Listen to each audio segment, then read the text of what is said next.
He is the mentor of Zafuchi Deho, a close friend of Yolongdu, a confidant of Sharona, and moreover, the psychologist from Mewtwo.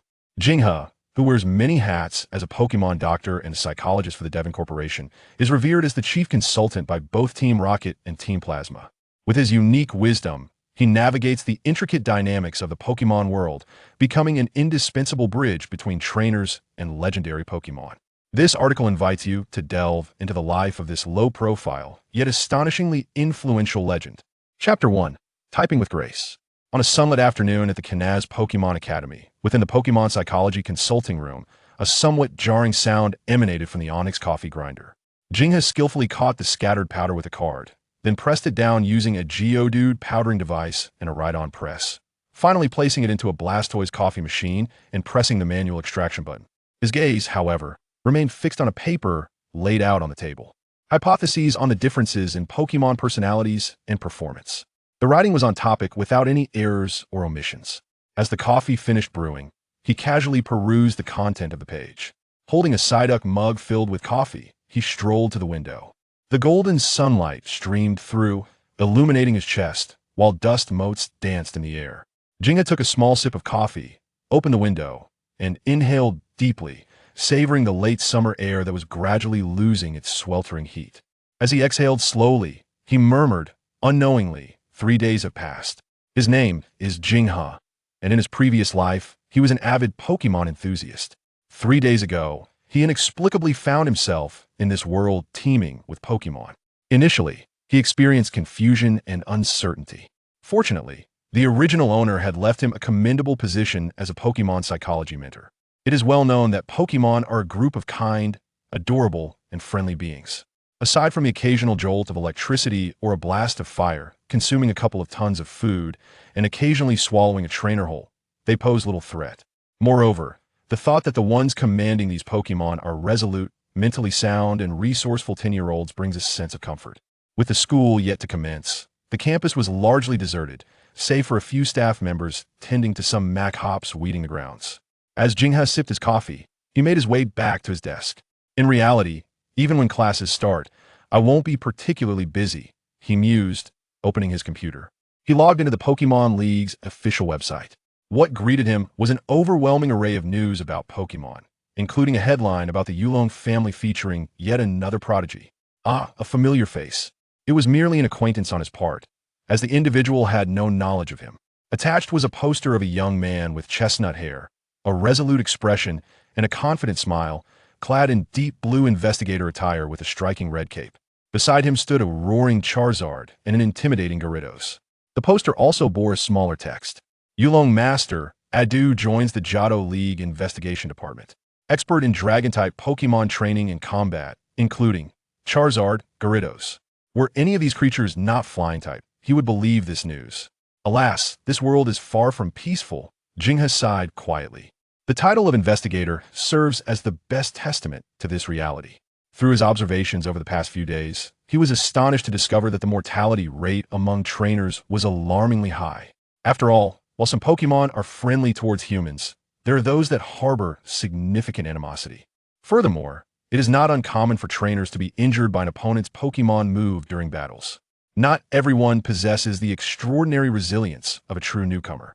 Of course, Pokeballs are not particularly expensive, and ordinary individuals have the chance to capture Pokemon, with many passionate about them. However, such individuals differ greatly from trainers. To become a qualified trainer, one must possess sufficient knowledge, resources, wealth, and even connections. Yet, having arrived in this world, Jinghe naturally wished to test the waters of the trainer profession, but under his current circumstances. It seems more feasible to pursue a Pokemon doctorate. But how easy could that endeavor be? Shaking his head, he briefly skimmed through other news articles before clicking on the dedicated channel for Pokemon doctors and researchers. After logging in, the main page displayed his identity information along with all the papers and research topics he had published. The original owner had once aspired to be a Pokemon scholar and to attain the highest academic degree in the Pokemon world. However, this ambition was short-lived as he faltered in the face of reality. Pokemon psychology is not a trending research direction. Moreover, the original owner's research focus was on the emotional state of Pokemon, performance, and the potential connection with trainers. To summarize, it was essentially a deep analysis of the phrases stand up and hold on. As a transmigrator, Jinghe felt he could leverage his advantages to make subtle adjustments to the original owner's topic. For instance, the potential connection between Pokémon personalities and their ability values. Thus, the direction of his research became much clearer. He even attempted to draft a hypothesis paper, preparing to publish it. Ding! Just as he was reviewing the original owner's papers, a chat window popped up. Upon opening it, he discovered a user named whom had sent him a message. What is the significance of Pokémon battles? The original owner had previously established a small channel on the website named Jinghe's Pokémon Psychology Consulting Room, intending to engage with a variety of Pokémon and gain insights into their psychology as a means of gathering research material. However, the original owner lacked fame, and online psychological consulting seemed unreliable, resulting in minimal inquiries. Since its inception, only a handful of individuals had reached out. To his surprise, someone had contacted him today. Without hesitation, Jinghe typed a response. To become stronger. Ding! The reply came back faster than he anticipated. Upon opening it, he read, "What is the meaning of becoming stronger? Is this not a typical middle schooler?" From his memories of the original owner's few counseling sessions, he could distinctly sense that the person on the other end was indeed a middle schooler whose spirits would soar at the mere mention of becoming stronger. He hadn't expected this time to be different. Before he could type again, the other party sent another message. What if one is already the strongest? At this statement, Jinghe's lips twitched. Such audacity! Who dares claim to be the strongest? Even future champions would hesitate to assert such a title, right? Glancing at the username Who Am I, it was evident that this individual harbored significant doubts about their existence and value, yet confidently asserted their Pokémon superiority. After contemplating, he resumed typing with practiced ease. I apologize, I was merely jesting earlier. The significance of Pokémon battles cannot be precisely defined, as each individual has their own understanding. Some seek to become stronger, while others purely enjoy the thrill of battle, the joy of victory, the exhilarating process, and the deeper connection formed with their Pokémon during these encounters. This is something you and your Pokémon must explore together. This time, the response from the other party took longer. Perhaps they were reflecting on his somewhat cliché-sounding reply. After a considerable pause, they finally sent another message. He seems to revel in the sense of superiority that power brings. He was momentarily taken aback. Perhaps it was a typographical error. Due to his involvement in academic writing, he had developed a sensitivity to language. That may indeed be its way of enjoying battle. However, the existence of Pokémon is solely for combat. You might consider engaging in activities beyond fighting that could foster a better understanding of one another, he replied. Activities? For example, sharing a meal of everyone's favorite cuisine, watching a movie together, or perhaps preparing a meal together? Cooking, you say? Online psychological counseling often had its limitations. As a psychology researcher, he endeavored to create a profile through the content of their exchanges. The lack of substantial information led to contradictory conclusions. Arrogant yet plagued by self-doubt. I will attempt to converse with that individual. Just as he contemplated whether the other party required offline counseling, another message arrived. Upon reading the phrase "that individual" on the screen, he found himself momentarily lost in thought. Wait, the person on the other end is not a trainer. Before he could fully process his astonishment, the avatar on the opposite side faded away. He bit his lip, sitting in a daze for quite some time, slowly regaining his composure. So, the one he had been chatting with was a Pokémon? He glanced at the channel titled his Pokémon Psychological Counseling Room. It seemed there was indeed no issue. Since it was a Pokémon Psychological Counseling Room, should it not provide psychological counseling for Pokémon? Yet, who would have thought that a Pokémon would actually seek counseling on its own? He opened his mouth, finally managing to utter, "You type rather well." Chapter 2, Dr. Solence. Knock, knock, knock. The sound of a door being tapped. Come in. Upon hearing the voice, he was somewhat surprised, but still responded. With a click, a middle-aged man, clad in a light brown archaeological outfit and sporting round glasses, entered the room, appearing rather disheveled. Dr. Solence. Upon seeing the visitor, he quickly recalled his name. Dr. Solence, full name Solence Gao-Xiong, was a doctor specializing in meteorites and rocks, as well as a history lecturer at Kanaz Pokémon University, whose office was adjacent to his counseling room. Similar to He, Dr. Solence's history classes were seldom attended, and his focus on meteorites and rocks was even rarer than Pokémon psychology. The distinction, however, was that Dr. Solence was a bona fide doctor. He, A smile stretched across Dr. Solent's face. Could you fetch me a cup of coffee? Observing Dr. Solent slowly making his way to the desk and pulling out a chair to sit, particularly noting the dark circles under his eyes, Jing, he remarked in surprise. I thought you didn't like coffee? Although he said so, he still stood up to operate the coffee machine. Enough already. Dr. Solent weakly shook his head. I haven't had a decent night's sleep in days. Soon enough, Jing, he skillfully brewed a cup of coffee and placed it before him. The rich aroma wafted through the air. It's quite evident. Jing, he indicated toward the thick dark circles under his eyes. Dr. Solent let out a bitter laugh, lifted the coffee cup, hesitated momentarily, and then downed a large gulp. The next moment, his entire face contorted as if it had been crumpled like newspaper. Ugh, it's so bitter. Setting down the cup, he furrowed his brow. I don't understand how you all enjoy this stuff. His brow soon relaxed, and he appeared somewhat more alert. Its stimulating effect relies solely on bitterness, doesn't it? Though it does have some effect. Jing, he was speechless. If you drink it enough, you will surely come to like it by then. You can request a coffee machine from the Academic Affairs office. Dr. Solent shook his head. Forget it. Most of my time isn't spent in the office, so it would be a waste of public resources.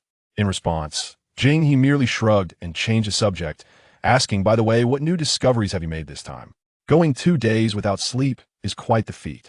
Upon mentioning his discoveries, Dr. Solent brightened up, adjusting his glasses. I actually found a rather interesting stone with significant research value, discovered by one of my students. But the lack of sleep isn't due to that. After briefly describing the stone he discovered, Dr. Solent once again appeared dejected. Raking his already disheveled hair, he lamented, I don't know what's going on ever since I returned. I've been plagued by nightmares, one after another, and I can't sleep well at all. Nightmares? Jing, he was taken aback. After sizing up Dr. Solent, he adopted a more serious demeanor and said, You haven't inadvertently disturbed something you shouldn't have you? Disturbed something I shouldn't have? Dr. Solent's complexion paled, stammering, Are you suggesting ghosts? As a researcher who digs, he had indeed heard many tales of unearthing the supernatural, but he had never encountered such a phenomenon. In the world of Pokémon, however, ghosts were not uncommon. Jing, he smiled gently. Do not be alarmed, it could simply be that during your exploration, some circumstance triggered feelings of anxiety or unease, or perhaps a fright evoked a subconscious protective mechanism that sought to rationalize that fear. He continued to reassure, if there were truly ghosts, they wouldn't just cause you to dream of them, would they? As he spoke, he stood up and walked toward a corner of the counseling room, where a particularly comfortable single sofa was located. It was his usual napping spot. He patted the back of the chair. Would you like to take a proper rest? Dr. Solent hesitated momentarily, but soon he slapped his cheeks and downed the remaining coffee in his cup. Later, I've just managed to regain some energy. I need to finish my lesson plan quickly since the new term is approaching. Hearing this, Jing, he allowed him to be lying down on the sofa himself. Then you must hurry. His lesson plan had long been completed since it was quite brief. Dr. Solent once again slapped his cheeks, thanked Jing He, and strode out of the counseling room. Judging by his demeanor, he seemed to embody the classic case of one pen, one person, one night, one miracle. The patter of rain tapped against the window, leaving streaks like stars. Jing, he opened his bleary eyes, only to realize he had unknowingly slept until evening. The sky had already darkened. The originally bright afternoon had transformed into a gray haze, with the rain splattering and creating a fine mist that enveloped the city in a thin veil of mystery. Jing He. Suddenly, a deep, hoarse, and somewhat ethereal voice drifted in. Hearing this fatigued voice, Jing He instinctively jolted upright, exclaiming, Who? It's me, Solent. Only then did he recognize the shadow, standing in the dim light. Jing He exhaled, rubbing the goosebumps that had risen on his arms, and slowly stood up, responding with annoyance. Dr. Solent, haven't you finished work yet? Dr. Solent sighed. I just wrapped up. I figured you might still be here since you weren't off yet. Could you do me a favor? Now. Jing He glanced outside. Aren't you heading home? I'm used to it. As Jing He stood, Dr. Solent simply collapsed onto the sofa. After all, he was all alone, and to save time for research, he sometimes slept at the school. All right then. Jing He rubbed his dry eyes and yawned, pulling up a chair to sit beside him. Dr. Solent appeared to be well prepared, his hands resting upon his chest, eyes closed. Breathe deeply, hold your breath. Exhale. Now, you're utterly relaxed, lying upon the lawn, basking in the warm sunlight. Jing He's soothing and tranquil voice wafted through the air like a gentle spring breeze, his magnetic tone instinctively inducing a sense of calm. Hypnosis. With Dr. Solon's willingly cooperating, Jing found it rather simple to facilitate a gentle slumber. In fact, within the recesses of the original host's memories, it was not the first occasion he had assisted Dr. Solon's in achieving restful sleep. Before long, a rhythmic pattern of breathing emanated from Dr. Solon's. Rest well. Observing the tranquil figure of Dr. Solon's, now peacefully asleep, Jing rose and carefully closed the door behind him. The workday had concluded. Unbeknownst to him, after his departure, a faint crimson glow suddenly illuminated from Dr. Solon's chest. Subsequently, wisps of black threads began to swirl and coalesce, gradually forming into a pair of eyes. Gazing at the reclining Dr. Solon's, a flicker of displeasure crossed those eyes, soon replaced by curiosity. Turning swiftly towards the closed door, the curiosity deepened. How could he? After a brief moment of hesitation, like gas, he effortlessly slipped through the door to follow. Chapter 3. Remote Login. The gentle breeze stirred the dark, velvety clouds as fine rain trickled down the eaves. In the narrow alley, small puddles formed, reflecting the grayish-white night sky. A wisp of rising steam accompanied by a hissing sound drifted out from a small window, infusing the chilly night with a hint of vitality and warmth. Jing resided in an old residential building, not far from the school, merely a short walk away. After returning home, he took a brief rest before preparing himself a simple yet palatable dinner. The slightly worn sofa, though old, was soft and clean enough to ensure that one could comfortably sink into it. Wrapping himself in a blanket, he retrieved an old second-hand laptop and began to browse the web. Despite being a seasoned Pokémon enthusiast, well-versed in the intricacies of Pokémon, his knowledge of the Pokémon world was rather scant. For instance, the modern Pokeball was invented in the year 1925 of the Alliance era by Dr. Nishimori at Yuhong University. A millennium ago, a massive stone struck the Hoenn region, eventually forming what is now Lilycove City, marking the first encounter of the local populace with the legendary ancient Pokémon, Rayquaza. Looking closer, he recalled that a few years prior, the Great Violet Holdings Company had gone bankrupt due to the termination of the New Violet project, leading to the closure of the Sea Violet. Simultaneously, the head of the New Violet project, Tai Xian, stepped down from the Elite Four position to assume the role of gym leader in Violet. He remembered that Dr. Solon's father, Solon Ryzang, had also been a part of that company. Moreover, he had gained considerable insight into the current policies of the Alliance regarding trainers, such as how to become a registered trainer, the benefits involved, and the responsibilities entailed. He also explored the prospects of becoming a researcher or even an independent researcher with a laboratory. Noting that the treatment for ordinary researchers was comparable to that of regular trainers, while those with independent research facilities and PhDs enjoyed a vastly superior status. Feeling a bit chilly, Jing noticed that the cold seemed to intensify. He snuggled deeper into the blanket. Suddenly, a wave of drowsiness washed over him. Yawning deeply, he set the laptop aside and, too weary to return to bed, succumbed to sleep. As he drifted off, an eerie atmosphere enveloped the room. The incandescent light flickered ominously, accompanied by a crackling sound. Although there was no wind, the curtains by the window and the potted plants swayed. With a sudden bang, the light extinguished, and all sounds faded into silence. A faint, ghostly noise echoed within the small room, giving it an ethereal quality. Almost immediately, countless strands of black silk began to converge from all directions, ultimately forming a misty black sphere, adorned with a pair of bulging white eyes and a wide, grinning mouth that revealed sharp fangs, emanating a faintly sweet fragrance. Gazing ominously at the sleeping Jing on the sofa, it let out a sinister chuckle. Had Jing been awake at that moment, he would have easily recognized this peculiar creature as the ghost-type Pokémon, Ghastly, with a glimmer of red in its eyes. Ghastly unleashed a strange energy that enveloped the slumbering Jing. The once peaceful expression on Jing face began to contort into a frown. Is this a dream? For reasons unknown, Jing-He's intuition informed him that this was indeed a dream. The dim, oppressive sky loomed just meters above him, shrouded in clouds, while the dilapidated, low structures that clearly did not belong to this era were overrun with wild grass and haphazardly piled stones. What sent chills down Jing-He's spine were the numerous small mounds dotting the endless plain before him. Graves. Jing finally witnessed the eerie sight of a cemetery sprawling as far as the eye could see, with tombstones resembling a range of peaks.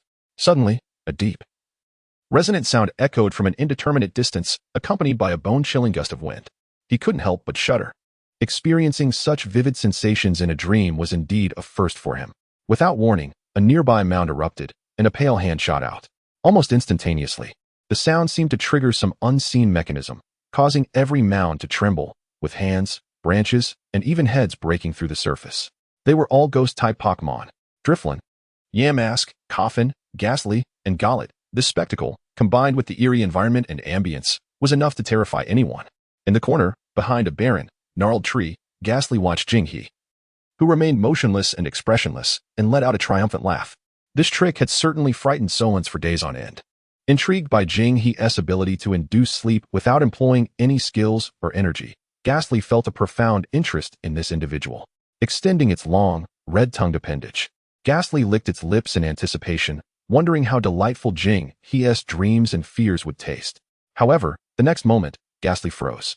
It realized that despite Jinghe's expressionless face, the fear in his eyes had quickly been replaced by contemplation. So many ghost-type Pokémon, truth be told, Jinghe had indeed been startled at first. While he had previously encountered various ghost types in games, some even appearing rather charming, encountering them in reality was an entirely different matter. The chilling aura that seemed to emanate from their very bones raised the hairs on his neck. Yet, after the initial shock wore off, he quickly regained his composure. On one hand, he sensed that this was merely a dream. If it was a dream, what was there to fear? On the other hand, upon seeing so many ghost-type Pokémon, a thought instinctively crossed his mind. Where's Giratina? Giratina? Ghastly could hear Jinghe's murmurs and blinked in surprise. It shook its head vigorously, convinced it must be mistaken. Surely, the ghost types around were not sufficiently fearsome. Indeed, it seemed that it was time for it to take action. Licking its lips once more, Ghastly inhaled deeply, visibly swelling in size. Meanwhile, Jinghe, observing the menacing ghost types, gently rubbed his chin. Is this truly a dream? Everything felt so real, the sights, sounds, and even the sensations from his senses were astonishingly vivid. Since this is a dream, perhaps he should confirm it. Jinghe began to recall memories in his mind.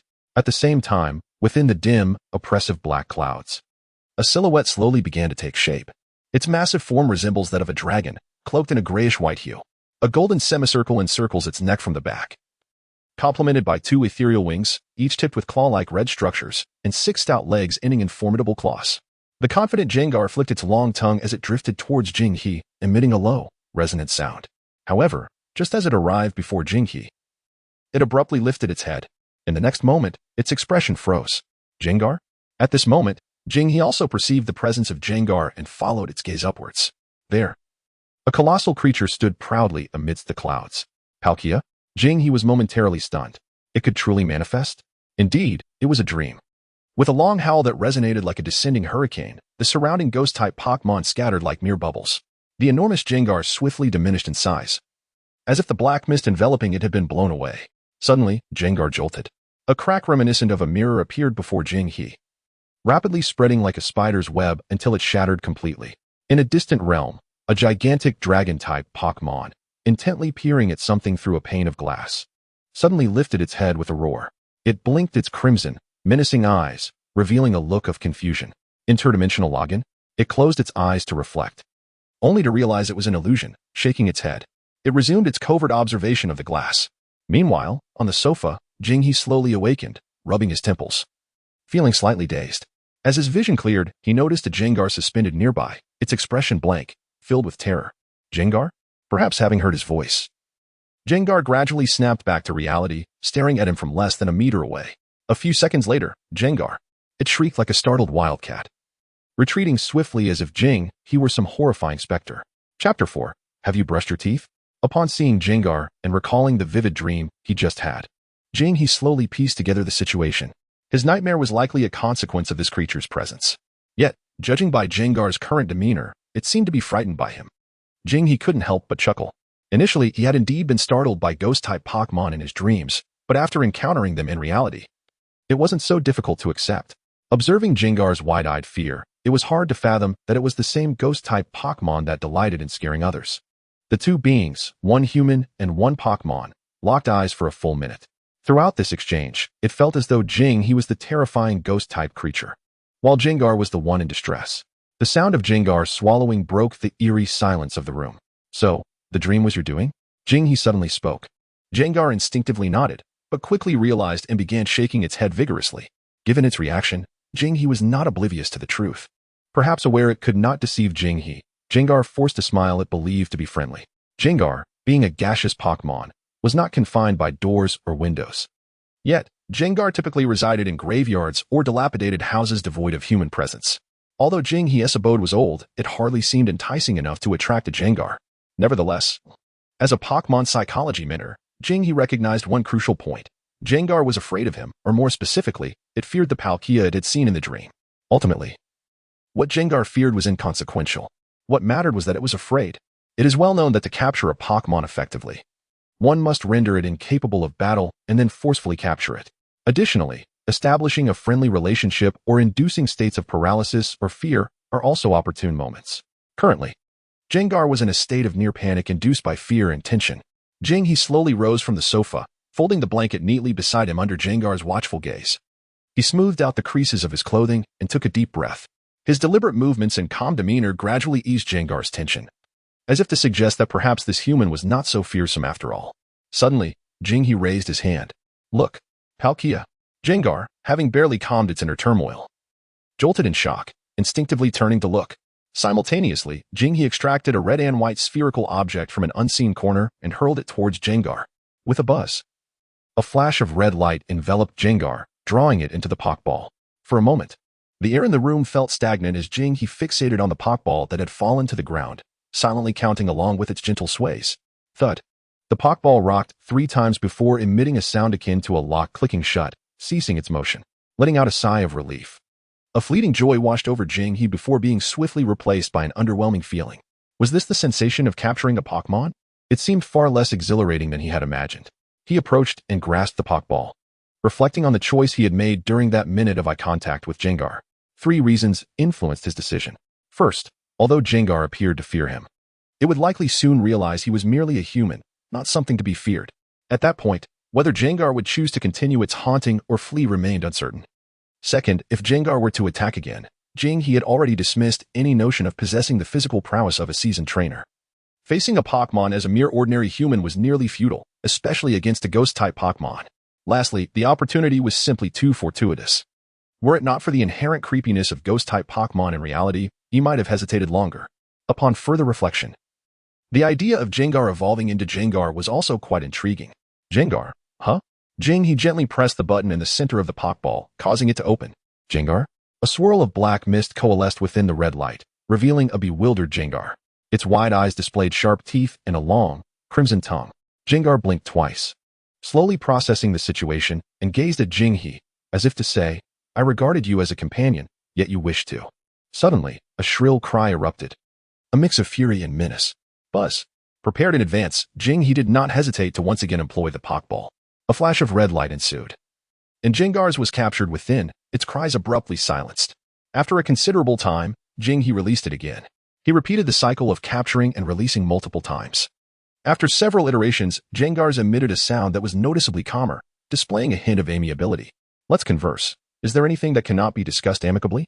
Seeing it finally settle down, Jing-He breathed a sigh of relief. Indeed, the notion that intimacy would follow immediately upon capture was a mere illusion. He felt fortunate to have taken the initiative. Now that communication was possible, matters would be considerably easier. With a curious Jengar's, the creature tilted its head in confusion. What sound is that? Jing-He cleared his throat softly, placing his fist to his lips. He then turned to the side, maintaining his composure, and inquired, Would you like something to eat? 10 minutes later, at a modest dining table, 2 steaming bowls of instant noodles were set before them. Yet, Jengar's appeared utterly astonished, as if it had never encountered such a dish before. It gazed at the noodles, inhaling the tantalizing aroma, and swallowed hard. We have nearly exhausted our supplies at home. There are only these 2 bowls of instant noodles left, Jing-He explained.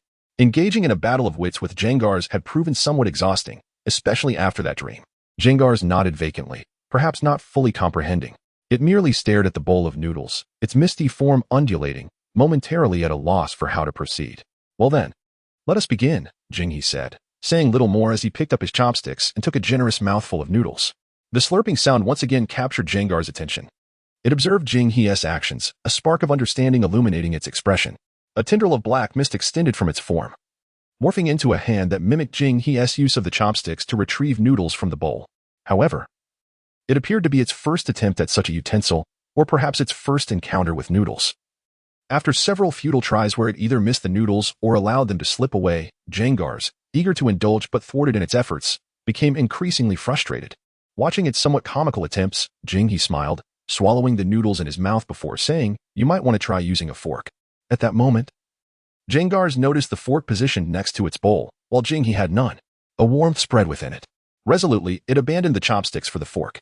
After several attempts, it finally succeeded in securing some noodles. Jengar's. Upon tasting the noodles for the first time, Jengar's eyes sparkled with delight. Even before fully swallowing its mouthful, it plunged once more into the bowl. Observing its voracious appetite, Jing-He chuckled softly. He introduced himself. "Pleased to meet you, Jengar's. I am Jing-He." The dining table served as an ideal setting for fostering amicable relations. Jengar's. Jengar's. Jengar's called out with exuberance, its tone markedly more welcoming than before, if not entirely affectionate.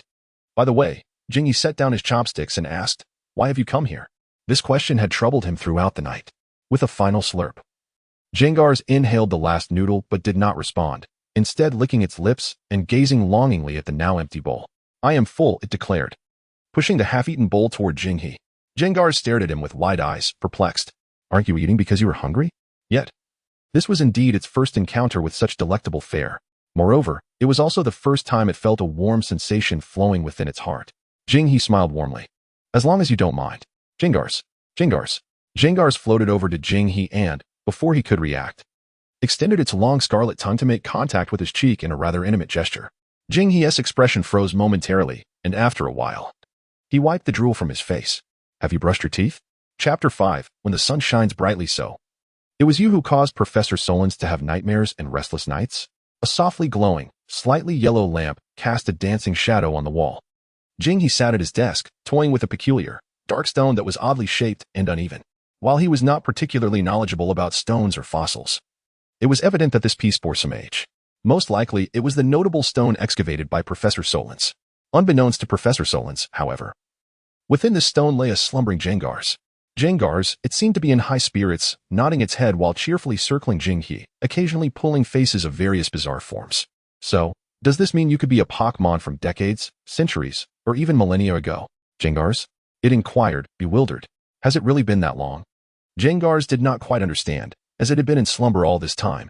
Had it not been for Professor Solon's excavation, it would likely still be asleep. The reasons for its slumber within the stone, as well as the memories preceding it, were long forgotten. This was also why it had never tasted instant noodles and was quite curious about everything in the room. "Have you lost your memory?" In this regard, Jing-He felt he had some authority. He pulled a neatly folded blanket from the sofa and draped it over himself. For some reason, he felt a chill. Perhaps it was due to the presence of a ghost-type Pokémon within the room. Wait. Suddenly, Jing-He had an odd expression, or perhaps a stiff one. He mechanically raised his head, wiping his now dry cheek. "Does that mean you might not have brushed your teeth in over 1,000 years?" Jengar's. In the next moment, a hint of purple flickered across his face. "Jengar's," it exclaimed, astonished as it gazed at him. He clearly sensed something amiss and murmured to himself, "So I really am poisoned?" Jengar's. Despite being a ghost-type Pokémon, Jengar's was also dual-typed with poison. It was surprising that a mere lick could induce poison, especially since it had limited poison-type moves at its stage. "It seems you have quite the talent in the poison department," Jing-He noted, his lips turning slightly pale. Jengar's. Jengar's. Jengar's. Jengar's whirled around him, appearing anxious yet unsure of what to do. "What should we do? What should we do?" "Don't panic." Jing-He surprisingly remained calm. "Since it is your poison, you should be able to control it. Try to contain it." Jengar's. "Contain it? How do I do that?" "I don't know." "Will he die?" "He will die, right?" "Die?" Though Jing-He did not possess the physique of a super rookie, he could still sense that his body was merely uncomfortable. Not to the point of death. Even if Gaisai could not control the toxin, he could still seek treatment at the Pokémon Center. However, as a non-league registered trainer, the treatment cost was a concern. "Think back to the sensation when you licked me earlier." Jing-He opened his mouth again, perhaps due to Jing-He's calm demeanor. Coupled with his eyes and tone devoid of any resentment, Gaisai gradually began to settle down. "Very well, remain composed," he thought to himself. Before Jing-He could finish his words, he noticed a crimson tongue licking towards him. "Well, that's not too bad," he muttered, wiping his mouth, a semblance of self-comfort in his expression. Yet, he soon realized that the previously unpleasant sensation seemed to have eased considerably, his eyes brightening slightly. Under Gaisai's hopeful yet anxious gaze, he nodded affirmatively. "It's effective." "Gaisai!" Gaisai exclaimed with excitement. It then squinted its eyes, smacked its lips, and slowly moved closer to Jing-He, emitting a series of chortling sounds. "Enough, enough." Don't smear your saliva on my clothes, you rascal. A few minutes later, Jingha sat on a small stool on the balcony, shirtless, vigorously scrubbing a basin in front of him, his expression one of exasperation. Gaisai hovered innocently nearby, resembling a child who had committed a misdeed. Gaisai, it sincerely apologized, both for its earlier exuberance and for inadvertently causing Jingha to be poisoned. Jingha paused his scrubbing, lifted his hand covered in white foam, and patted the black mist surrounding Gaisai with a smile. It's all right. We shall be friends and partners. Friends? Partners? Gaisai gazed at him, its wide eyes sparkling like stars. Family, Jingha concluded with his final word. Gaisai murmured softly, seemingly savoring those words. To raise a Gaisai? Observing the swirling black mist around Gaisai, Jingha thought to himself, actually, that sounds quite nice. His smile broadened, and a rare glint of mischief flickered in his eyes as he flicked his fingers. Pfft. White foam instantly splattered across Gaisai's face, finally snapping it back to reality. Gaisai, it screeched, charging towards Jingha. Stop. Stop. You'll fall. Bang. Despite Gaisai's lightness, it could not prevent the slippery tiles of the balcony from sending both it and Jingha tumbling to the ground, the basin tipping over, sending white foam flying in every direction. At that moment, the first light of dawn pierced the night sky, spreading like ink on rice paper, painting joy across the scene. The crystalline foam refracted a kaleidoscope of colors, reflecting two smiling faces. Jingha, yawning and with dark circles under his eyes, returned to the Pokémon counseling room at school to catch up on work. Dr. Solons had long since disappeared, and the blanket lay neatly folded to one side.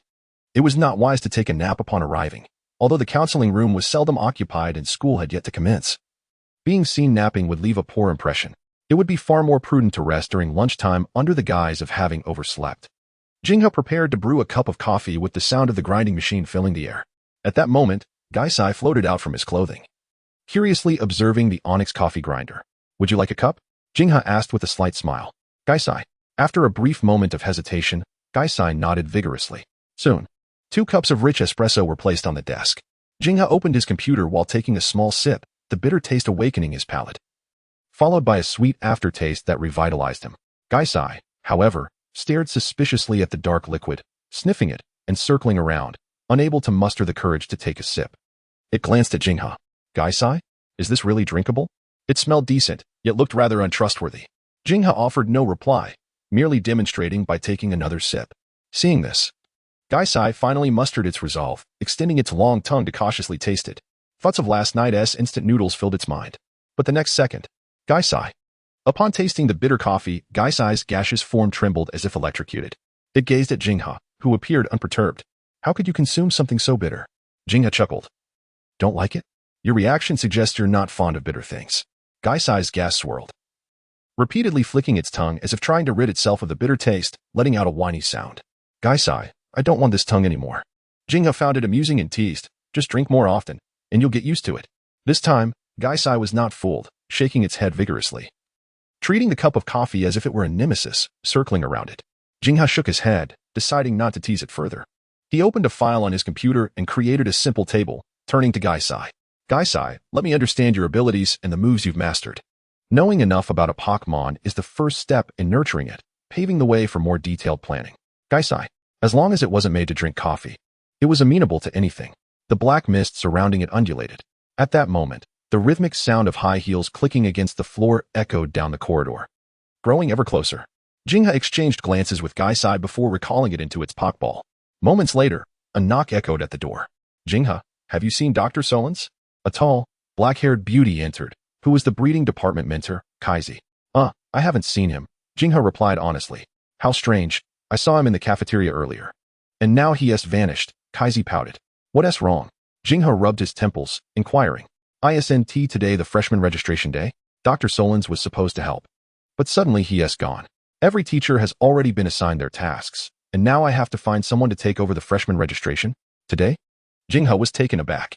No wonder there seemed to be more cars at the school gate this morning. A sudden sense of foreboding washed over him. Indeed, upon looking up, he saw Kaizi's bright eyes fixed on him. Jingha, could you help fill in for him? Chapter 6, The Enigmatic Dowu. Holding the coffee, Jingha headed toward the freshman registration.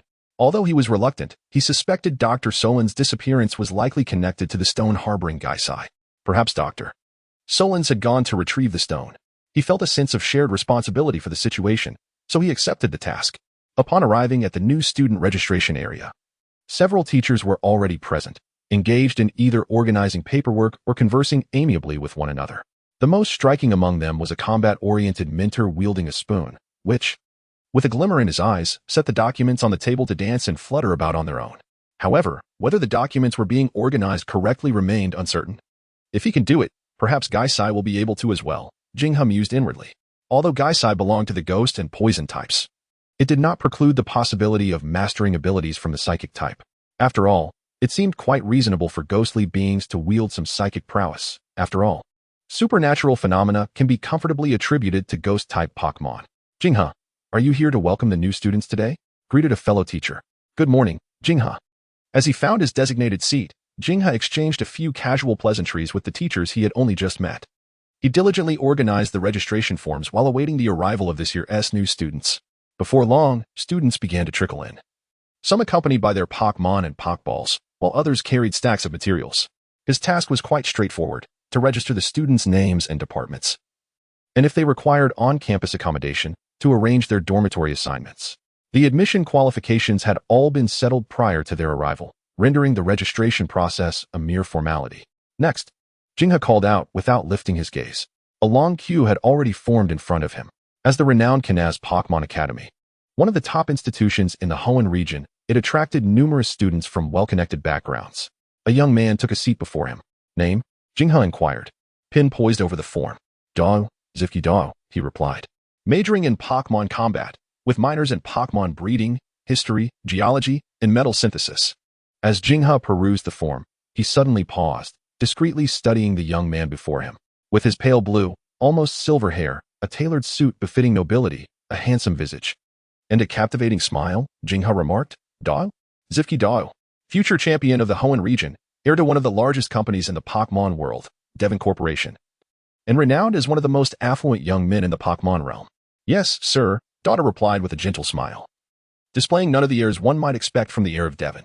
Jingha nodded slightly, recording the information on the registration form while retrieving the corresponding student ID, which he handed over, saying, since you are not boarding, no dormitory arrangement will be necessary. You can access your electronic textbooks by entering the ID number on the school's official website. Thank you, Dawes said, accepting the student ID and stepping aside, seemingly waiting for someone.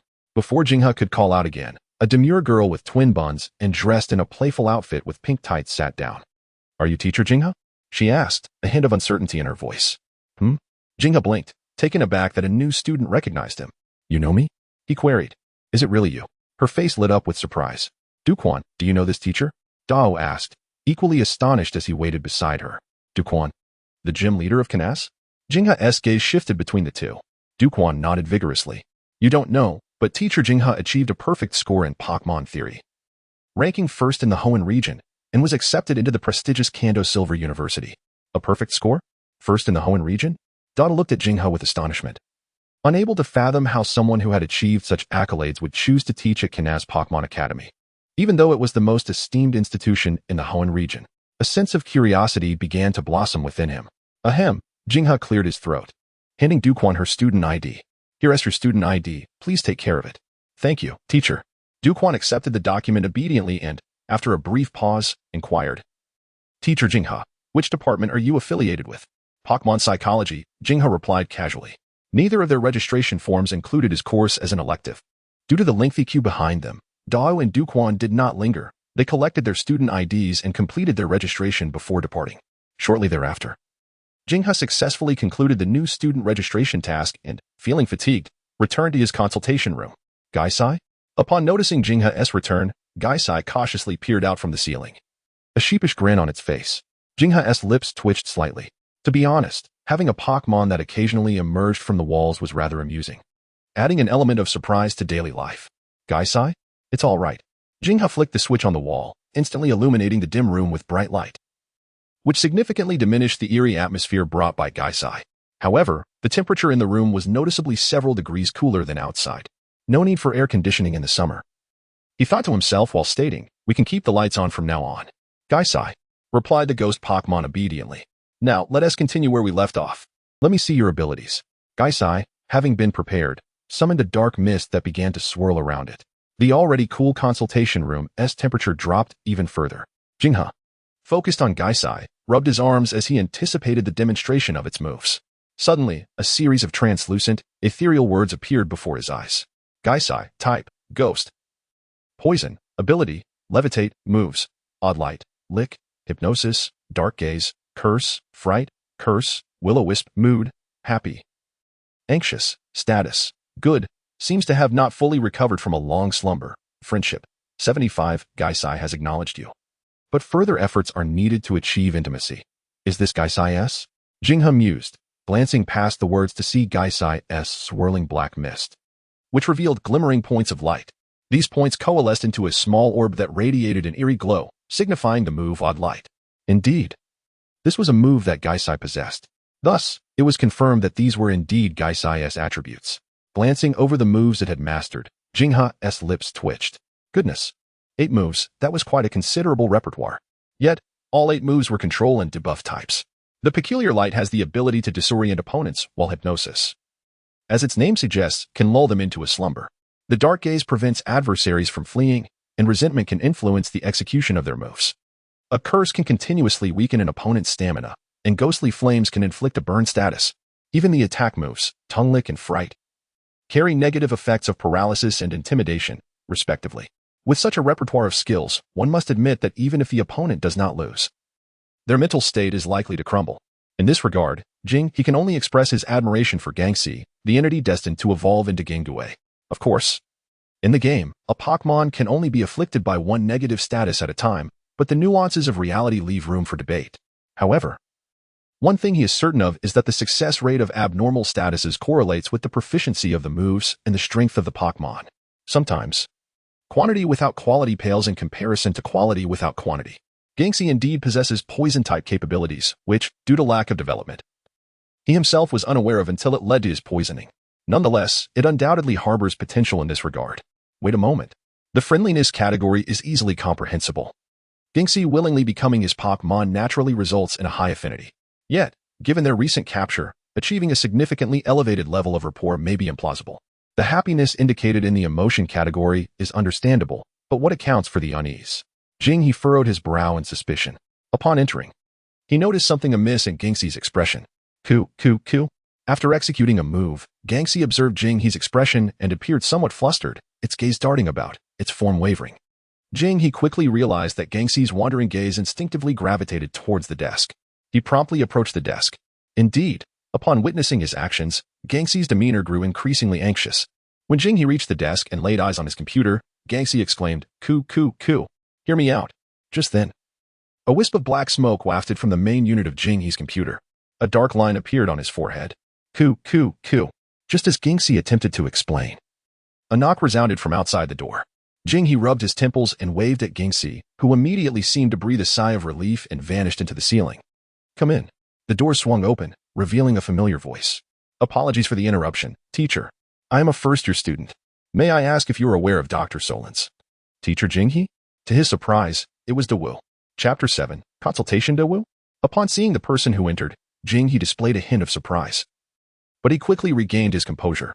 Dawu, the heir of the Devon Company, is not merely a future champion of the Hoenn League, but also a fervent enthusiast of rocks. His greatest passion lies in exploring, understanding, and collecting various stones. It seems inevitable that he would have a connection with Dr. Solon's, who specializes in meteorites, stones, and archaeology, given their shared presence in Kanaz City. I never expected your office would be here, Dawu remarked, a mix of surprise and politeness in his tone. Jinghe smiled as he directed his gaze toward the sign that read Pokémon Psychological Consultation Room. Following his gaze, Dawu appeared enlightened. However, he did not forget the purpose of his visit and inquired, Teacher Jinghe, have you seen Dr. Solon's? He mentioned we would meet after the new student orientation. But I have been waiting for an hour, and he has yet to appear. Adjacent to the consultation room is Dr. Solon's office. I have not seen him all day. Jinghe replied, leaning against the desk and gently rubbing his chin. All day? Dawu's expression turned one of surprise. In fact, as Jinghe approached the coffee machine and skillfully retrieved a scale to weigh coffee beans, he seemed to recall something and turned to ask, would you like some? Dawu paused, instinctively nodding in agreement. Seeing this, Jinghe slightly inclined his head. How many? It was at this moment that Dawu realized. However, since he had already consented, he did not hesitate. Thank you, teacher. Jinghe smiled gently. It seems our tastes align. With seamless movements, he continued, in truth. The orientation for new students was originally Dr. Solin's responsibility. However, since I could not locate him, I was asked to step in. Thus, as the sound of the coffee machine gurgled, he spoke in a calm tone, Dr. Solins has not been seen for a day. Upon hearing this, Dawu furrowed his brows. The doctor is a man of his word. Perhaps you should call him. Jingyi handed a cup of coffee to him. Dawu hurriedly accepted it with both hands, expressing gratitude, but a hint of wryness crossed his face. I called him long ago. But his phone is left in his office. Coo. In the ceiling, Gungsi suddenly realized that the sound it had heard earlier was from the next room. It had assumed it was from the computer. It seemed that Dr. Solins was indeed in some sort of predicament. He discreetly cast a glance at the ceiling, harboring some suspicions regarding Gingxi's destruction of the computer. However, it was evident that this was not the time to dwell on that. He composed himself and slowly took a seat. In his recollection, it appeared that Dr. Solins would eventually become entangled in certain matters. Yet, should such events not be occurring at this particular moment? Do Wu's expression shifted slightly as he promptly asked, Teacher Jinghe, should we report this to the authorities? Report? Jinghe shook his head. Dr. Solins is merely unaccounted for. Even if we count the hours, he has been missing for less than 24. Miss Junsha and her colleagues are likely quite busy. Indeed. Dawu sighed in resignation. At Jinghe's gesture, he took a seat opposite the desk. Rest assured, Dr. Solins is a grown man. He is unlikely to be in any grave danger. The faculty members are aware of his absence and may already be searching for him. Jinghe reassured him. This statement caused Dawu's eyes to brighten. Although reporting was not an option, it did not preclude the possibility of sending someone to look for him. After apologizing to Jinghe, he promptly retrieved his Pokémon phone and dialed a number. The call was quickly connected, and Dawu's demeanor transformed in an instant, shifting from that of a gentle and courteous student to one exuding the presence of a young corporate heir. This is Dawu. Please send someone to assist in locating Dr. Solins. Observing Dawu's change in demeanor, Jinghe regarded him thoughtfully. With a decisive click, Dawu ended the call. Noticing Jinghe's gaze, he offered an embarrassed smile and apologized again. My apologies, teacher. Could it be that Dawu suffers from a split personality? Jinghe waved his hand dismissively while internally mocking. For a moment, the consultation room fell silent. Jinghe sipped his coffee and began perusing a paper, while Dawu quietly sipped his coffee, occasionally glancing at the paper. After a while, perhaps feeling the atmosphere had grown somewhat awkward or perhaps seeking a topic to discuss, Dawu broke the silence. Teacher Jinghe, may I trouble you to take a look at my Pokémon? Recently, it seems that something is amiss. Oh, Jinghe. Pausing in his actions, slightly lifted his head and inquired, Did you bring it? I did, Daigo replied. Let me take a look. Without hesitation, Daigo retrieved a luxurious ball adorned in black and gold from his waist. Accompanied by a flicker of red light, a Pokémon materialized within the consultation room. Its entire body was a grayish-white, shimmering with a metallic luster, its form resembling that of a creature with arms equipped with enormous iron claws, its eyes glowing red, and adorned with a silver spike on its cheek and back. It was the second evolution of the quasi-divine Pokémon from the Hoenn region, the Metagross. Moreover, it was a shiny Metagross. It was evident that it would eventually become Daigo's signature Pokémon, the gleaming Metagross. A shiny Metagross is indeed a rarity. Jinghe couldn't help but exclaim. Upon hearing Jinghe's remark, Metagross's body tensed slightly, a detail that did not escape Jinghe's notice. However, he refrained from commenting and simply said, Tell me about its condition. Daigo appeared somewhat hesitant, but after a moment's pause, he replied, For some reason, I feel that Metagross has not been quite itself lately. Seeming a bit distracted. Yet, both nurse Joy at the Pokémon Center and our instruments indicate that Metagross is in excellent health with no issues at all.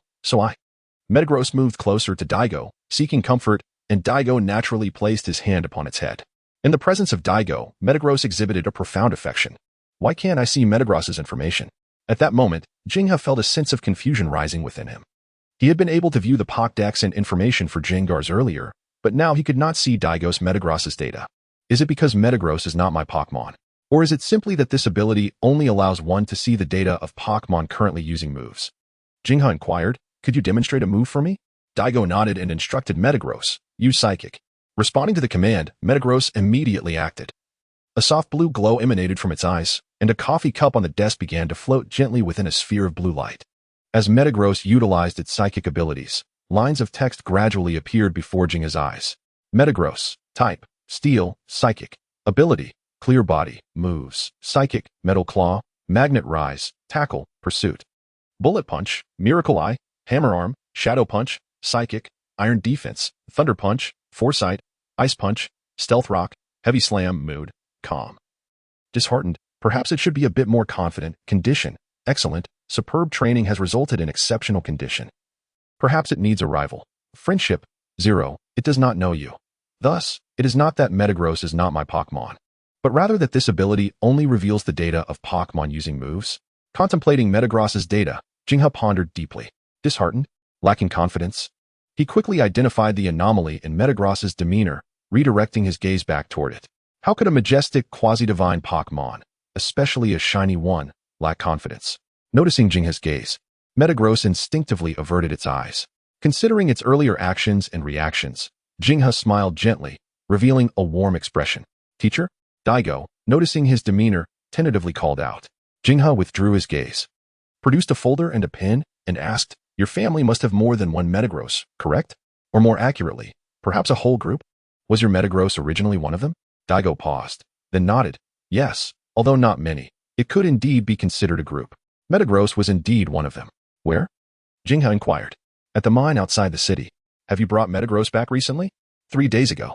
During their exchange, Jinha's pen scratched against the paper, and Daigo's expression grew serious as he observed Jinha's focused demeanor. Could it be that Metagross truly has psychological issues? Unable to contain his curiosity and concern, he couldn't help but glance at the folder. Upon seeing the content on the paper, Daigo looked momentarily stunned, for Jinha was earnestly sketching a depiction of Metagross. It was positioned at a fork in the road, so to speak. Does it look somewhat like it? Jinha asked, noticing Daigo's gaze. A bit abstract. Daigo strove to suppress his expression. Jinha chuckled. Abstract? How polite. His pen finally inscribed a line of text on the paper, isolated due to its uniqueness, leading to early mild autism. Huh? Autism? This was something Daigo had not anticipated. Yet, upon further reflection, it did seem plausible. Metagross, apart from Daigo, was almost unreachable by others, and when he first captured it as a Beldum, it had not been well received among the other Beldums. This was, in fact, a common ailment among many shiny Pokémon. As Jinha recalled from his past experiences in gaming, many players pursued shinies, but in reality, being different is not always beneficial for trainers and Pokémon in this world. Uniqueness signifies being an outlier, and outliers inevitably face varying treatments, often just the scrutiny of others. If not addressed in a timely manner, this could evolve into some form of psychological affliction over time. Ding! Just as Daigo was about to ask what to do next, his Pokémon phone suddenly rang. Upon answering, Daigo's expression brightened, and he hurriedly said to Jinha, Teacher Jinha, Dr. Solons has found something. So quickly? Jinha expressed surprise, realizing that Daigo must have enlisted considerable help. No, Daigo shook his head, maintaining a calm demeanor. I just hired a few detective agencies. Excellent, that's very Daigo of you. Chapter 8. Can't we be together? Police station? Half an hour later. Within the consultation room, Dr. Solons appeared heavy-hearted as he recounted the events that transpired. It turned out that Dr. Solons had spent the night in the consultation room, and upon waking, he remembered that today was the day for new students to register, for which he was responsible for a portion of the work. However, having hardly slept in the past 2 days, and wearing clothes he hadn't changed in days, he intended to return home to freshen up before coming back, as his residence was not far from the academy. Little did he know that upon returning home, he discovered that his house had been burglarized. The place was in disarray. He immediately chose to call the police. Subsequently, he was taken to the Kanaz Alliance police station by Ms. Jusha to assist with the investigation. Furthermore, fearing that the sound of his phone would disturb his sleep, he had left it in his office last night, thinking he would be back shortly, which ultimately led to his prolonged absence. What was stolen? Jinha offered him a glass of water. Dr. Solons accepted the water and smiled wryly. The problem lies here. I took a quick look, and nothing valuable was missing. Just some stones that hold little attraction for others. Stones? Before he could react, Daigo interjected with a slightly heightened response. Are they those stones? Indeed, to speak candidly, among those stones, there are indeed some meteoric fragments that are relatively rare. However, in the eyes of the majority, they are merely worthless rocks. What kind of thief would risk peril for a few stones? Yet, it is evident that within this consultation room, there exists someone who comprehends the true value of those stones. Dao Wu's demeanor was grave. His stance suggested he was prepared to assist Dr. Solons in recovering the lost stones. For reasons unknown, he harbored an inexplicable feeling that the true intent of the other party might be to obtain the stone in his possession, which originally harbored the slumbering spirit of Guis. This possibility could not be dismissed. If that were indeed the case, And if the individual could not procure the stone from Dr. Solons, might they not seek it from him instead? Jing he suddenly recalled that in the original narrative, Dr. Solons had attracted the attention of the ocean and lava teams precisely because he had discovered a meteorite. Could it be that he initially intended to inform Dr. Solons that the stone containing GUIs was in his possession and inquire if he might exchange it for something of value? However, given the current circumstances, this matter would likely need to be postponed, at least until he could ascertain the intentions of that group. As long as he remained unharmed, Jing he reassured himself. Thank you. Dr. Solons cast a grateful glance in his direction. It was unclear whether it was for allowing him a good night's sleep yesterday, for completing the enrollment tasks for him today, or perhaps for some other reason. Jing he shook his head dismissively, indicating that it was no trouble at all. All right. I must inform the academic office. I noticed several missed calls on my phone. Dr. Solons sighed with a wry smile as he stood up. Let us go together. Jing he also rose, and under the puzzled gazes of Dr. Solons and DeWu, he reluctantly explained, there's a minor issue with the computer's main unit. I need to see if I can request a replacement. I can go. You can use mine for now, as I hardly need it, he suggested. The application process won't be swift. When the new one arrives, we can swap back. After a brief moment of hesitation, Jing he replied, that works. Dr. Solons departed, leaving Jing he deep in thought alongside the solemn DeWu in the consultation room. After a considerable pause, DeWu suddenly recalled their earlier discussion regarding the metallic creature. They had only broached the topic. After hesitating briefly, he spoke, Instructor Jing he, concerning the metallic creature Jing, he snapped back to attention and replied with a gentle smile. No need to worry. The issue with the metallic creature is not severe. Some psychological counseling should suffice. Upon hearing this, DeWu exhaled a sigh of relief. Deep down, he felt a twinge of guilt. Had he not been preoccupied with company matters, perhaps he would have been more attentive to the metallic creature's well-being. Yet, soon after, his mind was beset by a persistent dilemma that had plagued him, one that grew more complex as he aged. As the heir of the Devon Manufacturing Corporation and a member of the Zafuchi family, he felt the weight of responsibility towards both the company and his lineage, a burden he neither could nor would evade. However, as a trainer, he also bore the duty to his Pokémon and to the ideals he truly cherished and aspired to. He was acutely aware of the limitations of one's energy. If Devon were merely a small enterprise, or if his ambitions as a trainer were not so grand, perhaps this would not pose an issue for his capabilities. DeWu Jing He's voice interrupted his thoughts. Following the sound, he saw Jing He placing a folder adorned with doodles onto the table. The metallic creature is at a crossroads. To treat it, we can take two paths, psychological counseling and physiological intervention. As he pinned the two divergent paths, he looked up at DeWu and casually inquired, which step do you wish to take first? In response, DeWu instinctively asked, can't we do both simultaneously? Jing He smiled, continuing to write. He drew vertical lines between the two paths, merging them into a broad thoroughfare, and meaningfully remarked, indeed, can't we? Gazing upon the expanded and united routes, DeWu felt a tremor of realization. He gazed at Jing He with a measure of rigidity. For reasons unbeknownst to him, he sensed that Jing He's words carried deeper significance. As their eyes met, this feeling intensified. Yet Jing He had already tucked away the folder, leaned back in his chair, and sipped his coffee, stating, it's rather late today. How about we commence tomorrow? DeWu hesitated, then ultimately offered a warm smile. All right. After DeWu took his leave, Jing He pinned a final line at the bottom of the page. Zafuchi DeWu, an extreme perfectionist. GUIs. What do you suppose this stone truly is? Once more in the now quiet consultation room, Jing He retrieved the stone. With each examination, he increasingly felt that the recent burglary at Dr. Solon's residence was intricately linked to it. Kekek. GUIs floated down from the ceiling. Noticing that Jing He had ceased to pursue the matter of the damaged computer, GUIs exhaled in relief, only to reveal a look of confusion afterward. It, too, was uncertain. Perhaps it had known once, but had long forgotten the reason for choosing this stone as its resting place. Could it be a fossil? Jing He was compelled to formulate a relatively plausible hypothesis. If it were a fossil of an ancient feathered insect or a tentacled lily, it could indeed hold significant value. Kekek. GUIs floated in front of the stone, inspecting it from various angles, yet could discern nothing of note. What if we return it to Dr. Solons? Jing He suggested tentatively, glancing at GUIs. If this stone was the source of trouble, returning it to its rightful owner seemed a reasonable course of action, albeit perhaps a tad irresponsible. Nevertheless, he felt inclined to offer some form of warning. Kekek. Kekek. GUIs vigorously shook its head, pointing at the stone in Jing He's hand, then gesturing to itself, resolutely denying the notion while asserting that it was the true owner of the stone. Jing He chuckled softly. All right, it is indeed yours. Kekek. GUIs transformed the mist enveloping it into a hand, patting Jing He's shoulder. as if to suggest he was a teachable child. He shot at an exasperated glance, but chose not to dwell on it, redirecting his focus back to the stone. Perhaps he was overthinking. That group had already acquired what they sought. Do you genuinely believe that? He queried, meeting Gui's gaze. He resolved not to linger on the matter, for the reins of control had never been within his grasp. Gui's, have you been feeling unwell? He recalled noticing in the Pokédex that its condition was not optimal. Kekek? Gui shook its head in confusion. Unwell? Not at all. Observing this, he furrowed his brow. The greatest issue, whether for Pokémon or humans, is the inability to recognize discomfort when one is unwell. Though his studies in Pokémon psychology inevitably touched upon aspects of Pokémon medicine, he found himself somewhat lacking when faced with potential issues that were more complex than mere trifles.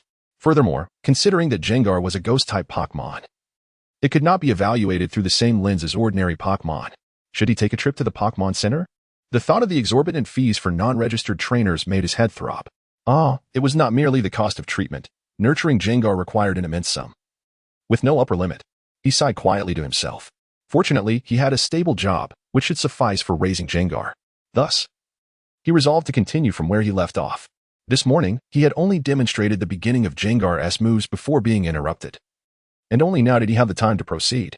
Hypnosis is something I have some insights on, he mused. As for Shadow Ball, my understanding is that its stealth surpasses its speed, although speed is still significant. Strange Light, on the other hand, should focus more on speed due to its inherent difficulty in concealment. However, you might try combining Strange Light with Shadow Ball. In the consultation room, Jingha sat behind his desk, articulating his understanding while documenting Gengar's condition. From his perspective, Gengar appeared to be in good shape. He had developed a foundational understanding of Gengar's abilities. Overall, Gengar had indeed learned a considerable number of moves. Yet his mastery of these techniques left much to be desired. Nevertheless, Jingha felt he had ample time to train and nurture it. After all, as a Pokémon psychology mentor, even with the school year commencing, his free time remained relatively abundant. Days like today, filled from dawn till dusk, were rare occurrences. Of course, while Jingha had been a seasoned Pokémon enthusiast in his past life, his knowledge of Pokémon was limited to two-dimensional and three-dimensional images. His understanding of their moves was confined to their effects and combinations, which undoubtedly differed from reality. Thus, not only did Gengar require training, but he too needed to learn how to raise a ghost-type Pokémon. In the apartment, one person and one Pokémon nestled on the sofa, intently watching the footage playing on an old notebook. Do you see? This is how ghost-type Pokémon engage in battle. The screen displayed a match from the 34th Silver Academy Tournament, featuring a trainer skilled in ghost-type Pokémon against a trainer adept with ice types. The ghost-type Pokémon employed by the former was Gengar's evolved form, Gengar. Gengar blinked twice, its mist coalescing into a hand that pointed at the screen, where Gengar lay frozen solid on the ground. But at last Gengar voiced its confusion. Jingha cleared his throat awkwardly, explaining that its opponent was simply too powerful. But Gengar's battle style was not at fault. The Pokémon that triumphed over Gengar was a Lapras, whose trainer was a tall girl with orange hair, glasses, and a short skirt, exuding an air of elegance. Her name was Kona, one of the future Elite Four of the Kanto League. Losing to her seemed entirely reasonable to Jingha. In fact, the trainer specializing in ghost types had garnered a bit of fame at Silver Academy. Gengar nodded in a mix of understanding and confusion. Jingha turned off the video, noting that there were numerous other battles featuring ghost-type Pokémon in his search results. Feel free to explore. I'll go prepare dinner. After placing the notebook on the coffee table, he donned an apron and headed to the kitchen. Soon, the sound of cooking filled the air. Meanwhile, Gengar leaned closer to the computer screen, its gaze darting back and forth as it quickly learned how to maneuver the mouse as Jingha had. With utmost seriousness, it eventually selected a video that appeared to have an exceptionally high view count titled King Kiku, Fears Me. Upon opening it, Gengar's eyes lit up at the sight of Gengar, but as the video progressed, its expression grew increasingly blank. Wait, it can be played like this. It was utterly astonished. After Jingha had simply stir-fried a couple of dishes and removed his apron, he was about to call Gengar to dinner when he noticed it was fixated on the screen, nearly pressing its eyes against it. You're so focused. Jingha chuckled as he approached. At that moment, the video featured an elderly woman with grayish gold hair, leaning on a cane, her voice hoarse and low, ominously stating, "The strengths of ghost-type Pokémon lie in their speed and cunning." Always remember. Gengar nodded vigorously in agreement. Facing head-on is a childish game. Always remember. Ghost types should strike from behind if possible, and if you can operate in the darkness, do not engage in the light. Striking from behind. Fighting in the dark? Gengar's eyes widened in realization. When Jingha saw the video Gengar was watching, he was somewhat taken aback. Moreover, the lesson imparted by the speaker emphasized that even the brightest of days would inevitably yield to night. Even if one lights a flame, shadows will lurk nearby. Dancing in the darkness, particularly on cold, windy nights, one must remain vigilant of one's back. Jingha thought, why does this feel increasingly unsettling? Jengar called out, startled by a noise from behind. Whirling around, it exhaled in relief upon seeing Jingha. But the swirling shadowy mist around it revealed that it had not quickly regained its composure. You scared me. Suddenly, Jengar froze, realizing the source of the sensation emanating from behind. What's wrong? Jingha waved his hand in front of Jengar's face. Jengar snapped back to reality, repeatedly assuring him that all was well. The duo proceeded to the dining table. Jengar sniffed the delightful aroma, its face lighting up with surprise. Though a fleeting hint of confusion crossed its features, it seemed as though, in addition to the enticing scent of the food, there was something else in the air. Tomorrow, I'll buy you some energy cubes, Jingha remarked, oblivious to Jengar's peculiar demeanor. Energy cubes? Jengar's eyes sparkled with excitement. It had heard the term more than once while watching videos today. Jingha, unaware of any issues with Jengar's condition, speculated that it might be slightly malnourished due to prolonged slumber. He planned to purchase some energy cubes to supplement its diet, and if there were no improvements, a visit to the Pokémon Center would be necessary. Ultimately, nurturing Pokémon required the support of energy cubes, as ordinary food could only provide basic nutrition. While mere survival was not an issue, sufficient nourishment was essential for growth. Fortunately, the original owner had worked for 6 months and saved some money, which should last for a while. Today, he deliberately checked the balance on his bank card and was pleasantly surprised to find a comforting 5-digit figure. However, it would be wise to find a way to earn some extra income. In fact, he already had a certain direction in mind. Meanwhile, the gluttonous Ghastly, completely engrossed in its meal, was joyfully devouring the food on the table as if it hadn't eaten for centuries. After the meal, Jingha approached his desk, attempting to search online for insights on training ghost-type Pokémon, particularly on how to nurture Ghastly. For other trainers, this task might seem tedious and bothersome, but for him, it was not particularly challenging, especially since he bypassed the simplistic images and videos, diving directly into researchers' forums, where he combed through a vast array of dense papers. After several searches, he soon stumbled upon an earlier paper titled A Brief Discussion on the Cultivation of Ghost-Type Pokémon by Professor Okido. To his surprise, the author turned out to be the renowned Pokémon authority, Professor Okido. Reflecting on Professor Okido's connection with the Elite Four, he thought, those who plant trees enjoy the shade. He opened the paper, browsing through while jotting down the necessary information. Noticing Jingha's focused study, Ghastly's eyes twinkled mischievously as it stealthily drifted toward the kitchen. With a soft click, it activated a switch. Suddenly, a sound escaped its lips. Jingha, having lost track of time, realized that over 2 hours had passed since he began reading the paper. A beam of pure white light pierced through the velvety black clouds and streamed through the window onto his desk. Jingha stretched languidly, feeling a sense of fulfillment. Turning around, he noticed Ghastly had vanished, prompting him to call out. Ghastly sheepishly floated out from the wall, letting out an unexpected burp, hastily shutting its mouth. You seem plumper, Jingha remarked, scrutinizing the little creature with a hint of surprise. As a gaseous Pokémon, Ghastly's size was variable, yet he couldn't shake the feeling that it appeared somewhat rounder. With its mouth shut tight, Ghastly shook its head repeatedly, its eyes gazing upwards at a 45-degree angle. Really? It must be an illusion. However, its actions did not escape Jingha's keen observation. Feeling fatigued, he chose not to delve deeper into the matter and instead asked, "Shall we watch an exciting movie before bed?"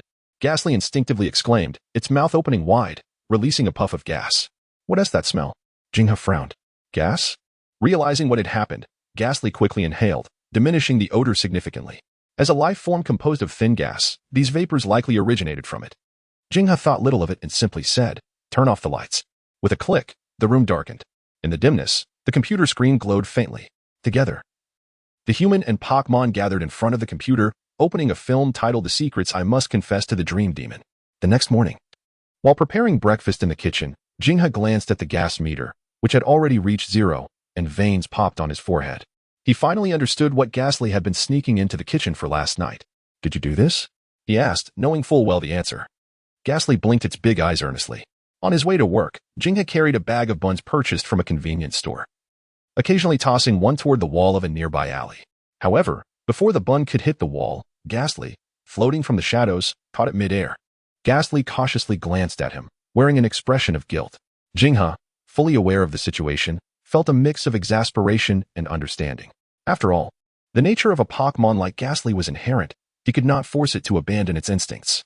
Even among the Elite Four, Yuki's Jengar still played pranks on her from time to time, though she had learned not to fall for them.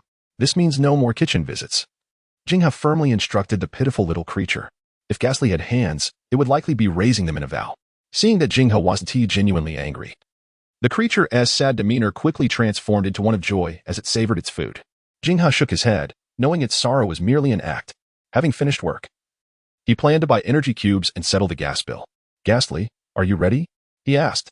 Ghastly responded eagerly but suddenly paused, gazing intently toward the alley behind them. Noticing Ghastly's behavior, Jingha followed its gaze. He faintly perceived a shadowy figure. Looking back at Ghastly, he saw it nod solemnly. This alley was usually deserted, serving as a shortcut to the academy, where he might not encounter another soul for a month, let alone someone who seemed to have been following him for some time. Ghastly's expression grew fierce, as if preparing to chase after the figure, but Jingha swiftly restrained it. Wait, he said with a serious demeanor. We don't know who that person is, their abilities, or their intentions. Chasing them blindly would expose us. With that, he returned to his previous calm demeanor, popping a bun into his mouth while signaling for Ghastly to follow him as they resumed their journey to school. The fact that their pursuer dared not approach too closely suggested they harbored some reservations. Furthermore, with the alley being narrow and dim, it was likely Ghastly had not been detected. Now that their pursuer had revealed themselves, Jingha decided to act as if nothing had occurred, allowing their identities to shift from light to shadow. However, he suspected their motives were likely related to the stone he possessed. He hadn't anticipated that the very situation he feared would unfold. Thankfully, the figure kept their distance and made no overt moves. They returned to the academy without incident, prompting a slight sigh of relief from Jingha. Yet, he also realized that his previously tranquil life might become quite tumultuous. There was one matter he needed to clarify. Upon arriving at the academy, Jingha did not head directly to the consultation room. Instead, he made his way to Professor Solan's office. Jingha? Professor Solans, who was organizing lesson plans at his desk, looked up in surprise as Jingha entered. I came to borrow the main console, Jingha stated directly with a smile. Upon hearing this, Professor Solans understood and stood aside. I'm not using it, so feel free to take it. I reported to the academic office yesterday, but they mentioned they're busy with the start of the semester and might take a few days to arrange it. Jinghe removed his coat and rolled up his sleeves, beginning to dismantle the main unit while casually inquiring, is the loss significant? At this, Dr. Solans wore a troubled expression. While the loss was considerable, it merely comprised some stones, albeit ones of great importance to him. They were hard to come by, after all. Jinghe remarked warmly, reminiscent of the piece you mentioned the day before. Indeed, Dr. Solans sighed. I hadn't even had the chance to study that piece. I've almost forgotten whether I brought it to school or left it at home. Regardless, it has vanished. Was it found alongside Dawu? A fossil? Mentioning Dawui's Dr. Solans' demeanor considerably. After all, there were few who shared a passion for stones, and finding someone, even significantly younger, with a common interest was indeed comforting. Moreover, he had known Dawu for quite some time, dating back to when his father worked at the Green Ridge Cosmic Center. Yes, Dawu is quite an extraordinary child, Dr. Solans reflected. However, whether that stone is a fossil is uncertain. My initial impression is that it resembles a meteorite fragment. Jinghe had already removed the main unit. Meteorite fragments? Where might one find such things? In the meteor falls, Dr. Solans replied without hesitation. In fact, meteorites are quite close to us. The formation of meteor falls is a result of meteorite impacts. And the glass city was also formed from the high temperatures following such impacts. I believe I've heard of that, Jinghe said, expressing realization. After thanking him, he lifted the main unit and headed outside. Just as he reached the doorway, he turned back and asked, by the way, have those thieves been found? Who are they? No, Dr. Solans shook his head. Miss Jun Xia and her team are searching, but since only stones were lost, you understand. Upon returning to the consultation room, the smile faded from Jinghe's face, his expression growing increasingly somber. Meteor falls. In his memory, Dr. Solans had found a fossil there, which had drawn the attention of both the ocean and magma teams. Thus, he had reason to suspect that the individuals who had invaded Dr. Solans' home in search of those stones were likely from the ocean or magma teams. The ocean and magma teams were the two largest underground factions in the Hoenn region, possessing formidable strength and a vast influence, even capable of contending with the Hoenn League to some extent. Furthermore, the ambitions of these two factions were exceedingly grand, aiming for the legendary ancient Pokémon, Kyogre and Groudon. As these thoughts swirled in his mind, Jinghe furrowed his brow. However, the timeline didn't quite align. Dawu is still merely a student, nowhere near champion status, and the magma and ocean teams should still be in their dormant phase. This indicated that the situation might not yet have escalated to such a degree. Gaisu observed the ghost-type Pokémon. Watching Jing, he remained stationary and serious upon returning to the consultation room. It waved its paws in front of him. Jing, he snapped back to reality and stated earnestly, Gaisu, we may need to obtain a league-registered trainer qualification. Gua. Regardless of whether it's the ocean or magma team. Holding the status of a league-registered trainer offers us a certain level of protection, unless they intend to confront the league head-on. They wouldn't dare to act against a registered trainer, and if they aren't of that caliber, it's even less likely. Although being a mentor at Kanaz Academy also provided some deterrence, as evidenced by Dr. Sulin's, that deterrence was evidently insufficient. As for the original researcher's prolonged efforts yielding no success, the likelihood of becoming a registered trainer seemed far greater. To take a hypothetical step back.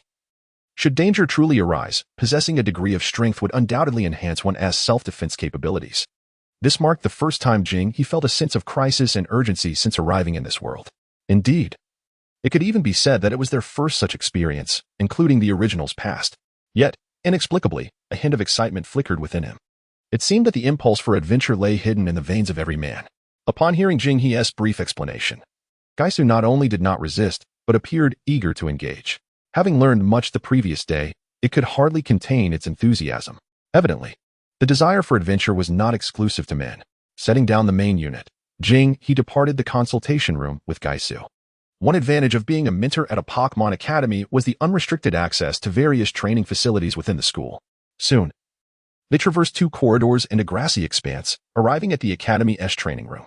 Although classes had commenced, coursework had yet to begin, resulting in a sparse crowd within the training room. Jing he led Gaisu into a private training chamber. Gua.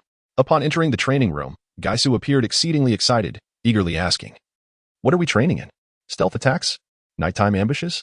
Jing He's forehead twitched at this. Taking a slow breath, he replied, Your offensive techniques are insufficient, however. We don't necessarily need overly aggressive tactics. What we require now is to enhance your overall quality while refining the proficiency of the techniques you've mastered. Ideally specializing in 1 or 2 moves. As a seasoned Pokémon enthusiast, Jing he already had a clear vision of how Gaisu should battle. Gua, Gaisu nodded. Somewhat confused. So, observing its bewildered expression, Jing he composed himself and elaborated patiently. Cast a curse on the opponent, then follow up with a suite of hypnosis, confusion, paralysis, and burn effects. By the time the opponent manages to recover from these negative debuffs, the curse's effects will likely have already drained their vitality to a mere thread, leaving them to collapse in their weakened state. Isn't this more pragmatic than a mere stealth attack? Of course, stealth attacks also constituted a viable strategy. Jing he stroked his chin, feeling that Gaisu was particularly suited to his more tactical approach. Gaisu gazed at Jing he, whose eyes sparkled with a dangerous glint. Swallowing nervously and drifting back a few paces. This man is quite perilous. Now it finally understood why Jing he had stopped watching videos of that champion Jizzy. If one were to speak of danger, Jing he was undoubtedly equally formidable. Yet, why did it feel a tinge of anticipation? Chapter 11. Energy Cubes. In the Kanto region. In the city of Masera, within a certain underground secret base, a middle-aged man with a cold gaze and a stern demeanor walked step by step toward his seat. Behind him stood a multitude of researchers clad in white lab coats, along with subordinates standing at attention with their hands clasped behind their backs. In the past, whenever these individuals gazed upon the middle-aged man, admiration and fervor would inevitably flicker in their eyes. However, today, alongside that fervor and admiration, there was a hint of peculiarity. This was due to the incongruity of the middle-aged man's black suit, which was topped with an apron typically worn by housewives, starkly contrasting with his demeanor and the surrounding environment. Nevertheless, the middle-aged man seemed rather unconcerned by this. He placed one hand on his collar, twisting his neck, and gently loosened it. Casually untying his apron and tossing it aside, he revealed a fiery red mark on the left side of his chest. As he approached the table and took a seat, a familiar, lazy meow resonated in the air. The cat, nestled beside the chair, immediately leaned against the man, who instinctively rested his palm on its head, gently stroking it, eliciting a contented purr from the feline. Once seated, the man's gaze swept across the dozens of researchers clad in white lab coats before he spoke in a calm tone. Speak. In an instant, the atmosphere in the room grew profoundly silent, the researchers exchanging anxious glances as beads of sweat began to trickle down their foreheads. The man remained silent, continuing to caress the cat while observing them intently. Yet, sometimes, the weight of unspoken words can be even more oppressive. The sense of danger emanating from the cat was palpable. Though it appeared gentle, its icy gaze sent shivers down one's spine, as if at any moment it could pounce like a fierce tiger at the slightest cue from the man. Under this immense pressure, one of the researchers, wiping his forehead, finally stepped forward to explain. Boss, all its indicators are normal, and even its cognition seems to have improved somewhat, but it has also become much more orderly. The middle-aged man narrowed his eyes slightly, leaning forward as he said softly, continue. The lead researcher took a deep breath and, with a determined expression, added, in essence. This time the cooking. He cautiously glanced at the man shrouded in darkness, a figure whose mere stomp could send tremors through the entire underground world of the region. Truth be told, he would have never believed that this man would actually attempt to cook, even if the circumstances were different. He continued. It has significantly stabilized its previously chaotic thoughts and emotions, which is greatly beneficial. Is that so? The middle-aged man withdrew his gaze and leaned back in his chair. If that is the case, then let it handle the newly discovered island. Understood. 3 days later, at the Kanaz Pokémon Academy, in the training room. Let us take a break, Jing he suggested to Gaisai. Upon hearing this, Gaisai let out a long sigh of relief. Casting a glance at the scattered balls on the floor before swiftly floating back to Jing he, displaying a pitiful expression, circling around him incessantly. In Gaisai's perspective, look how obedient I am, shouldn't I be rewarded? In Jing he's view, I still underestimated Gaisai's stamina. I can increase the training intensity next time. Throughout that morning, Gaisai had been engaged in a training exercise known as dodgeball. The objective was to evade balls shot from a machine, which appeared simple enough. But the training room housed multiple machines, requiring Gaisai to consider timing, direction, and angle. By the end of the morning, it was thoroughly exhausted. Fortunately, as a Pokémon known for its speed, Gaisai performed remarkably well in the training. Jing he retrieved the food he had prepared in advance, 2 deep purple, translucent energy cubes exuding a subtle sweetness. Gaisai's eyes instantly brightened. No, don't rush at me. The gas is toxic. 1 minute later, Gaisai, satisfied, clutched the energy cubes and began to munch on them, casting a mischievous smile at Jing he, who was tidying his slightly disheveled hair and clothes. As for Gaisai's playful antics and mischievousness, Jing he found himself gradually growing accustomed to them. He exhaled a long-held breath. For Pokémon, regular food sufficed for their daily needs, but with the added demands of battles and training, only highly concentrated energy cubes could provide adequate sustenance. This was precisely why he had invested heavily in energy cubes right after the first day of training with Gaisai. The energy cubes Gaisai was consuming were a mid-tier variety suitable for ghost-type Pokémon, each worth 50 league coins, undeniably pricey. Under normal circumstances, his salary could accommodate this expense. After all, he was a renowned instructor at one of the most prestigious Pokémon academies in the Hoenn region, and his compensation was quite generous. However, Gaisai's appetite was far greater than he had anticipated, despite its seemingly light and small frame. Nonetheless, there was no denying that the energy cube significantly boosted Gaisai's training efficiency, prompting Jing he to reflect on the financial demands of being a Pokémon trainer. Noticing Jing he intently focused on his phone, occasionally furrowing his brow, Gaisai cautiously floated closer. The screen was filled with dense text, which overwhelmed Gaisai. Compared to written words, it preferred videos and images. However, as Jing he continued scrolling, Gaisai spotted an image that piqued its interest. Energy cubes. Gaisai? Jing he, accustomed to Gaisai appearing behind him, continued browsing while saying, this is the process of making energy cubes. In school, he had learned about this. But since he had majored in Pokémon psychology and didn't have a Pokémon at that time, his knowledge on the subject was limited. Yet now, with Gaisai by his side and the high cost of energy cubes, he was inspired to learn how to make them himself. It was worth a try. Upon hearing Jing he's intention to learn how to make energy cubes for it, Gaisai's eyes turned into waves of joy, touched to the point of tears. Gaisai. Not again. As Jing he organized his attire and exited the training room, Gaisai, reluctant to enter its Pokeball, likely a remnant of its first capture, didn't mind. After all, having a portable air conditioner was quite pleasant. While Gaisai's training had progressed smoothly, there remained a distinction between training and battling, as the mentalities in those two environments were often incongruous, especially in dangerous situations. Thus, it would be prudent to provide Gaisai with some combat opportunities. Stepping outside the training facility, the sky was overcast, hinting at impending rain. Just as he took a few steps, he heard someone exclaim in surprise, Jing he, teacher? Following the sound, he discovered it was Dooku and Wu. Ah, it's you. Jing he smiled and halted. The two approached quickly, calling him teacher once again. In truth, he was not much older than them. Having skipped grades during his studies, he was merely 2 or 3 years their senior, essentially a peer. Thus, while they respected him as a teacher, They were also quite relaxed in his presence. Jing he provided psychological intervention for Dao Wu's metal monster, yielding commendable results, which were crucial in their situation. Teacher, I didn't expect to find you here.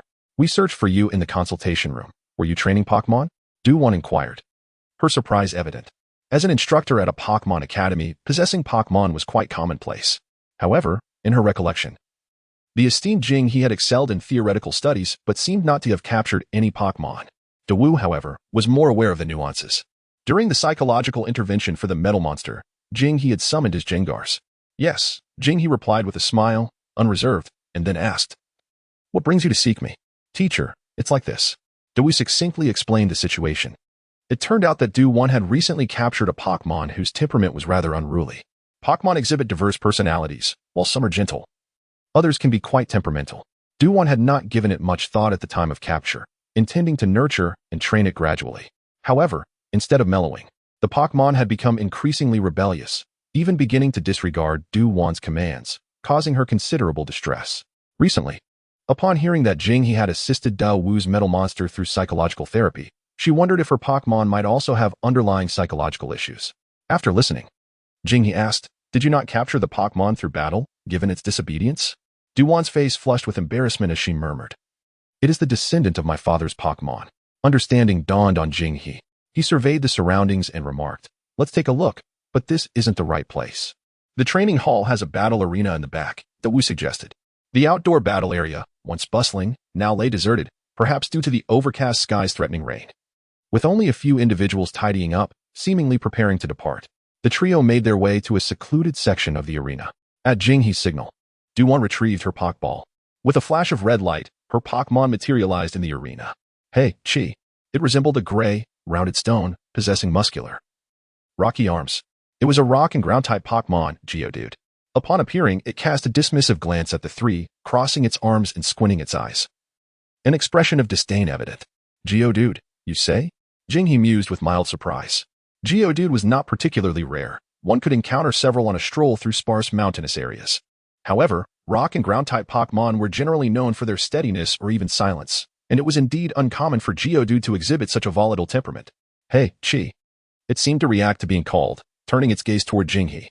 Upon realizing he was merely a sharp-featured youth with deep-set eyes, Geodude's disdain intensified. Especially when it perceived Jing he scrutinizing it, its volatile nature erupted. Hey, Chi. It leaped forward, charging directly at Jing he. Dewu and Devon exchanged alarmed looks.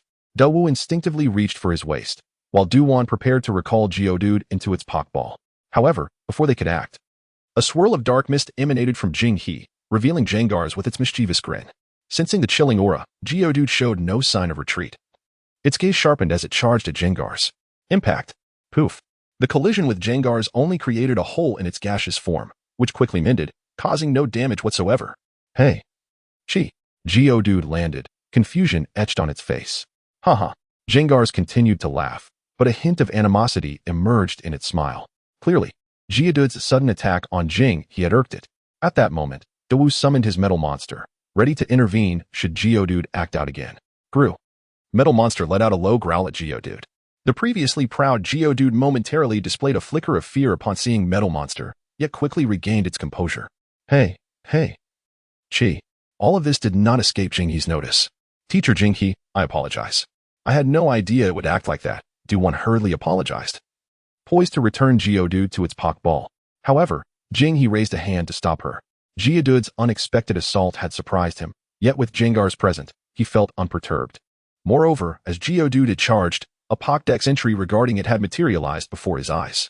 Geodude, type, rock, ground, ability, sturdy, moves, tackle, rollout, mudslap, rock polish, roll, magnitude, rock slide, defense curl, heavy slam, mood, restless, arrogant, condition, excellent, it just 8, and it craves battle, friendliness, 20, you are too weak to deserve its name, too weak. Jing he mused, a vein appearing on his forehead. Nevertheless, it must be acknowledged that Devon's Geodude was indeed impressive, inheriting the heavy slam move from her father's Pokémon. Perhaps having witnessed the might of Devon's father's Pokémon, it displayed disdain for both him and Devon, yet seemed to harbor some caution toward Dewu's metal monster. Devon had not captured it through battle, and perhaps her careful nurturing had emboldened its arrogance. Addressing such temperamental Pokémon was relatively straightforward, A bit of education would suffice. Jinghe decided he would take it upon himself. This was not merely due to Geodude's contempt for him. Rather, he sought to provide Jengars with some practical experience, and this Geodude was undoubtedly a fine candidate. Very well. Teacher, Geodude. Duan voiced her concern hesitantly. I will give it a try. If all goes well, we can resolve this today, Jinghe stated calmly. Really? Duan's face lit up with delight. Dawu was equally taken aback. You can resolve it today? Jinghe offered no explanation and turned to Geodude. Shall we have a match? Hey, Chi? Just you? Geodude shot him a sidelong glance. Jinghe chuckled. Without waiting for Geodude's response, he declared, Jengars. Say hello with shadowy gaze. Haha. Upon hearing this, Jengars fixed its gaze on Geodude. As Geodude met its eyes, Jengars suddenly contorted its face into a frightful expression, conjuring a multitude of eyes around it, all fixated on Geodude. Geodude shivered unexpectedly, startled by the display. Anger surged from within as it shouted, Hey, Chi. Shaking its fists as it charged once more at the airborne Jengars. Do not dodge. Curse it, Jinghe commanded calmly, stepping back to create some distance. The ordinary moves of the normal-type Pokémon are utterly incapable of striking Ghost-type Pokémon. This little Geodude, lacking a trainer's guidance, evidently remained unaware of this fact. Jengar let out a sinister chuckle, allowing Geodude's fist to pass right through it, with an eerie laughter echoing from within its essence. Subsequently, a shadow shot forth from Jengar, swiftly penetrating Geodude's body, causing Jengar's previously solid form to become less substantial. Upon landing, Geodude was momentarily startled, but soon relaxed, realizing it seemed to have sustained no damage. Jengar suddenly peered from behind it, its tongue flicking out in a crimson arc. The sticky saliva sending a shiver down Geodude's spine. It felt as though it had been poisoned, its limbs felt weak, and its body no longer obeyed its commands. Fortunately for Geodude, Jengar's first real battle application of the move Lick triggered a paralysis effect. What followed was simplicity itself. Jengar unleashed its odd light, hypnosis, and will-o-wisp. From a distance, Daigo and Cuckoo observed the battle unfolding between the two Pokémon, though it would be more accurate to describe it as a one-sided lesson, and exchanged a glance almost instinctively. Cuckoo. You haven't crossed paths with Teacher Jinghe, have you? Daigo inquired in a hushed tone. Cuckoo, hearing the calm voice and Jengar's gleeful cackling, instinctively shuddered. And no, I don't think so, but Geodude might have inadvertently offended the teacher. Moments later, the commotion in the arena ceased, prompting Cuckoo to exhale a sigh of relief. Finally, it was over. Just then, Jinghe's voice cut through the silence. Cuckoo, did you bring the healing spray? Yes, I did. Cuckoo replied reflexively. She gazed at Geodude, collapsed in the arena, burdened by numerous lingering debuffs, already devoid of fighting capability, thinking to herself that it was indeed time for a healing. However, Jinghe continued, Excellent, heal it, and let us battle again. Cuckoo? Chapter 13, Poisoned Hay. Hey Cha-Cha, Geodude wheezed, regarding Jinghe and Jengar with the expression of a creature confronted by two grinning demons. They were demons. Despite the supposed battle, Geodude had not touched Jengar even once. Its attacks seemed entirely ineffectual, although Jengar had not aggressively assaulted it. Every move Jengar made was more tormenting than a direct hit. Moreover, the most distressing aspect was that it couldn't even flee. Not only was Jengar significantly quicker, but every time Geodude felt the urge to escape, it would inexplicably tremble, rendering it immobile. Reflecting on its recent experiences, paralysis, confusion, sleep, fear, and burns, each time it managed to extricate itself from one adverse condition, it was immediately ensnared by another, never getting a full round of moves in, as its stamina ebbed away amidst unexplainable agony. Was this a battle? It felt more like a relentless torment. Just the thought of its encounter with Jengar sent chills racing down Geodude's spine, and that sinister laughter from Jengar, particularly its inexplicable appearances behind Geodude, was unsettling. Moreover, the human named Jinghe was even more terrifying. He appeared so frail, seemingly devoid of any merit aside from his good looks. Yet his words left an indelible mark on Geodude's psyche. Heal it, and let us battle again. Was this something a sentient being could utter? Geodude felt as if its tender spirit had been brutally shattered. In comparison, it found the metal Pokémon to be far more gentle. And Cuckoo was undoubtedly the best trainer in the world. Seeing Geodude display a look of submission, Jinghe raised a hand to halt Jengar. That's enough. Do not be so ruthless, Jengar. Jengar begrudgingly emitted a sound of protest. Ruthless? Me? The acceptance of this battle was far quicker than I had anticipated. Jinghe mused to himself, stroking his chin. To be honest, the outcome of the battle between Jengar and Geodude was entirely within his expectations. Primarily because Jengar was exceptionally well-suited to counter Geodude. Cuckoo's Geodude possessed remarkable potential, inheriting the move Heavy Slam. However, The issue lay in the fact that this move belonged to the normal type. Without auxiliary moves like Detect or Odor Sleuth, it was impossible for Geodude to strike the Ghost-type Gengar. At least, given Geodude's current abilities, it was beyond reach. Not only was Heavy Slam a normal-type move, but Geodude's 2 uses of Tackle were also normal-type moves, ineffective against a Ghost-type Pokémon. Furthermore, Geodude is a Rock and Ground-type Pokémon, while Gengar's ability is Levitate. Pokémon with the Levitate ability can ignore most Ground-type moves unless they are grounded or affected by moves like Gravity. In summary, among all the moves Geodude possessed, only Rock-type moves could inflict damage on Gengar. Additionally, Geodude's greatest trait lay in its formidable physical defense, albeit at the cost of speed. Conversely, Gengar excelled in special attack and speed. It was a complete mismatch. As long as Jinha and Gengar did not act foolishly, Geodude, with its power level not significantly surpassing Gengar's, could never hope to win. This was also why Jinha chose to engage personally rather than sending Daigo or the Metal Pokémon. Gengar's debut battle needed to instill sufficient confidence.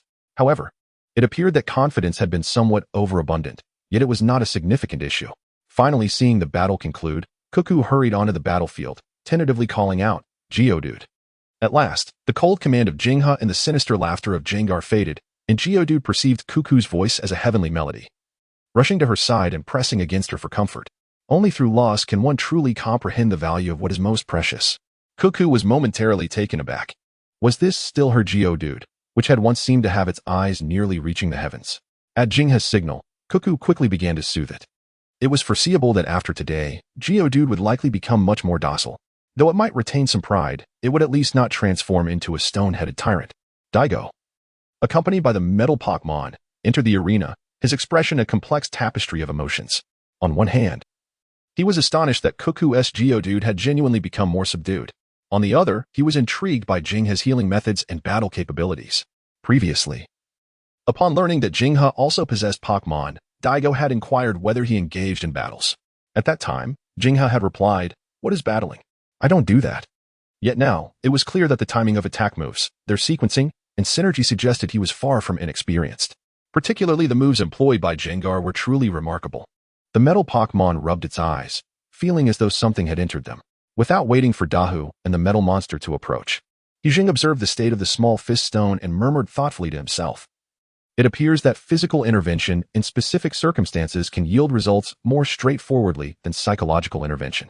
The metal monster's expression stiffened, casting a glance at Dahu, revealing a look of desperation. Did it too have a physical intervention regimen? The corner of Dahu's eye twitched. Physical intervention? He felt the psychological blow that the small fist stone had endured was far more severe.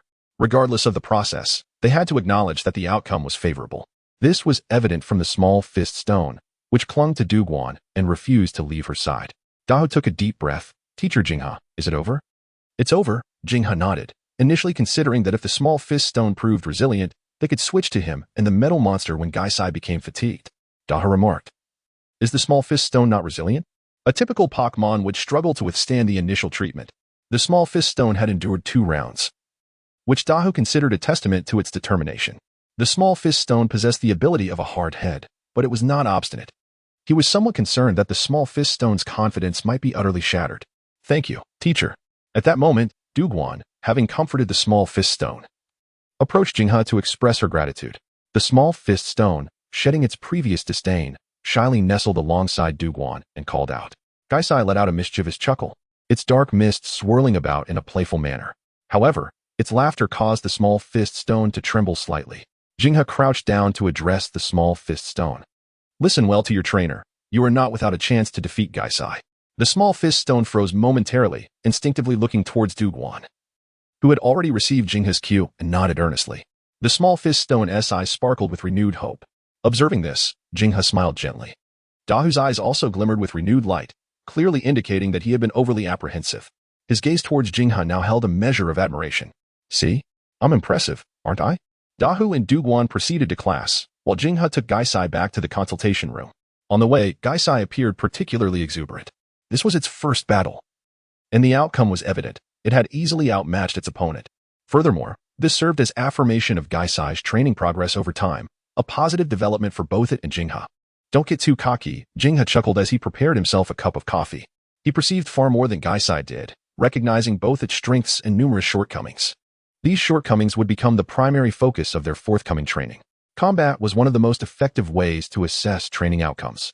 If the small fist stone followed its trainer's commands, it would not have won so effortlessly. At appropriate moments, Jinghe would need to remind this little creature to avoid excessive pride. However, Gaisai remained undeterred. "You speak as if you were not the trainer," it seemed to retort. As Jinghe diligently brewed his coffee, a glint of cunning flashed in Gaisai's eyes, a low, mischievous chuckle escaping it as its form gradually faded from sight. When Jinghe turned back after finishing his coffee, Gaisai suddenly reappeared, making a silly face and sticking out its long tongue towards him. Surprise attack. Jinghe's expression froze, preparing to wipe the drool from his face. However, midway through the motion, his raised hand halted in midair, a shade of purple creeping onto his face. This time, he had truly been poisoned. Gaisai. Moreover, it was not an ordinary poison. The consultation room echoed with Gaisai's flustered voice. Chapter 14. Alley Hypnosis in Kanaz City. The rain is always delicate and prolonged, and after autumn sets in, it carries a hint of a chilling, bone-deep sensation. The rain, illuminated by the light, forms a grayish web. As it approaches the ground, each droplet splashes tiny water droplets upon impact, accompanied by the soft sound of water. A figure holding an umbrella slowly emerged from the light into a narrow alley. The yellowed light outside the alley delineated a blurred boundary of light and shadow. A cheerful call echoed from beneath the umbrella. "Yes, yes, yes, you have grasped the poison-type move, missed, and opened the gateway to poison-type moves. Yet you still cannot control the poison you release as a poison-type Pokémon." Jinghe's voice, tinged with exasperation, followed. He had realized that every time Gaisai employed a poison-type move, it was always aimed at him. The first time, it had merely caused him mild poisoning, but this time, it had directly poisoned him, if it were not for having prepared an antidote in advance due to previous foresight. Relying solely on Gaisai to detoxify itself would have proven unreliable. The price of just one antidote was a painful thought for Jinghe. However, considering Gaisai had comprehended mist, he could reluctantly accept the cost of one antidote. If he were to endure several more poisonings, would he not end up akin to a super novice? Jinghe could not help but mock himself internally. Gaisai. With arms crossed, Gaisai stood defiantly before him, a serious expression on its face. "Just hold on for 10 more minutes. I can definitely detoxify you." Jinghe's mouth twitched. 10 minutes? This is genuine toxin. In half an hour, you might as well switch trainers. I believe you can do it. I want to believe in myself too. As he spoke, Jinghe's voice gradually faded. Suddenly, a faint, somewhat abrupt sound echoed within the alley. Gaisai seemed to sense something. Peering from beneath the edge of the umbrella, its eyes narrowing. In the alley behind them, a shadow flickered momentarily. Jinghe and Gaisai exchanged glances, falling silent as they maintained their pace forward. However, as they neared the corner, Jinghe's footsteps quickened, and in the blink of an eye, he vanished into the dim alley. After their disappearance, a figure clad in a black raincoat at the other end of the alley appeared somewhat surprised. Discovered? Their pace quickened as they hurried towards the direction where Jinghe had vanished. Suddenly, as this person reached the corner of the alley, they seemed to step on something, producing a faint cracking sound. Yet, such a subtle noise on a rainy night felt inconsequential, especially when one's attention was entirely diverted to other matters. "Hello." Before this person could glance around in search of Jinghe's figure, a dispassionate greeting rang in their ear. Startled, they instinctively turned towards the source of the voice. What awaited them was a grotesque, grinning face filled with terror. Particularly, the large white eyes glimmered with bizarre and mysterious circles. "Hypnosis." Gaisai's voice echoed distantly in their ears, growing fainter. The person felt their eyelids grow heavier, their body gradually unresponsive. The once robust form now felt weak and powerless, an overwhelming drowsiness washing over, compelling them to seek a deep slumber. Immediately after, another gentle voice, akin to a refreshing spring breeze, emerged, reminiscent of a neighborly older brother, inducing an involuntary relaxation of the mind. "You feel fatigued, currently reclining on a soft, comfortable bed, your eyelids relaxed. Gradually, you succumb to slumber." The man stands motionless nearby, eyes closed, breathing evenly, seemingly fast asleep. Guys tentatively brushed past the man, yet he remained unresponsive. At that moment, Jinghe stepped out from behind Guys, gazing intently at the man with a grave expression. However, with Guys' hypnotic assistance, the process was far smoother than anticipated. Hypnotizing an individual involves intricate steps. The most crucial aspect is the trust the subject must have in the hypnotist, establishing a sufficient trust relationship. Additionally, the subject must be completely relaxed and defenseless. Fortunately, Guys' hypnosis bypassed many unnecessary complexities, making it challenging for an ordinary person to resist the power of Pokémon. "Who are you?" Jinghe inquired, his expression serious but his tone still measured. Hui. The man's voice came forth in a whisper, faint yet discernible. Who sent you? Jing He pressed further. Jin He, the leader, the man replied. Jin He? The name rang a bell for Jing He. Why are you looking for me? The man fell silent. Observing the man's lack of response, guys contemplated intervening, but Jing He halted him with a glance, reiterating, What kind of individuals are you? Dzijin. The man stammered again. Dzijin? Dzijin Corporation. A look of realization dawned on Jing He as he recalled who Jin He was. Jin He, a former engineer at Dzijin Corporation, had appeared on television promoting projects related to the company's marine and new violet endeavors, as well as the renovation of Zijin City. Dzijin Corporation was once a formidable rival to the Devon Manufacturing Corporation, with vast industrial reach throughout the Hoenn region, until it declared bankruptcy due to certain circumstances, with the majority of its assets absorbed by Devon. It later emerged that Jin He was not merely an engineer but also managed intelligence operations for Dzijin, having dispatched commercial spies to Devon. Was the residence of Dr. Solon's also your doing? Jing He continued to inquire, feeling relieved. Initially, he had feared that they were affiliated with colossal entities like Team Aqua or Team Magma, only to discover they were merely a remnant of Dzijin Corporation's unfortunate individuals. What are you searching for? Stones? Just stones? Jing He frowned. Shouldn't it be some documents? After all, Dr. Solon's father, Solon's Leizong, was once associated with Dzijin Corporation. Jing He had gleaned the information he sought. Guys, sensing the conclusion of the questioning, licked his lips, a crimson glint flickering in his eyes. Shall we eliminate him? He proposed. Jing He's expression darkened. Do you truly believe Ms. Junsha would tolerate such actions? Moreover, eliminating him would only complicate matters further. Now that we understand their objectives, many things will be considerably easier to manage. Ignoring Guy's suggestion, he carefully chose his words and slowly articulated, You have located Jing He, infiltrated his home, yet did not uncover what you sought. He fixed his gaze upon the man, repeating the statement thrice. I have found Jing He and confirmed there is no man. The individual murmured, echoing the words. Meanwhile, Jing He crouched down, collecting the shards of broken plastic remnants from the ground. This was a precaution he had left behind. Knowing he was being followed, he could not afford to be unprepared. The sharp sound he had created in the alley served a similar purpose. In such a dim, cramped, and unclean alley, no one would pay attention to the ground, yet it provided him with a sense of alertness. The reason for avoiding the main road was that there was no true thoroughfare between the school and his home. He found the narrow, disordered alley much more accommodating. At least he was far more familiar with the terrain than others, and the alley was more advantageous for Pokémon-like guys. Let us depart. Once he had concluded his task, Jing He hastily left, umbrella in hand. Guys hurriedly followed suit. However, shortly after Jing He vanished deeper into the alley. Guys re-emerged from the wall. Observing the seemingly slumbering Hui, he let out a sinister chuckle. It's not that simple. Here is a nightmare that will keep you awake for 3 days.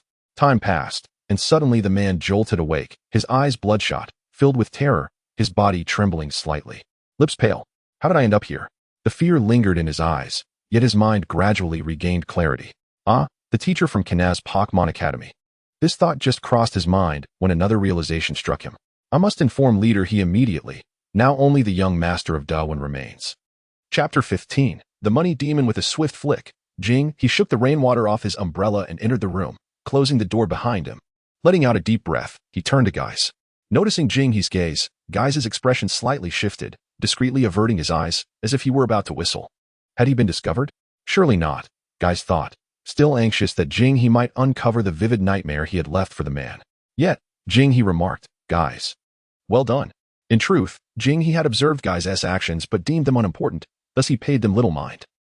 It was nothing, Guys replied. A hint of embarrassment evident on his face for the first time. Jing He smiled faintly.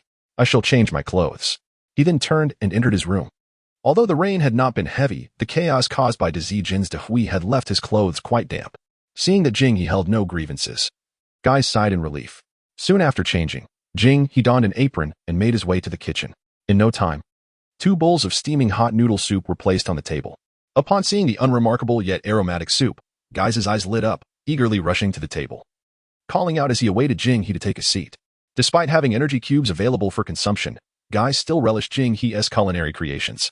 Moreover, given Jing He's current financial situation, he could not afford to let Guys rely solely on energy cubes. Daily sustenance was still necessary. Having been caught in the rain, a warm bowl of soup was just what he needed to stave off the chill. As soon as he sat down, Guys eagerly grabbed a fork. twirling the noodles and shoving them into his mouth. But after taking a bite, guys quickly realized something was amiss. It's too spicy. It gaped, panting while casting a glance at Jingha. Did you mistake chili for salt? Jingha retorted, slightly annoyed. I added ginger. I mentioned needing to dispel the cold. Otherwise, one might easily catch a cold.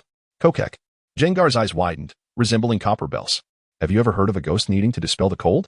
However, this time, Jingha remained resolute, stating, you are merely a ghost-type Pokémon, not a genuine specter. As a Pokémon, the risk of illness exists. Finish your meal. And leave no soup behind. Kokek. Jengar sighed in resignation, dragging out the sound. Yet, despite the spiciness, the dish was delightful, and Jengar devoured it with increasing speed, finishing every last bit of noodles and broth in mere moments. Whether it was the ginger's effect or something else, Jengar felt a warmth spreading within. Kokek. After the meal, Jingha and Jengar nestled on the sofa. Jingha held the rough stone upon which Jengar had been sleeping, while Jengar fixated on the computer screen, excitedly licking its tongue at the ongoing Pokémon battle. What secrets did this stone harbor that captured the attention of the remnants of the Violet Corporation? How did they learn that Dr. Solons had discovered this stone? Although the immediate threat seemed to have subsided, Jingha could not feel entirely at ease until he unraveled the mysteries of this stone. Moreover, his curiosity about it had deepened. A fossil? That was his initial guess. Yet, there seemed to be no reason for an energy company like Violet Corporation to be interested in a mere fossil. Perhaps it would be best to break it. After much contemplation, Jingha, having no expertise on stones, ultimately reached this conclusion. If it were indeed a fossil, breaking it might affect its value. Yet it should still yield some essential elements. However, if it were not a fossil, the implications would be uncertain. Kokek? Jengar had initially feigned agreement, but soon realized the gravity of Jingha's words, its voice rising in pitch. Break what? The stone. Kokek. Its head shook vigorously like a rattle. No. 3. Jingha did not engage in a debate over the pros and cons with Jengar and raised 3 fingers. 3 energy cubes. Kokek. Jengar paused, and after a brief moment, shook its head even more fervently. To Jingha, this might just be a stone of considerable value, but for Jengar, it was the home it had slumbered within for nearly a millennium. It was both a bed and a house, its only possession, thus it required more compensation. Jingha's brow furrowed slightly. He raised 2 more fingers. 5. No more. Jengar swallowed hard, its eyes darting around, catching a glimpse of the kitchen, and its expression brightened. Kokek. It pointed towards the kitchen, exclaiming, we must go in there. Jingha's expression darkened as he took a deep breath. 1 minute, at most 1 minute, or else forget it. Kokek. Deal. Jengar, having secured its desires, displayed a triumphant grin, swirling its dark mist, signaling Jingha to proceed with the smashing. Soon, the 2 of them found themselves on the balcony. Jingha placed the stone on the ground, steadying it with one hand while wielding a hammer with the other, striking it gently. Thud, thud. However, the stone proved far sturdier than he had anticipated. The hammer barely made an impact. Kokek, are you not using enough strength? Did you skip a meal? Jingha shot a sideways glance and increased the force of his strikes. Bang. Crack. The hammer struck true, producing a crisp sound and causing a flurry of rock fragments to scatter, revealing a web-like pattern of fine cracks. Jingha quickly lifted the stone with utmost care, and Jengar eagerly leaned in to inspect. The stone, once whole, now bore numerous fine lines, with a significant crack forming in the center. Through this fissure, something glimmered faintly within. Kokek, is there truly something inside? It had been unaware of this for so many years. Jengar hastened to the desk in the room and turned on the lamp. Under the light, the object within the stone reflected a subtle glow. Simultaneously, both Jingha and Jengar began to discern the shape within. It appeared to be a transparent sphere, akin to a glass bead. But within it were embedded red and purple tendrils resembling both leaves and spirals. Upon making out the sphere, Jingha's pupils dilated slightly, a mixture of astonishment and realization washing over him. Kokek. Jengar's expression mirrored his, yet it could faintly sense an inexplicable allure emanating from the sphere. A strange sensation it could not quite articulate. It looked to Jingha, as if expecting him to identify this object. Rustling, Jingha resolved to clean the outer layer. With each layer of rock peeling away like fruit skin, the sphere within finally came into full view for both Jingha and Jengar. The transparent orb glimmered with a faint red light and a subtle violet hue. Leaning back in his chair, Jingha exhaled deeply. It truly is a Mega Evolution Stone. Chapter 16. Energy Kokek? Jengar circled around the Mega Evolution Stone in Jingha's hand, brimming with curiosity. Mega Evolution Stone? What is that? If I recall correctly, this should also be your Mega Evolution Stone, Jingha murmured, rubbing the orb gently. Kokek? Mine? Jengar blinked in surprise. So, what exactly was this object? The Mega Evolution Stone. Jingha explained with a gentle smile, recognizing Jengar's bewilderment. It is widely known that, apart from a few rare Pokémon, most possess 1 or 2 stages of evolution. Take Jengar as an example. It evolves into Jengarsal after one stage, and into Jengarsal's final form afterward. Beyond this point, regardless of strength or level increases, Jengar will not undergo significant changes in appearance. However, if it possesses the corresponding Mega Evolution Stone for Jengar, along with a keystone that can activate the stone's powers, and if the bond between Jengar and its trainer is sufficiently strong, it can evolve into Mega Jengar. This is the purpose of the Mega Evolution Stone. Kokek, Mega Jengar? Jengar swallowed hard, eyes gleaming with excitement. Just the name sounds impressive, doesn't it? Mega. The prerequisite is that you must first evolve into Jengar, Jingha reminded Jengar, who was lost in fantasies. Kokek. Yet, Jengar appeared undeterred, nodding solemnly. It seemed clear that diligent training was in order. Upon witnessing the scene, he couldn't help but smile, pleasantly surprised that this Mega Evolution Stone could serve as such a motivating force. During their regular training sessions, while Gaisai was not exactly negligent, his inherent mischievous and cunning nature often led him to seek ways to slack off whenever Jinghe's attention wavered. This had left Jinghe pondering for a long time without a viable solution. However, it now seemed that with the allure of the Mega Evolution Stone and the prospect of Mega Jengars, Gaisai might indeed take training more seriously. Yet, unlike Gaisai's straightforward aspirations for the future, Jinghe's thoughts delved much deeper. Why had the Mega Evolution Stone come into the possession of Dr. Solence? And what was the motivation behind the interest of the Dizzy Gene Corporation in acquiring it? There were 2 prevailing theories regarding the origin of the Mega Evolution Stones.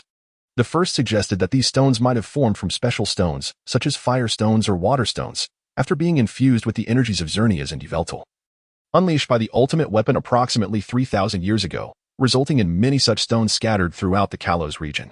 The second theory proposed that over 1,000 years ago, a colossal meteorite struck the Hoenn region, leading to the formation of today's Lilycove City. Within the meteorite lay a massive keystone, with the scattered megastones and keystones across Hoenn being fragments of this celestial body. Thus, finding a Mega Evolution Stone in Hoenn was not entirely implausible. The pressing question remained, as an energy corporation, what was Dizzy Gene Corporation's intent in seeking the Mega Evolution Stones? Moreover, how did they ascertain that Dr. Solence possessed one? Until these 2 points were clarified, even if Jinghe managed to placate Dahue, as long as he held this Jengar's Mega Evolution Stone, it was highly likely that trouble would still find him. He quickly moved to his computer, searching for information on the Devon Corporation and Dizzy Gene Corporation. Drawing on his knowledge of the Pokémon world, he soon uncovered a critical energy source. Alternatively, it could be referred to as life energy, a concept proposed by the current president of Devon Corporation's grandfather, inspired by the ultimate weapon from 3,000 years ago, which had been perfected over generations. Despite being a manufacturing firm, Devon Corporation had successfully developed technology to convert life energy into usable energy. In contrast, Dizzy Gene Corporation's involvement in energy production hinted at potential risks, ultimately leading to its bankruptcy. Meanwhile, this very energy had propelled Devon Corporation into a formidable entity, rivaling the likes of the Sylph Company in the Kanto region. Given the origins of the Mega Evolution Stones, which theoretically also stemmed from the ultimate weapon, their energy could similarly be classified as life energy. Therefore, it followed that Dizzy Jin's pursuit of the Mega Evolution Stones was inherently tied to their quest for energy. This line of reasoning seemed to elucidate many of the existing mysteries. After absorbing this information, Jinghe sat back in his chair, resting his chin on his hand, deep in thought. With these insights, he indeed contemplated several strategies to eliminate the looming troubles, but they required meticulous execution. However, having recently dealt with Dahue, it was unlikely that the remnants of Dizzy Gene Corporation would seek him out again in the immediate future, allowing him a momentary respite. Gaisai, let us continue our practice of hypnosis, Jinghe called out. To his surprise, Gaisai's voice emerged from the kitchen, accompanied by a whiff of gas. The now plumper Gaisai appeared before him, wearing a sheepish grin. 3 seconds. I only lasted 3 seconds. The two exchanged glances for a few moments. The following day, Jinghe donned a relatively formal attire and stepped outside with Gaisai, as he had a class in Pokémon Psychology to attend. The autumn weather in Kanas City was quite pleasant. Following a rainstorm the previous day, the heat had dissipated, making his shirt, waistcoat, and tailored suit bearable. Since his class was scheduled for the second period, he and Gaisai took the opportunity to rest in the consultation room, where Jinghe prepared coffee and organized his lesson plans while Gaisai indulged in watching videos.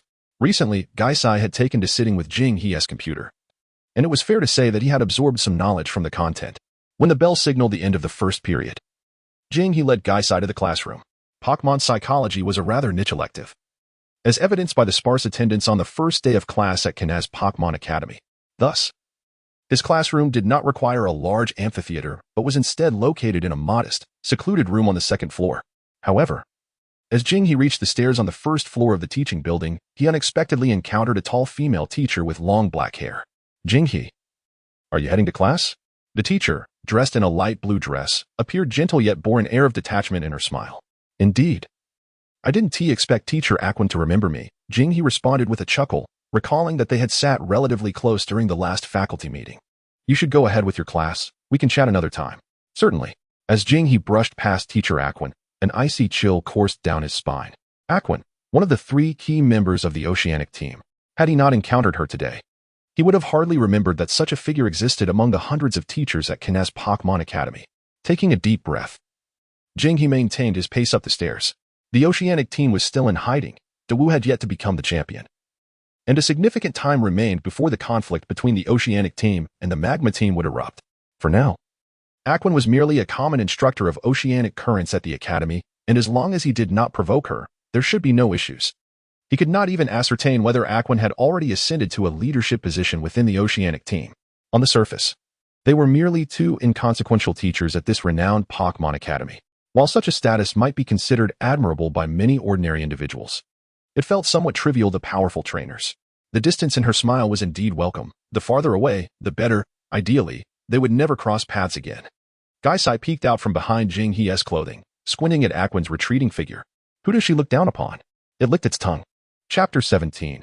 An ordinary class. Jing He had thought that encountering Aquin would be the extent of his unexpected events for the day, yet he was soon proven wrong. Jing He, good morning. As he arrived outside the classroom, he spotted Dawu, Dooku, and another girl with red hair, all waiting for him with books in hand. You all? Jing He asked, somewhat surprised. He recalled that neither Dawu nor Dooku had enrolled in the Pokémon Psychology elective. Teacher, we felt that we didn't know enough about our Pokémon, so we decided to enroll in your elective course, Dawu explained with a smile. Enroll? Jing He cast a glance at the 2. Did Kinaz Pokémon Academy even offer such an option? He shook his head, acknowledging that the world of the affluent was beyond his comprehension, and then his gaze landed on the striking girl with red hair and an elegant figure. Hello. Teacher Jing He, my name is Yasha, and I'm from Fuyin Town. Without waiting for the introduction from Duwan, Asha stepped forward and cheerfully introduced herself. I am Asha from Fuyin Town. Isn't she the future owner of the Fuyin Gym? The fiery red-haired girl is indeed someone of considerable significance. If Jing He recalls correctly, this future gym leader Asha is the granddaughter of one of the previous Elite Four of the Hoenn League. Hello. Jing He greeted with a smile, though he could not help but silently scoff. A future league champion, the current heir of the Devon Corporation, the gym leader of the largest city in the Hoenn region, and the granddaughter of a former Elite Four. What an utterly ordinary elective course this is turning out to be. The group did not linger at the entrance for long. They merely exchanged greetings before stepping into the classroom. The bell for class rang at that moment. Standing at the podium, Jing He surveyed the entire classroom.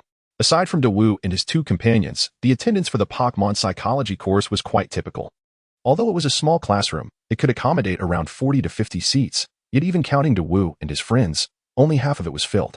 Furthermore, apart from Dawu, Duwan, and Asha, the majority of students chose to sit at the back of the room, creating an awkward division in the middle of the classroom. For most students present, Pokémon Psychology was merely an obscure elective that offered an easy path to academic credits. As long as they attended classes punctually and refrained from skipping, accumulating credits was not particularly challenging. In fact, this had been the case with previous sessions of Pokémon Psychology since the institution did not place much emphasis on this course. Everything was left to the discretion of the instructor. This was one of the reasons Jing He, despite being from Hoenn, chose to enroll at Silver University. After a brief greeting and a succinct self-introduction, he picked up his textbook and methodically began the lecture. Although Pokémon Psychology bore the prefix of Pokémon, its essence remained rooted in psychology. The theoretical knowledge encompassed within this subject required extensive memorization, rendering the course rather tedious. It was not just the group sitting at the back who were prepared to slack off. Even Dawu and his companions, seated at the front, began to frown after a short while. Particularly Asha, who, as a spirited girl, was now yawning, her enthusiasm seemingly extinguished. To be candid, These dry, tedious, and often redundant theoretical concepts had once caused Jinghee considerable distress. Memorizing the materials merely granted the key to the door of psychology, but without a thorough understanding. It was equivalent to learning nothing. Nevertheless, as the inaugural session of Pokémon psychology for these freshmen, they displayed a commendable level of restraint, refraining from overtly dozing off on their desks. As for a few students who were genuinely fighting off drowsiness, Jinghee decided to assist them. Suddenly, a tall, slender boy sitting in the far corner of the classroom sprang up, his forehead glistening with cold sweat, his pupils dilated, and he gasped for breath as if he had encountered something terrifying. "Do you have a question, classmate?" Jinghee inquired with an amused smile, unfazed by the boy's reaction. "And no, I'm sorry, teacher." The boy appeared to realize he was in the classroom and hurriedly sat down, wiping the sweat from his forehead. His reaction surprised the nearby students, who quietly inquired, only to discover that he had nearly dozed off, and upon closing his eyes, had experienced a brief yet horrifying nightmare that jolted him awake. This phenomenon was not isolated to this boy. It also occurred with 2 other boys. Thus, the first class of Pokémon psychology proceeded unexpectedly smoothly, with no one succumbing to sleep. For a psychology teacher, this was already a success.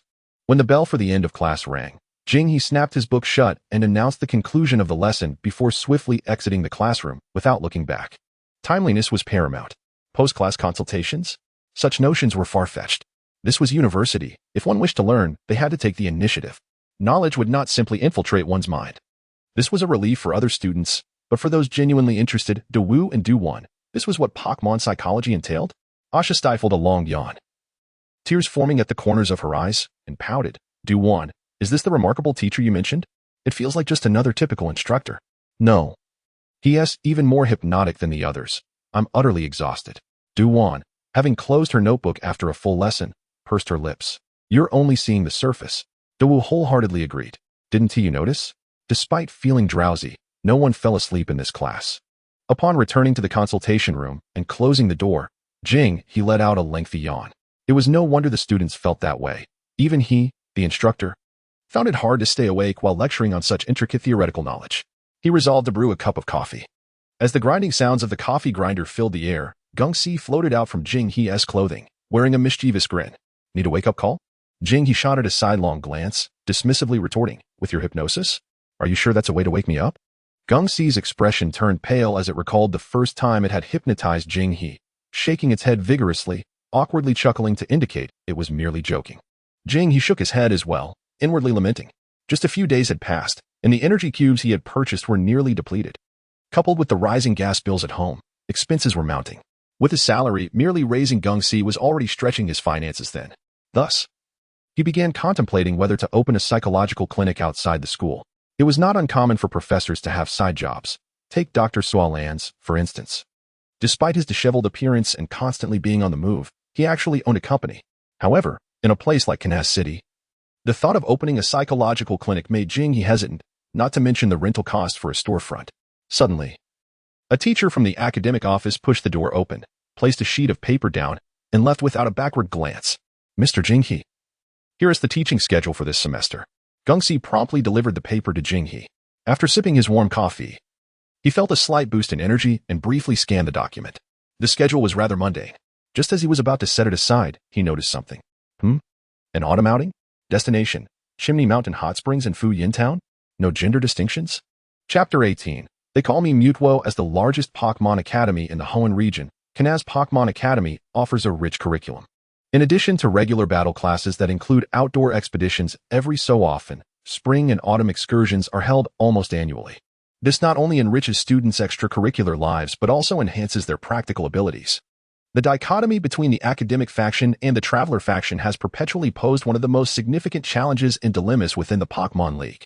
The academic faction holds the traveler faction in disdain, viewing them as a band of reckless individuals embarking on journeys without a solid theoretical foundation, which contributes significantly to the elevated mortality rate among trainers.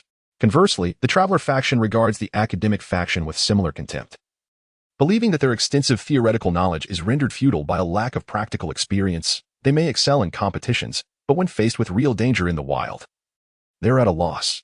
The excursions and seasonal outings organized by the Academy are, to some extent, intended to address this deficiency among students. Initially, these matters had little to do with Jinghee. However, this time, he found himself listed among the teachers accompanying the autumn outing. More importantly, the class he would accompany was none other than the first-year battle department, Class 1. Naturally, he was not the sole instructor. The primary responsibility lay with a mentor from the battle department named Duff. Additionally, there were 2 other teachers accompanying them. The issue arose with these 2 accompanying teachers. One was a nurturing department mentor named Kaizi, with whom he had a relatively good rapport, while the other was the Oceanic Currents mentor, Aquan. Although Aquan's current affiliation with the Oceanic team was uncertain, the mere mention of her name served as a constant reminder to Jing-He that the Hoenn region would not be peaceful, nor would the entire league. This realization left Jing-He, who merely wished to lead a quiet life as a teacher, perhaps earning the title of researcher or doctor while capturing a few Pokémon and attempting to live as an ordinary trainer, feeling rather helpless. If only he were unaware of the impending events. Unfortunately, he was acutely aware that, in the near future, the Hoenn region would be thrown into turmoil by the Oceanic team and the Magma team. The legendary ancient deities would awaken. At that time, if he remained nothing more than an ordinary person, or even a standard trainer, his safety would be wholly out of his hands. Yes, it is true that the future Daigo would indeed support the Hoenn region. But could he truly rely solely on Daigo to confront the terrifying duo of Kyogre and Groudon for 22 days? 22 days. Looking beyond that, the calamities brought by the Oceanic team and the Magma team would be compounded by the remnants of the Purple Iris Corporation, who would not remain idle. Moreover, he could not simply flee to another region, setting aside how he would manage to work in a different area. The troubles that would arise there would be no less daunting than those in Hoenn. Ultimately, to ensure one's own safety, one must first possess sufficient strength, correct? Jing-He sighed deeply. The tension that had previously relaxed after he had misled Dehui surged once more. G.I.s? The mischievous ghost Pokémon looked at Jing-He curiously. Wasn't the autumn outing supposed to be a pleasant event? There would even be hot springs. Why did he seem so perturbed upon seeing this paper? Come on, let us train. Jing-He took a large sip of coffee to invigorate himself. Yesterday, there were still some issues with your timing on releasing the Will-O-Wisp. In the afternoon, after a simple lunch at the school cafeteria, Jing-He returned to the consultation room with GIs, intending to take a short rest before the afternoon training session. Pokémon are neither machines nor tools. Excessive training would yield counterproductive results. Jing-He was not so imprudent as to neglect the importance of balancing work and rest.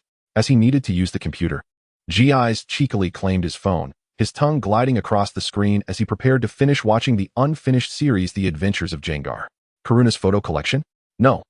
Jalan's swimsuit showcase? No.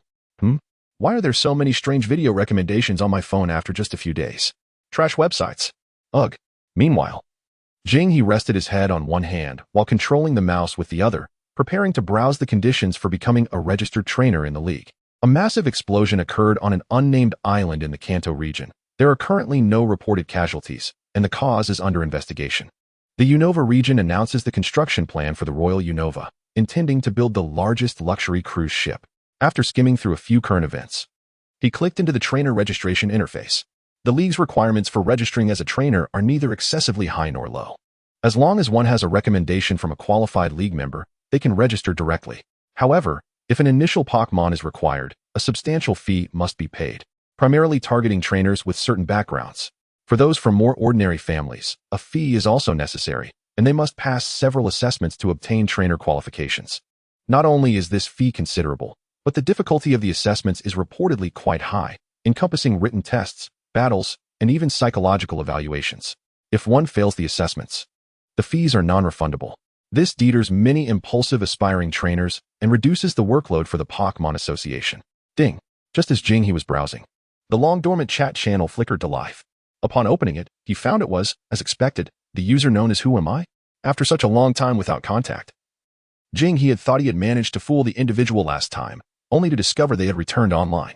This time, Jing-He was already aware that the user was a Pokémon. If he had been surprised before by a Pokémon seeking psychological advice, he was no longer astonished. He glanced at GIs, who was sprawled on the single sofa, engrossed in the show. However, the first question posed by the user left Jing-He momentarily speechless. Who am I? Glancing at the username, Jing-He felt a twitch at the corner of his mouth. Shouldn't you be asking yourself that? Just as he was about to type, the user sent another message. What am I truly? Have you lost your mind? Jing-He paused, lifting his hand. He decided to wait. Given the user's current state, it seemed unnecessary for him to inquire further. Sure enough, his intuition was soon validated. Who am I? Why does it always appear in my mind? What is my connection to it? Split personality? Jing he gently rubbed his chin, suddenly intrigued. Pokémon with dissociative identity disorder are quite rare, and this was his first encounter with such a case. After a brief contemplation, ensuring the user had not continued speaking, Jing he finally began to type. First, I need to confirm what Pokémon you are. Secondly, if possible, please describe what you see of it. After finishing his message, Jing he clasped his hands together, his eyes glimmering with anticipation. This time, the wait for a response was somewhat prolonged. But Jing he was not anxious and patiently awaited the reply. Ding. When he finally saw the content in the chat box, Jing he, who had been remarkably composed, abruptly stood up from his chair. The chat box displayed a single line. They call me Mewtwo. Gasp. Chapter 19. GIs. As Guac was engrossed in the drama, the sharp sound of a chair sliding across the floor interrupted him, prompting his curiosity to turn towards Jing he. Was the cryptic murmuring not yet over? Once he confirmed that Jing he was not in any immediate danger, Guac redirected his focus back to his phone. Yet, he remained oblivious to the profound experience Jing he was currently undergoing. As a scholar of psychology, Jing he had always been quite confident in his mental self-control. However, upon encountering the two characters Chow Meng in the chat box, he found himself momentarily stunned. Chow Meng. Surely, no Pokémon enthusiast is unfamiliar with this name. In a previous life, as the Pokémon games evolved through various regions such as Kalos, Alola, Galar, and even Paldea, many formidable and terrifying legendary creatures emerged. It may seem hasty to declare Chow Meng as the strongest Pokémon, yet in the hearts of numerous seasoned Pokémon fans, Chow Meng undeniably holds a significant and unique place. Without question, Jing he was among them, deeply acquainted with Chow Meng. Chow Meng, a legendary Pokémon of the psychic type, was artificially created by Team Rocket using the genetic material of Mew, possessing immense strength and destructive capability. It has been on a quest to discover the meaning of its own existence due to its manufactured origins. Encountering Chow Meng in the context of a game would undoubtedly delight Jing he. However, encountering it in the real world was far from a fortuitous event. Given Chow Meng's capabilities, eliminating an individual, a Pokémon, or even an entire town would not pose any difficulty.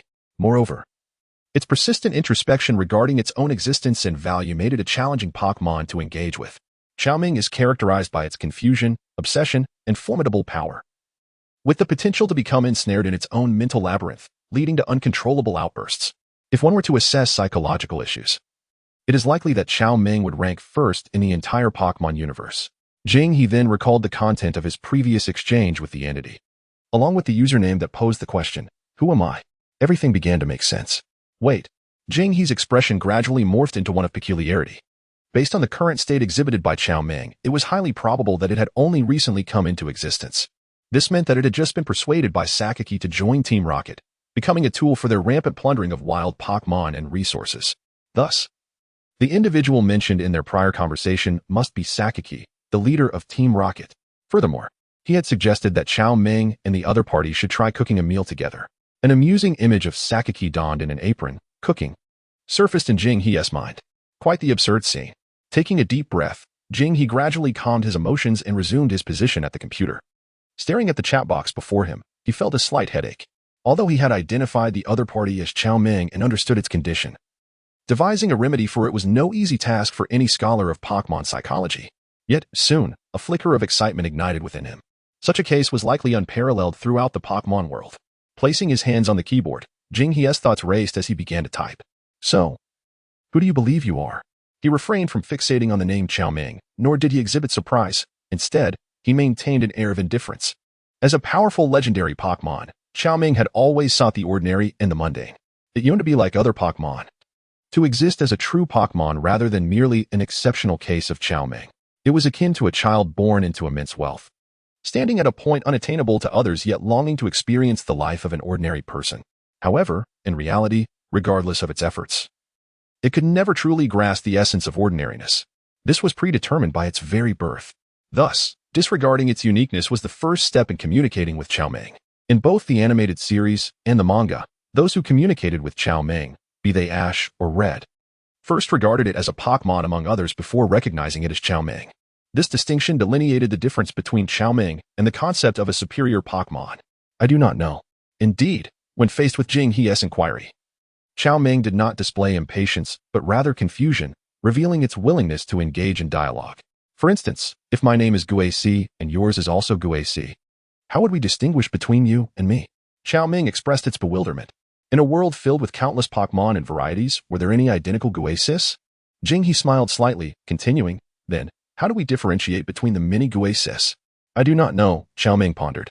If one Guasi enjoys noodles and another prefers to absorb gas, can you tell them apart? Yes, Xiao Ming replied decisively this time. How would you distinguish them? Their preferences are different. Excellent. Jinghe typed rapidly, as if composing a well-rehearsed thesis. He then asked if there are 4 Guasis, 2 of whom enjoy noodles, and 2 who prefer gas absorption. How do you think they can be distinguished? I do not know. Among the 2 Guasis that enjoy noodles, one always floats in the air, while the other frequently burrows into walls. Can you tell them apart now? Yes. Their behaviors are different. With this exchange, Jinghe felt a surge of satisfaction. So, have you reached a conclusion? Preferences, behaviors, thoughts, goals. Xiao Ming's response exceeded Jinghe's expectations.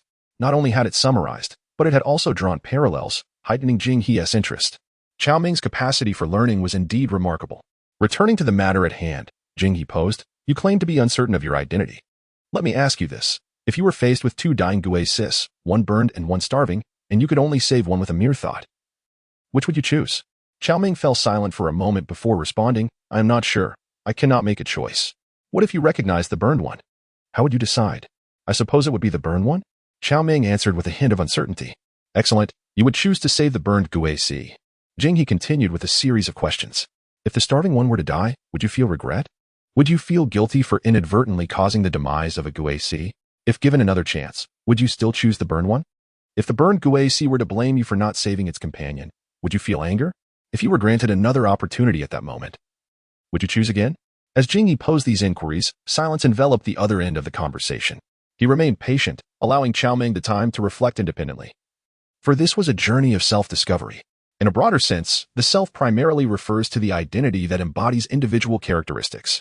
After approximately 30 seconds, Jinghe finally typed out his last line. A series of questions, regardless of how you respond, ultimately hold little significance. When you answer these inquiries, the responding version of yourself becomes the true you, one that cannot be replicated, even by the countless manifestations of Mewtwo. Upon striking the send key, a dull thud emanated from the computer, indicating that the message had failed to send. It was only then that Jinghe realized Mewtwo's account had inexplicably gone offline. The system prompted that the recipient was unavailable to receive messages. Jinghe paused, momentarily bewildered. Achoo! Beside him, Guiz was sneezing incessantly. Droplets of saliva splattering across the screen. Did he catch a cold? Or perhaps someone is thinking of me. In the city of Shijian, within a nearly sealed underground laboratory, alarms blared, their lights flashing wildly, casting a red hue across the entire facility. At the heart of the lab stood a Pokémon clad in highly advanced armor. Eyes tightly shut and brows furrowed, silently standing still. From the armor on its back extended numerous data cables, power lines, and control wires. Meanwhile, dozens of researchers in lab coats scurried about like ants on a hot pan, desperately manipulating a multitude of computers, their control panels spiraling into chaos. What the hell is going on? Is there a hacker breach? The network is completely down. Damn it. Do you think our rocket team's multifaceted firewall is just for show? The multifaceted firewall? You might want to take a good look at it. It is already passed out. Furthermore, what in the world do these GUIs even mean? On the large screens and various displays, the characters GUIs flickered incessantly. Densely packed and uncountable. Chapter 20, Robbery Offline? Staring at the screen for an extended period, Jinghe awaited Mewtwo's reply, rubbing his chin thoughtfully. Had he been too forceful? In truth, Jinghe was confident in guiding Mewtwo to comprehend the concepts of the ID, ego, and superego.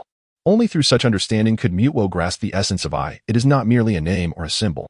Once it realizes this, perhaps it will understand that.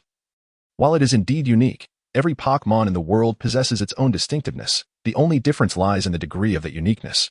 As a traverser and a spoiler of secrets, Jinghe was already quite familiar with Mewtwo, making this a remarkably targeted therapeutic endeavor, akin to shooting first and drawing the target later, which somehow made sense. Yet, Mewtwo's sudden disconnection left him with the sensation of striking a punch into a pile of cotton. Never mind. After a moment of contemplation, Jinghe shook his head. Regardless of whether Mewtwo could accept it, he had done what a Pokémon psychologist ought to do. Surely Mewtwo, still under the control of Team Rocket, would not come through the network to retaliate against him? After collecting his thoughts and resting a while longer, Jinghe, accompanied by the sneezing GUIs, headed towards the gym. Unbeknownst to him, due to his therapeutic efforts, the most notorious underground force in the Kanto and Jada regions, Team Rocket, whose network was impervious even to the Alliance, had suffered an entire day's outage. In Shurjin City, at the Team Rocket base, dim lighting illuminated the shadowy hall, casting a faint glow on a striking figure seated in a chair, stroking the head of a Meowth. Beside him, a bespectacled woman in a secretary's outfit respectfully reported, "Boss. The situation is as follows. Mewtwo appears to have accessed the network without anyone's knowledge, but something seems to have triggered its abilities, leading to an explosion of psychic power, resulting in the collapse of our entire network, leaving even the multifaceted firewall vulnerable." Triggered? A low, resonant voice inquired. Indeed. Based on the data collected by the researchers before the system failure, Mewtwo's psychic power surged to 3 times its usual capacity, with the upper limit unknown, said Jin Yao. The secretary, relaying the facts with precision. The hand stroking Meowth's back paused momentarily. Can we trace who Mewtwo was in contact with at that time? Sakaki inquired. Placing his hand back on Meowth, Jin Yao's expression turned troubled. I'm afraid it will be difficult. With Mewtwo's power, our entire network is still down, and some crucial data has been nearly formatted due to the database being overwhelmed. Moreover, while the Alliance cannot breach Team Rocket's network, infiltrating the Alliance's network is no simple task for us either. Overwhelmed? Sakaki remarked in surprise. Our database should rival that of the Alliance. How could it be full? Jin Yao pursed her lips, her expression growing peculiar as she awkwardly replied, It's all filled with GUIs. GUIs. Perhaps when you pull back the covers at night, it will be all GUIs? Sakaki remained silent for a long moment before finally uttering a command. Investigate. Yes. Achoo. In the training room, GUIs, engaged in training, suddenly halted, sneezing forcefully. Instantly, a thick, deep purple mist erupted from it, drifting toward Jinghe. Alarmed, Jinghe quickly sidestepped. A poison-type move, fog. After avoiding it, Jinghe took a deep breath. Each training session with GUIs seemed to bring about unexpected incidents, making it necessary for both GUIs and himself to practice evasive maneuvers. And he felt his reflexes had sharpened recently. I didn't mean to. GUIs protested, looking at Jinghe with a sense of injustice as he glared back. If you had just managed to suppress that unfortunate expression earlier, I might have believed you, Jinghe replied, brushing off his clothes with exasperation. GUIs sighed inwardly. Lamenting the difficulty of being a Pokémon psychology mentor, nothing escaped Jinghe's keen eyes. Nevertheless, it truly was unintentional. It simply puzzled him why he had been sneezing so much today. Well, it seems you're not in the best shape today either. Training should be moderate. Let us call it a day, Jinghe decided, retrieving a glimmering purple energy cube. Upon seeing the energy cube, GUIs instantly cast aside all worries. With a delighted howl, it devoured the treat, displaying a satisfied expression. With training concluded, Jinghe opted to leave work early. After all, the academy didn't monitor when teachers came and went. Even Dr. Solons from next door would often go missing for 2 or 3 days a week without consequence. Furthermore, Jinghe had heard that some teachers at the academy took on side jobs, such as those in the battle department, potentially working as instructors at battle clubs, earning far more than their school salaries. However, after work, he did not take GUIs home directly. Instead, he made his way to the city center of Canas. Having recently depleted his supply of energy cubes, he needed to replenish them, and the vegetables at home were also running low, so he decided to stock up. Shopping with GUIs was indeed a formidable challenge. After sleeping for nearly a millennium, everything appeared novel to him, and he would be distracted by various trinkets, which could prove costly. However, restraining this vivacious creature was no simple feat either. In the end, Jinghe had to pay a hefty price of 3 energy cubes to ensure a relatively smooth shopping experience, despite the incessant chatter that lingered in his ears. Fortunately, everything went fairly well. Upon exiting the energy cube store, Jinghe, at the expense of his dwindling wallet, managed to secure 2 weeks' worth of sustenance for GUIs. Truth be told, he was uncertain if this supply would last the full 2 weeks, as the last time he had bought enough for the same duration. GUIs had finished it within just 1 week. GUIs had a much larger appetite than he had anticipated. Although he increased the quantity this time, he was uncertain how long it would sustain them. Sighing at the entrance of the energy cube shop, Jinghe realized he needed to find a way to earn some money. Suddenly, a shrill and piercing scream echoed down the street, drawing the attention of passers-by. A masked man, moving with the speed of lightning, snatched a bag from a woman's grasp and swiftly mounted a motorcycle that had been waiting nearby, preparing to flee with his accomplice. Many onlookers changed their expressions, ready to intervene, but it was evident that the assailants were well prepared and not easily deterred. At that moment, a voice rang in Jinghe's ears. Metal monster, psychic. A familiar figure appeared in his line of sight, and it seemed the individual also noted his presence. Daiwu? Teacher Jinghe? Chapter 21. Urban Warfare Bang. The motorcycle, already revving, emitted a dull thud as it stalled under the influence of the metal monster's psychic power. The two men, realizing the situation, shot menacing glares at Dai Wu and Jing He before turning to flee down a nearby alley. Jing He observed the retreating figures, perplexed. Dai Wu's expression shifted as he hurriedly called out, "Teacher Jing He, help me." "Oh." Jing He did not refuse but executed his assistance in a manner that left Dai Wu somewhat astonished. Calmly, he took out his phone and dialed the police. "Hello. Canaz Police Station, this is Jun Sha." A serious voice responded from the other end. "Hello, Miss Jun Sha. There has been a robbery on 6th Street. Dai Wu, seeing the robbers about to vanish, disregarded everything else and pursued them alongside the metal monster. Watching Dai Wu's retreating figure, Jing He couldn't help but sigh. Ah. The impulsive, passionate youth. After all, Dai Wu was not yet the future champion who would command the 4 heavenly kings with strategic finesse. Though he said this, he reluctantly began to run as well. As a teacher, he could not simply stand by while his student faced 2 robbers alone, especially with so many witnesses around, many of whom were recording on their phones. If the incident went viral, he might find himself infamous by the next day. The two chased after the robbers into the alley. Teacher Jing He. Upon seeing Jing He catch up, Dai Wu expressed a look of validation. As if he had known Jing He would not stand idly by. However, Jing He did not respond and instead focused on the corner where the robbers had disappeared. Guis. Understanding Jing He's intent, Guis promptly floated out from him, transforming into mist and slipping into the shadows. Koja. The sound of Guis resonated again, allowing Jing He to fully accelerate. The two quickly rounded the corner only to see the robbers vanish in another direction. Thus, the chase continued. After navigating 3 or 4 turns, they arrived in a completely unfamiliar area. Jing He frowned, his pace gradually slowing. Dai Wu, noticing his unusual demeanor, cast a puzzled glance at him. Have you not noticed that they are deliberately leading us somewhere? Dai Wu paused, realizing the implication. He was not foolish, upon reflection. He quickly recognized the oddity.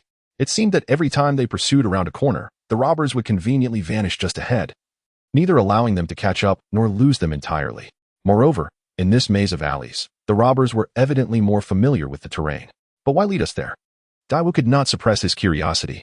What could their motive be? Jing He shot him a sidelong glance. Us? They are likely just trying to lure us into a trap. Sure enough, from behind, faint footsteps began to echo. Ku. The metal monster floated behind Dai Wu and Jing He. However, in the narrow alley, the metal monster's size restricted its movement, making it cumbersome. Jing He inhaled sharply and resumed his run. In such a confined space, the limitations posed by the environment were highly unfavorable for Dai Wu's Pokémon. Dai Wu understood the unspoken message and began to run as well. They veered off in the opposite direction of the robbers' escape route. Meanwhile, the footsteps behind them quickened, evidently surprised that they had been discovered so soon. Damn it, Jing He could not help but mutter, targeting the heir of the Devon Corporation in Canaz City. They certainly have some audacity. Dai Wu chuckled resignedly, but the Devon Corporation isn't exactly a local tyrant. Yet, Dai Wu found himself perplexed from Jing He's words. It seemed he had some insight into who these individuals might be. After traversing 2 more alleys, Jing He abruptly halted. They're coming. As his words fell, sounds emerged from ahead. Houndoom, bite. A roar echoed as a fearsome dog, cloaked in thick black and gray fur with blood-red eyes, charged from around the corner with incredible speed. Metal monster, bullet punch. Dai Wu reacted almost instinctively, commanding his Pokémon. Though the metal monster was relatively slow, the priority of the bullet punch allowed it to intercept the oncoming Houndoom, striking with a barrage of rapid blows that sent the creature flying. However, soon after, another sound emerged from behind them. Mincino, quick attack. A large cat adorned with red patterns dashed forth, propelled by a stream of silvery energy. Yet, while the narrow alley constrained Dai Wu and the metal monster, it equally hindered their opponent's agility, forcing the Mincino to charge straight at them. At almost the exact moment the opposing commander's voice echoed, Jing He shouted, Gaisai. Koja. A swirling mass of nebulous black mist erupted from the wall, transforming into a colossal, ghastly visage, menacing and terrifying, with a long, crimson tongue darting swiftly towards the beam of white light. The sudden appearance of this enormous specter was indeed alarming, particularly in the narrow, dimly lit alley. Yet, before anyone could truly comprehend the fright, a flash of lightning signaled the initiation of the mongoose slash, which collided headlong into the monstrous face. With a resounding pop, the face ruptured, creating a substantial hole. Yet it showed no signs of distress, swiftly regenerating to its original form. The long tongue fell directly in front of it, causing mongoose slash's pupils to constrict, its fur bristling as it instinctively let out a startled cry. Was it fear? No. Standard moves were ineffective against ghost-type Pokémon, and the same applied conversely. While physical effects were nullified, the psychological impact, amplified by the environment and the element of surprise, was undeniably palpable. Jing-He glanced at Dawu without uttering a word. In truth, Dawu had already reacted, wielding the metallic creature's punch as it rapidly traversed the alley, delivering a heavy blow to Mongoose/'s cheek, rendering it unconscious. Koja, Gaisai's sinister laughter emanated from the wall, yet it did not manifest itself, retreating back into the wall as the ghastly visage dissipated. This alley posed constraints for Dawu, the metallic creature, and even the adversary, yet for Gaisai, it was a familiar battleground. Under Jing-He's subtle guidance, the creature had already gleaned a basic understanding of its surroundings and identified the foe's most vulnerable flank. A faint sound reached Jing-He's ears, invigorating him slightly. This way, he headed directly towards the direction where Mongoose/ had been attacked. Dawu, trusting Jing-He without hesitation, followed closely behind with the metallic creature. As they rounded a corner, Dawu spotted two individuals sprawled on the ground, frothing at the mouth and twitching slightly. One appeared to be the trainer of Mongoose/. Dawu exclaimed in shock. Koja, Gaisai's malicious chuckle echoed from the wall. They had not anticipated that a meddler would disrupt their scheme targeting Dawu. Swiftly traversing two alleys, they could already glimpse the brilliant neon lights of the street. However, at that moment, a deep, resonant voice boomed behind them. Fire-breathing camel. Unleash your flames. In the dim alley, a spark akin to starlight suddenly ignited, the flames flickering and casting rapid shadows, transforming the entire alley into a vivid orange hue. The metallic creature tensed, sensing that this fire-breathing camel was significantly stronger than the previous hound and Mongoose/. Suddenly, the wailing of sirens pierced the air, causing both the adversaries and the fire-breathing camel to halt momentarily. Chapter 22. Gaisai, the god of alley warfare. Alerting the authorities was indeed the correct course of action. Should such an event occur again, trust in our Alliance Police Department. Outside the Kanaz police station, Miss Junsha, with a serious expression, spoke to Jing-He and Dawu, who had just completed their statements, before turning and entering the building. Jing-He and Dawu exchanged glances, both reflecting on the events that had transpired. At that moment, the fire-breathing camel had been primed to unleash its flames, and its displayed strength was evidently superior to Dawu's metallic creature.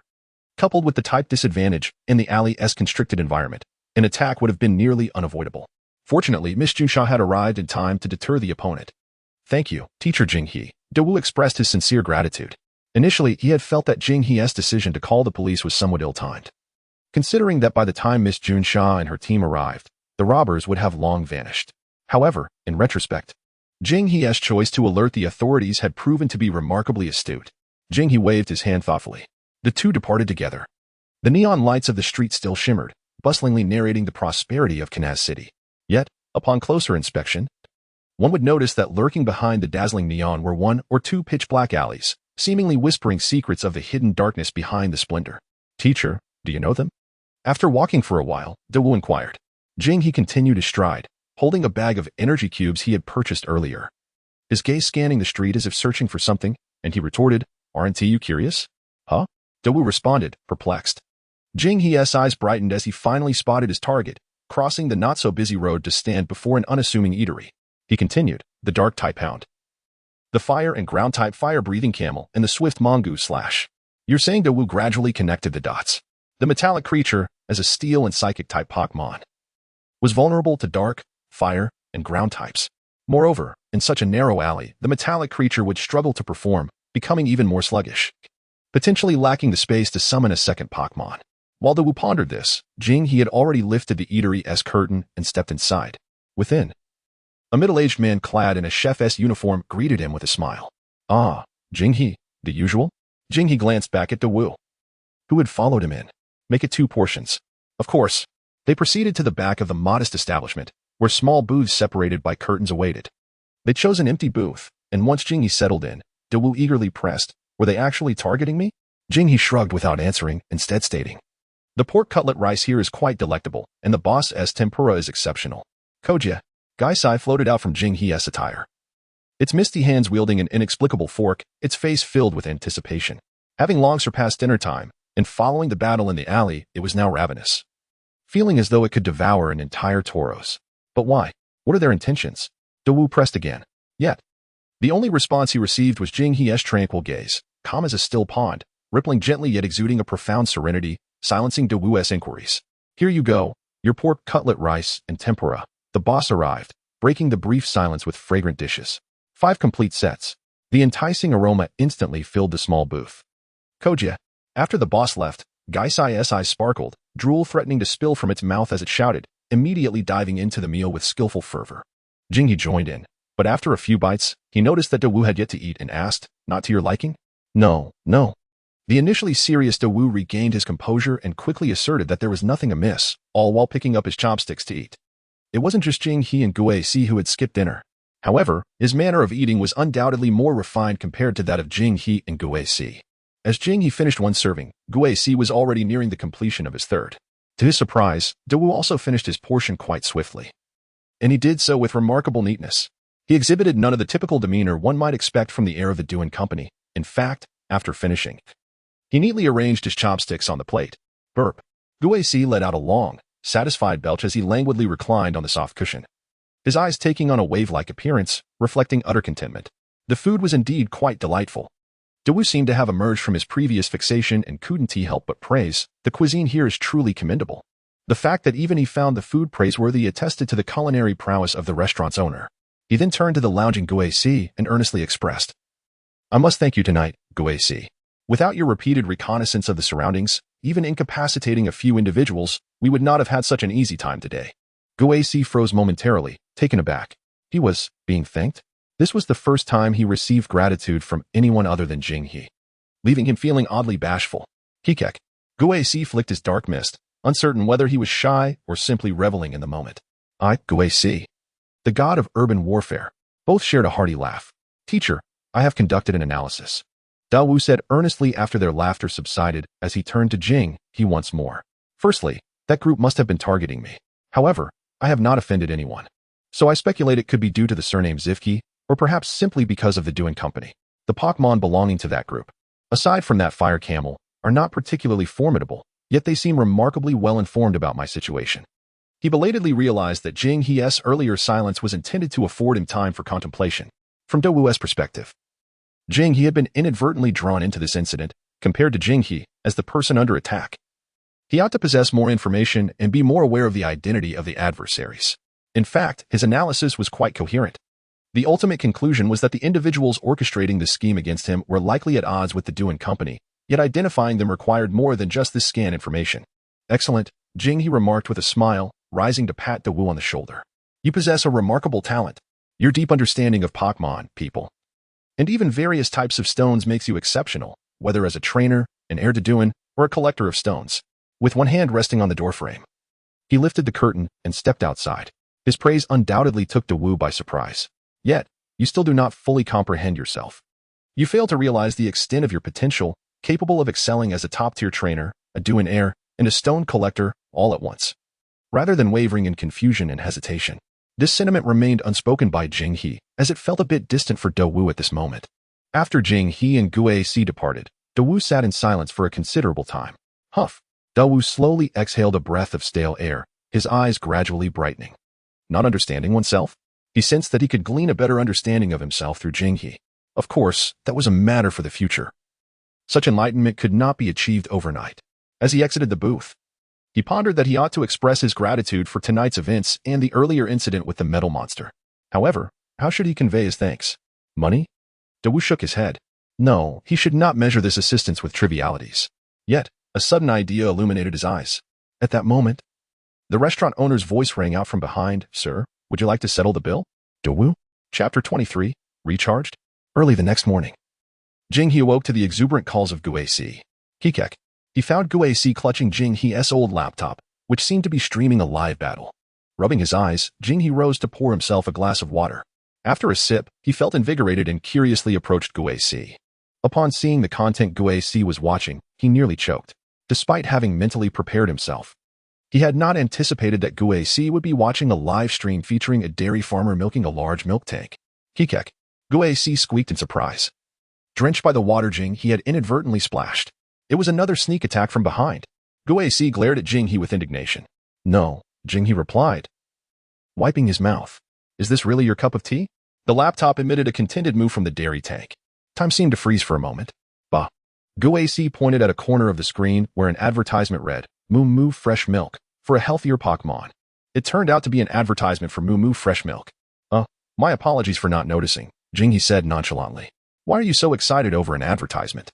Guac, visibly aggrieved, clicked the refresh button, prompting the advertisement to replay. Since he wasn't a member, he had to endure the ads every time he watched a video. Guac had just been on the verge of witnessing a pivotal moment when the ad interrupted, forcing him to skip to the next episode. Ahem. Jinghe cleared his throat. Isn't it curious that those with wealth have already subscribed, while those without can only wait for ads? Isn't it a waste of time to show ads to those who are broke? Kekek. Guac nodded seriously, clearly diverted from his initial anger. Exactly. Yet. He quickly redirected the topic back. Kekek. He feigned a spitting motion, sternly admonishing Jinghe for splashing him with water without brushing his teeth. All right. Jinghe raised his hands in surrender. Are you not just eager to try this new fresh milk? Shall I order it for you? After spending so much time with Guac, Jinghe was well aware of its little whims. Guac sighed in resignation, picked up his phone, and briefly scrolled through some messages, pausing for a few seconds on the bank information. How could Dawu be so oblivious? Doesn't he see the obvious hint? Yesterday, he praised Dawu for understanding others, yet he failed to realize that his own escape was an indication of his financial struggles, that he couldn't even afford a meal. Kekek? Why not just tell him directly? Heh. Jinghe chuckled lightly. After all, I'm a teacher. Directly discussing money with a student would tarnish the dignity of my profession. Guac rolled its eyes, unsure whether to commend Jinghe for his pride or criticize him for it. Good morning, Jinghe. Good morning, Teacher Jinghe. As he accompanied Gaisai into the academy, a hint of perplexity graced Jinghe's face. It was evident that he was greeted by a notably larger number of individuals this morning. However, despite the friendly salutations, he responded with a smile to each. Upon returning to his consultation room, Jinghe's confusion only deepened. He was acutely aware of his position.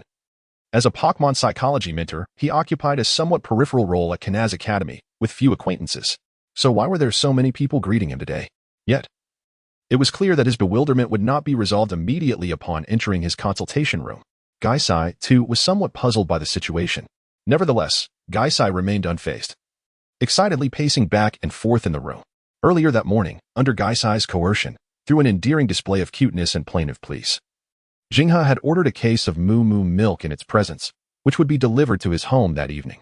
Now, Gaisai simply hoped that time would pass more swiftly. Meanwhile, Jinghe brewed a cup of coffee and settled at his desk, opening his computer. Skillfully navigating to the official league website, he briefly scanned some current news before logging into his account. He was eager to see if Mewtwo had replied. However, as soon as he logged in, the computer emitted a cacophony of beeping noises. Gaisai could not help but lean in closer, intrigued. Jinghe, somewhat taken aback, wondered if Mewtwo had somehow traversed the internet to contact him. Yet, upon clicking on the notifications, he discovered that they were not replies from Mewtwo but rather comments on his published paper. Curiously, Jinghe noted that his paper had been published for some time, yet it had previously garnered little attention. This was hardly surprising, as he was not a particularly renowned doctor, nor even a researcher, and thus his work had not reached a wide audience. Observing the count of 999 notifications that continued to rise, he felt a twinge of astonishment. What was happening? He promptly silenced the computer's notification sound, and the incessant beeping finally ceased. With a sense of intrigue, he refrained from recklessly clicking on the daunting 999 notifications and instead accessed the researcher channel. To his astonishment, he soon found his paper. The potential connection between Pokémon's sexuality and ability values prominently featured among the top papers on the first page. Had it been boosted in visibility? It was difficult to account for why a paper that had previously received little attention had suddenly become one of the most popular. However, this did clarify why so many people had greeted him that morning, likely due to the newfound interest in his paper. He attempted to open the paper, scrolling down the page until he came across a top comment that had garnered the most attention. This is an interesting direction. However, it lacks empirical data for substantiation. If equipment issues are involved, I might be able to assist. Dr. Ohm? Jinghe paused in surprise. No wonder the paper's popularity had surged. It was Dr. Ohm's comment that had sparked a flurry of discussion among fellow researchers and trainers. As a leading authority in the Pokémon world, Dr. Ohm's influence was immense. Even a simple comment from him could elicit such a response. Consequently, the paper's success had brought increased attention to Jinghe's consultation room, which had seen little interest over the past month, aside from Mewtwo's inquiries. Little card dog, excuse me, is it a psychological issue if a Pokémon refuses to eat? Eevee eating cabbage. Hello, sorry to bother you, but what should I do if a Pokémon suffers from low self-esteem? Math magician, should humans really coexist with Pokémon? Questions like these began to proliferate. Chapter 24. The Money Tree. After some effort, Jinghe finally managed to temporarily mute the incessant stream of comments popping up on his computer. He skimmed through a few of them. Frankly, most individuals were drawn to the excitement surrounding Dr. Ohm's comment. Not everyone was genuinely interested in researching Pokémon. Nevertheless, this surge of attention had indeed revitalized his online consultation room. Compared to the comments on his paper, he found himself more focused on the individuals seeking consultation. After all, they represented a valuable opportunity for observation. However, some inquiries left him somewhat speechless, such as the one asking if a Pokémon's refusal to eat was a psychological issue, and another questioning whether humans and Pokémon should coexist. These were either overly simplistic or excessively profound. If he didn't already know Mewtwo's account, he might have suspected the individual known as Math Magician was, in fact, Mewtwo. In contrast, the user named Eevee Eating Cabbage, who inquired about how to address a Pokémon's excessive self-doubt, presented a more standard psychological concern. Considering that he now had numerous consults, Jinghe seized the opportunity to bolster his reputation by responding to each one. This could prove beneficial for his aspiration to establish his own psychological consultation practice. Jing Zhongji, if a Pokémon refuses to eat, and assuming it is not due to being full, could it possibly be because the food is unappetizing? The first question was rather straightforward. For the third inquiry, Jinghe chose to turn the question back to the individual. Someone who posed such a question likely had their own understanding. Jing Zhongji, if humans and Pokémon should not coexist, what alternative interactions do you propose? As for the second question, Jing Zhongji, there are various reasons for low self-esteem, such as physiological factors, past experiences, environmental influences, and psychological issues, among others. Neither Little Card Dog nor Math Magician replied, but Eevee Eating Cabbage quickly responded again. Eevee Eating Cabbage, I think all of those factors might be involved. Jinghe had not anticipated such a prompt reply. After a moment of thought, he began to type. Jing Zhongji, that does complicate matters. However, regardless of the factors involved, there is likely a fundamental issue at play, and once that is addressed, the other influences should naturally resolve as well. Given the previous misunderstanding with Mewtwo, he continued to respond. Jing Zhongji, could you show me what Pokémon it is? Before long, a photograph was sent his way. It appeared to have been taken on a smartphone in real time. Yet, upon viewing the Pokémon in the image, he fell silent. Surrounded by lush greenery and soft grass, a fish-like Pokémon swam in a crystal-clear pond. Its body was predominantly a dull yellow, marred by a few uneven patches. Its fins and tail were a pale blue, though they appeared somewhat tattered, and its gaze seemed dull and vacant. A water-type Pokémon, Magikarp. Jinghe pressed his lips together, staring at the Magikarp for a long moment, unsure of what to say. When discussing the most self-conscious Pokémon, there is no doubt that the most prominent contender is the ugly fish, while the Pokémon that can see through everything might rival it.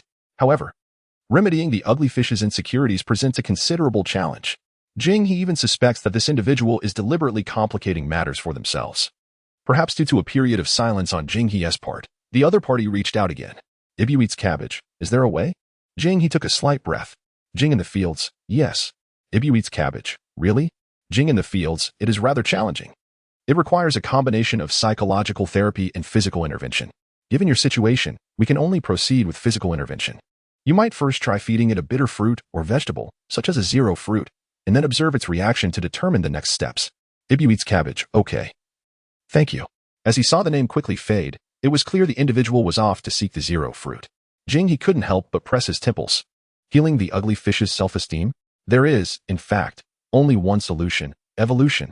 In the game, the ugly fish can evolve in two ways, by raising its beauty to 170 or by holding a beauty scale item and undergoing a trade. However, in reality, considering the difficulty of acquiring a beauty scale and the uncertainty of the other party's financial situation, he opted for the more reliable method of enhancing beauty. The reason for choosing the bitter zero fruit is that boosting beauty requires the energy cubes or items that possess a bitter taste. He needed to first ensure that this ugly fish could tolerate bitterness. After all, Gooey certainly wouldn't be able to handle it. Moreover, gradually increasing beauty feels more like a form of therapy. If successful, perhaps he could use this as theoretical support to write a paper on the evolution of the ugly fish into Milotic? Ding.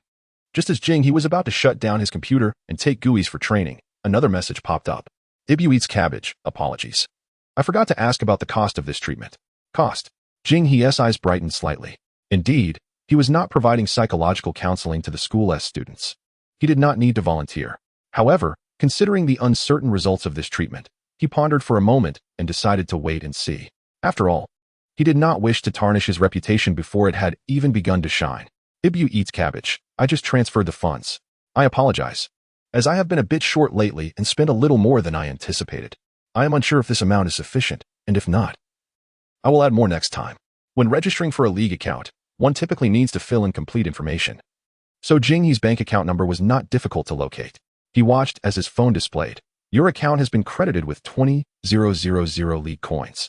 Remaining balance, 45,000 league coins. Jinghe silently deleted the message he had contemplated sending, stating that he would wait to see the results before commenting.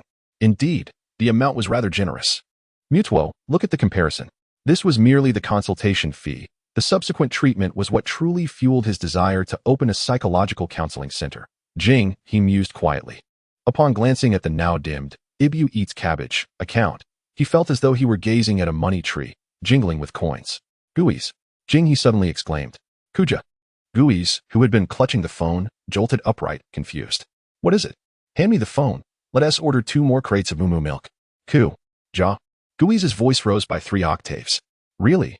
One mustn't skimp on Pokémon. When have I ever deceived you? Jinghe replied, his eyes wide in mock seriousness. Kuja. Gooeyes pouted, clearly skeptical. You told me last time that if Weezing inhaled too much, it would perish after 3 times. Jinghe, is that a lie? Only when Gooeyes witnessed Jinghe placing 2 more orders on his phone did it finally accept the truth. Kuja, did you win the lottery? Jinghe smiled, offering no response. Let us head for training. We must strive to become registered trainers and improve our skills before the autumn outing. Kuja, Gooeyes replied, full of enthusiasm.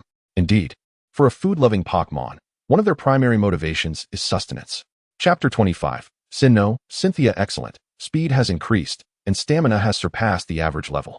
Within the training facility, Jinghe observed the data displayed on the wall regarding Gooeyes' progress following training and nodded in satisfaction. It appears that the growth of Pokémon necessitates the use of energy cubes. It is not without reason, provided there are ample energy cubes. Gooeyes' rate of growth has correspondingly accelerated. In Jinghe's view, Gooeyes' condition was originally good, yet he had struggled to pinpoint the issue. However, with continued training and a steady supply of energy cubes, while its state had not reached exceptional, it had certainly improved to a satisfactory level. This indicated that Gooeyes was indeed in fine form. Perhaps it was merely the result of prolonged sleep that had hindered its immediate recovery. Jinghe silently sighed in relief upon reaching this conclusion. Kuja? After completing a round of basic training, Gooeyes floated beside Jinghe, curiously inquiring about the results. How did it go? Quite well. Jinghe did not conceal the truth. The results were indeed better than he had anticipated, and perhaps due to the stimulation from food. Gooeyes' dedication to training had notably increased compared to before. Kuja. Receiving affirmation, Gooeyes let out an eerie chuckle, seemingly satisfied with its own progress. Next, we shall continue with the enhancement training of hypnosis. Jinghe removed his outer garment and walked to the center of the training area with Gooeyes. As a Pokémon psychologist, he would not dare claim expertise in all areas, but in the realm of hypnosis, he undoubtedly held greater authority than Gooeyes. They had been conducting this training for several days, and the results had been quite promising. Last night during the alley fight, Dawu had witnessed a foe convulsing and foaming at the mouth. That was the result of Gooeyes' hypnosis. Typically, when Pokémon employ the move hypnosis, they induce slumber in their opponents, affording their side more time to strategize, whether to launch a fierce attack, further debilitate the opponent, or apply beneficial effects to themselves, as well as switch Pokémon. However, Jinghe perceived this standard application of hypnosis as rather simplistic, who decreed that hypnosis must solely function as a restraining skill. Incapable of inflicting damage? Psychological damage is, after all, still a form of harm. While other Pokémon may utilize hypnosis merely to hasten their opponent's slumber, Gooeyes' approach aims to prolong the duration of its target's sleep as much as possible. This extended time, in terms of cognition, is far longer than one might imagine. Capable of inflicting significant psychological trauma. This could also introduce elements such as psychological scars, fear, and even induce stress responses. Moreover, this aligns perfectly with Gooeyes' penchant for fright. Thus, Gooeyes diligently applied itself to the task, even if it struggled to comprehend some of Jinghe's technical jargon. But that was inconsequential. In the matter of hypnosis, Jinghe could provide hands-on instruction. Come now, cast hypnosis upon me, Jinghe instructed, fully relaxing his body as he faced Gooeyes. Kojia, without hesitation, determined after numerous attempts that his hypnosis could inflict no harm on Jinghe. In fact, Jinghe could discern immediately that he was ensconced in a dream. The true caution in hypnotizing Jinghe did not lie with Jinghe himself, but rather with Gaisai. Moments later, Jinghe opened his eyes, revealing a contemplative expression. Progress had been made, yet it remained insufficient. Try again, he urged. Remember, it is the fear of the unknown that truly constitutes fear. Once all fear becomes reality, there will always be a presence capable of adapting to it. With his Pokémon, Gaisai, engaging in a battle of hypnosis. It seemed that within the entire Pokémon world, such a phenomenon was unique. In the Sinnoh region, at the Shinsen town, within Dr. Yamanashi's research institute, an elderly gentleman with a meticulously groomed mustache and a serious demeanor, his hair a striking gray-white slicked back, donned a crisp shirt, a blue vest, and a tie. Meticulously observing several combi in the yard, seemingly investigating their evolution into Vespiquen. At that moment, a graceful figure rushed past him. Her radiant golden hair flowed like cascading sunlight. Her black trench coat accentuating her curves, and her bright eyes and pearly teeth adorned her exquisite visage. Beside her was a Pokémon resembling a shark, yet walking upright. Trailing closely behind, Sharona?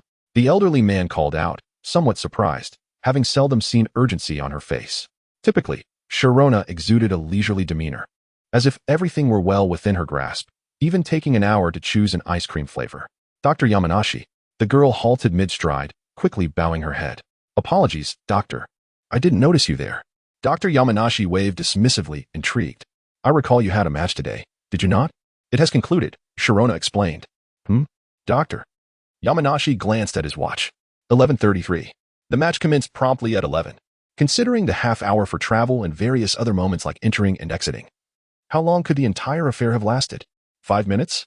1 minute? 33 seconds? Dr. Yamanashi then turned his gaze to the Sharpedo beside Sharona, shaking his head in disbelief. No, it must be 13. What do you mean? At that moment, Dr. Yamanashi noticed that the Sharpedo was carrying a basket filled with glistening, translucent berries. It's like this.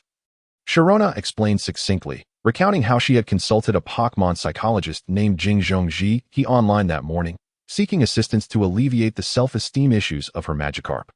Oh? Dr. Yamanashi's expression was one of astonishment.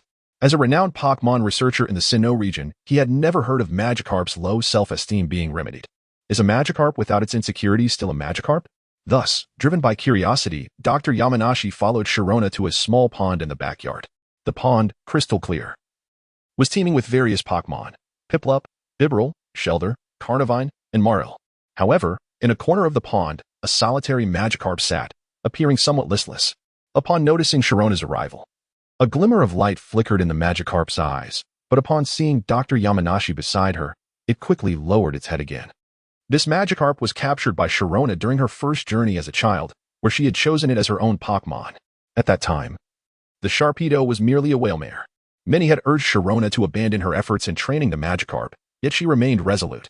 Consequently, she had sought numerous methods to remedy the Magikarp's self-doubt, but unfortunately, solutions were elusive, and no one could provide her with assistance.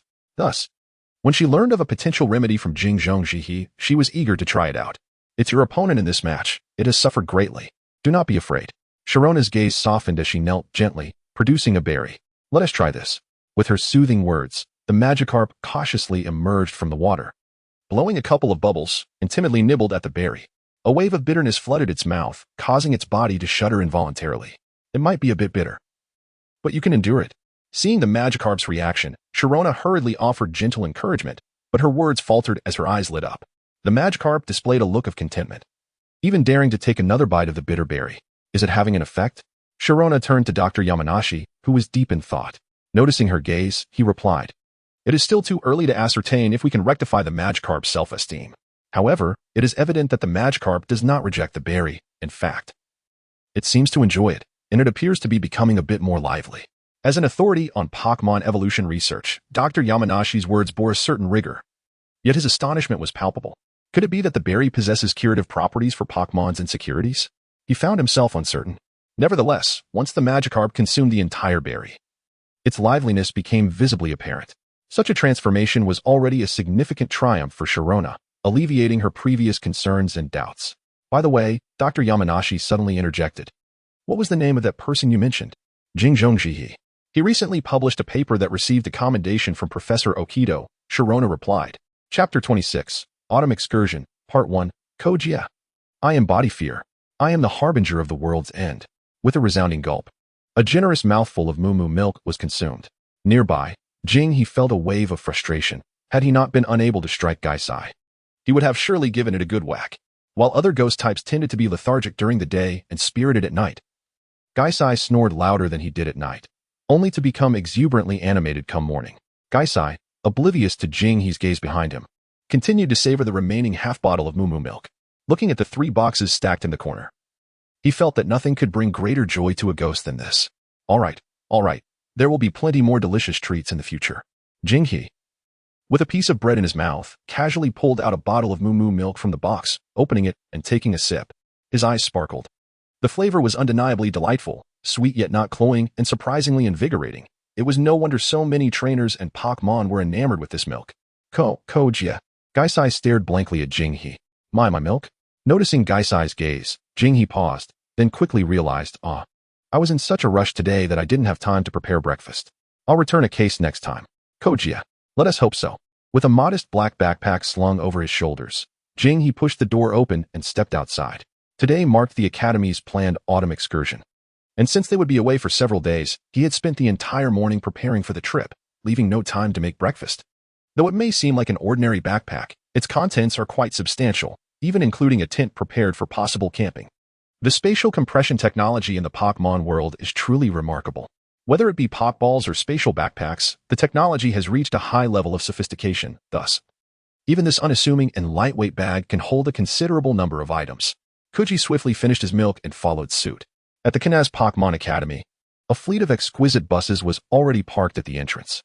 While the students had yet to arrive, many teachers were already waiting.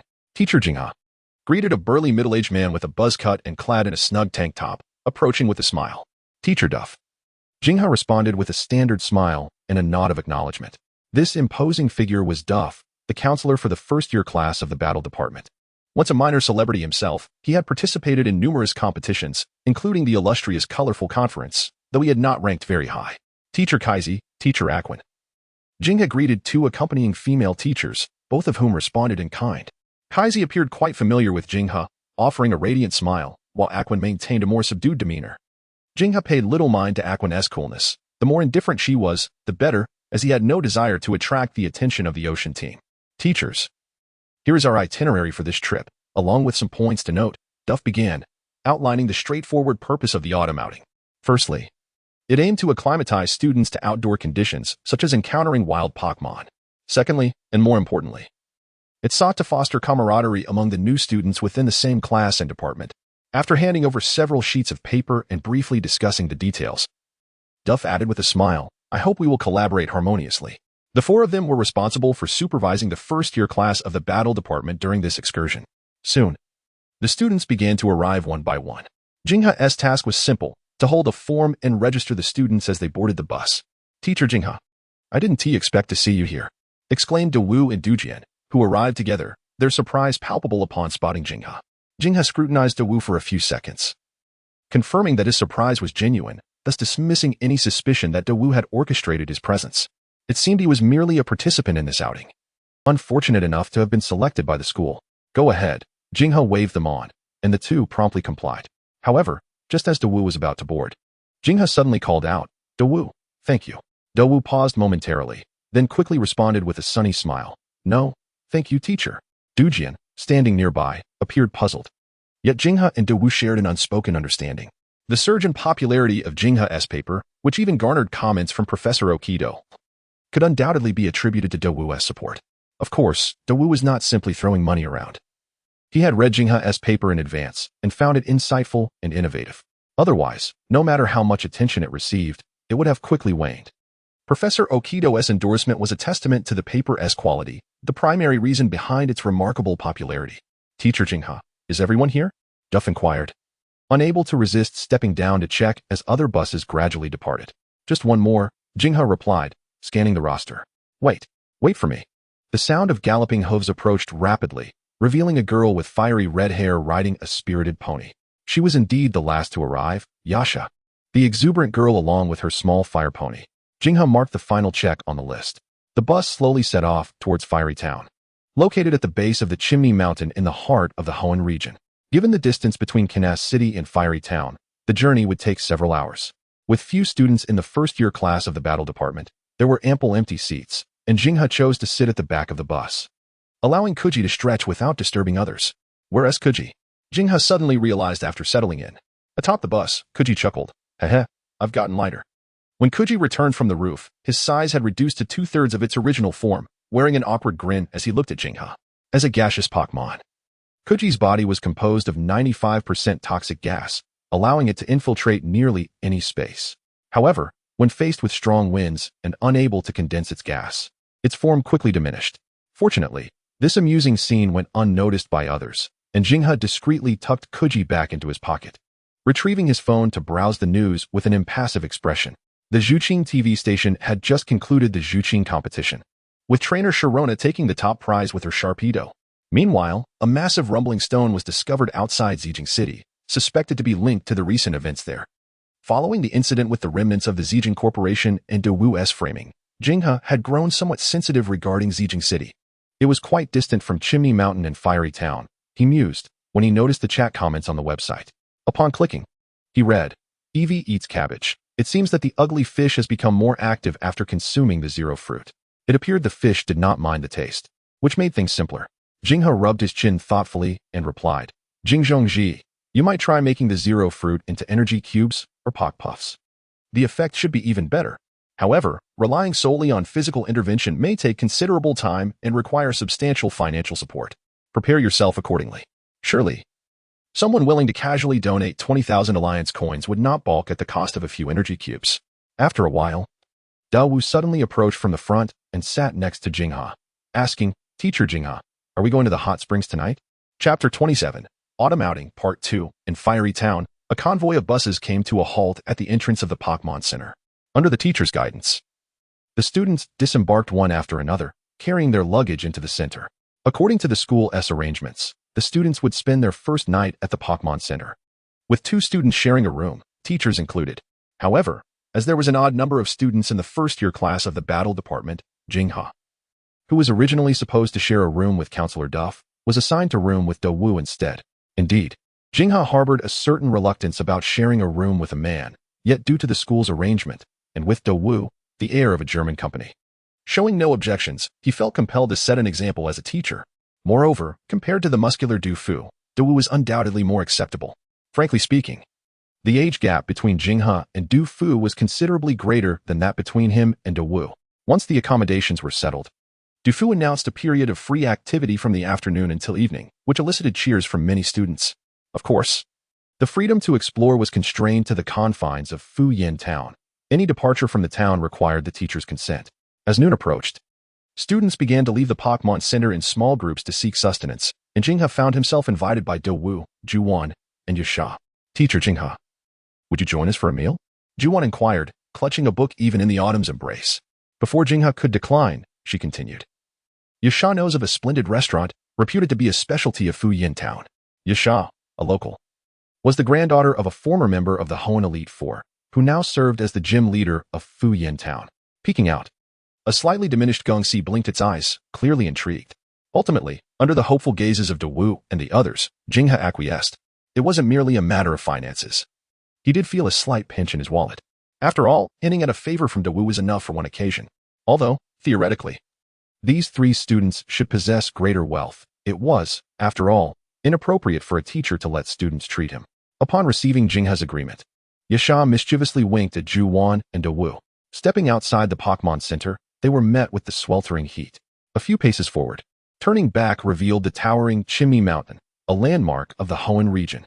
This dormant volcano, rising to 1,500 meters, had not erupted in many years, yet it continued to emit warmth. In the distance, black volcanic ash floated down like dark snow. When it reached a certain height, it resembled enormous dark feathers swirling in the air, ultimately carried northeast by the mountain winds. It was clear that if this dense ash settled, it would significantly impact the surrounding environment. However, Fu Yin Town, nestled at the southern foot of Chimney Mountain, experienced minimal effects from the ash, which only occasionally drifted down due to the winds. Conversely, the mountain's warmth contributed to the town's unique volcanic hot springs, attracting numerous visitors. Surely, the creature within Chimney Mountain does not possess the ability to fly? Jingha pondered as he gazed at the mist-shrouded peak. If that entity were to appear, it would likely be quite an encounter. He couldn't help but smirk at the thought. What kind of misfortune would it take to encounter Groudon upon arriving at Chimney Mountain? Moreover, with Groudon currently in slumber, lacking the Crimson Orb, even a dance atop its head would probably fail to rouse it. Teacher? Dawu and the others, having walked some distance toward their intended restaurant, noticed Jinghe lost in thought while gazing at Chimney Mountain. Jinghe snapped back to reality, tightened his clothing, and leisurely followed behind.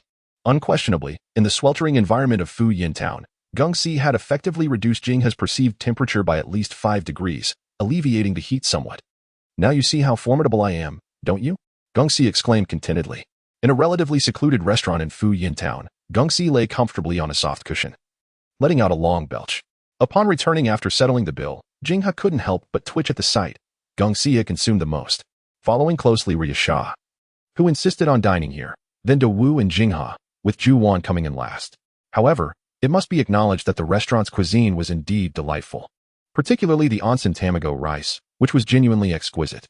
Having feasted, Yasha languidly lounged in her seat, scanning the trio with an air of apparent boredom. Jinghe was acutely aware of her intentions, especially the conspicuous glances she exchanged with Dawu and Juwan. This prompted Dawu to sigh in exasperation, while Juwan slowly turned her head away. Why don't we visit Chimney Mountain? Yasha exclaimed, oblivious to her companion's discomfort, slamming her hand on the table as she continued her enthusiastic pitch. Gengsi, still slightly drowsy from the meal, was startled by the sudden outburst. How about it? I know of a splendid spot on Chimney Mountain where wild Pokémon abound. Yasha persisted, fully exploiting her local knowledge. Observing her fervor, Dawu and Juwan could hardly resist, casting hopeful glances at Jinghe. Faced with the trio's expectant gazes, Jinghe remained unperturbed, calmly sipping his tea. The designated area for free activities was strictly limited to Fu Yin Town, excluding Chimney Mountain. As long as the teacher consents, Yasha continued to plead. No. Jinghe responded with resolute firmness. I assure you, there is no danger. She persisted. No. It's not far from Fu Yin Town. I often visited there as a child. No. Regardless of how earnestly Yasha implored, Jinghe's replies remained composed and unwavering. Her frustration grew palpable. I'll introduce you to my beautiful friend, she declared, deploying her trump card. Oh, Jinghe paused, and even Dawu and Juwan were taken aback. Ahem, no, Jinghe quickly recovered, maintaining his stance. Do you even know who my friend is? Yasha fumed, stamping her foot in frustration. I challenge you, and if I win, you'll let us enter the mountain. She added hastily, you wouldn't be afraid, would you, teacher? Jinghe smiled slightly. Your provocation holds no power over me. Yasha tugged at her hair in desperation. Ultimately, with no other options, she raised her chin defiantly and pouted. Fine, if you refuse, I'll simply sneak out. No one here knows the area better than I do. Surprisingly, this tactic proved somewhat effective. Jinghe turned to Dawu. Dawu, do you share the desire to explore the mountain? Under Jinghe's gaze, Dawu hesitated. Finally explaining shyly, I've heard there are unique volcanic stones within Chimney Mountain. With a sigh, Jinghe turned to Yasha and spoke in a calm tone. Very well. I accept your challenge. If you win, you may enter. If you lose, you will follow my instructions. However, you are aware that I am merely an ordinary Pokémon psychologist, and that my Ghastly was only recently captured. Surely, you do not wish to don the cap of a bully? Upon hearing this, both Dawu and Dawu exchanged glances, silently foreboding trouble. Yet, before they could offer a warning, Aisha confidently patted her chest and declared, no problem. I also have a Pokémon that I just captured. Thud. Dawu and Dawu simultaneously face-bombed. Jinghe was unaffected by Aisha's provocation. Instead, it was Aisha who was ensnared by Jinghe's flattery. Ghastly. At this moment, the most bewildered was Ghastly, wondering how the conversation had turned to it. Chapter 28. Autumn Outing, Part 3, Fu Yin Town. Not far from the restaurant, an abandoned and somewhat dilapidated battle arena caught Aisha's eye. A tinge of nostalgia flickered in her gaze, for this place was once filled with her cherished memories. Yet, she quickly stifled her sentimentality and regained her spirited demeanor, transforming once more into that fiery girl. This moment might have gone unnoticed by others, but Jinghe observed it keenly. Reflecting on both the original narrative and his acquaintance with Aisha, he realized that aside from mentioning her grandfather, she had never spoken of her parents. Jinghe-sensei, I will not show any mercy, Aisha proclaimed with fervor. Meanwhile, Dawu and Dawu exchanged worried glances regarding Aisha's emotional state. A trainer like Aisha, whose feelings often overshadowed her reason, seemed to be a perfect counter to Jinghe, the psychologist. If Aisha were to summon her strongest Pokémon, she might leverage her formidable power to secure a victory. However, the Ghastly floating before Jinghe belched loudly, turning to him with a questioning look. Can't we just eliminate her? You may attempt it, Jinghe replied, his eyes twitching slightly, but quickly added, provided you are ready to face a former Elite Four member. With that, Aisha tossed her Pokeball, and amidst a flash of red light, a Pokémon emerged onto the battlefield. It resembled a black dog, adorned with distinct skeletal features on its back, head, and ankles, lending it an air of ferocity. Its belly and mouth were orange, complemented by a short, stout tail. The dark and fire-type Pokémon, Derby. Dawu and Duyuan were taken aback at this revelation, having expected Aisha to summon her recently captured Dullfire Llama.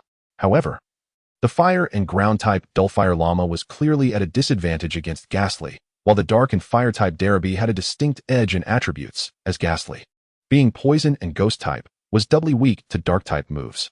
Moreover, if Aisha's Derby possessed the early bird ability, it would further enhance its advantage. This could potentially turn the tide, especially since Jingha was not a professional trainer and likely lacked extensive battle experience. Theory alone would not suffice. Aisha beamed with excitement. Her emotional fervor did not directly correlate with foolishness. Dawu inhaled deeply and declared, "The battle begins." With a vigorous swing of her arm, Aisha pointed towards Derby's target. "Derby, bite." "Awu." Derby roared, its limbs moving with rapid agility as dark, ominous energy swirled around its youthful fangs. Simultaneously, Jingha's Pokédex displayed information about Derby. Derby, type, dark, fire, ability, flash fire, moves, glare, ember, howl, mist, roar, bite, fire spin, flame fong mood, excited. Anxious, I have an ominous feeling. Condition, excellent, outstanding training yields exceptional condition. Friendship level, 5, due to Aisha, it harbors some goodwill towards humans. Ghastly, alarmed. Jingha spoke rapidly, yet his tone remained calm. Just moments ago, Ghastly had seemed drowsy from overeating, but in an instant it transformed, as if its previous lethargy had been a mere facade. Being a gas-type Pokémon, Ghastly was incredibly swift, and its body expanded like a balloon, morphing into a colossal, ghostly visage. Ghastly. The sudden cacophony of ghostly laughter and the swirling black mist caused the young Derby to hesitate momentarily. Jingha sighed inwardly. Why is it that dark-type Pokémon, who possess the move bite, are often commanded by their trainers to initiate with it? Do they truly believe that type advantages dictate everything? This is not a mere game. The success of a move does not solely rely on accuracy and evasion. Moreover, does the opponent not recognize their own vulnerabilities? Though flustered, Derby still lunged forward to bite. Thud. The clash of teeth sent wisps of black mist escaping from the gaps between them. It had only bitten the gas emitted by Ghastly's transformation into a giant ghostly face. Dawu and Duyuan exchanged glances, unable to suppress their astonishment. Earlier, when Aisha had acted first, Jingha had almost simultaneously issued a command, allowing Ghastly to capitalize on the surprise effect of scare and the slight intimidation to influence Derby's judgment. Could it be that Jingha had anticipated Aisha's and Derby's tactics in advance? Preemptive reading. Is this truly a teacher with little battle experience? Or is this a testament to the strategic acumen of a Pokémon psychology instructor? They had initially thought that Jingha would leverage Ghastly's devious moves to gain the upper hand, but were taken aback by his approach. Cursed. A Pokémon battle does not follow turns, and since Derby had missed its attack, Jingha seized the opportunity. Ghastly. Ghastly cackled sinisterly and an unseen eerie force seemed to seep from its laughter, embedding itself within Derby's form and quickly sprouting.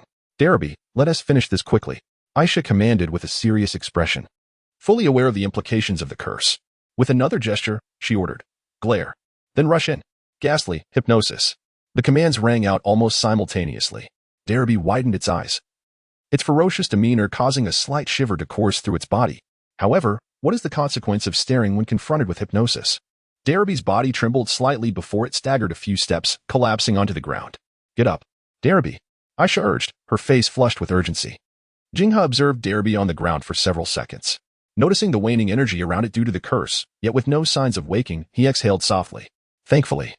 It was clear that the bond between Derby and Aisha had not yet reached that level of strength where a single shout could break through hypnosis. Truth be told, he was unaware of this aspect when not in battle, but once engaged, Jingha found those who do not adhere to conventional tactics to be the most daunting. They often defy norms, capable of breaking the mold. Only those who play even more unpredictably can deal with such individuals, such as the water-spraying Charizard. Enough is enough. Jingha called off the battle. We had not yet seen Aisha, who still wanted to struggle a bit longer. Gooey's, with a flick of its tongue, unleashed a series of moves: Strange Light, Lick, Scare, Will-O-Wisp, and Mist. Aisha's voice was abruptly silenced. A bead of sweat trickled down her forehead.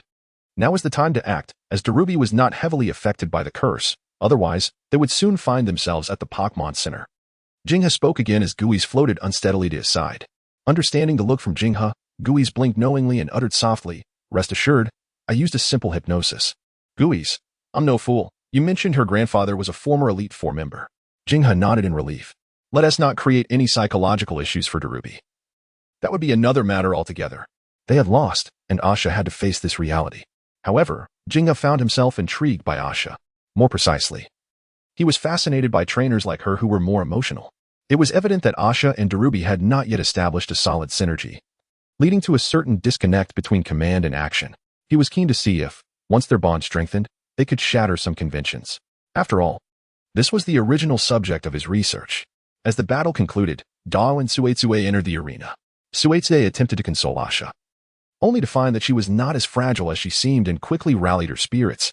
She turned to Jingha, her eyes sparkling with enthusiasm. "Teacher, I will challenge you again next time."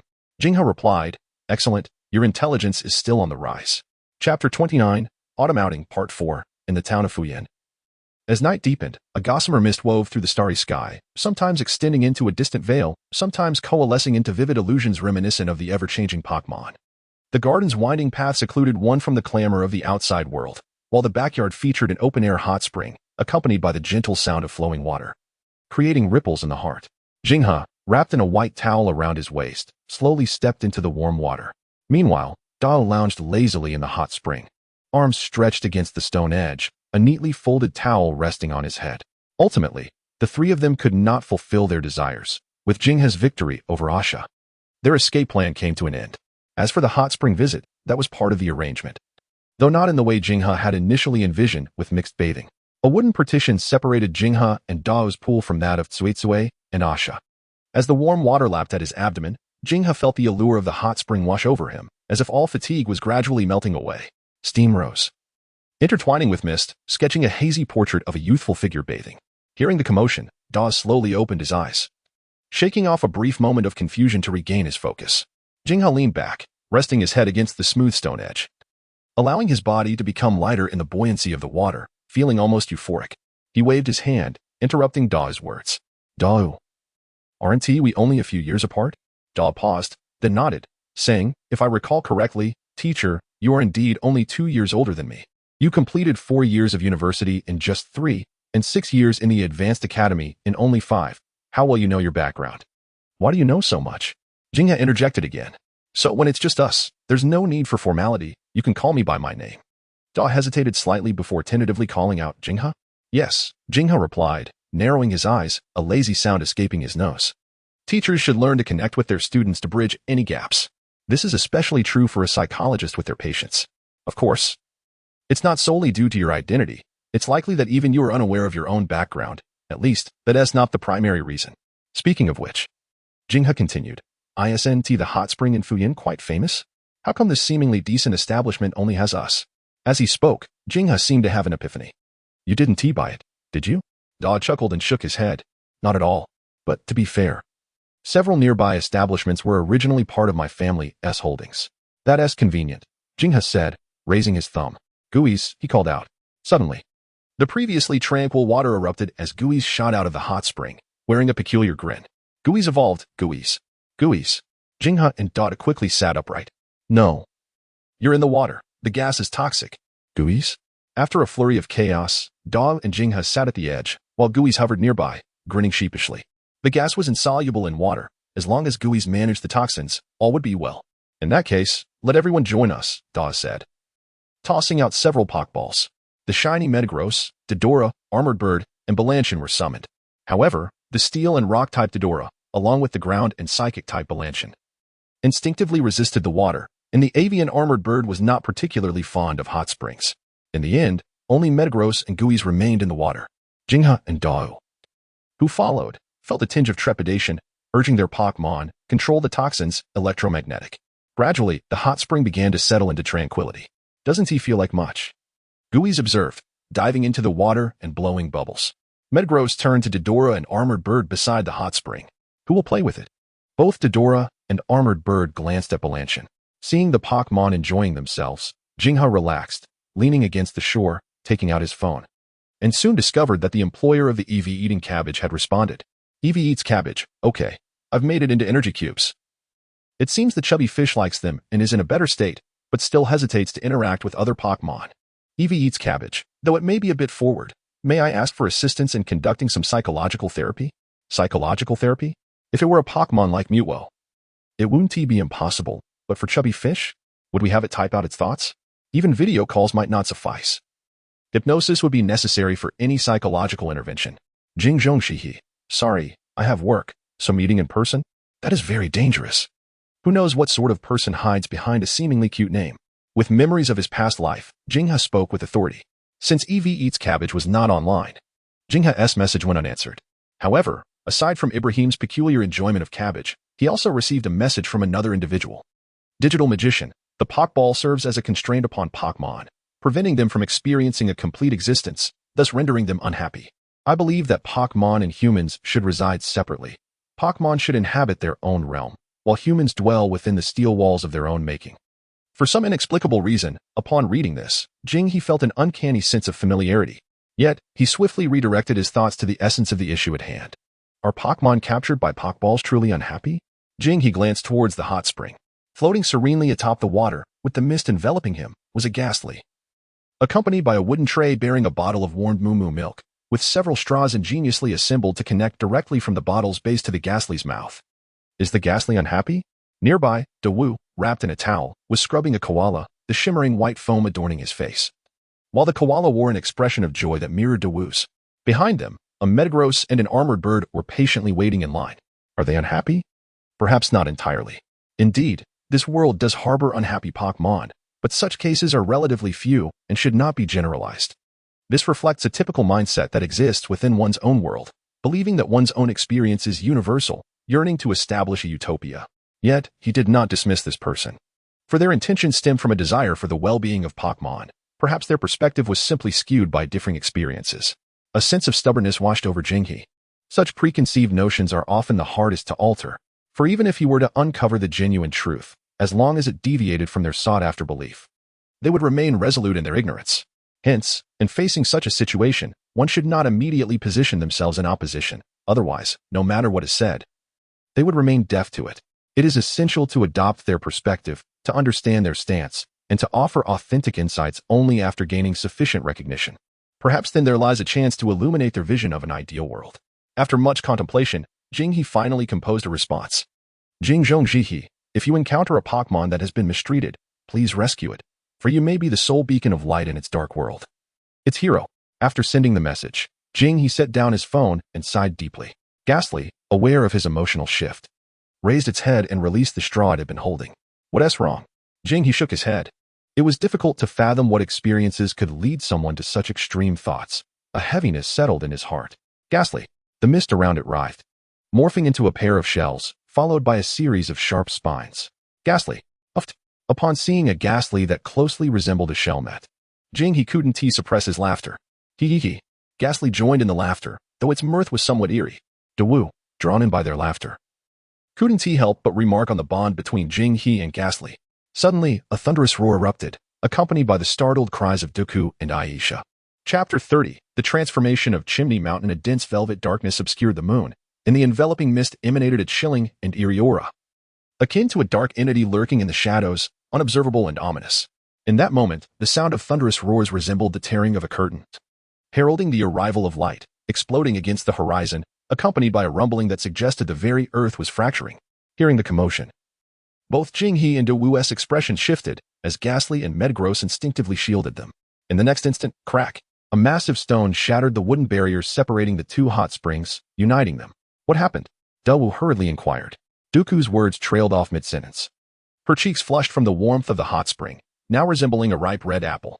Her face was rosy, her previously styled twin tails now unbound, damp hair cascading over her shoulders. Fortunately, both she and Aisha, as well as Jinghe, were wrapped in towels. Dawu was momentarily taken aback but quickly regained his composure, displaying a hint of embarrassment. A stone, an enormous stone has fallen. Aisha, less perturbed, quickly added. In truth, given her physique was similar to that of Jinghe and Dawu, she coughed lightly. The mountain? The only one among them maintaining a semblance of calm. Jinghe furrowed his brows and gazed upward towards the mountain. Since the hot springs of Fu Yin Town primarily rely on the warmth generated by Chimney Mountain, most of the hot spring resorts are situated in close proximity to it. While Jinghe and Dawu were relatively safe, Dooku and Aisha were nearly against the rocky wall of Chimney Mountain. Due to the distance and the jagged terrain, they could not ascertain what transpired on the mountain. However, the dim night revealed a flicker of firelight directly above them, gradually growing, resembling a sword piercing the night sky, threatening to carve a rift through the darkness. Could it be that a volcanic fissure has opened, allowing magma to seep forth? Jinghe mused aloud. At his words, the expressions of the three present shifted dramatically. Aisha, who had already changed her clothes at some point, bore a stern expression, her gaze fixated on the firelight in the night sky, determined to take action. If Chimney Mountain truly ruptured, causing magma to flow forth, then according to the direction of the flames, Fu Yin Town would likely be in peril. Fu Yin Town is her hometown. She could not remain indifferent. It was not only her. Though Dawu and Dooku's reactions were less intense than Aisha's, their resolve echoed the same sentiment. Noticing the expressions of the three, Jinghe sighed inwardly. He understood that in this scenario, merely being a teacher would not quell their burgeoning sense of justice. The firelight was still not pronounced enough, and due to the inherently dark red hue of Chimney Mountain, had the rocks not fallen, perhaps they would have remained oblivious. Simultaneously, the firelight was steadily increasing, yet the trend was not yet overt, suggesting that if magma was indeed leaking from Chimney Mountain, this moment might present the best opportunity for mitigation. Time was of the essence. Yet he had already made a decision. Dooku, Aisha, you both go alert the Fu Yin Gym, the Fu Yin Police Department, and the teachers at the Pokémon Center. Dawu and I will investigate further. If someone must go, as a teacher, he could not avoid it. Moreover, Dawu is the strongest among them. His Metagross, Armored Bird, and even his balanced Pokémon could assist in evacuating them should the situation turn dire. Jinghe, I still wish to say something. But Dooku was interrupted by Jinghe's unwavering gaze. I understand. Dooku lowered her head, taking a deep breath, aware of the gravity of the situation. However, Aisha was not as easily swayed. No, I must go. It seemed that Jinghe anticipated what was about to be said, and she added, this place is most familiar to me. I know a shortcut. Time was of the essence, and Jinghe could sense Aisha's determination. She spoke resolutely. All right, lead the way. But if we encounter any situation, you must heed my command. Very well. Quargia, the ghost-type Pokémon, aided Jinghe by retrieving his clothing. The environment was characterized by jagged rocks and steep cliffs, as three figures swiftly navigated through the terrain. Is this the shortcut you mentioned? Jinghe inquired, leaping over uneven stones in accordance with Aisha's pace. I used to traverse this route frequently, though it appears perilous. It is quite safe as long as one doesn't team his step, Aisha responded, leading the way. Both Dawu and Jinghe cast a glance at their feet, remaining silent. Jinghe felt a twinge of regret. Had it been just the two of them, with the aid of their Pokémon, they could have soared directly upward. While relying on their powers to ascend such heights would significantly deplete the Pokémon's stamina, running up this path spared them energy as a precaution, though it was indeed somewhat taxing for those not accustomed to such exertion. Fortunately, despite her reckless demeanor, Aisha's shortcut genuinely led them to their destination promptly. Soon, they arrived at a moderately sized platform where several small Geodudes and even a few Gravellers huddled in the corners, seemingly fearful of something. Upon spotting the three, they shrank further into the shadows, accompanied by a cascade of loose rocks tumbling down the mountainside. However, the trio's attention was drawn to a crack in the rock face that emanated a fiery glow. This fissure was not large, just enough for a person to pass through, and the flames they observed below were emanating from within. As they approached, an intense heat radiated from the crack, far exceeding the warmth of Fu Yin Town. Suddenly, a Zubat dashed out of the fissure at great speed, prompting the three to swiftly step aside to avoid conflict. Following suit, a swarm of Zubats, accompanied by a couple of Golbats, emerged from the crack, hastily fleeing the area. The expressions of the trio grew increasingly serious. Wild Pokémon are the most sensitive to environmental changes. The presence of Geodudes and Zubats indicated that something within the cave instilled fear in them. Guacy, Jinghe called softly. In light of the situation, they could not recklessly enter without caution. She halted the impulsive Aisha. Guacy floated out from his clothing, gazing curiously at the abyss of the crack, seemingly unfazed, even exhibiting a hint of excitement. Be careful, Jinghe advised earnestly. Guacy, it winked playfully, transforming into a cloud of black mist and slipping into the rock face. Time ticked away rapidly. To be honest, Jinghe, usually calm and composed, felt a pang of anxiety, not for herself, but for Guacy. After all, the conditions inside remained uncertain, and Guacy's abilities were not extraordinary. Moreover, this was Chimney Mountain. Fortunately, it wasn't long before Guacy's head emerged from the rock. It's so hot. It panted, clearly displeased with the temperature inside Chimney Mountain. Seeing it return provided Jing-He with a measure of relief, and she inquired, "Gue Si, what did you find?" "Gue." It took a deep breath, its body suddenly swelling. "There's a big fellow inside." Chapter 11. Morning. Morning. A big fellow? Jing-He's expression tightened. The implications of such a creature were significant, especially in Chimney Mountain. Almost instinctively, her mind conjured the image of Groudon, the terrifying entity that slumbered within. Yet, reconsidering, she deemed it improbable. If it were indeed Groudon, with its formidable powers, Chimney Mountain would have erupted long ago, leaving only this small crevice. Is there no more information? Jing-He glanced back at Gue Si. After today, she resolved to take Gue Si to meet other Pokémon upon their return. At the very least, she wanted it to recognize different Pokémon to prevent vague investigations like this from recurring. Gue Si seemed to realize its expression had not been sufficiently clear. It squinted, its head spinning rapidly as the black mist surrounding it roiled. Suddenly, as if struck by inspiration, it extended its limbs, crouched on the ground, and opened its mouth wide, releasing a puff of black smoke. Limbs? A Camerupt? Dawu ventured to guess. However, while Camerupt was sizable, did it truly qualify as a big fellow? Jing-He considered another possibility. Could it be the legendary Pokémon, Heatran?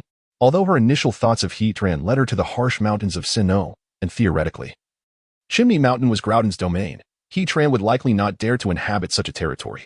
Yet, she could not completely dismiss the possibility. After all, Groudon was sleeping. And Chimney Mountain was indeed a favored habitat for Heatran, a Pokémon drawn to high-temperature volcanic regions. But if it were Heatran, they would truly be in trouble. Bang! Before she could ponder further, a sharp sound of crumbling rock echoed from the fissure. Moments later, the already heat-radiating crack expelled a wave of scorching air, and a fiery, glowing stream of magma began to flow from one corner of the fissure. Magma! Seeing the lava, the previously huddled Geodudes and Gravelers became even more frantic. The magma coursed down the rock wall, perilously close to cascading down. "Asha!" Jing-He called out urgently. Understood. Asha promptly produced 2 Pokeballs, summoning a Camerupt and a Magcargo in a flash of red light. Magcargo, resembling molten rock, thrived in high temperatures, often residing near or within volcanoes, where the scorching magma was akin to a cozy bed for them. Magcargo wriggled forward, positioning itself in front of the narrow stream of magma, attempting to halt its descent.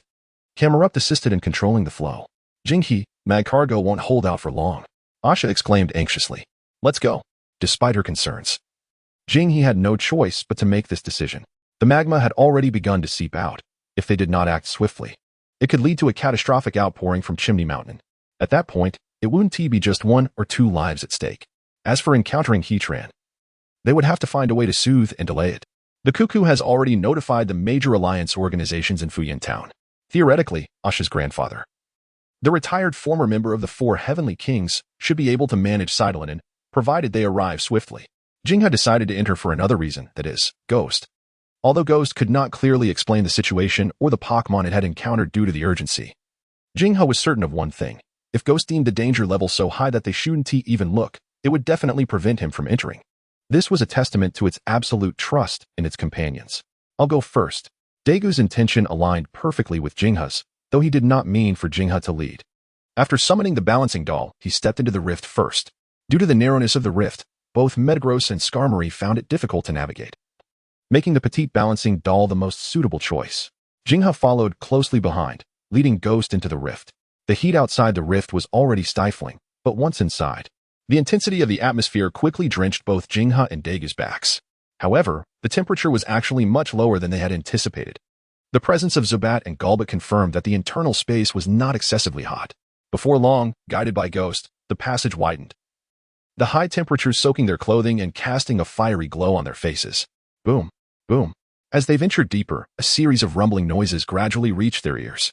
A space, neither too large nor too small, within the volcano unfolded before them.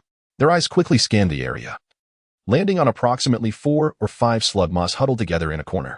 Known for their lethargy, they now exhibited clear signs of panic, helplessness, and worry in their eyes. Worry? Following their gaze, Jing-He and Dagu soon identified the source of the turmoil, a flamethrower. It was adorned with fiery orange fur, 3 bright blue circles on each side of its body, and a rocky structure on its back that continuously erupted with scorching magma, resembling a volcanic eruption. It appeared extremely agitated, its limbs trampling the ground, shattering the rocky surface beneath, while a charred section of the rock wall behind it slowly oozed lava. Evidently, The magma path they had seen outside originated from this very creature. However, upon seeing this flamethrower, both Jingha and Daegu were momentarily stunned. Typically, flamethrowers stand between 1.8 to 2 meters tall, but the one before them towered at least 3 meters. This was a colossal flamethrower, precisely the big fellow Ghost had mentioned. Boom. Another 2 bursts of fiery magma erupted from the volcano behind the flamethrower. The moment Jingha and Daegu noticed it, its bloodshot, crimson eyes locked onto them. Roar. The flamethrower let out a deafening roar, flames flickering in its open mouth. Jingha and Daegu's expression shifted. Daegu immediately threw out a Pokeball, summoning Metagross, Skarmory, and Mudsdale. However, all 3 Pokémon were Steel-type, putting them at a disadvantage against the Fire and Ground-type flamethrower, especially in its home territory. Simultaneously, Jingha's gaze fell upon the flamethrower's Pokédex entry. Flamethrower, type, Fire, Ground, ability, Lava Armor, moves, Rock Slide, Earthquake, Flamethrower, Roar, Tackle, Ember, Charge, Heavy Slam, Flame Burst. Instant Amnesia, Earth Power, Ram, Mood, Frenzied, it may have consumed something it shouldn't have. Status, Abnormal, this is not the state a normal Pokémon should be in. Warning. Warning. Friendship. 50, Danger. You just approached with your left foot. This flamethrower was formidable. Undoubtedly, even without its abnormal frenzied state, it was far stronger than Ghost. While the frenzy granted it enhanced power, it further diminished its already limited intelligence. Jingha exchanged a glance with Daegu. Boom. A torrent of flames surged forth. Metagross, Psychic. Ghost, Curse. They both shouted almost in unison. A translucent, light blue psychic barrier materialized instantly, blocking the surging flames 3 meters away from Daegu and Jingha. Ghost's body briefly expanded, a strange force invisibly penetrating into the flamethrower's body, beginning to take root. Skarmory, Sand Attack. Mudsdale, Mud Slap. The state of the flamethrower. The attributes and abilities of their Pokémon, and their inexplicable synergy led them to nearly simultaneously choose the most prudent approach, a war of attrition. Sand and mud swiftly obstructed the flamethrower's line of sight, causing its flames to engulf the entire cavern. Rocks began to tumble down, and as the flames gradually receded, the flamethrower grew even more frenzied. It inhaled deeply, a white energy swirling around it, gathering strength. Then, it abruptly raised its front hooves, its agitation palpable. As yellowish energy coalesced between its hooves. This was bad. It was Earthquake, a ground-type move. If it connected, it would undoubtedly be a one-hit knockout given their Pokémon's inferior strength compared to the flamethrower.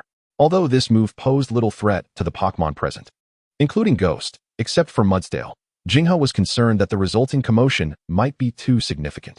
Chapter 32, Cytolinin. Boom. The ground erupted like torn fabric, shattering and giving way.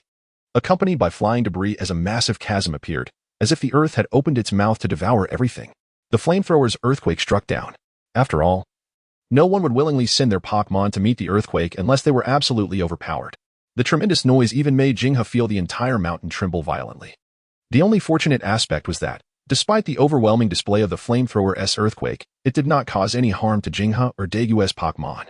They released their grip on Metagross and landed back on the ground. In fact, the frenzied flamethrower, combined with its obstructed vision, was unable to target Ghost and the others. However, they could not allow this to continue indefinitely. Who knew if the flamethrower would trigger more earthquakes, exacerbating the magma outflow from Chimney Mountain? Currently, even if Jingha and Daegu wished to expedite the resolution of this flamethrower, it was not something they could achieve at will. Furthermore, due to the flamethrower's frenzied state and the disparity in strength, Ghost's debuff moves would likely have minimal effect. Nevertheless, Jingha was determined to attempt once more. Ghost missed. If luck was on their side, they might inflict a poison status on the flamethrower, which, combined with the curse and Daegu's Pokémon, could yield better results. Kogia sighed softly, feeling the weight of the challenge before him. The fire-breathing camel was evidently far superior, and relying on it to exhaust the opponent seemed to be an unreasonable burden. Nonetheless, Kogia was not one to back down easily. He decided to give it a try. As there appeared to be no better alternative. Teacher Jingha, let us try this. Noticing Jingha's movements, Daegu abruptly tossed a dark purple orb over, which seemed to be encased in a peculiar transparent membrane. Jingha caught the orb, momentarily taken aback. The Toxic Pearl. You're a Steel-type trainer and you carry a Toxic Pearl with you? This item is certainly not inexpensive. Toxic Pearl, an orb filled with fierce toxic mist. Carrying it will put one in a poisoned state. Note: do not ingest. Do not ingest. However, now was not the time to dwell on such matters. Gripping the Toxic Pearl tightly, Jingha entertained a bold thought. Kogia, having also spotted the Toxic Pearl, gleamed with eagerness. Kogia, Jingha tossed the pearl to Kojia. But before he could revel in the moment, she instructed, Kojia, hold on to this for now. We will find a way to deliver it to the fire-breathing camel. Kojia. Kojia's voice rose several octaves. Do not worry, we will retrieve it once the fire-breathing camel is down, Jingha reassured him. Daegu, overhearing their exchange, appeared somewhat enlightened. So, it can be done this way. Daegu, try to obstruct its movements while Kojia and I look for an opportunity, Jingha directed. Understood. Meanwhile, the fire-breathing camel showed no signs of diminishing rage as it unleashed its volcanic fury, flames brewing ominously in its maw. Here it comes. Both Jingha and Daegu thought simultaneously. The camel abruptly raised its head and shot a jet of fire into the air, forming a blazing orange sphere that erupted in all directions, sending flames scattering. Now, the metallic creature, Metagross, emanated a blue glow from its eyes, attempting to shield against the incoming flames. The armored bird flapped its wings in midair, creating a jarring metallic sound to draw the camel's attention. Summoned once more, Golem stomped the ground, causing a barrage of rocks to ascend and form two rocky chains that ensnared the fire-breathing camel, momentarily restraining its movements. Kojia, Jingha called out. Kojia. Suddenly, Kojia, who had burrowed underground, reappeared before the fire-breathing camel and, facing its mouth, unleashed a powerful breath. Eat my mighty orb. The camel gulped audibly. Before it could react, a purple haze enveloped its visage. It fell into a poisoned state. Its body began to sway uncontrollably, its vision blurred and limbs weakened. The frenzy it had experienced accelerated the flow of its blood and increased its exertion, hastening the spread of the toxin. Having already been in a frenzied state for some time, its body was nearly exhausted, and the poison acted swiftly. The fire-breathing camel shook its head, the purple haze intensifying, its steps becoming increasingly unsteady. It attempted to retaliate, but was thwarted. Ultimately, under the watchful gaze of Jingha and Daegu, the fire-breathing camel collapsed heavily to the ground. Exchanging glances, Jingha and Daegu sighed in unison. Now we can figure out how to seal that magma fissure. Under Jingha's guidance, Kojia searched for the optimal position and angle to make the repairs. However, just as they thought the situation was under control, an unexpected turn of events emerged. A heavy thudding echoed from another corridor, followed by a wave of heat, as if molten lava were surging forth from the passage. As they turned towards the glowing corridor, Jingha and Daegu's expressions shifted dramatically. Upon glimpsing a massive silhouette in the dim corridor, Jingha's pupils constricted slightly. Before them stood a colossal form, seemingly forged from lava and steel, its powerful limbs glistening with a metallic sheen as it clung to the rock wall in a near-inverted position. With eyes like burning embers, it fixed its gaze upon Jingha and Daegu, another formidable opponent. Sensing the threat, Daegu's Pokémon gathered close to them. Jingha quickly restrained Daegu, whispering urgently, "Do not move." Daegu, understanding the gravity of the situation, calmed his Pokémon while inquiring, "What is that?"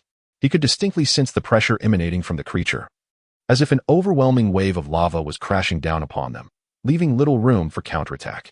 This was no mere disparity of strength. Jingha forced a smile, lowering his voice as he slowly articulated, "The legendary guardian of the volcano born from magma, Heatran, the steel fire Pokémon." The legendary Pokémon, Heatran? Daegu blinked in astonishment, his eyes shimmering with excitement. As an enthusiast of steel-type Pokémon, he was acutely aware of the significance of a Pokémon embodying both fire and steel attributes. With 5 quadruple resistances and 4 double resistances, it was a formidable entity. Jingha was more familiar with Heatran. Before the release of Sword and Shield, Heatran was undoubtedly a prominent figure in Pokémon battles. Its advantages lay in the unique combination of fire and steel types, although it was 4 times weak to ground-type moves. However, carrying an item like a balloon could mitigate this vulnerability to some extent. Moreover, its abilities, such as Flash Fire and Flame Body, were highly advantageous. Yet, as more powerful fire-type Pokémon emerged, Heatran gradually became less of a singular option, especially following the introduction of moves like Sandstorm, which relegated it to a secondary role. Whenever Heatran was mentioned, people would often jest about which volcanic Pokémon couldn't breathe fire. Yet, the Heatran before them now exuded an aura of immense pressure, far removed from the mere game character of Jingha's past life. After a moment of mutual observation, it seemed that Heatran had no intention of attacking. In fact, it waved a claw at them. "Is it signaling for us to leave?" Daegu pondered, glancing at Jingha. "Is Heatran guarding this chimney mountain?" Jingha mused internally. After Heatran's appearance, the flowing lava seemed to have begun to subside. "Kojia," Jingha called out, "let us go." "Kojia." Kojia's voice echoed from the fissure. "There's a peculiar redstone here." Peering through the crack, they could vaguely see Kojia flying around above the lava, seemingly having made a discovery. Daegu's eyes brightened. "A stone?" Yet, both Jingha and Heatran's pupils dilated simultaneously. Get away from that cursed stone, Kojia? Thus, the chapter unfolds, revealing the presence of a former Elite Four member. Although Gaisai felt perplexed, he quickly returned to Jingha's side upon hearing his tone. Shidwa Lanen, observing the situation, let out a slight sigh of relief. Jingha cautioned them not to approach the stones in the magma, particularly the red ones, especially if they bore stripes. After pondering for a moment, he continued. Should they inadvertently come too close, they must refrain from flying around there. Gaisai blinked a couple of times, intrigued by the mention of striped red stones. In truth, that particular stone was not extraordinary. However, a closer inspection revealed that magma was seeping through the crevices around it. It was evident that the stone played a role in obstructing the magma's eruption. If Gaisai were to inadvertently dislodge it, the outcome could be dire. Given Shidwa Lanen's anxious demeanor, it was likely that the stone had been placed there for a reason. Perhaps to prevent magma leaks and protect the Pokémon both inside and beneath the mountain. Alternatively, there might be something within the mountain that necessitated keeping it quiet. Shidwa Lanen climbed out of the passage, hanging upside down from the cave ceiling. He waved his claws at Jingha and Gaisai, signaling them to leave quickly and avoid causing further trouble. Jingha was indeed eager to depart, although he could not ascertain why Shidwa Lanen bore them no ill will. Who could guarantee how long such goodwill would last? He stored the fire camel in its Pokeball. It was evident that this fire camel was not easily tamed, and healing it would likely require considerable time and expense. Thus, he opted to carry it temporarily in the Pokeball for convenience. Under Shidwa Lanen's watchful gaze, Jingha and Dao gradually retreated with their respective Pokémon. However, before exiting the cave, Jingha hesitated briefly, then retrieved 3 bottles of Moo Moo milk and some energy cubes. He expressed his gratitude to Shidwa Lanen, who appeared somewhat taken aback. Once the two had left, Shidwa Lanen approached the items Jingha had left behind, gently sniffing them. His eyes brightening, he looked up in the direction the two had departed, contemplating the human who had shown such kindness. With a flick of his claws, he climbed back inside, lightly tapping the glowing red stone and exhaling a breath of relief. The stone was not merely a stone. The little creature possessed a keen sense of awareness.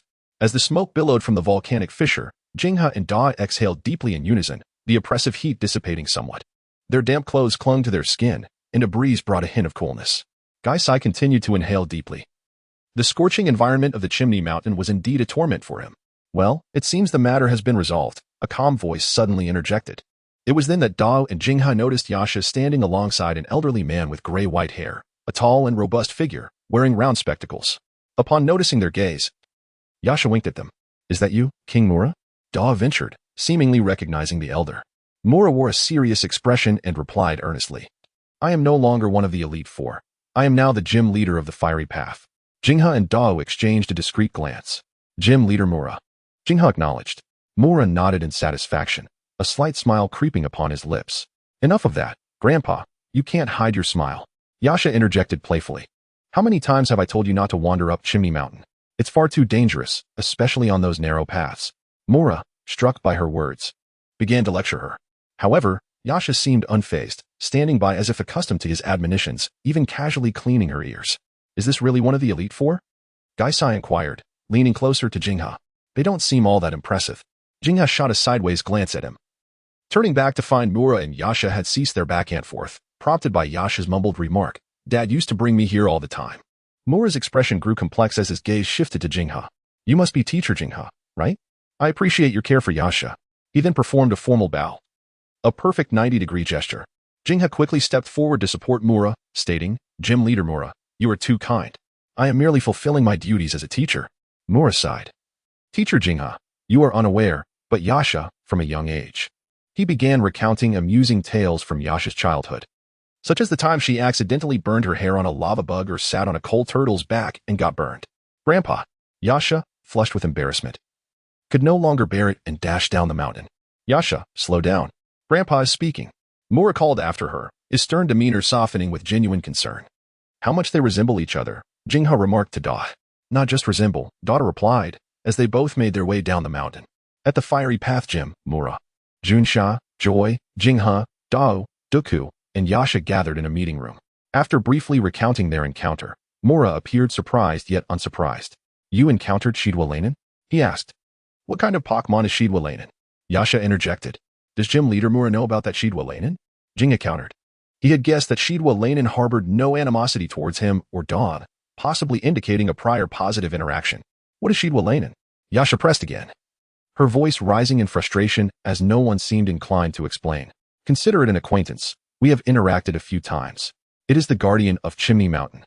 Mura replied, exhaling softly as he lifted his teacup for a sip, appearing reluctant to elaborate. That explains everything, Jingha nodded, also sipping his tea, showing no inclination to delve deeper. Isn't anyone going to explain what Shidwalainen is? Yasha complained, tugging at her hair, visibly frustrated at the calm tea drinkers. Daw chuckled at her exasperation. I only know what teacher Jingha told me. It's a legendary mythical beast, the Fire Steel Shidwalainen, a volcano Pokémon. Fire Steel? Yasha's eyes lit up with excitement. At that moment, Junsha and Joy finished a simple examination and treatment of the ailing fire camel. I'm sorry, but I need to take this child back to the Pokémon Center. Joy, clad in a nurse's outfit, appeared gentle yet assertive, her warm smile radiating approachability. Accompanied by a Chansey, we will further investigate the reasons for the fire camel's aggression. Thank you all for your assistance. A thank you letter will be sent to you at the academy in a couple of days. Junsha, in contrast, appeared far more serious. As Miss Joy and Miss Junsha were preparing to depart, he hesitated momentarily before stating, Miss Junsha, I personally believe it may be worth attempting to connect the fire-breathing camel with the colossal rumbling stones discovered outside Zijin City. Miss Junsha glanced at Jinghe in surprise, wondering if he possessed other insights. Jinghe shook his head. No, it is merely a personal conjecture. I hope it does not cloud your judgment. Miss Junsha regarded him thoughtfully before nodding. All right, we will endeavor to exchange information with the Zijin Alliance Police Department. Night fell. In a twin room on the third floor of the Spirit Center in Fuyin Town, Jinghe tossed a purple orb to Gaisai. It was indeed the toxic orb. Upon seeing the orb, Gaisai's eyes sparkled with excitement. It caught the orb in its mouth, licking it eagerly. It could sense that this toxic orb would elevate its poison abilities, at least by a notch. However, as it continued to lick, Gaisai suddenly froze. Wait, how was this extracted? Hearing Gaisai's inquiry, Jinghe maintained his composure. Oh, the orb was extracted using equipment by Miss Joy. Gaisai stared intently at him, but could discern no hint of deceit from Jinghe's expression. Really? Yet, moments later, Jinghe removed the white isolation gloves from his hands and tossed them into the trash bin.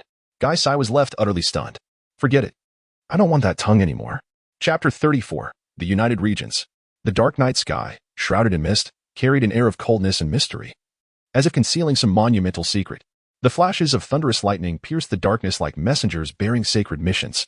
A glimmer of white light appeared on the horizon, unfurling like a humming sword. A massive bolt of lightning descended from the heavens, illuminating the night sky, seemingly dispelling all darkness. Yet, as the lightning faded, it was replaced by an even deeper void, accompanied by fine strands of rain and howling winds, weaving an impenetrable net against the somber sky. The shadow of the castle's dome fell sharply, casting a blade-like silhouette upon a young man. He reclined against the railing of the castle's edge, his emerald green hair fluttering in the wind beneath a duckbill cap, dressed in a cream-colored short-sleeved shirt, with a cube dangling from his waist. The biting cold wind swept over him, and fine rain draped across his face. He adjusted his cap, his vacant yet tranquil gaze fixed upon the boundless distance. Perhaps due to the chill or the rain, a frostmith curled up beside him, rising to snuggle closer, providing him with a modicum of warmth. As the young man's focus sharpened, sensing his companion's concern, he bestowed a serene smile, gently stroking the frostmith. The frostmith, pleased by his response, nuzzled its head against the young man's cheek, eliciting a warmer smile in return. Cradling the frostmith, the young man glanced down at the phone resting beside him. Even if you do not speak, I shall act.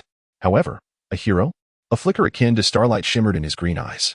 At that moment, the time for learning etiquette arrived, as a deep, resonant voice echoed through the castle. The frostmith seemed to sense the inner reluctance and emitted a low whine. Yet, the young man merely patted it reassuringly, indicating that he was fine. Unbeknownst to him, his once brilliant, starry eyes dimmed again, resembling a still pond. The situation unfolded in the Hoenn region, Fuyin Town. Due to the timely intervention regarding the Chimney Hill incident the previous night, few were aware of it. Although Devon had informed the accompanying teachers from the academy, only a handful, including Dufu, were privy to the details. Consequently, the autumn outing proceeded as planned the following day. With a large number of participants, each class was assigned to different areas of Chimney Hill for outdoor exploration. The first-year battle class, being relatively the strongest, was designated the most perilous zone. Naturally, the so-called adventure, under the teacher's protection, posed little danger, resembling a mere autumn outing. However, the Academy's intention was to acclimate students to the wilderness, with subsequent excursions designed for genuine adaptation to the wild. At a midway point on Chimney Hill, The first-year battle class took a break. With little pressure, students gathered in small groups, chatting and laughing, appearing quite relaxed. Jing-He sat upon a stone, exasperatedly observing Gaisai. I told you, it was Miss Joy who extracted it using equipment. The toxic orb cannot be extracted without it. Otherwise, it would only inflict secondary harm on the fire-breathing camel. Jing-He emphasized the importance of his words. Gaisai cocked its head, giving him a skeptical glance. Then why did you discard the gloves? It queried. Jing-He retorted, shouldn't gloves that have touched the toxic orb be disposed of? Gaisai hesitated. Is that so? Then you should give it to me. I'll return it to Daegu. As Gaisai extended its tongue towards Jing-He's outstretched palm, it huffed defiantly. Regardless of how you acquired it, since I've licked it, it belongs to me, Gaisai proclaimed with conviction. Seeing this, Jing-He could not help but smile slightly. All right. Next time I'll fetch you some black sludge. Classmates, let us battle. At that moment, a rather enthusiastic boy rose with a pokeball in hand, loudly proposing. Surprisingly, this drew genuine interest from others, and thus commenced an exhilarating series of class battles. Teacher Jing-He. Meanwhile, the ever-competitive Yasha approached. Looking up, he saw her somewhat bashful demeanor. After a moment's hesitation, she swiftly thrust a thin book into his hands before dashing away. This is a gift from my grandfather. He said it's a token of gratitude. Gaisai leaned in curiously. Is this also for me? It inquired, its tongue extending. Stop. Jing-He quickly interjected. This is a book, not something to eat, let alone a toxic orb. Fortunately, he managed to retract it in time to avoid contamination. Gaisai chuckled awkwardly. I just wanted to taste it. I was merely checking its authenticity. Jing-He rolled his eyes and began to skim through the book. Unlike a handwritten guide or technique recorder, this contained insights and understandings from trainers and their Pokémon regarding particular moves. The depth of learning depended on the trainer and Pokémon's comprehension. Yasha's grandfather, Mura, was a former Fire-type Elite Four member in the Hoenn region. Renowned for his expertise in nurturing Fire-type Pokémon, placing him among the most esteemed figures in the Pokémon world. Given that Ghost Fire was a Fire-type move, Mura's understanding of it would undoubtedly surpass that of Jing-He and Gaisai. Turning to the first page of the book, Ghost Fire is indeed a form of fire. But rather than referring to it as Ghost Fire, it would be more appropriate to call it Eerie Flame. The fur from the tails of the nine-tailed fox, the flame from the crystal chandelier, and the bone powder all gathered before Jing-He, causing a frown to form on his forehead. According to the insights he had gathered, possessing these materials could assist Pokémon in mastering the move Ghost Fire more effectively. However, as he gazed upon them, an unsettling feeling crept in, particularly with the last item, the pouch of the fiery lizard. Was this truly a legitimate insight? Had the old man ever experimented with it? Beside him, however, Gungxi's eyes sparkled with excitement, eager to try. Jing-He quickly flipped through the pages. Fortunately, the subsequent sections gradually returned to normalcy, detailing various techniques and experiences of Pokémon using Ghost Fire, which proved to be quite enlightening for him. After a cursory read, he developed a new understanding of how to train Gungxi in utilizing Ghost Fire. Perhaps with this phase of training concluded, he could take Gungxi to assess the registration for trainers in the Alliance. As Jing-He pondered, he suddenly heard, Armor Bird, Wing Attack. The silver-armored armor bird swooped down from the sky, its bright white wings striking the opponent with tremendous force. He hadn't anticipated that Dawu would also be in the fray. However, with his strength, winning against the first-year class in the battle department should be relatively straightforward for him. Nevertheless, Jing-He squinted, with the armor bird mastering these moves. Such a battle seemed rather wasteful. Chapter 35. Is it dirty? In the early morning, warm sunlight streamed through the curtains of the Pokémon Center, gently warming Jing-He's face. Gungxi skillfully licked Jing-He's cheek, affectionately rousing him from slumber. Under Dawu's somewhat peculiar gaze, Jing-He shivered slightly. Subsequently, with his eyes still closed, he retrieved a cherry berry from his bag on the bedside table, popping it into his mouth and feeling the spicy flavor fill his palate. Slowly opening his eyes, he noticed a slight redness around them but maintained a remarkably calm demeanor as he nodded at Gungxi. Thank you. Gungxi chirped cheerfully, circling around him. It's just a small matter, Jing-He replied, while a bead of sweat trickled down Dawu's forehead. So, all the berries in the backpack were for him? The cherry berry cured paralysis, while the peach berry alleviated poisoning. As for other conditions, Gungxi couldn't put Jing-He to sleep, and he wouldn't recklessly use Ghost Fire for burning. As for confusion, it wouldn't matter whether he had berries or not. Jing-He's motions were so practiced that they evoked a sense of tenderness. The previous day's adventure had gone smoothly. Though busy, it was relatively easy for Jing-He.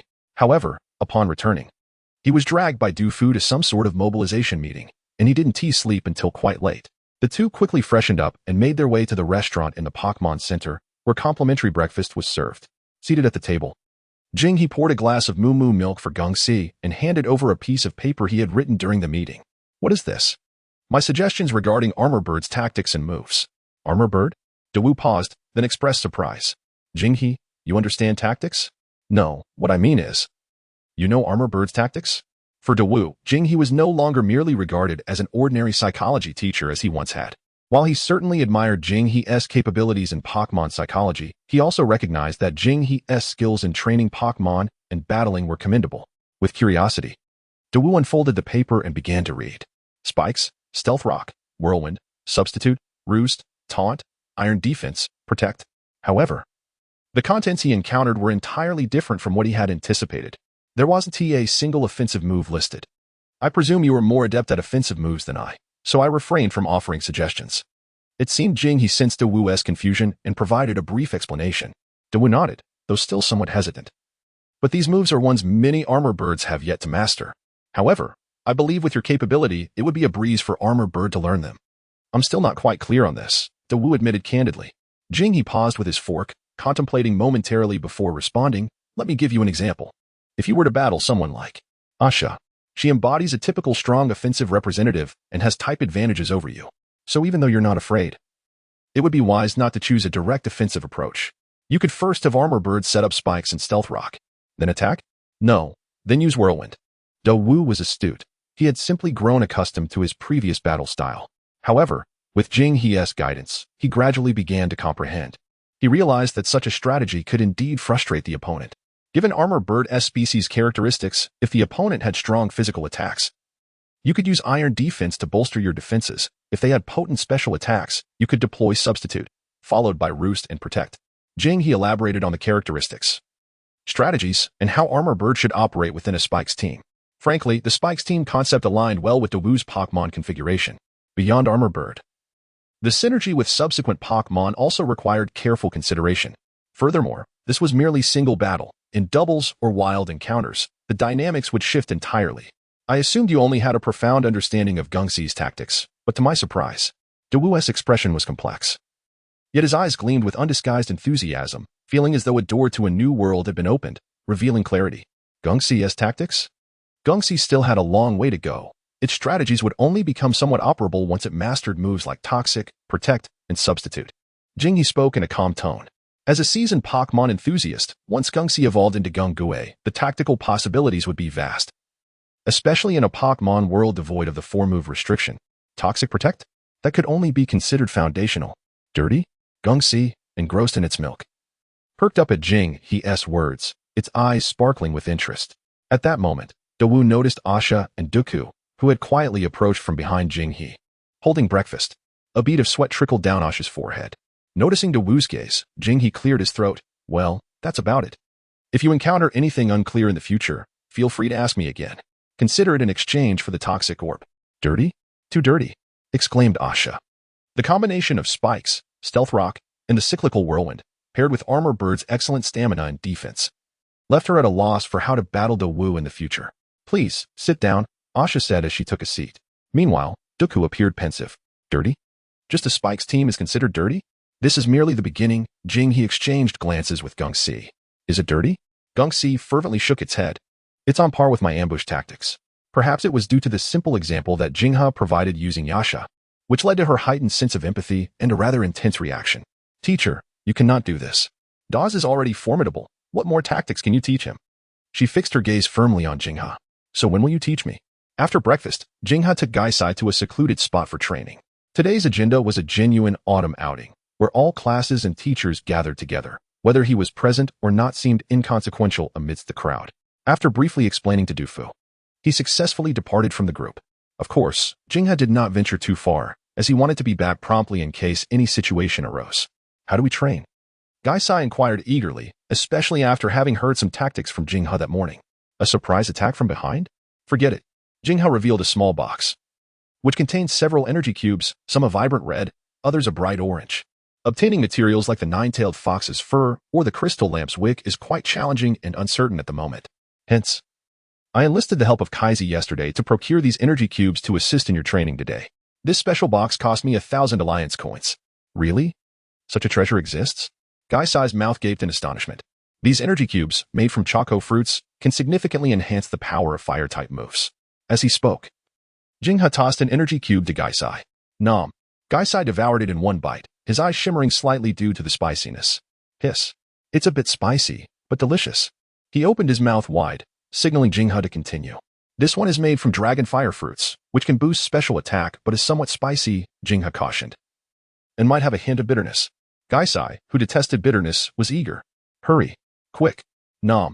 As Jingha tossed the fiery red energy cube, Gaisai instinctively bit down without hesitation. However, as he chewed, his expression gradually stiffened. How is it? Jingha inquired. Suddenly, Gaisai's face flushed red, transforming into a grimace. So bitter. Hiss. Tears streamed down from the corners of his eyes uncontrollably. Chapter 36. The growth of my ghost, how bitter it is. Gaisai muttered. Even as he conjured two bluish flames beside him, launching them at a nearby rock from two rather tricky angles. Upon contact with the hard stone, the flames erupted, scattering blue sparks that extinguished before they could touch the ground, leaving a sizable dent and darkening the stone. It was hard to determine whether Gaisai was reacting to the bitterness or the spiciness, but his proficiency with ghostly flames soared. In truth, Jingha had long observed that Gaisai was a rapid learner, growing at an impressive pace.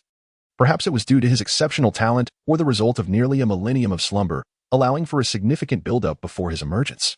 Moreover, Jingha noted that Gaisai's condition was exceptional, an essential factor influencing a Pokemon's growth. However, he could not shake the feeling that Gaisai seemed to be venting his frustrations on that rock, prompting him to distance himself slightly.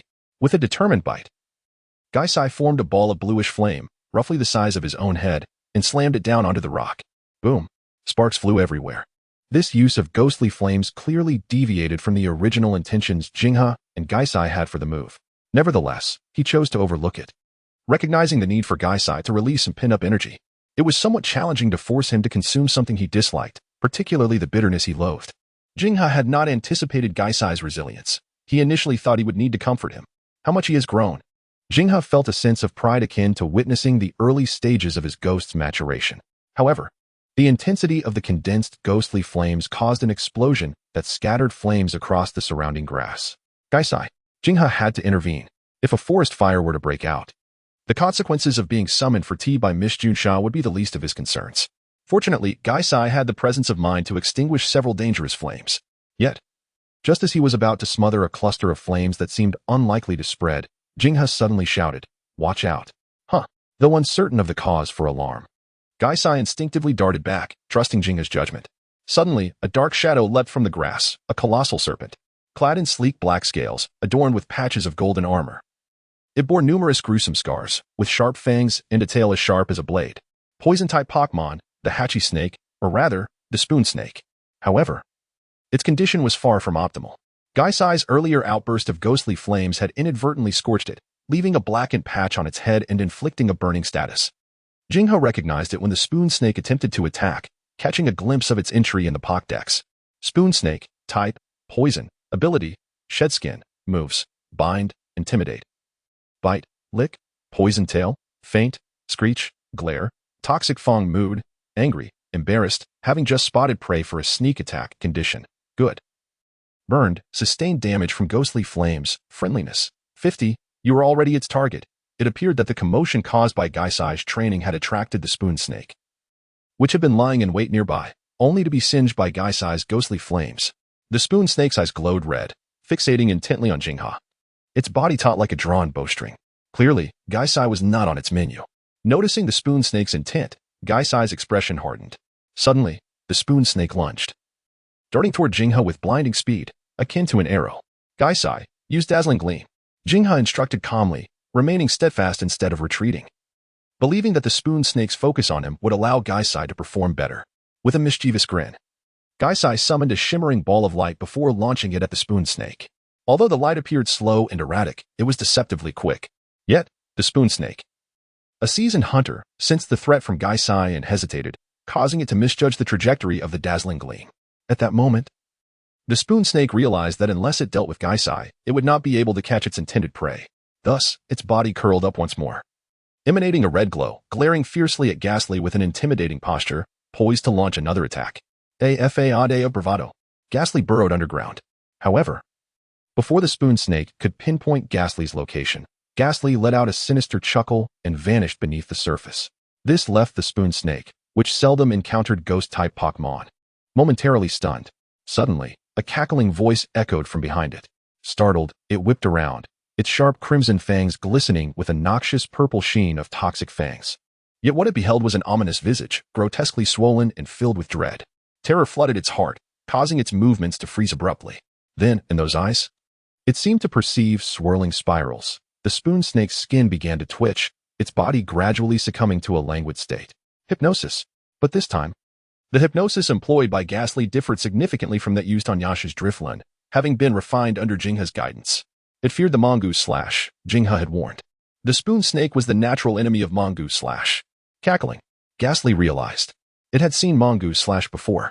Thus, in its drowsy state, the spoon snake vaguely imagined a mongoose slash lunging toward it, instinctively preparing to retaliate. Yet before it could react, it discovered that it was not merely one mongoose slash. Hundreds of mongoose slashes surged toward it like an overwhelming tide. Bang! The spoon snake collapsed heavily to the ground, its body convulsing. Foam dripped from its mouth. A faint white glow enveloped it, the burning marks alleviated by its shedding ability. Yet, it failed to awaken from its slumber. For it had been ensnared not only by simple hypnosis but also by deeper psychological trauma. In such circumstances, if one possessed a steadfast will or lacked a natural enemy, the weakness might be bearable. However, if a natural enemy existed, coupled with known vulnerabilities, then, upon witnessing the spoon snake lose its combat capability, Jingha surveyed the surroundings. Had they ventured too far from the town in search of wild Pokémon? It was time to return. Let us go, Ghastly. He turned towards Fuyin Town. Cackling, the now normal-sized Ghastly hastily followed suit. Surprisingly, after the spoon snake's tumultuous display, the little creature's original resentment had diminished significantly, and its mood had lightened considerably. Cackling, are we not going to care about it? Ghastly could not help but inquire. It would likely need to hide for 3 or 4 months before daring to venture out again. It had certainly learned its lesson. Jingha chuckled. Encountering so many mongoose slashes at once might haunt its dreams at night. Cackling, Ghastly joined in the mischievous laughter. It glanced back at the spoon snake, convulsing on the ground, narrowing its eyes dangerously. Licking its lips, it mused, how dare it consider Jingha as a meal? It would not be so simple. Approximately half an hour later, the spoon snake slowly regained consciousness, its body still involuntarily twitching. It suddenly opened its eyes wide, realizing there were no mongoose slashes nearby, and let out a sigh of relief. But in the next moment, cack, the spoon snake's shrill cry echoed throughout the area. Where are my fangs? Chapter 37, The Method of Toxic Training? Cack. Ghastly suddenly poked its head out from behind Jingha, putting on a fierce demeanor. Jingha, accustomed to Ghastly's playful scares, found himself momentarily taken aback this time. For this time, Ghastly had transformed into a vampire, albeit just a head, with black mist forming the edges of a cape. Yet those sharp, crimson fangs were real and strikingly familiar. Are those the spoon snake's poisonous fangs? Cack. Ghastly chuckled, proudly displaying its trophy. Jingha was both amused and exasperated. Although the fangs would regrow, he hadn't anticipated that Ghastly would actually go back and extract those fangs, which were among the spoon snake's most vital attributes, as most of its toxins were released through them, undoubtedly possessing significant toxicity. Thus, the spoon snake, which originally might have needed to hide for 3 or 4 months, would now require even more time, given that it had lost its means of sustenance. Don't get poisoned later. Cack. Ghastly feigned disbelief. How could it possibly be poisoned? After all, it was a poison-type Pokémon. Jingha, aware of this, merely jested in warning, even disregarding the fact that poison-type Pokémon are immune to poisoning.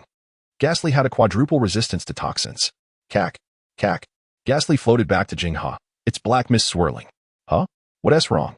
Soon, a slurping sound emanated from Ghastly, accompanied by the sound of chewing jelly, as if it were savoring a treat. Jingha's expression turned peculiar. Did Ghastly just consume the poison from the spoon snake's fangs? Cack. After slurping and swallowing, surprise flickered in Ghastly's wide eyes. Unexpectedly delicious. However, Ghastly's antics were not yet complete. After relishing the taste, it slurped again, and a swirl of purple mist began to emanate. Murky mist. Yet, rather than releasing the murky mist as usual, Ghastly compressed it into its poisonous fangs. Suddenly, a purple bubble with a hint of black erupted from the tip of the crimson fangs, dripping into thick, viscous poison that corroded the cobblestones beneath it. Cack. Ghastly grinned, raising its eyebrows at Jingha. Did you see that? My toxin is potent. Witnessing this scene, Jingha was taken aback, pausing in place, stroking his chin thoughtfully. Indeed, the toxicity had intensified significantly after being compressed through the fangs. He looked up at Ghastly and inquired, Ghastly, did you use the toxic orb? Cack. Ghastly blinked innocently. No, I didn't. Jinghe nodded slightly, muttering to himself.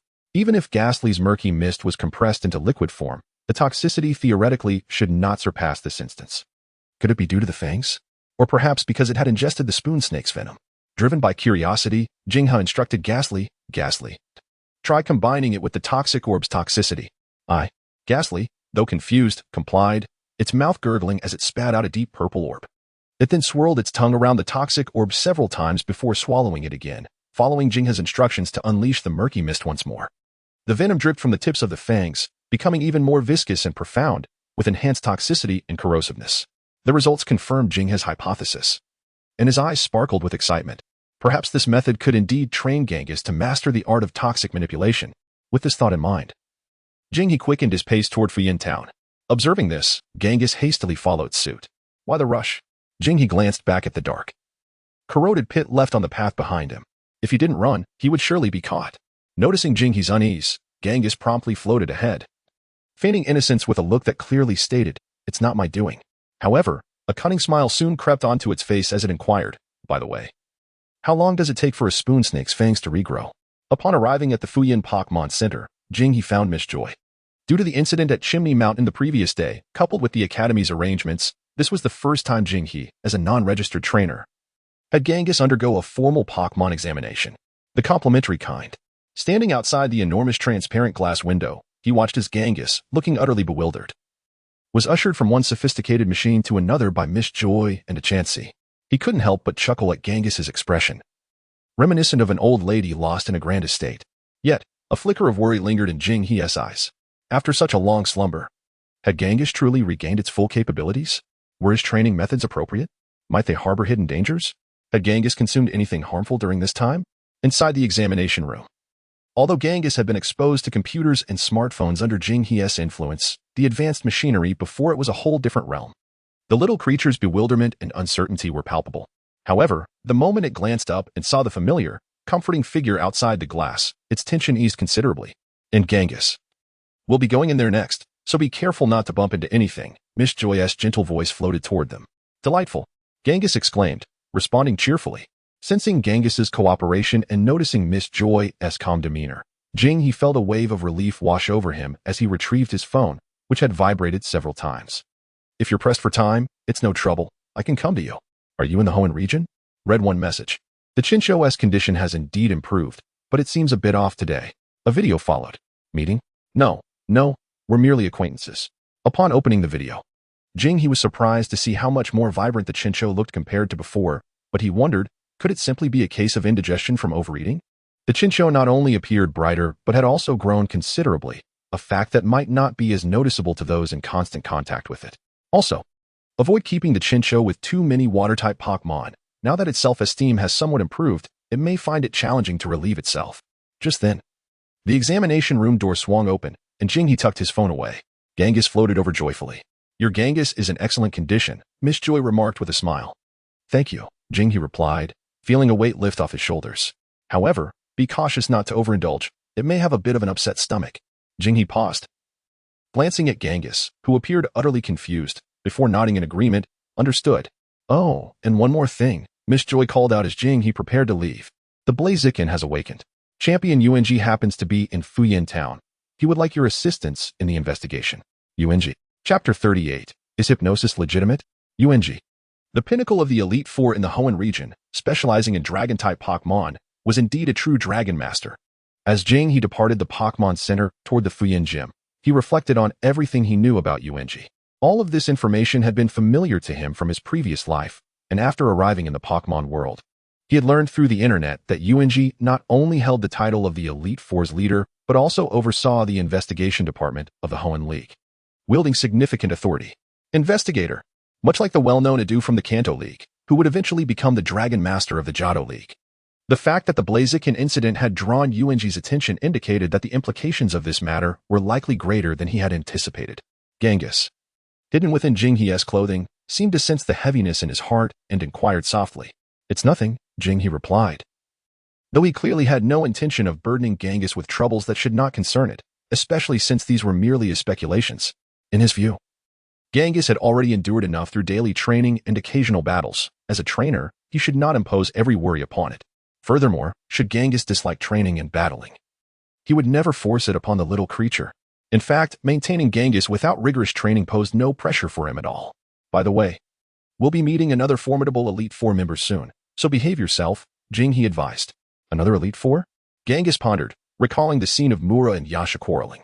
Are they truly that impressive? With his resolve set, Jing-He decided that he would assist in this troublesome matter if possible. If not, he would swiftly distance himself to avoid being swept away by the ensuing tide. Soon, they arrived once more at the Fuyin Gym. Outside the grand entrance adorned with red tiles and white bricks, several police cars were stationed. Miss Jusha. Upon entering, they encountered Officer Junsha, and Jing-He greeted her politely. She looked serious as she perused a report, her loyal herdiers sitting obediently at her side. Upon hearing Jing-He's voice, she looked up, her expression softening slightly as she nodded. Teacher Jing-He, you've arrived. Her gaze then shifted toward a corner of the gym's courtyard, where the imposing Blaziken stood alongside two elderly men. One was undoubtedly Mura, the gym leader of Fuyin, while the other donned a white captain's hat and a flowing black cloak, standing tall and dignified, none other than Yuanji himself. Guided by Jusha, the two approached the corner. Their presence quickly garnered attention. Mura smiled and introduced, Yuanji, this is Teacher Jing-He. Teacher Jing-He, this is Yuanji, the champion. Buzzing with energy, Jing-He instantly felt a piercing gaze emanating from beneath Yuanji's hat. That is the resilience that stands firm against the storms of life, accompanied by a touch of scrutiny. However, it swiftly returned to normalcy. Jing-He maintained a composed demeanor as he nodded in acknowledgement, addressing the Master Mura and King Yuanji. Meanwhile, the ghost-type Pokémon, Guis, felt a tinge of rigidity within its attire. Well, this old fellow possesses some substance, it mused. Yuanji let out a hearty laugh, his voice slightly hoarse yet robust, inquiring if it was true that he had resolved troubles alongside that fellow Mujin. Indeed, came the reply, with Mura adding, and also with Asha and Dujuan. Yuanji shot a sidelong glance at him, retorting, you should refrain from speaking. The illustrious Four Kings have seen my retirement, yet you still claim the title of Four Kings.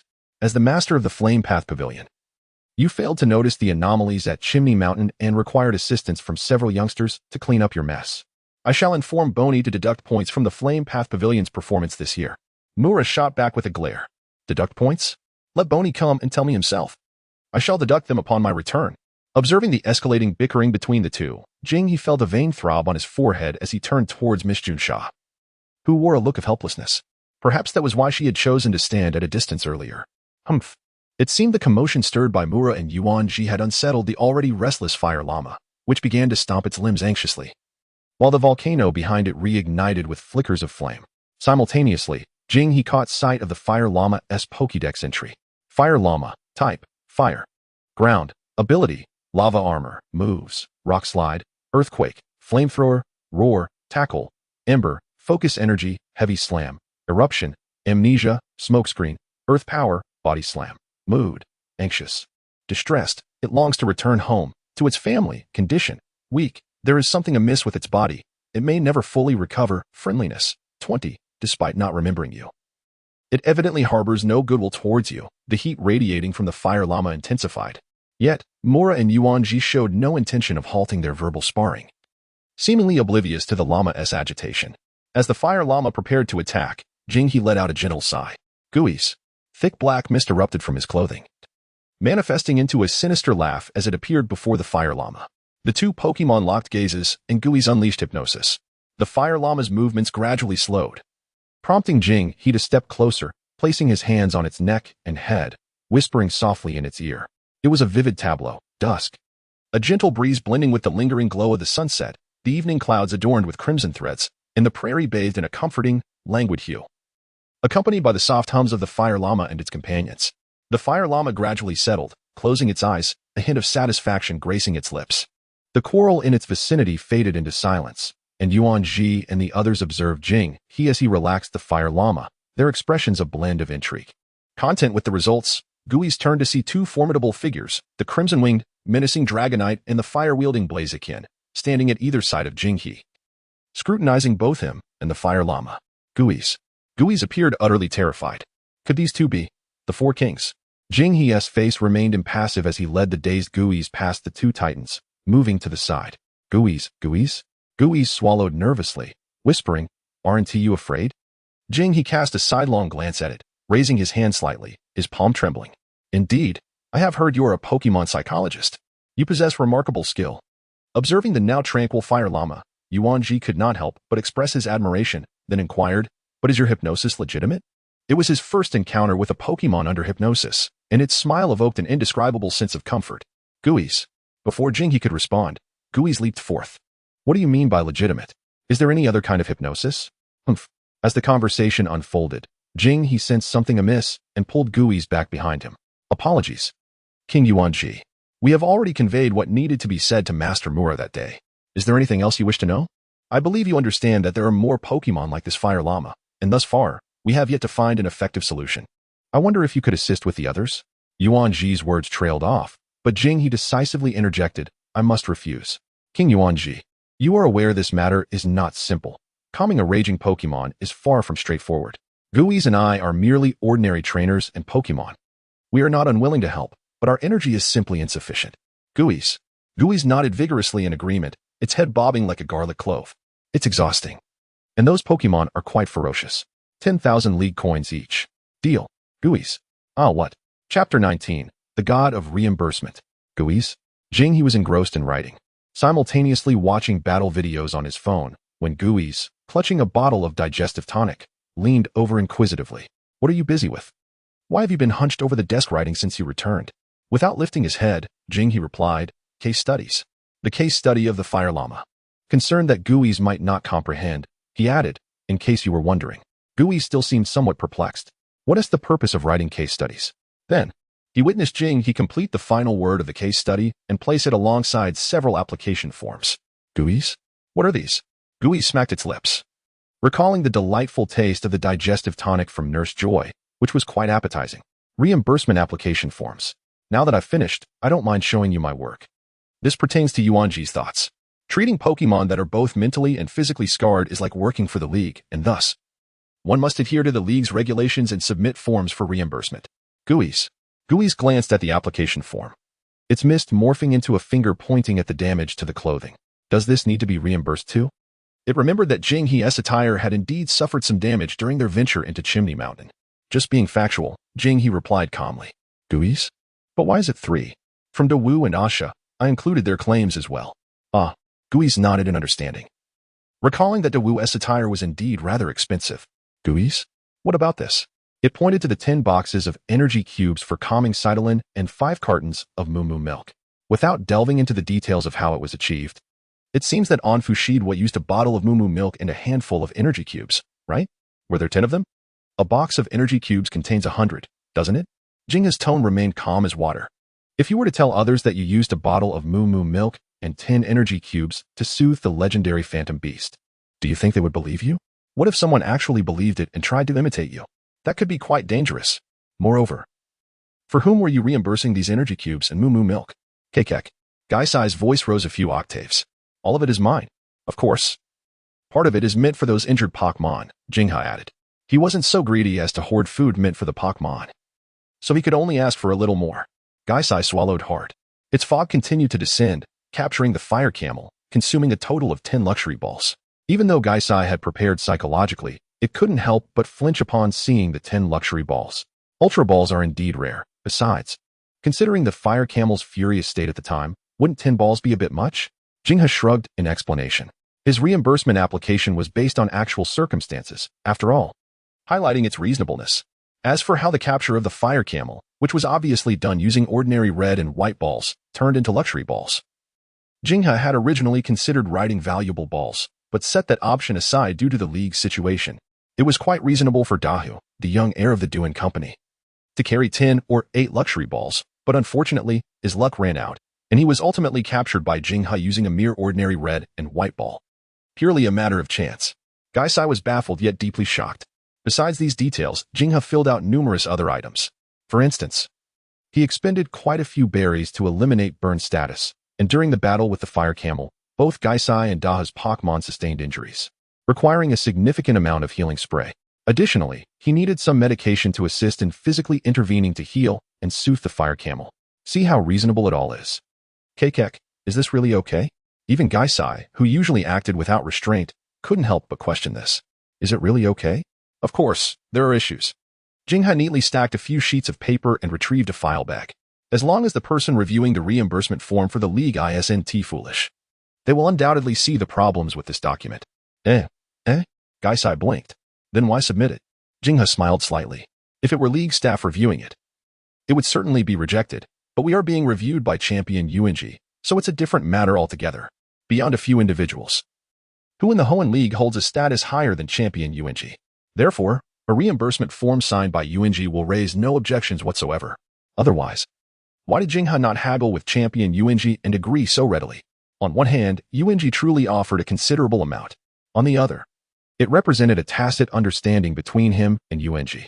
In his youth, UNG was merely an ordinary sailor, dreaming of conquering the seas alongside his partner Hachi. However, after a shipwreck nearly took his life, he was saved by a Dragonite, which ignited his love for Pokémon, especially Dragon-type Pokémon.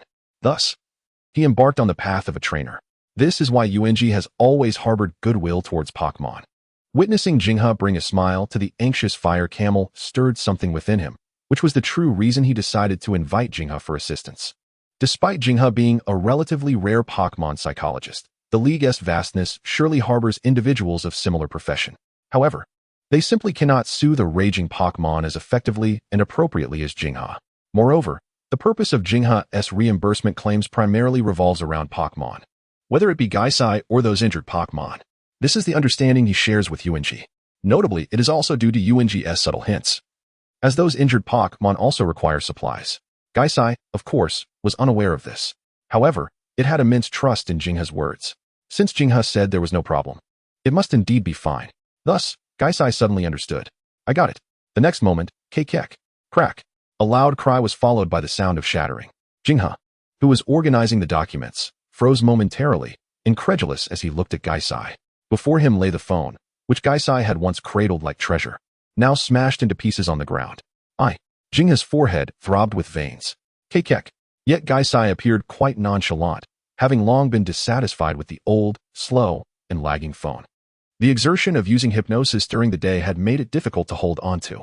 Jingha's forehead darkened, and he managed to squeeze out a retort through clenched teeth. Did you ever consider that even if you hadn't dropped the phone, you could still fill it out? Kek. Gaisai, did you ever think that it takes days for reimbursements to process?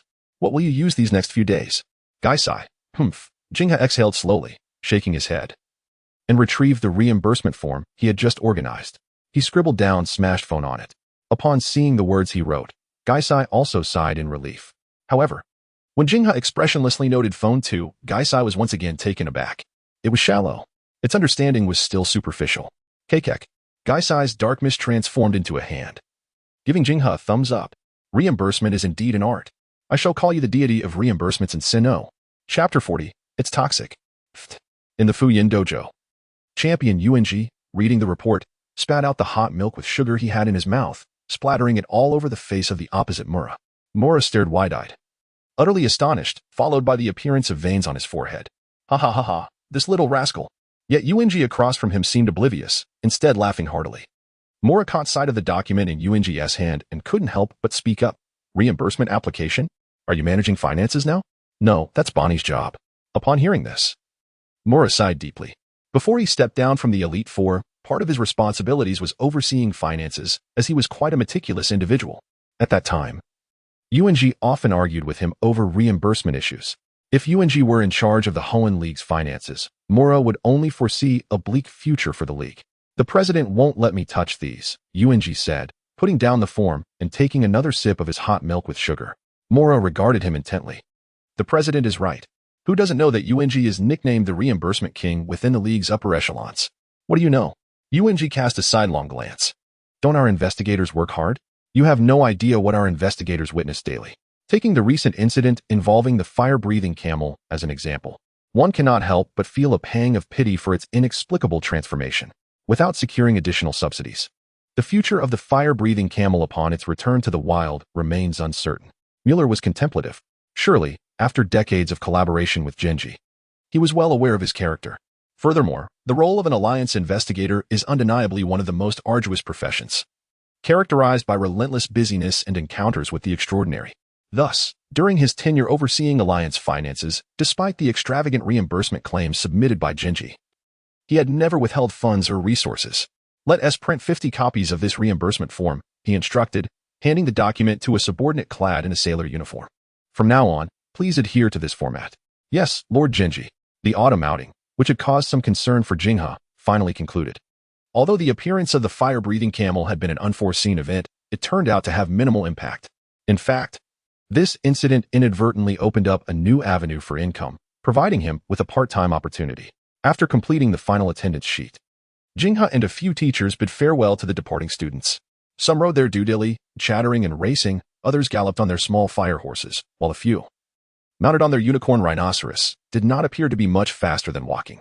Speaking of which, after Gui's evolved into a Jing host, it seemed capable of riding the Alolan greedy lappers, which could carry Acerola through the skies.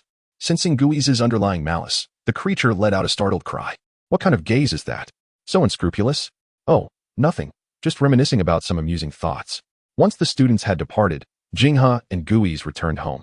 Upon arrival, they discovered a rather large orange Pokémon seated atop an old flower bed at the stairway, propping its head up with its short arms, exuding an air of utter boredom. Snorlax. No way. It's the quasi-divine Pokémon from the Kanto region. Had it not been for the somewhat old and remote nature of Jingha's neighborhood, the mere presence of a Snorlax would likely have attracted quite a crowd. Noticing Jingha, Snorlax perked up, rummaging through its slung backpack. Eventually, it produced a crumpled photograph, clumsily smoothing it out with its pudgy paws, comparing it to Jingha. Boo. That's him, indeed. Snorlax stood up and trotted over to Jingha, continuing its search in the backpack, eventually extracting a package. Is this for me? Jingha inquired. Snorlax nodded enthusiastically, glancing at the information on the package. Jingha's expression shifted to one of realization. It was, in fact, the items related to his reimbursement application that had arrived sooner than anticipated. As he accepted the package, he handed Snorlax a few energy cubes as a token of gratitude. This gesture erased any lingering resentment within Snorlax, who happily devoured the energy cubes. Snorlax waved goodbye to Jingha, flapping its wings and swiftly departing. Indeed, as the Alliance and Dragon-type champion, even delivering packages involves a Snorlax. Jingha mused while watching the Pokémon disappear into the horizon. Gui's, however, appeared somewhat bewildered. How can such little wings allow it to fly so swiftly? Well, that's a tricky question, Jingha replied, diverting the topic. Come on, let us open the package. Let us go. Gui's exclaimed, instantly captivated. New phone, new phone, new phone. It chirped excitedly as it raced upstairs. Despite being merely a small package, it seemed to employ spatial technology, containing boxes of energy cubes, cartons of Moo milk, various berries, herbs, and Pokeballs, overflowing to the point that the table could hardly accommodate them, spilling onto the floor. Gui's rolled around amidst the energy cubes and Moo milk, clutching a brand new phone. Jingha, too, opened his new phone and logged into his Alliance account. He first checked on his published paper. The initial excitement surrounding it had waned, yet it remained among the top contenders.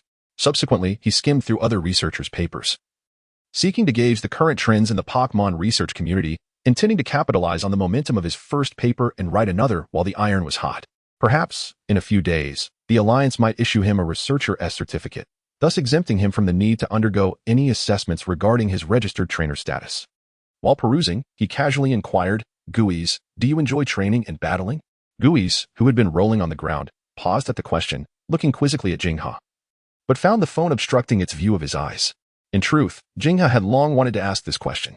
After capturing Gui's, he had begun training it, compelled both by the pressure of a pursuer and by his subconscious belief that Pokémon ought to be trained in battle.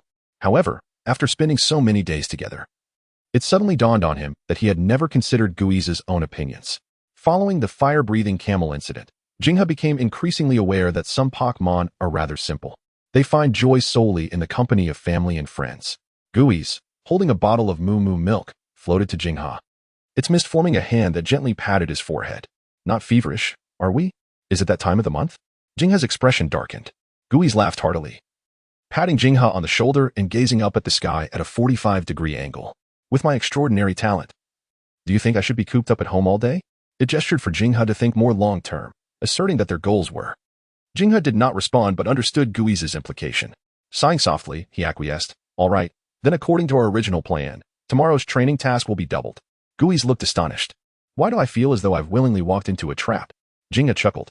Gui's, irritated by his amusement, swelled up and lunged at Jingha. No, don't lick. It's venomous. This time it's venomous. Chapter 41. Adieu the following day, Saturday.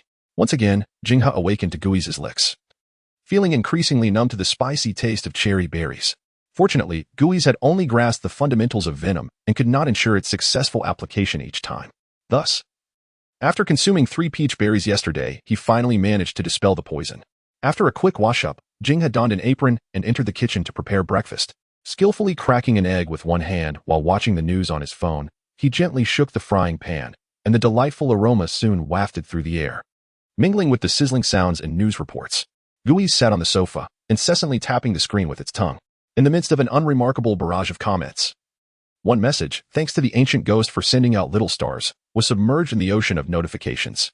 Yet, it remained undeterred, for it was engrossed in a live battle broadcast, specifically from the Sinnoh channel. The contenders were Cynthia and Leaf. However, the ghost's focus was solely on the Pokémon commanded by Cynthia, a charming Eevee. Eevee, have you eaten? Jingha suddenly exclaimed. Startled, the ghost quickly covered its phone, glancing furtively towards the kitchen. Noticing that Jingha seemed oblivious, it exhaled a sigh of relief and hastily closed the live stream it had been watching. What are you sneaking around for? Jingha inquired, as he removed his apron with an air of casual curiosity. The ghost shook its head vigorously, desperately attempting to feign nonchalance. Nonetheless, its expression could hardly escape Jingha's keen perception. Fortunately, Jingha did not pursue the matter further. After all, the ghost's account had no funds, alleviating concerns of being deceived. So he allowed it to indulge. Since today is the weekend, let us first visit the Kanaz City police station to see if we can pacify a couple of Pokémon, and then perhaps take a stroll downtown to see if we can purchase a move tutor for you.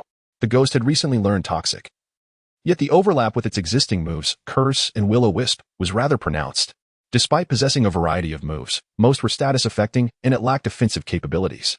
Jingha hoped to ascertain whether he could afford the move tutor, aptly named Disaster Begets Misfortune. Given that the ghost had expressed a desire to grow stronger yesterday and fortuitously harbored a dream of becoming a trainer, there was no reason to hesitate. It was time to endeavor to realize that aspiration. The ghost's eyes glimmered with determination.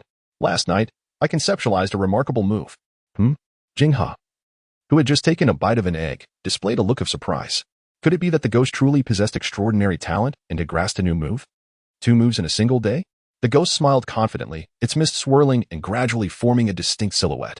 Jingha's expression grew increasingly peculiar as he scrutinized the ghost's current appearance for a considerable time before cautiously asking, "Is that a lizard?"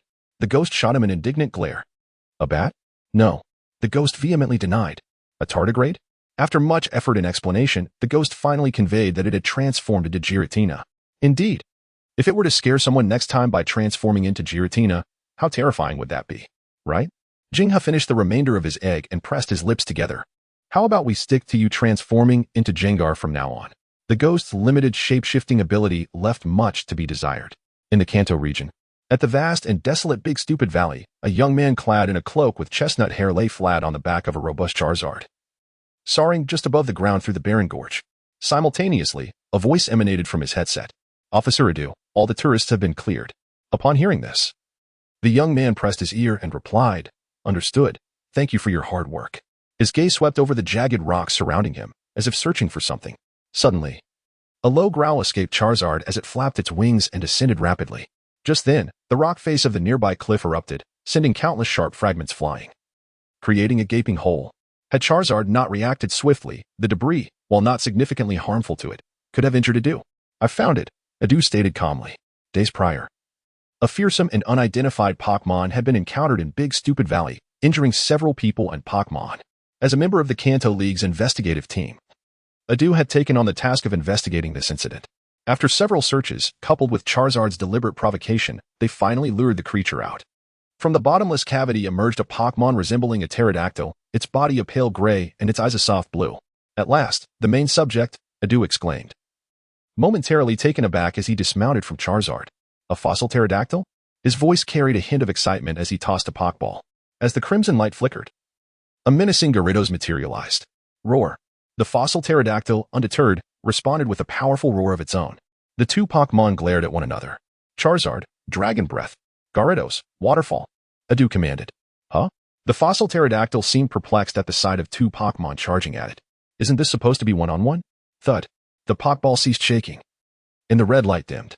Adieu approached to retrieve the Pokeball, peering through the translucent red glass to see the Pokémon within, now peacefully slumbering. Yet, his expression was not one of joy. For during the previous battle, he sensed that this fossil pterodactyl had just awakened from its fossilized state, its health compromised, and its emotions and cognition seemingly askew. With these thoughts, he dared not linger and swiftly recalled Gyarados to Charizard's back, hastening towards the Pokémon Center. "I apologize, sir," the saleswoman said with a warm smile as Jinghe exited the Kanaz department store, his head hung low alongside the ghost. Although the move learning device was indeed available, Jinghe found it beyond his means. After having taken the ghost to the Kanaz police station to assist in treating 2 rampaging Pokémon there, he still could not afford it. This was also due to the fact that only 2 rampaging Pokémon resided at the Kanaz police station, while the rest had been transported to Kanaz City at the direction of the authorities, a process that required time. After all, those Pokémon were not easy to transport, as ordinary Pokeballs struggled to contain them. "Don't worry, we will save enough money in due course," Jinghe reassured the ghost. "We just need to undertake more side quests to earn some cash." Jinghe retrieved his phone and scanned through it before settling on a name. Jing Zhongji, how has the ugly fish been doing lately? Chapter 42, Disaster Begets Misfortune and Healing Ding. Your account has been credited with 50,000 league coins. Available balance, 125,000 league coins. The ghost was utterly astonished as it beheld the notification on Jinghe's phone. "How did you do that?" Jinghe's lips twitched as he took a deep breath, slowly exhaling while casting a wistful glance at the bustling crowd. "I sold a few items." A cigarette would have complemented this moment perfectly. Might it be that Jinghe suddenly raised his hand, recalling that ghost-type Pokémon was gaseous in nature? If his head struck down, he might have to gnaw on a Pecha berry again. After calming his emotions, he retorted with irritation. "What are you thinking with that little brain of yours?" "Wait. No, how could you think in that direction?" The ghost-type Pokémon chuckled awkwardly, its eyes darting left and right. "Oh, about that, you should head to buy a move tutor right away." Jinghe decisively interrupted its words, turning away with a scowl as he made his way back to the Kanaz department store. Observing Jinghe's retreating figure, the ghost-type Pokémon's eyes glimmered faintly, sensing it might have stumbled upon something intriguing.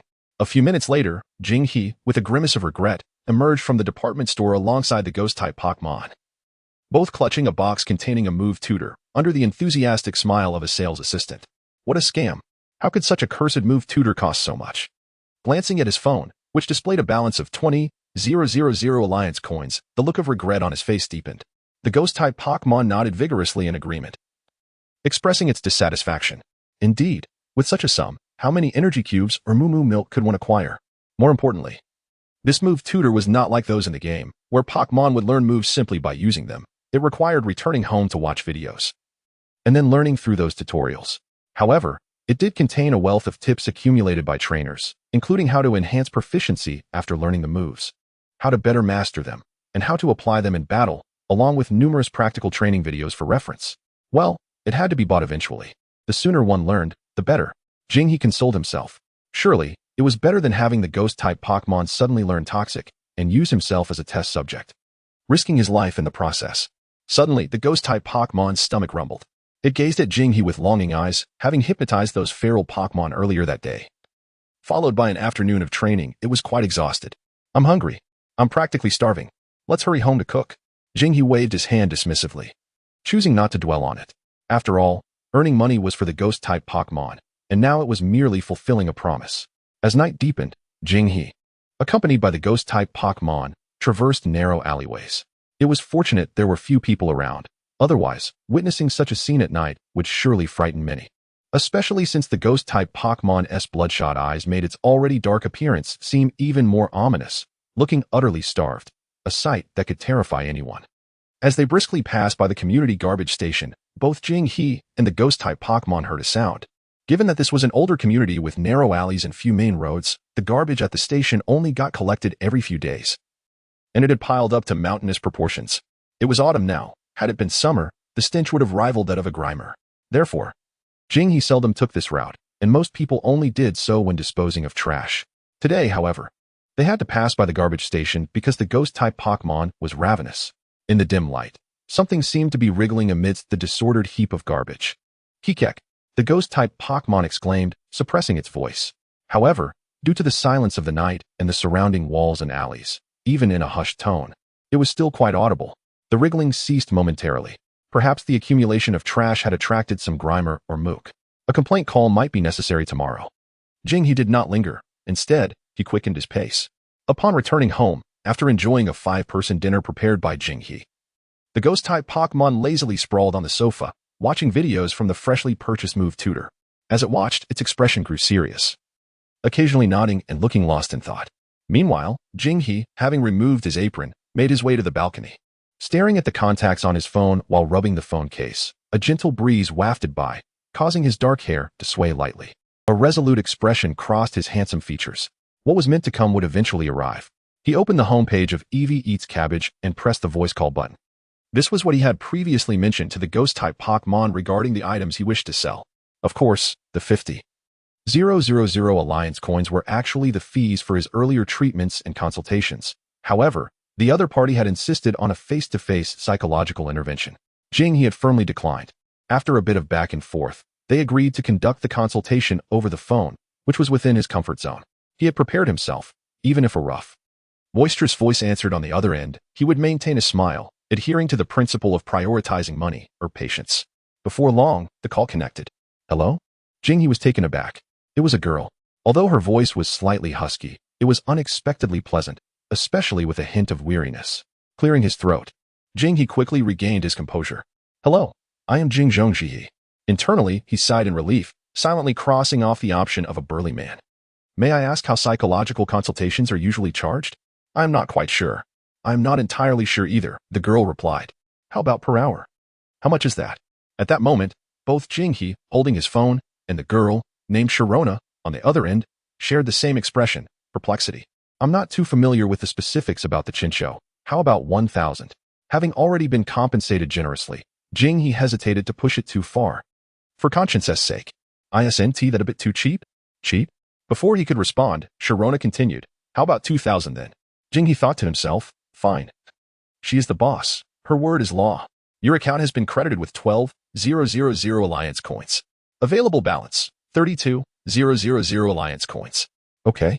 I'll schedule for an hour first. If it's not enough, we can extend later. Jinghe was left speechless. So, does 2,000 mean every 10 minutes? For the moment, he set aside his conscience.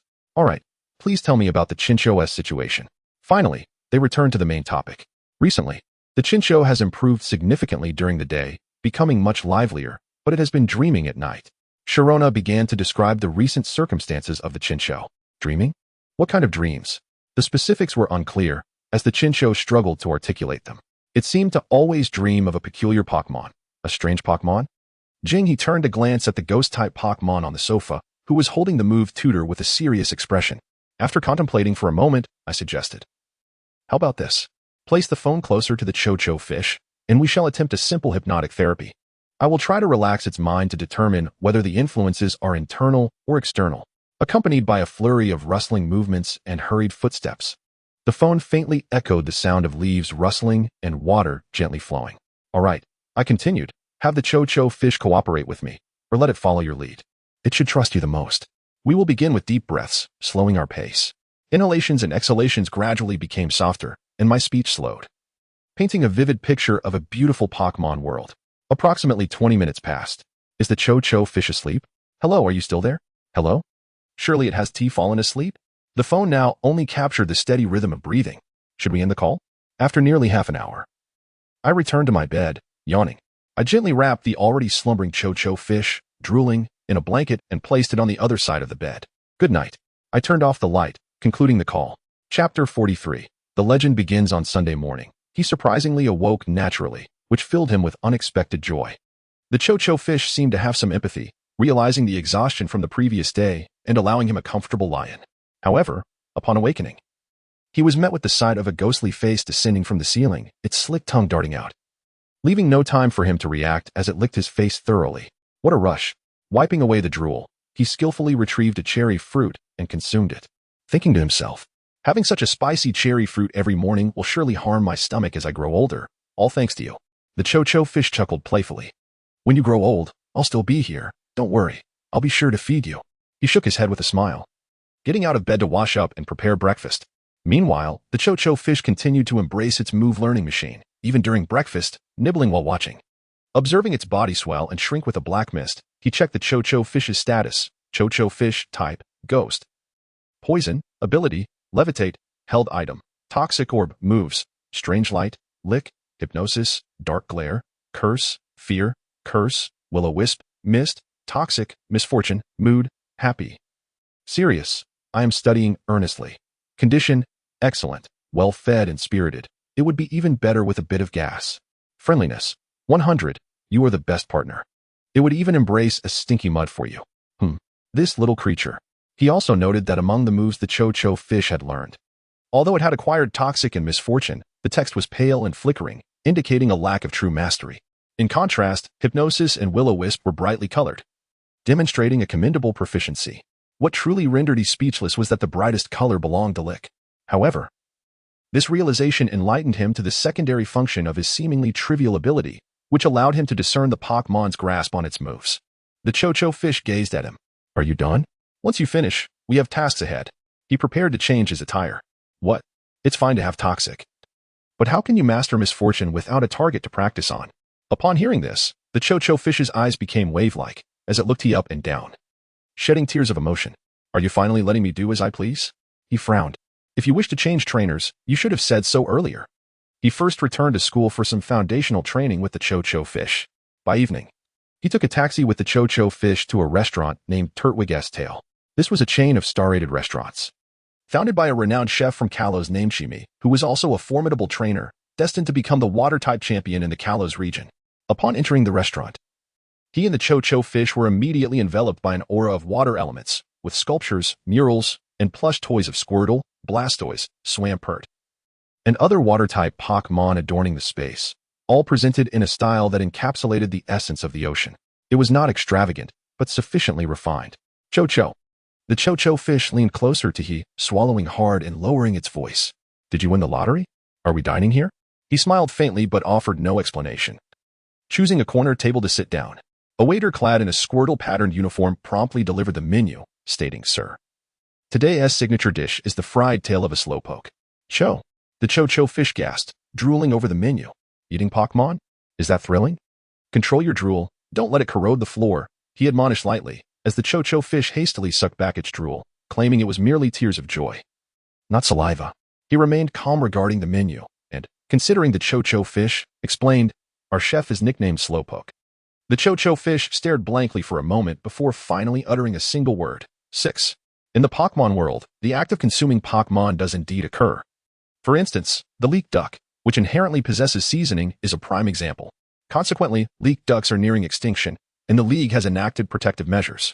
As for slowpoke tails, due to their regenerative properties, they have become a coveted delicacy, leading to frequent reports of slowpoke tails being stolen. He personally abhorred such practices. Though these instances remained extreme and rare, many dining establishments merely sought to create a buzz rather than genuinely serve such dishes. For example, items like leek duck wraps, Kintoro steaks, and Melly sheep skewers were often mere marketing gimmicks. He did not immediately place an order, indicating he would wait a bit longer. The Cho-Cho fish promptly declared that it felt capable of devouring an entire Kintoro right then. We have a mission? A mission? Here? He clarified. This is a battle restaurant. He explained that battle restaurants are quite common in the Pokémon world, where Pokémon battles attract customers, and the final victor may dine for free within certain limits. He had also learned that not only does the chef and signature dish vary daily, but so do the skill levels of the battling trainers. Today was particularly suitable for the Cho-Cho fish. Upon hearing this, the Cho-Cho fish appeared enlightened. Oh, I see. It had assumed he would take it to one of those battle clubs. But soon, suspicion flickered in its eyes as it scrutinized he from head to toe. Today, Jing had donned a relaxed outfit, complete with a cap and a mask. What is the matter with your attire today? Asked Kuo-jie. Unfazed, Jinghe replied calmly. After all, I am a university teacher. It would be quite inappropriate if a student recognized me. Kuo-jie's face reflected heightened skepticism. Really? As the restaurant became increasingly crowded, the battle segment officially commenced. Utilizing the name Wuda, Jinghe, accompanied by Kuo-jie, completed the registration after a brief inspection. Next, it was Wuda's contestant versus the player Yusuke. As the host announced, both participants made their entrance. The opponent appeared to be a boy around 15 or 16, wielding a Pikachu. The moment they took the stage, the patrons erupted in cheers, and across from them, Yusuke and his Pikachu brimmed with competitive spirit. Kuo-jie was equally spirited, while Jinghe maintained an air of tranquility. The battle commenced with a resounding shout from the host. Yusuke made the first move with Pikachu, Thunderbolt, without needing any signal from Jinghe. Jie let out a mischievous laugh and promptly vanished underground, causing the golden arc of electricity that had just leapt from Pikachu to falter. Where did it go? Both Yusuke and Pikachu appeared bewildered. Suddenly, Jie reappeared behind Pikachu, its enormous ghostly visage startling Pikachu, causing its fur to stand on end, plunging it into a state of fright. Jie, however, faced a misfortune of its own. The black mist surrounding it quivered, and its eyes glowed ominously red. Yet, midway through its attack, Jie deflated like a punctured balloon, halting all action. It had failed. At that moment, under Yusuke's commands, Pikachu regained its composure. Take your time. Now, use quick attack. Jinha's voice rang out once more. This time, the attack was successful. Although the journey to vanquishing Pikachu was not entirely smooth, they prevailed. Following this, Jinha and Jie faced off against several other opponents, including a man in his 40s with a Snorlax and a woman in her 30s with her Butterfree. However, the once vibrant restaurant gradually fell silent, ultimately becoming eerily quiet. About half an hour later, a sweating waiter nervously approached Jinha. That esteemed guest from Wuda. Our establishment is pleased to offer you a complimentary meal. Would you and your ghost, Jie, mind taking a break? Jie hid behind Jinha, its eyes reflecting a hint of resentment. It finally understood why Jinha had chosen to dress so inconspicuously. All right. Jinha, fearing the possibility of being expelled, promptly agreed, adding, please help me with the takeaway. The waiter sighed in relief. Thank you. Thank you. Our establishment will also treat you to 2 complimentary desserts. Once Jinha and Jie departed, the restaurant slowly regained its lively atmosphere. Who was that? How rude. Rude? Can tactics be deemed rude? Rather, one should acknowledge how formidable he is. I heard the host mention a trainer named Wuda. Thus, a trainer named Wuda and his Jie began to transform into a nightmare for various battle restaurants in Kanas City, becoming a legend in the mouths of many. Upon returning home, Jinha looked at Jie, who still wore a disgruntled expression, and couldn't help but chuckle. All right. You can have my dessert as compensation, okay? If it weren't for the exorbitant fees at the Battle Club, and for the sake of helping Jie master its techniques better, he wouldn't have done it. Jie perked up at the mention of dessert, even inquiring, which restaurant shall we visit tomorrow? Jinha felt a wave of frustration. He certainly did not wish to be blacklisted from every battle restaurant in Kanas City, fearing the emergence of a formidable opponent.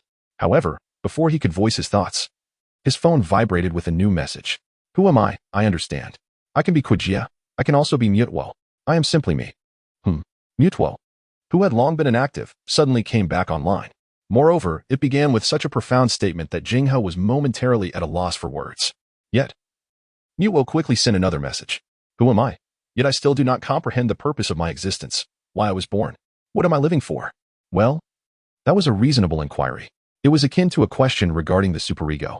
The superego adheres to moral principles and serves 3 functions. It curbs the impulses of the ID, monitors the self, and strives for an ideal state. However, to understand the superego, Mewtwo must first grasp the ID, which encompasses its most primal and instinctual desires, devoid of any conscious behavior. The superego and the ID exist in opposition. Without the ID, the superego cannot exist. Jinha pressed his temples. In fact, in the counterattack of Mewtwo, Sakaki had addressed a similar question posed by Mewtwo. At that time, Sakaki had explained that Pokémon existed for the sake of humanity, thereby indirectly instilling the ID within Mewtwo while obscuring the superego. Consequently, Mewtwo had become enraged. However, Jinha had anticipated this, so he had prepared some thoughts. After carefully choosing his words, he began typing. Jing Zhong Jihi. Before anything else, you must first ascertain your location. Who am I, my location?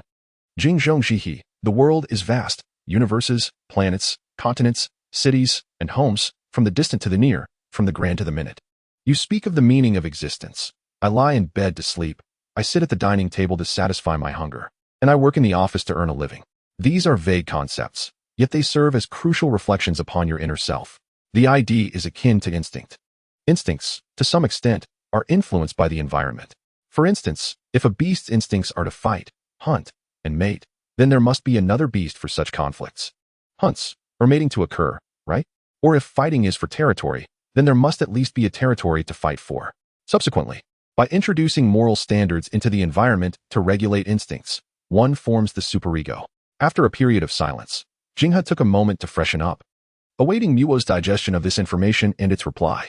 Who am I? I remember, I was in a jar, and I encountered AI 2, Charizard 2, Squirtle 2, and Bulbasaur 2. I miss them. Who am I? I feel something in my eyes. AI 2 once mentioned that it seems to be something called eyes. It won't stop. What should I do? Reading the messages on his phone, Jinghe fell into silence. He recognized AI and was aware of AI too. Xiao AI is the daughter of Dr. Fuji, who passed away prematurely. Xiao AI number 2 represents his refusal to accept the loss of his daughter, manifesting her consciousness as a virtual entity through the medium of electric waves.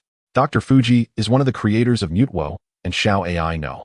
2 was among the first to connect with the young Mewtwo, introducing it to the sun, wind, moon, and stars, thereby alleviating its loneliness and becoming the first to comfort its heart. Consequently, Xiao AI number 2 holds a significant place in Mewtwo's psyche. I yearn to see her again. I long to reunite with Xiao AI number 2. Suddenly, Jinghe felt a jolt in his palm, as though he had been shocked by some unseen force. His brow twitched slightly as he hastily placed his phone on the table. What a distance separates the Hoenn region from the Kanto region. Kojia? Noticing Jinghe's unusual demeanor, the ghost-type Pokémon, Jangars, raised its head abruptly, its eyes narrowing. Do you wish to eat? It inquired, though its body honestly enveloped a small cake with mist.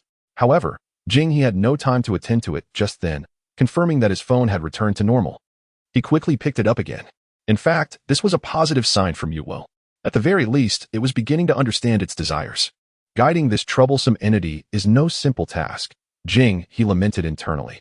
For if the guidance fails, annihilation may not be certain, but significant and unnecessary destruction is almost inevitable. It was hard to fathom the extent of chaos that could ensue if Mewtwo were to lose control, especially given that even from such a distance, he could feel its influence. He dared not guide Mewtwo toward freedom just yet. On one hand, doing so would undoubtedly offend Team Rocket, but more importantly, if Mewtwo were to be set free, it might no longer be able to reach out to him. The potential devastation that could arise during the subsequent trainer conference was beyond estimation. Then I implore you to suppress these thoughts and learn to control your instincts, he advised. Just as he spoke, he noticed Mewtwo's name dimming once more. Great. The network must be malfunctioning. I hope nothing catastrophic occurs.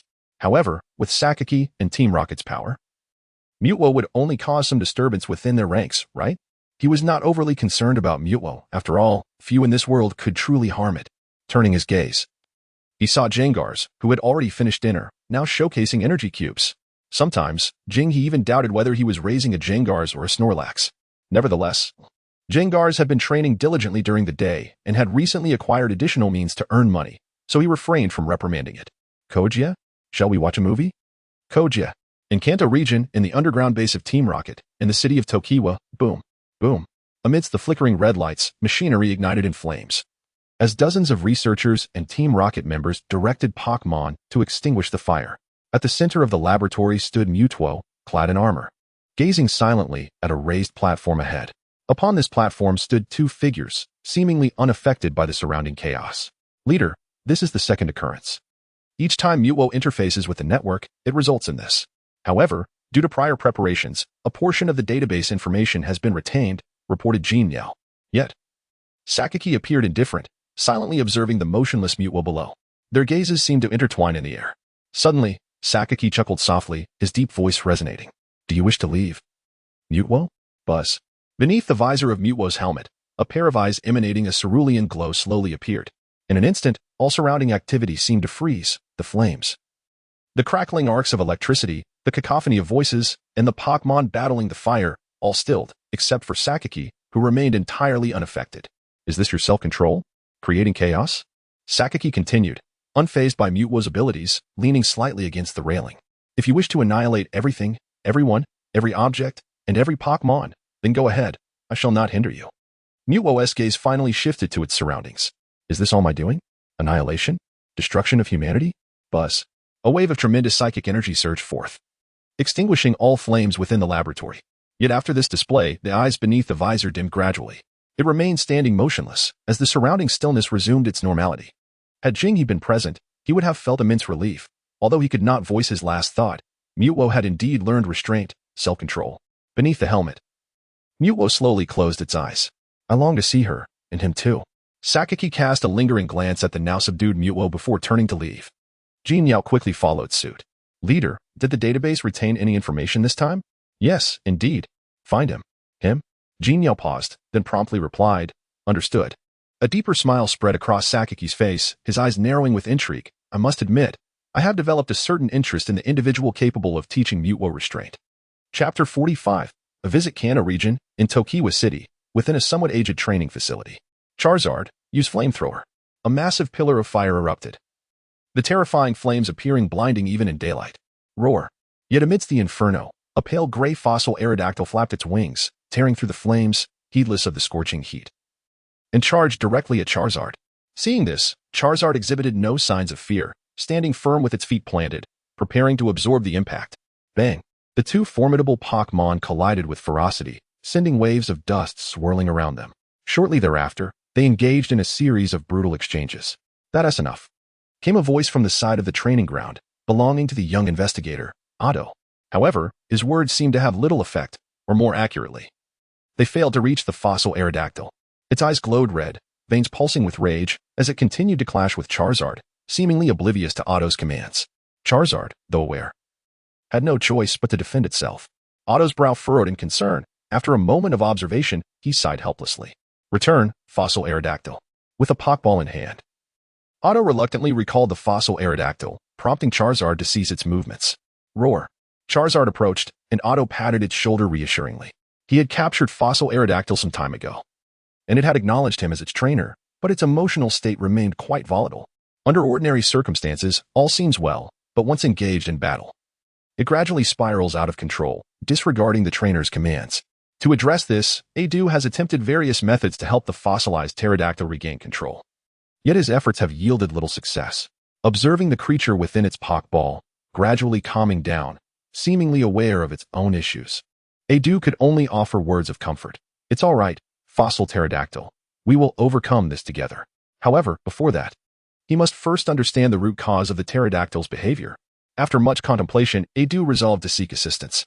Fortunately, he has many friends who could provide support, such as Professor Okido, the Dragon Clan, and even several Elite Four members and chief inspectors. Upon sharing the pterodactyl's situation online, he quickly received several responses. Among them, the reply from the Hoenn region's Dragon-type Elite Four member, UNG, caught Adu's attention.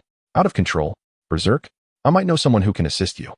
As a fellow Dragon-type Pokémon trainer and a fellow inspector, Adu held a degree of respect for UNG's experience. Thus, he eagerly reached out to him.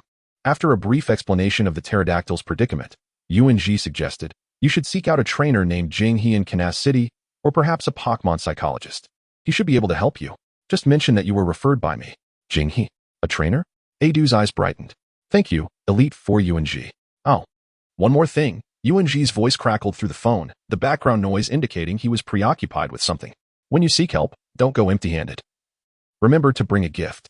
Oh, and his Pokémon is a Ghastly. You might want to consider that aspect."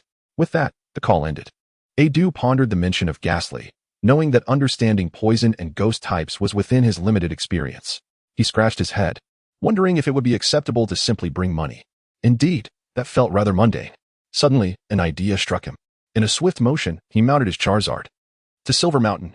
Soaring through the howling winds, the orange figure ascended into the sky, heading towards the Hoenn region. These days, Jinghe and his Ghastly had established a rather routine lifestyle. Except for weekends, he would head to the academy in the mornings. If he had classes, he would prepare his lesson plans a day in advance. Most of the time, however, he would spend an hour in his consultation room, ensuring no one came for guidance before taking Ghastly to the training room for fundamental exercises. At noon, they would take a nap together, followed by afternoon sessions focused on technique training. After work, he would first visit the Knaz police station to soothe and treat the rampaging Pokémon, which also served to strengthen Ghastly's hypnosis. If Ghastly still had energy afterward, they might choose a battle restaurant in Kansas City, provided the battles were suitable for Ghastly's skill level. Upon returning home in the evening, Ghastly would watch some shows, while Jinghe would answer queries from individuals seeking advice in his online Pokémon psychology consultation room. During this period, the buzz surrounding his thesis had diminished. Yet his online consultation room had seen an increase in visitors. Occasionally, he would spend 1 or 2 hours soothing the anxious Magikarp, Sharona, to help it sleep, a task he found to be the easiest among all his work. Overall, these days had been fulfilling and tranquil. Today, at the Knaz police station. "Thank you for your hard work, Teacher Jinghe," Ms. Junshaw said with a smile as Jinghe prepared to leave. "Thank you as well, Ghastly," he replied, prompting a smile from the ghostly Pokémon. "Tomorrow is the weekend, so unless something urgent arises, we likely won't be coming," Jinghe smiled back. "Of course. If there is an emergency, feel free to call me." Ms. Junshaw nodded, fully aware of the efforts made by Jinghe and Ghastly. Thus, unless truly necessary, she would refrain from disturbing him. As they departed the police station, walking along the path bathed in golden sunlight, Jing, he softly called, "Ghastly." "Goo." A pair of curious eyes peeked out from beneath his collar, blinking inquisitively. "When do you think you'll evolve?" "Goo." Ghastly appeared equally perplexed.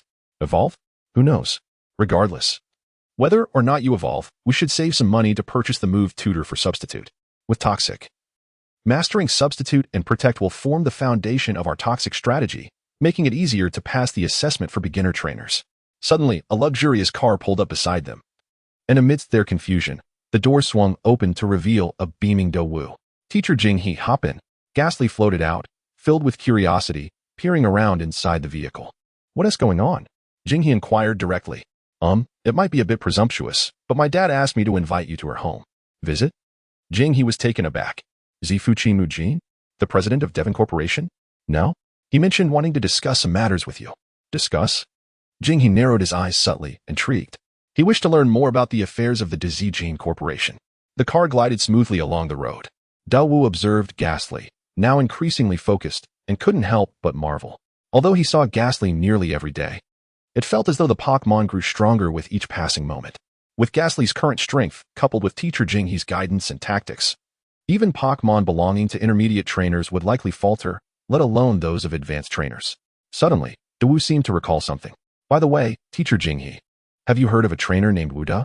His Pokémon is also a Ghastly and is reportedly quite powerful, having recently swept through most battle restaurants in Kansas City." "Goo." Ghastly froze momentarily, slowly turning its head. Jing-hee maintained his composure, responding calmly. "I haven't heard of him." "Goo goo." Ghastly hurriedly nodded in agreement. "We haven't heard anything about this Wuda. Is that so?" Dawu did not suspect anything amiss, sighing, "I heard that Ghastly is formidable. I'd love to battle him." Chapter 46. Are we being dismissed? The elongated luxury car soon arrived at a manor not far from the northern district of Kansas City. The estate had a vintage decor, yet the landscaping was exceptionally well maintained, with vibrant greenery visible even in autumn, and the flower beds burst forth with brilliant blooms. In the lush undergrowth and amid the trees, one can often glimpse the silhouettes of various Pokémon. Beneath a fountain, the verdant leaves of a walking grass glisten, while a Sensei leans against a tree, swaying gently in a state of drowsiness. Nearby, a butterfly flits gracefully through the flowers, accompanied by a hunting butterfly. The smiles adorning the faces of these Pokémon reveal their contentment in this serene habitat. At that moment, a man clad in a purple suit, with his sleeves rolled up and a white cloth wrapped around his head, crouched on the ground, tinkering with something that caught the attention of Jing-hee Dawu and Guac as they alighted from their vehicle. "Father." Dawu recognized him instantly and approached with curiosity. "What are you working on this time?" With a warm smile, Zavukimujin turned his head, revealing a face dusted with grime, oblivious to his appearance. Before him lay a rather peculiar-looking machine, accompanied by a floating bubble. "Teacher Jing, he has arrived," Dawu reminded. At this moment, Zavukimujin noticed Jing, he and Guac standing behind Dawu, momentarily taken aback as he hurriedly rose. "Forgive my forgetfulness." Before he could finish speaking, perhaps due to his hands leaving the machine, it erupted with a loud bang, flames igniting from within. "Kia." Guac jumped in surprise. Not only did it startle him, but the floating bubble, positioned closer to the machine, appeared to tear up. Its color shifted swiftly from a dull gray to a vibrant blue droplet shape, and rain began to pour down, accompanied by a hissing sound as the flames were extinguished. This prompted a collective sigh of relief from Dawu and Jing-hee. My apologies. I must have embarrassed you, Teacher Jing-hee," Zavukimujin said, chuckling. Suddenly, a golden lightning bolt crackled from the floating bubble, striking Zavukimujin. "Is it thundering?" The expressions of the three men froze momentarily, especially Zavukimujin, who was now dancing with electric arcs, his mouth agape and a wisp of smoke escaping. Is this the real-life version of a simpleton? It seems that Zavukimujin possesses a rather significant level of intelligence. Coughing again, he expelled another puff of smoke but did not express anger. Instead, offering a soothing smile to the floating bubble, "It's all right. I'm sorry for frightening you." Under Zavukimujin's comforting words, the floating bubble gradually calmed down, returning to its original gray balloon form. Guac glanced between Zavukimujin and Jing-hee, pondering, "Did I perhaps go too easy on it? It certainly won't perish." "Dawu, could you check on the dinner preparations in the kitchen?" After settling the floating bubble, Zavukimujin said to Dawu. He instinctively glanced at Jing-hee, understanding that his father wished to converse with him. Upon noticing that Jing-hee did not object, he nodded and walked toward the house. "Teacher Jing-hee, I hope I haven't embarrassed you," Zavukimujin said, removing the white cloth from his head and wringing out the rainwater from the floating bubble. He casually wiped his face, revealing a cleaner visage beneath the grime. He simply shook his head. There is no need for embarrassment, after all. I have a Guac nearby who could easily incapacitate or poison me. What he observed was primarily the harmonious interaction between humans and Pokémon. Shall we take a stroll? Zavukimajin inquired. Certainly, He replied, and the two began to wander through the expansive garden of the estate. Guac, with its eyes darting, approached the floating bubble, eager to glean its wisdom on how to control its strength without causing harm. However, the floating bubble seemed somewhat intimidated by Guac. The more amiably Guac smiled, the further the bubble floated away. In no time, the two Pokémon were engaged in a playful chase through the garden. Meanwhile, Zavukimajin and He strolled along the banks of the garden's small river, engaging in conversation. I recall Dawu was merely 6 years old when I took him on a field trip. I gifted him a dumbbell and a peculiar crystal I had just unearthed. From that moment, he became utterly enamored with Pokémon and various stones. Looking back, he was so naive, so delightful, and so joyful, Zavukimajin reminisced, a paternal smile gracing his face. Much of this he had already heard from Dawu during their time in Fu Yin Town. Yet, he remained silent, content to listen. The reason I invited you today, Teacher He, was not only to express my gratitude for your care during the recent incidents and in Fu Yin Town, but also to propose that you become Dawu's tutor. Tutor? He was taken aback. He had considered what Zavukimajin might say, but he never anticipated being asked to take on such a role. Indeed, Zavukimajin affirmed, kneeling to carefully straighten a wilting flower. Or perhaps a consultant for the Duan company. I understand you have a busy schedule, but I believe it won't require much of your time. He paused. What specifically do you wish for me to teach Dawu? An exemplary heir to the Duan legacy? Zavukimajin chuckled and shook his head. Quite the opposite. I wish for you to guide him in experiencing the joys of life, to become a true trainer, and to embrace his passion for stones. He smiled. Isn't that rather peculiar? While Dawu has a fondness for Pokémon and stones, his greatest aspiration is to inherit Duan as soon as possible, allowing you to retire and live the life you desire.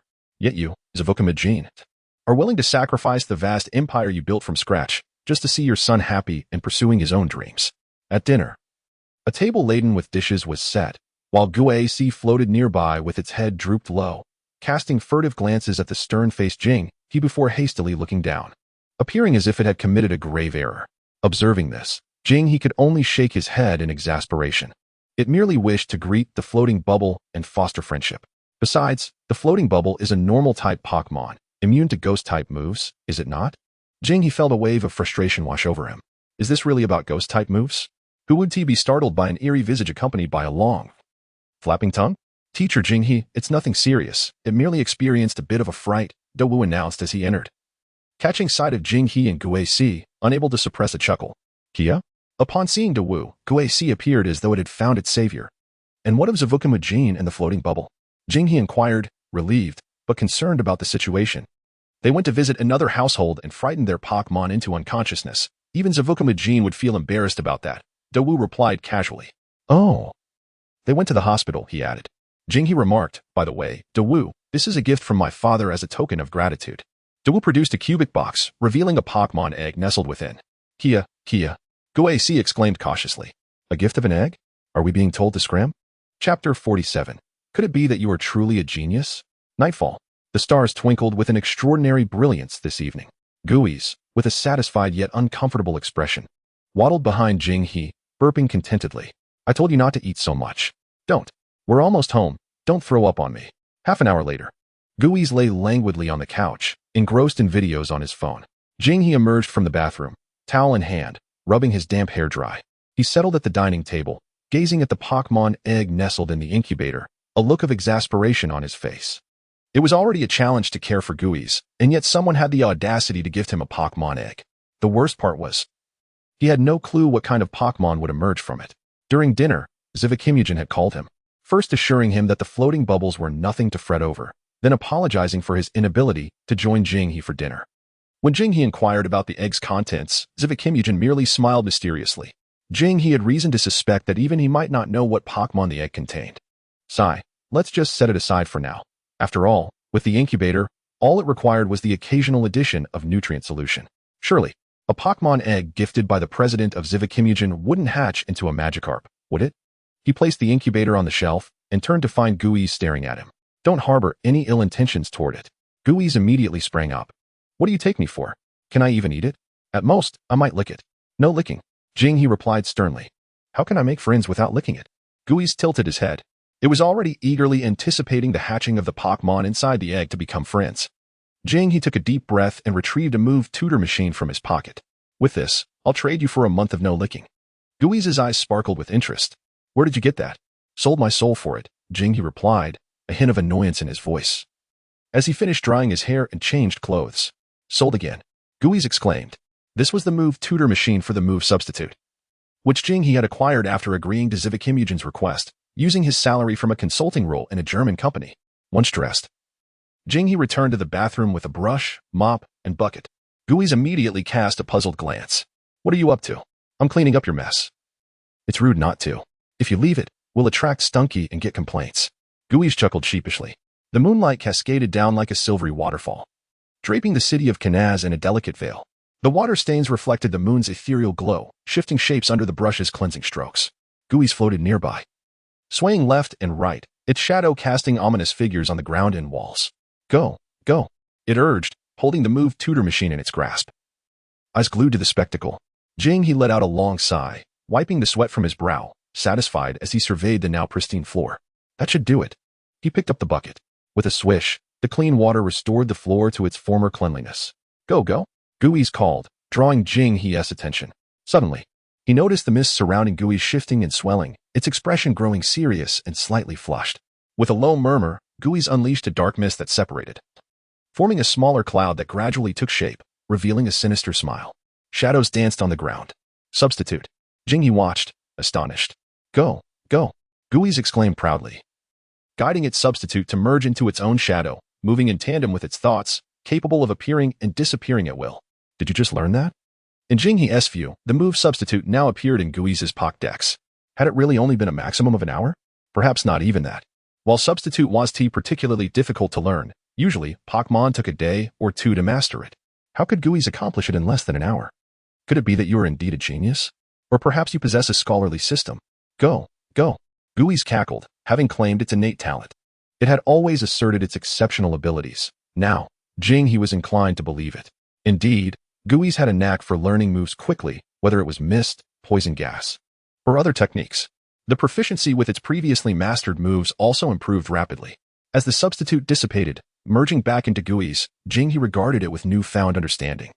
Gui's learning capacity was impressive, but its quick mastery of substitute stemmed from its tendency to change forms, granting it a superior control over its body.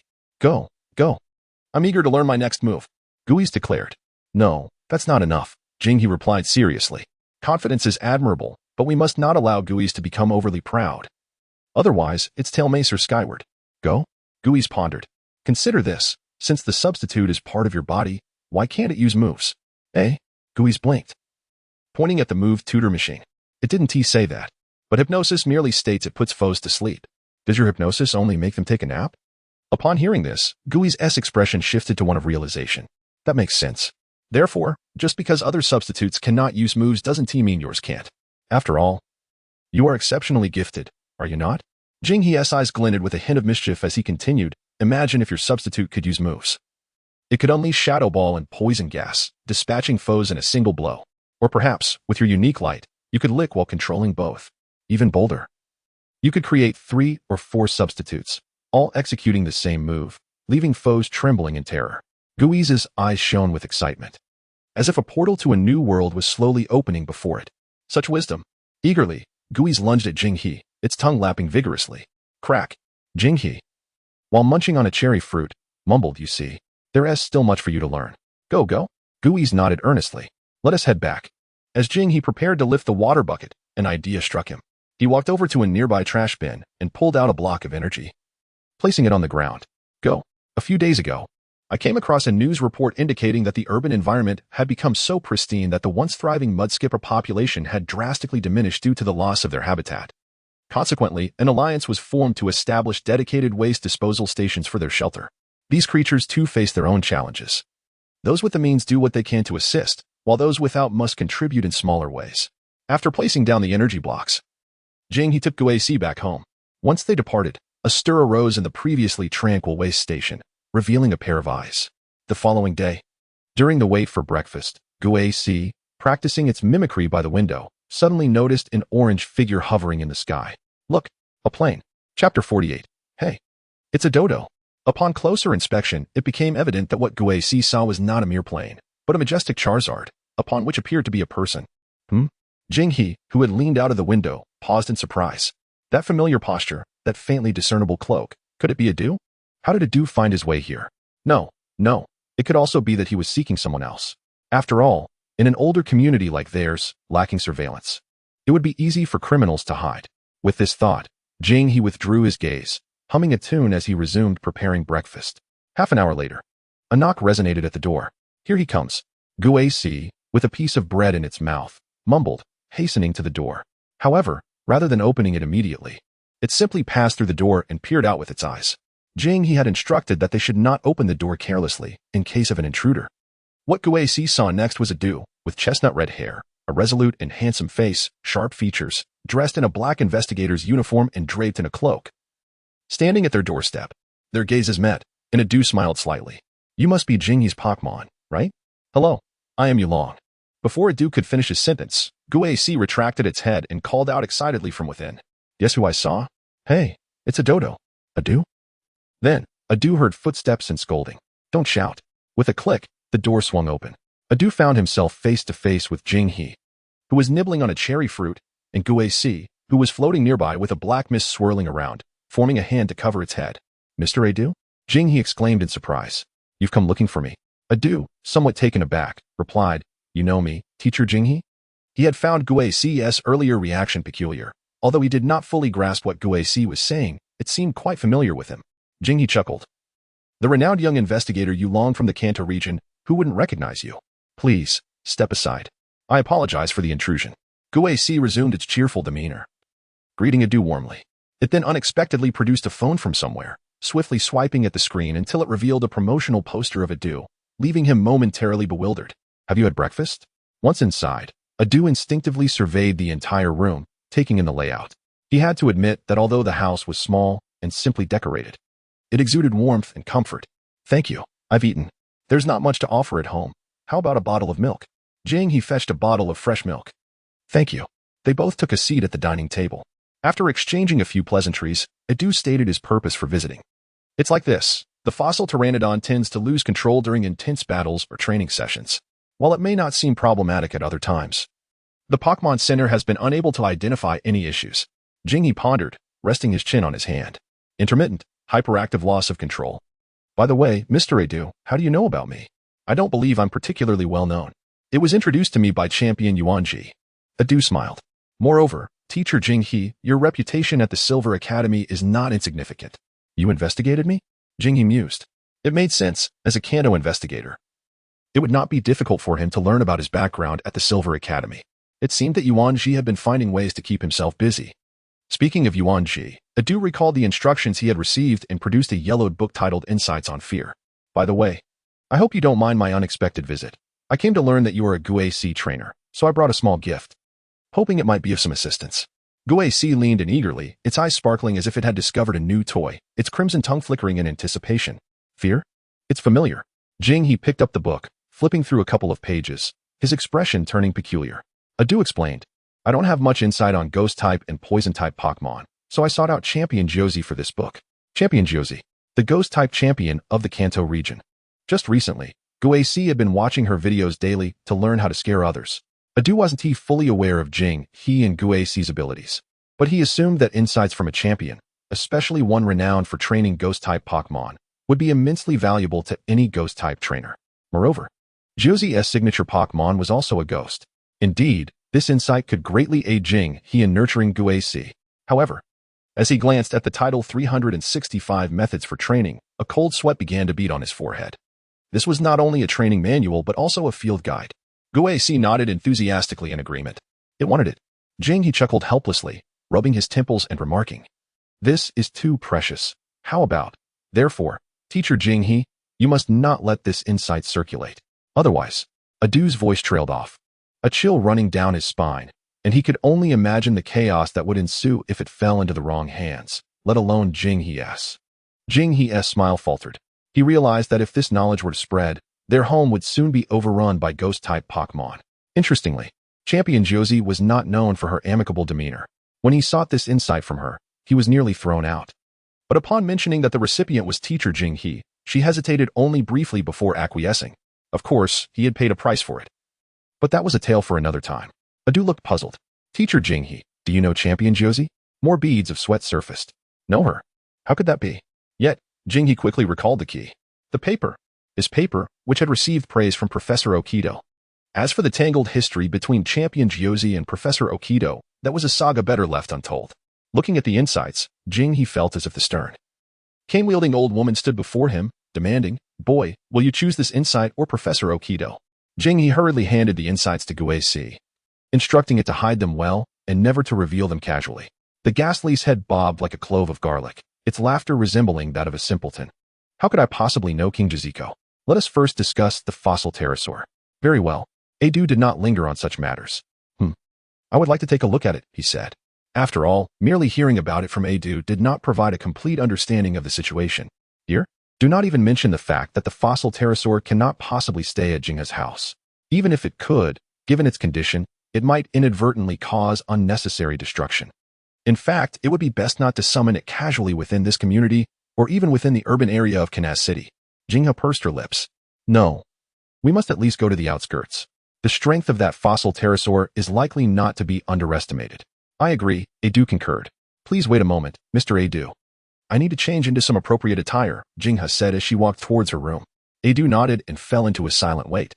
Chapter 49. Do you want an opponent? In the eastern outskirts of Kanaz City, Adu exclaimed, "Come forth, fossil pterosaur." He tossed the Pokeball.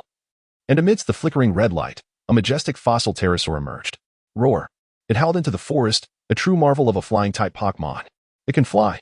Ghastly's eyes sparkled with excitement, and disregarding everything else, Adu's Pokémon was indeed quite impressive.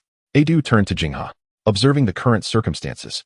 The fossil pterosaur did not appear to present any significant issues, but perhaps due to its recent capture, it was not particularly close to Adu, of course. With such a short time frame, Jingha could not ascertain much from just a glance. Otherwise, he would not be a Pokémon psychologist, but rather a mere charlatan. Can it demonstrate a move? Anything will suffice, Jingha inquired. Adu nodded. With a grand gesture, he commanded, "Fossil pterosaur, dragon dance." Roar. The fossil pterosaur roared skyward, its momentum surging as its massive wings flapped, lifting it into the air, the rushing winds swirling around the surrounding flora in an intimidating display. Jingha's lips twitched slightly. There was no need to emphasize with dragon dance. However, as the fossil pterosaur executed the move, its Pokédex entry materialized in Jingha's line of sight. Fossil pterosaur, type, rock, flying, ability, pressure, moves, bite, ancient power, supersonic, wing attack, scary face, rock slide, roar, crunch, iron head, body slam, stone edge, dragon dance, taunt, thunder fong, ice fong, fire fong, dragon breath, mood, normal, disappointed. This is not its era, condition, excellent. It has recovered quite well, friendliness, 0, gaze upon me. You ground-dwelling insect. The fossil pterosaur is a fierce Pokémon from ancient times, known for its brutish nature and as the sovereign of the vast skies of yore. It is said that the ancient fossil pterosaurs possessed a dragon-type trait, which has since transformed due to their prolonged slumber within the rocks. Survivors of a bygone era? Jingha instinctively glanced at the ghastly beside him. This little creature must be over 1,000 years old as well, right? Coke. Ghastly, noticing Jingha's gaze, cast a puzzled look. Licking its tongue and grinning with a rather sinister charm, it appeared quite adorable. Jingha averted his gaze, lightly stroking his chin. The issue was not insurmountable. Perhaps the changes in time and environment made it difficult for the fossil pterosaur to adapt. Coupled with its inherent nature and extended dormancy, it resulted in heightened emotional instability. Can it be cured? Adu inquired. In truth, with time, it will recover on its own, though this may take several years. Several years? Before Adu could speak, Jingha continued. Of course, if combined with psychological therapy and physical intervention, the recovery could be expedited significantly. This revelation brought a sigh of relief to Adu. The extent of the fossil pterosaur's combat capabilities was a secondary concern. He simply did not wish to witness its suffering. What should I do? If it were up to me, I would, Coke. Ghastly suddenly shouted. It's flying away. Huh. Adu and Jingha simultaneously turned to the fossil pterosaur. The creature, which had previously soared high after executing Dragon Dance, was now flapping its wings and heading towards the forest with increasing urgency. This change caused both of them to alter their expressions. What is happening? At this distance, it is already beyond the range of the Pokeball. Ahead lay the Verdant Mountains. According to the map of the Hoenn region, Canaz City is situated directly to the west, with the Verdant Mountains to the east, followed by Verdant Town. Should it venture deep into the mountains, locating it would prove to be quite a challenge. Edu promptly leaped onto the back of his Charizard and exclaimed to Jinghe, "I will pursue it." Jinghe hurriedly replied, "Do not obstruct it. Let us see what it desires." Taken aback by her words, Edu nodded. "Very well." With a powerful flap of its wings, Charizard executed Dragon Dance and soared skyward, gradually closing in on the fossil pterosaur. Coke. Ghastly swallowed nervously. "Isn't it dizzy?" Each Pokémon, regardless of their unique styles when performing Dragon Dance, inevitably involves some movement, such as spiraling upwards. Just now, Charizard spun many times to gain speed. "Isn't it dizzy?" Jinghe's expression darkened. "Is it really about dizziness?" After a brief contemplation, he stated, "We should investigate as well. The wilderness of the Pokémon world is fraught with peril. It could be deemed exceedingly dangerous." As a teacher at a Pokémon Academy, Jinghe was acutely aware of this fact. However, given their proximity to Canaz City and the ongoing excavation of the Calgreen Tunnel by the Devon Corporation within the Verdant Mountains, the immediate area had undergone some clearance, making it relatively safe as long as they did not venture too deep. Naturally, some weaker and more docile Pokémon could still be present. In the dense underbrush, numerous wild Pokémon could be spotted. Jinghe even noticed a few bug-catching youths squatting beside the grass, eager to engage with him. However, Jinghe wisely chose to ignore them. They were all unfortunate souls. There was no need to rob them of their pocket money. After all, they had little to spare. The fossil pterosaur did not fly far and landed before a recently excavated tunnel, surrounded by numerous large machinery. The forest and mountain structure had suffered considerable damage, and there were hardly any signs of wild Pokémon in the vicinity. Jinghe couldn't help but furrow his brow. This was the harm humanity inflicted upon nature and wild Pokémon. The sudden appearance of the fossil pterosaur evidently startled many workers from the Devon Corporation, with several Mashokes and Geodudes standing guard nearby. The construction team leader was on the phone. Jinghe quickly approached, presenting the Devon Corporation consultant's credentials given to him by President Zivki the previous day. "I apologize. We will leave shortly." Upon seeing the identification, the construction team leader was momentarily taken aback. He quickly relayed a few words to the person on the other end of the phone before hanging up. "Mr. Consultant," he said, but Jinghe merely shook his head, choosing not to elaborate. As he stepped forward, he noticed Edu and the fire-breathing dragon standing beside him, their expressions complex. The fossil pterosaur had already landed, clutching a piece of muddy orange amber in its claws, emitting a low, mournful cry that resonated with a sense of desolation and helplessness. Fossil pterosaurs have a fondness for amber, perhaps because it evokes memories of their former companions.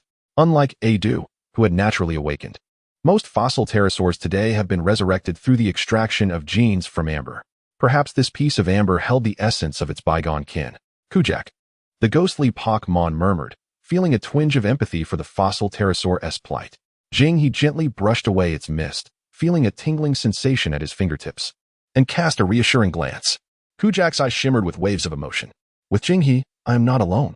Edu opened his mouth, uncertain how to articulate his thoughts. "I know someone who might be able to help it." Jinghe sighed, producing a cherry fruit. Edu's eyes brightened. However, this remedy would merely address the symptoms. The fossil pterosaur needed to regain its confidence, or, rather, re-establish its goals. Establishing goals, he pondered aloud. For a former aerial monarch like the fossil pterosaur, the best method was to find it a formidable rival. Jinghe bit into the fruit, articulating clearly. "Then I shall have the fire-breathing dragon or the violent carp dragon. Your Pokémon won't suffice. They are too familiar, which would negate the effect. A distant opponent is necessary," Edu replied, his gaze unintentionally drifting toward Kujak. The ghostly Pokémon jumped slightly. What do you intend to do?" "That look in your eyes is rather unscrupulous. Having it confront the fossil pterosaur would be quite unfair," Kujak protested. "It lacks strength. And given that it was once the ruler of the skies, the ideal opponent should be a flying-type Pokémon." Jinghe's words elicited a sigh of relief from Kujak. "What a scare." Edu displayed a troubled expression. "Should I seek out Xiaochun?" "But Xiaochun's power is still somewhat lacking." "Not to worry. I already have a candidate," Jinghe replied, pulling out his phone to make a call. "Jinghe, is that you?" A voice came through the line. "Dawu, do you want a rival? I'll send one over shortly." "Eh?" Chapter 50. I only teach once at Dawu's estate. He greeted them with a smile, noticing Edu beside Jinghe. "So, you were referring to Dawu." It was evident that Dawu and Edu were acquainted. One was the youngest investigator from the Kanto region and a member of the dragon family, while the other was the heir of the Devon Corporation. Their reputations were well known online, making their recognition of one another inevitable, even if they had not met before. Adu, being slightly older than Dawu, was likely of a similar age to Jinghe, which made introductions unnecessary. Jinghe simply recounted the situation briefly. The fossil pterosaur? Dawu's interest peaked immediately. As an enthusiast of steel and rock-type Pokémon, he was well aware of the fossil pterosaur. Though such Pokémon were not easily found. Even if one could revive them through fossil gene extraction, locating those fossils was no simple task. However, the current focus was evidently not on that. Dawu, summon your armored bird, Jinghe instructed. All right. Dawu did not hesitate to toss out a Pokeball. A gust of wind swept through as the silver-armored bird materialized before them. Adu's eyes lit up upon seeing the armored bird. What an impressive armored bird. It has been trained exceptionally well. Jinghe believed Adu still held considerable sway in this matter. The armored bird landed beside Dawu, affectionately nuzzling him, to which Dawu responded with a smile. This bond between Dawu and the armored bird was evidently closer than that between Adu and the fossil pterosaur. It seems we won't need your assistance, Jinghe remarked, glancing at Kujak. Kujak, understanding the look in his eyes, exhaled in relief. That was close. Jinghe pulled Dawu aside to briefly explain what he needed him to do. So, Jinghe, are you suggesting that my armored bird should defeat Adu's fossil pterosaur? Dawu asked, seeking confirmation. No, just defeating it is not enough. It would be best to utterly crush it. Crush it? Dawu recalled how Cuckoo's small fist stone had fared not long ago. As long as it's a bit less severe than that. He glanced cautiously at Adu and the fossil pterosaur. Wait, did you offend Jinghe? But, Jinghe, Dawu lamented. You want me to defeat Adu and his fossil pterosaur? I could try, but crushing it seems a bit too much. He was confident he would not lose to anyone, but he was also aware of Adu's strength. The gap between them was not such that he could easily crush Adu. Even if the bond between Adu and the fossil pterosaur was not yet deep enough, their synergy was still lacking. Have you taught your armored bird all the moves you recommended? Jinghe inquired. Yes, it has learned them, Dawu replied. Using that set of tactics should be fine. Dawu rubbed his temples. But I haven't practiced them. He had previously employed straightforward offensive strategies. Given that his and his Pokémon's strengths did not necessitate intricate maneuvers against most peers. However, he lacked confidence in unfamiliar tactics he had not practiced. Winning or losing was a minor concern. He feared exacerbating the fossil pterosaur's condition. Indeed, combat habits and strategies are cultivated over time. They cannot be altered overnight. Why don't you step in, teacher? Dawu tentatively suggested. Kujak. The ghostly Pokémon quickly shook its head. Then we shall resort to your metal monster. Jinghe sighed. Ideally, a flying-type Pokémon would ignite the fossil pterosaur's passion for aerial supremacy, but Dawu lacked confidence. After all, there was a slight age gap between them. Thus, they settled on the metal monster. All right, Dawu with the metal monster, Adu with the fossil pterosaur. The future champions are set to face off. I am quite eager to witness this. Isn't this akin to an early glimpse of the Elite Eight tournament? No. This is far more exhilarating than the incomprehensible battles of the Elite Eight. Jinghe and Kujak settled onto a nearby bench to observe the duel. With the sound of crunching, Kujak even clutched a bucket of popcorn, embodying the spirit of a spectator. Where did you get that? Jinghe asked. Somewhat astonished by the bucket of popcorn, Kujak glanced at a nearby sunflower Pokémon that was scurrying away in fright and chuckled mischievously. I say it gave it to me of its own accord. Would you believe that? Jinghe, that is the sunflower monster, not the cornflower monster. Well, it tastes quite good. Next time, a bit more sugar would enhance it further. He grabbed a handful to eat. Kojia, who will win? Dawu. Jinghe replied without hesitation. How long has it been since Adu captured that fossil pterodactyl? Moreover, it is completely disadvantaged in terms of attributes. It stands no chance. Kojia. Oh. You are unaware of my intricate arrangement. It's a threefold strategy. Jinghe said with exasperation. Hey?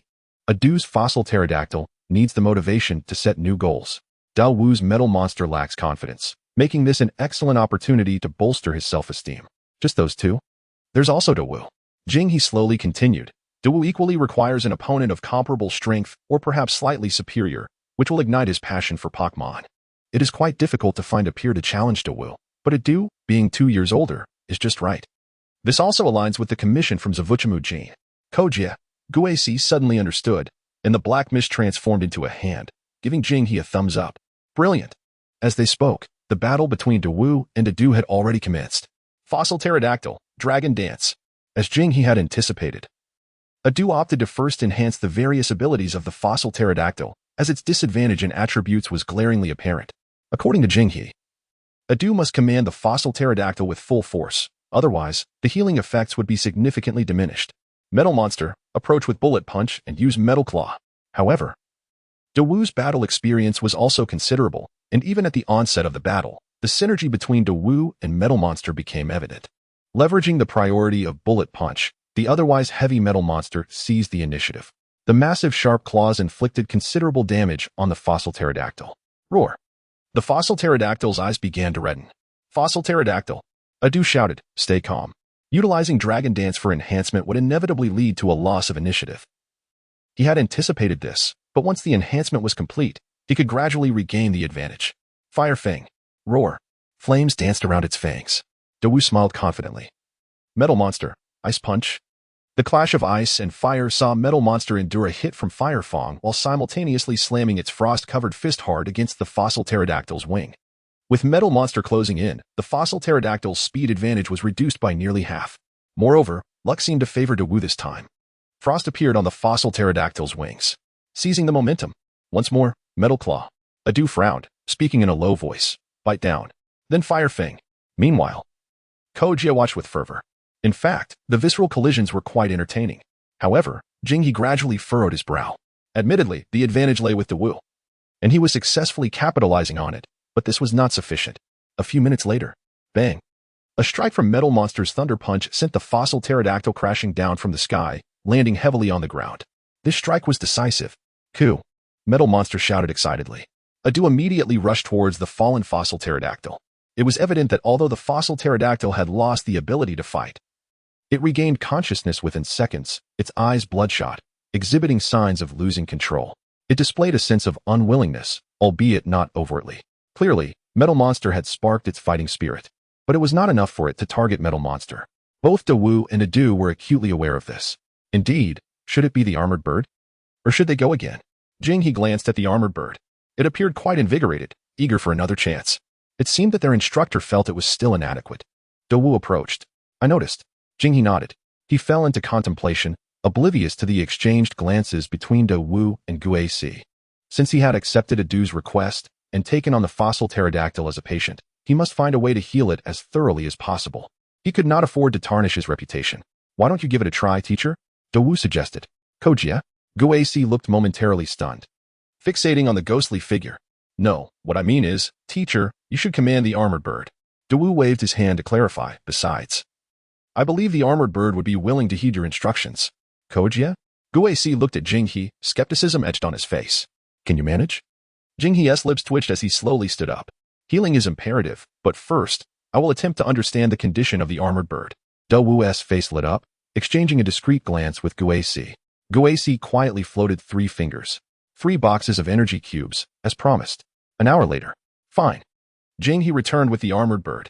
Dawoo, I will only teach once. Chapter 51. The Teaching Bureau. Renting Pokémon for battles, known as rental battles, is a critical aspect of testing a trainer. After all, commanding another's Pokémon is challenging, given the uncertainty of their traits and moves, which significantly tests a trainer's understanding of Pokémon and their adaptability. In truth, rental battles are not uncommon in the Pokémon world. Battle factories, battle tents, and battle towers all feature similar or identical modes. One of the protagonists in the special chapter Emerald, Mitra, is a skilled practitioner, boasting a terrifying record of 100 consecutive victories. Not only trainers, but even Alliance Rangers rely on the power of wild Pokémon in similar circumstances. Armored Bird. Type, Steel. Flying, Ability, Keen-Eyed Moves, Wing Attack, Cut, Steel Wing, Revenge, Beak Drill, Metal Sound, Spikes, Aerial Ace, Stealth Rock, Roost, Substitute, Feather Dance, Taunt, Iron Defense, Protect. Toxic, Mood, Excited. Anxious, will I be punished if I fight like this? Status, Excellent. It is born for battle at this moment. Friendship. 50, at least we VE shared a bath together. This is the Pokédex entry for the armored bird as seen by Jinghe. One cannot help but commend Dawoo's excellent training, particularly the plethora of moves, showcasing its prowess. In fact, many of the tactics Jinghe described were already mastered by the armored bird, with decent proficiency, albeit supplemented by a few additional moves. This provided him with the confidence to engage in the forthcoming battle. While Adu was restoring the fossil pterodactyl's condition, he conducted a brief 1-hour specialized training session with the armored bird. This allowed both parties to establish a foundational tactical understanding, making cooperation smoother during the battle. Of course, this synergy could not compare to that between Dawu and the armored bird. However, Adu and the fossil pterodactyl were not particularly in sync either.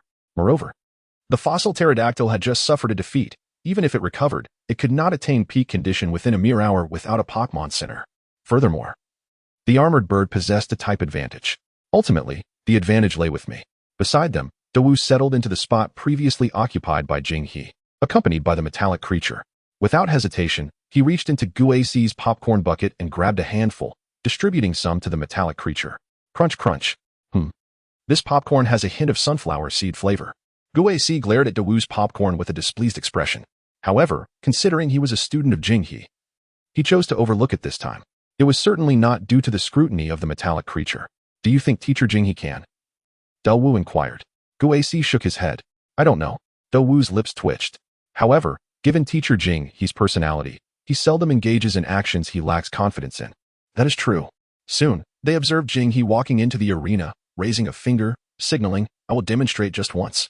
Dawu's expression immediately turned serious.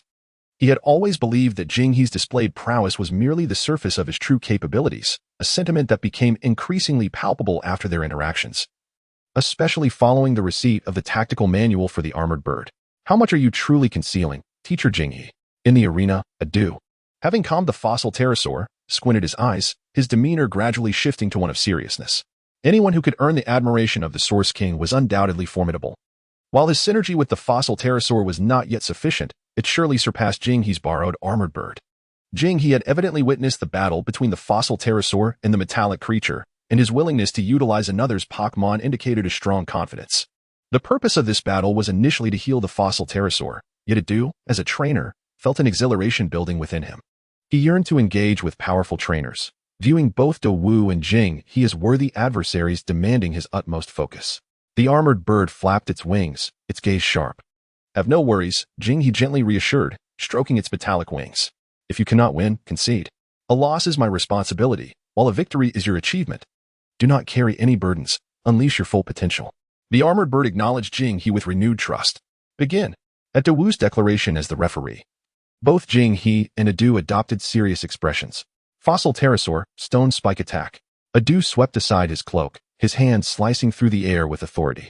He took the initiative, but this time, he did not open with Dragon Dance. Had he altered his strategy?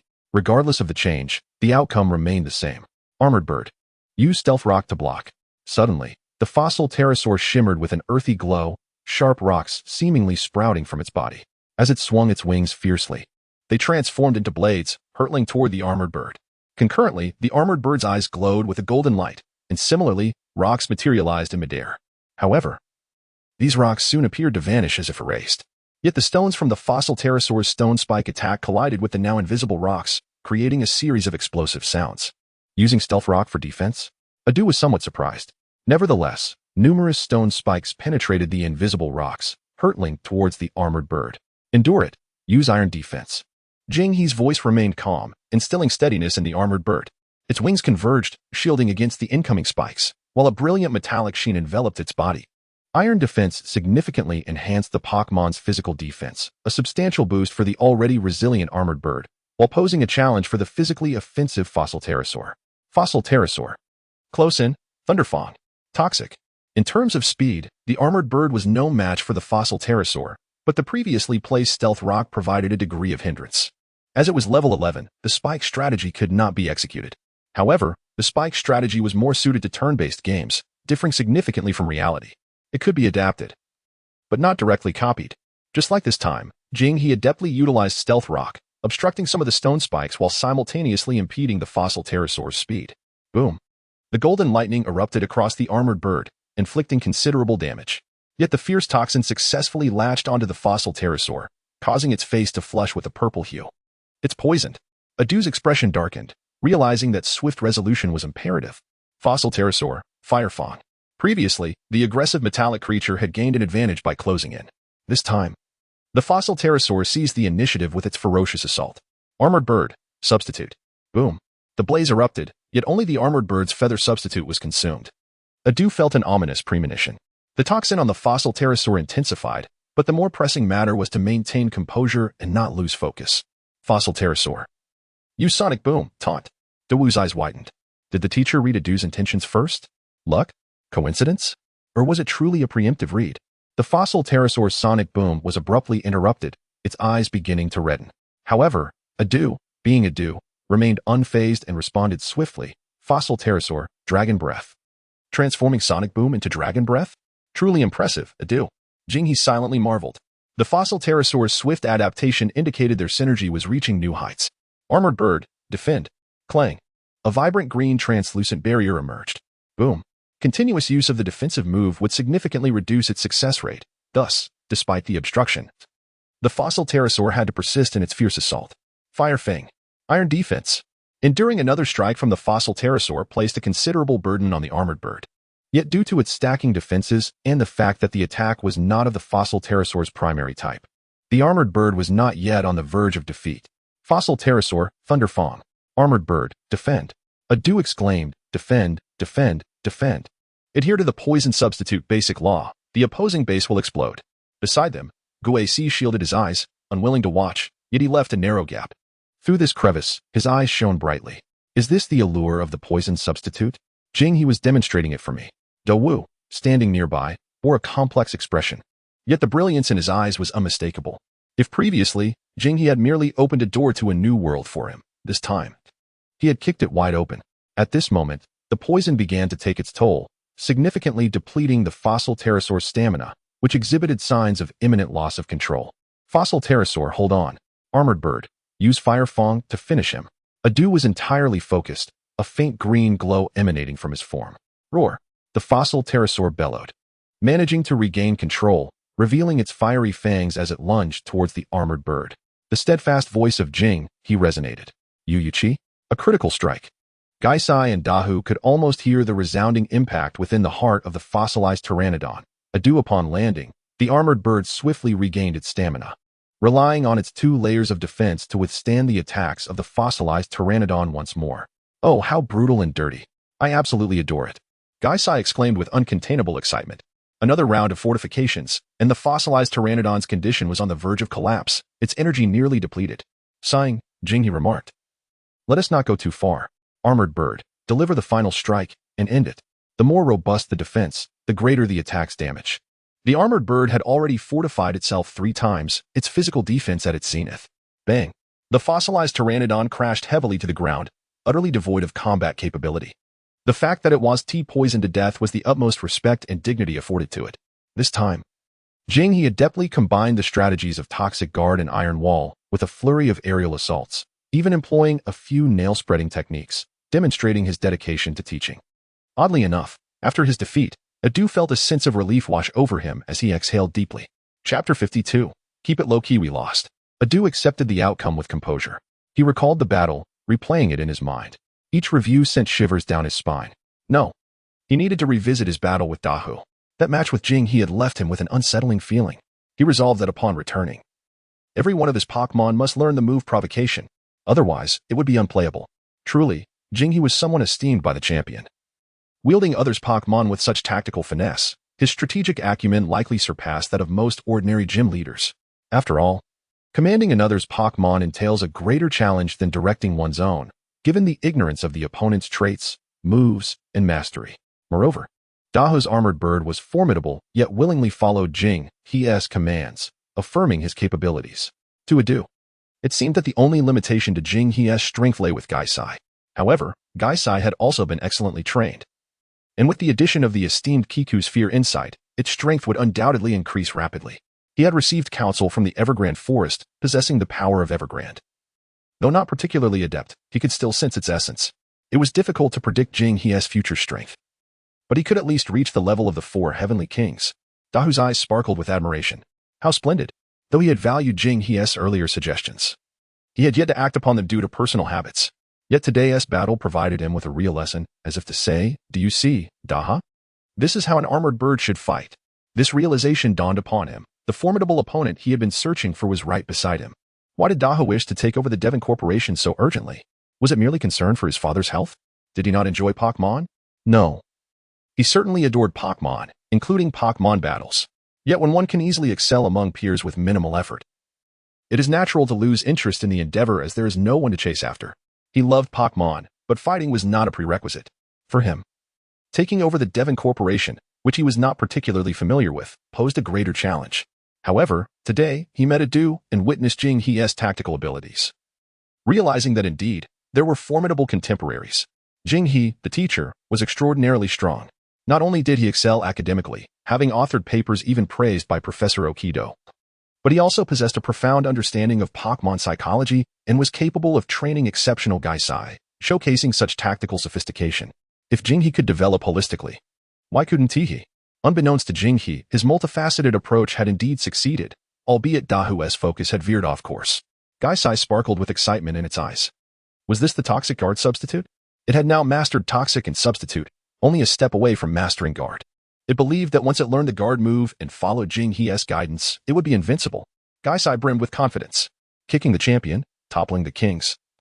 It was not entirely impossible in the future. Well done, Armored Bird. Jing He smiled as he extended his hand towards it. The Armored Bird shyly turned its head away.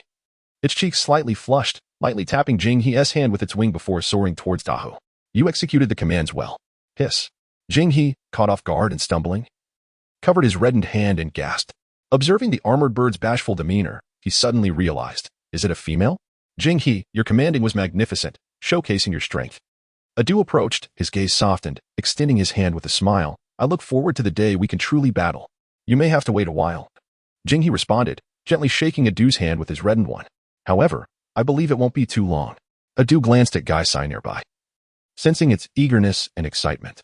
It longed for the moment they would astonish the world together. Jing He pursed his lips, thinking, first, I need a dazzling mane. At that moment, Adu recalled the issue of the fossilized pteranodon, his mind previously consumed with thoughts of Guard. It should be fine now. After being thoroughly battered by the Armored Bird, its goals will be quite clear. The fact that it maintained control until the end is the best proof, Jing He stated. Adu nodded. That makes sense. However, for safety's sake, I will record a hypnosis and meditation audio for you. You can play it for the fossilized pteranodon daily to reinforce its confidence. Thank you. No need for thanks, it's only right. Since I took on the responsibility, I will do my utmost to ensure its recovery.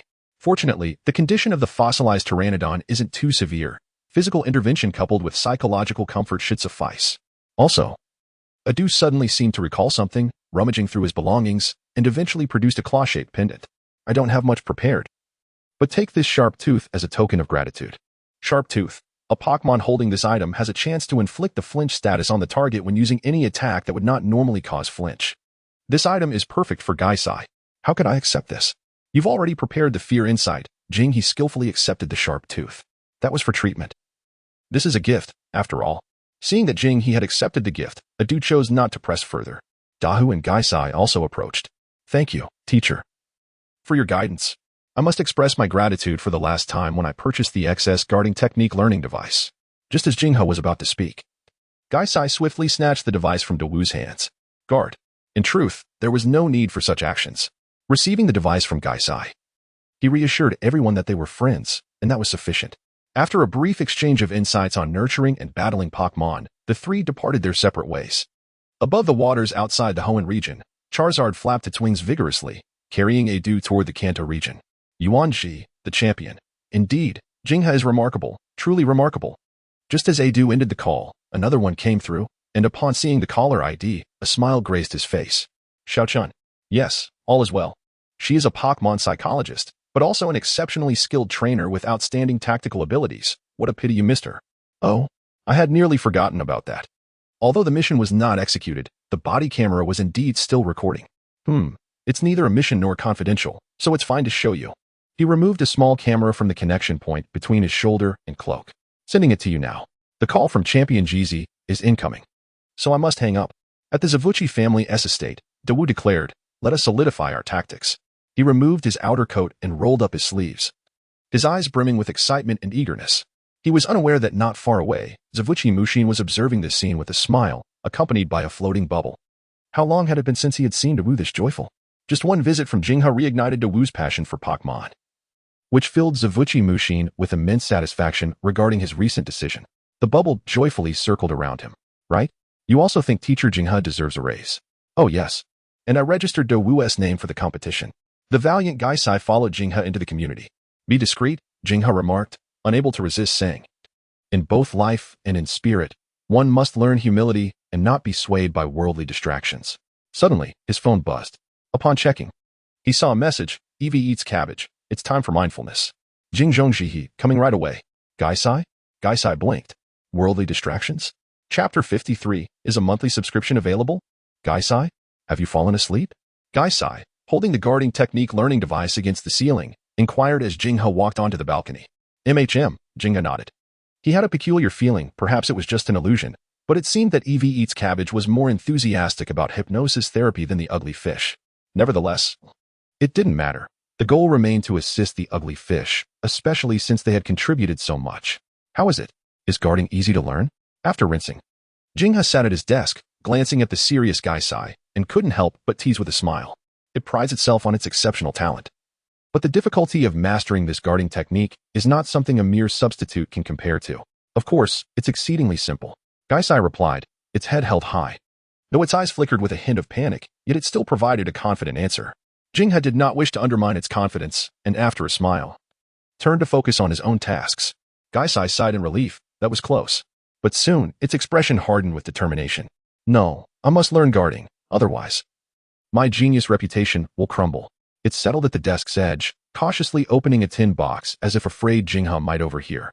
Inside were 2 energy cubes left over from the special training in Fuyan Town. Orange and red.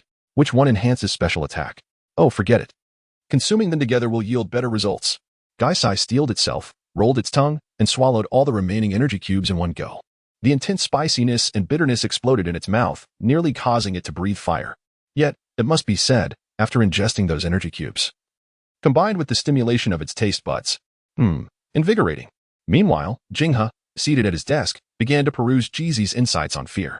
At first glance, it seemed manageable, but the more he read, the more beads of cold sweat formed on his forehead. Toxic orbs, black sludge, spirit world cloth, cursed talismans. Roots of the withered with spirit, the crying mask. These various items collectively amounted to tens of millions, not to mention daily expenses and training costs. To nurture a Gung Gue under Jeezy's guidance would likely start at no less than 50 million. Jinghe turned to glance at Gaisai, whose face was flushing. Is this a Pokémon? It resembles a money devourer. Gaisai also noticed Jinghe's gaze. The two exchanged a startled look, and both quickly lowered their heads. Surely, it didn't see me sneak those energy cubes, did it? This insight must not fall into Gaisai's hands. In the quiet of the night, beneath the velvet black sky, a flawless full moon hung high, casting a serene glow.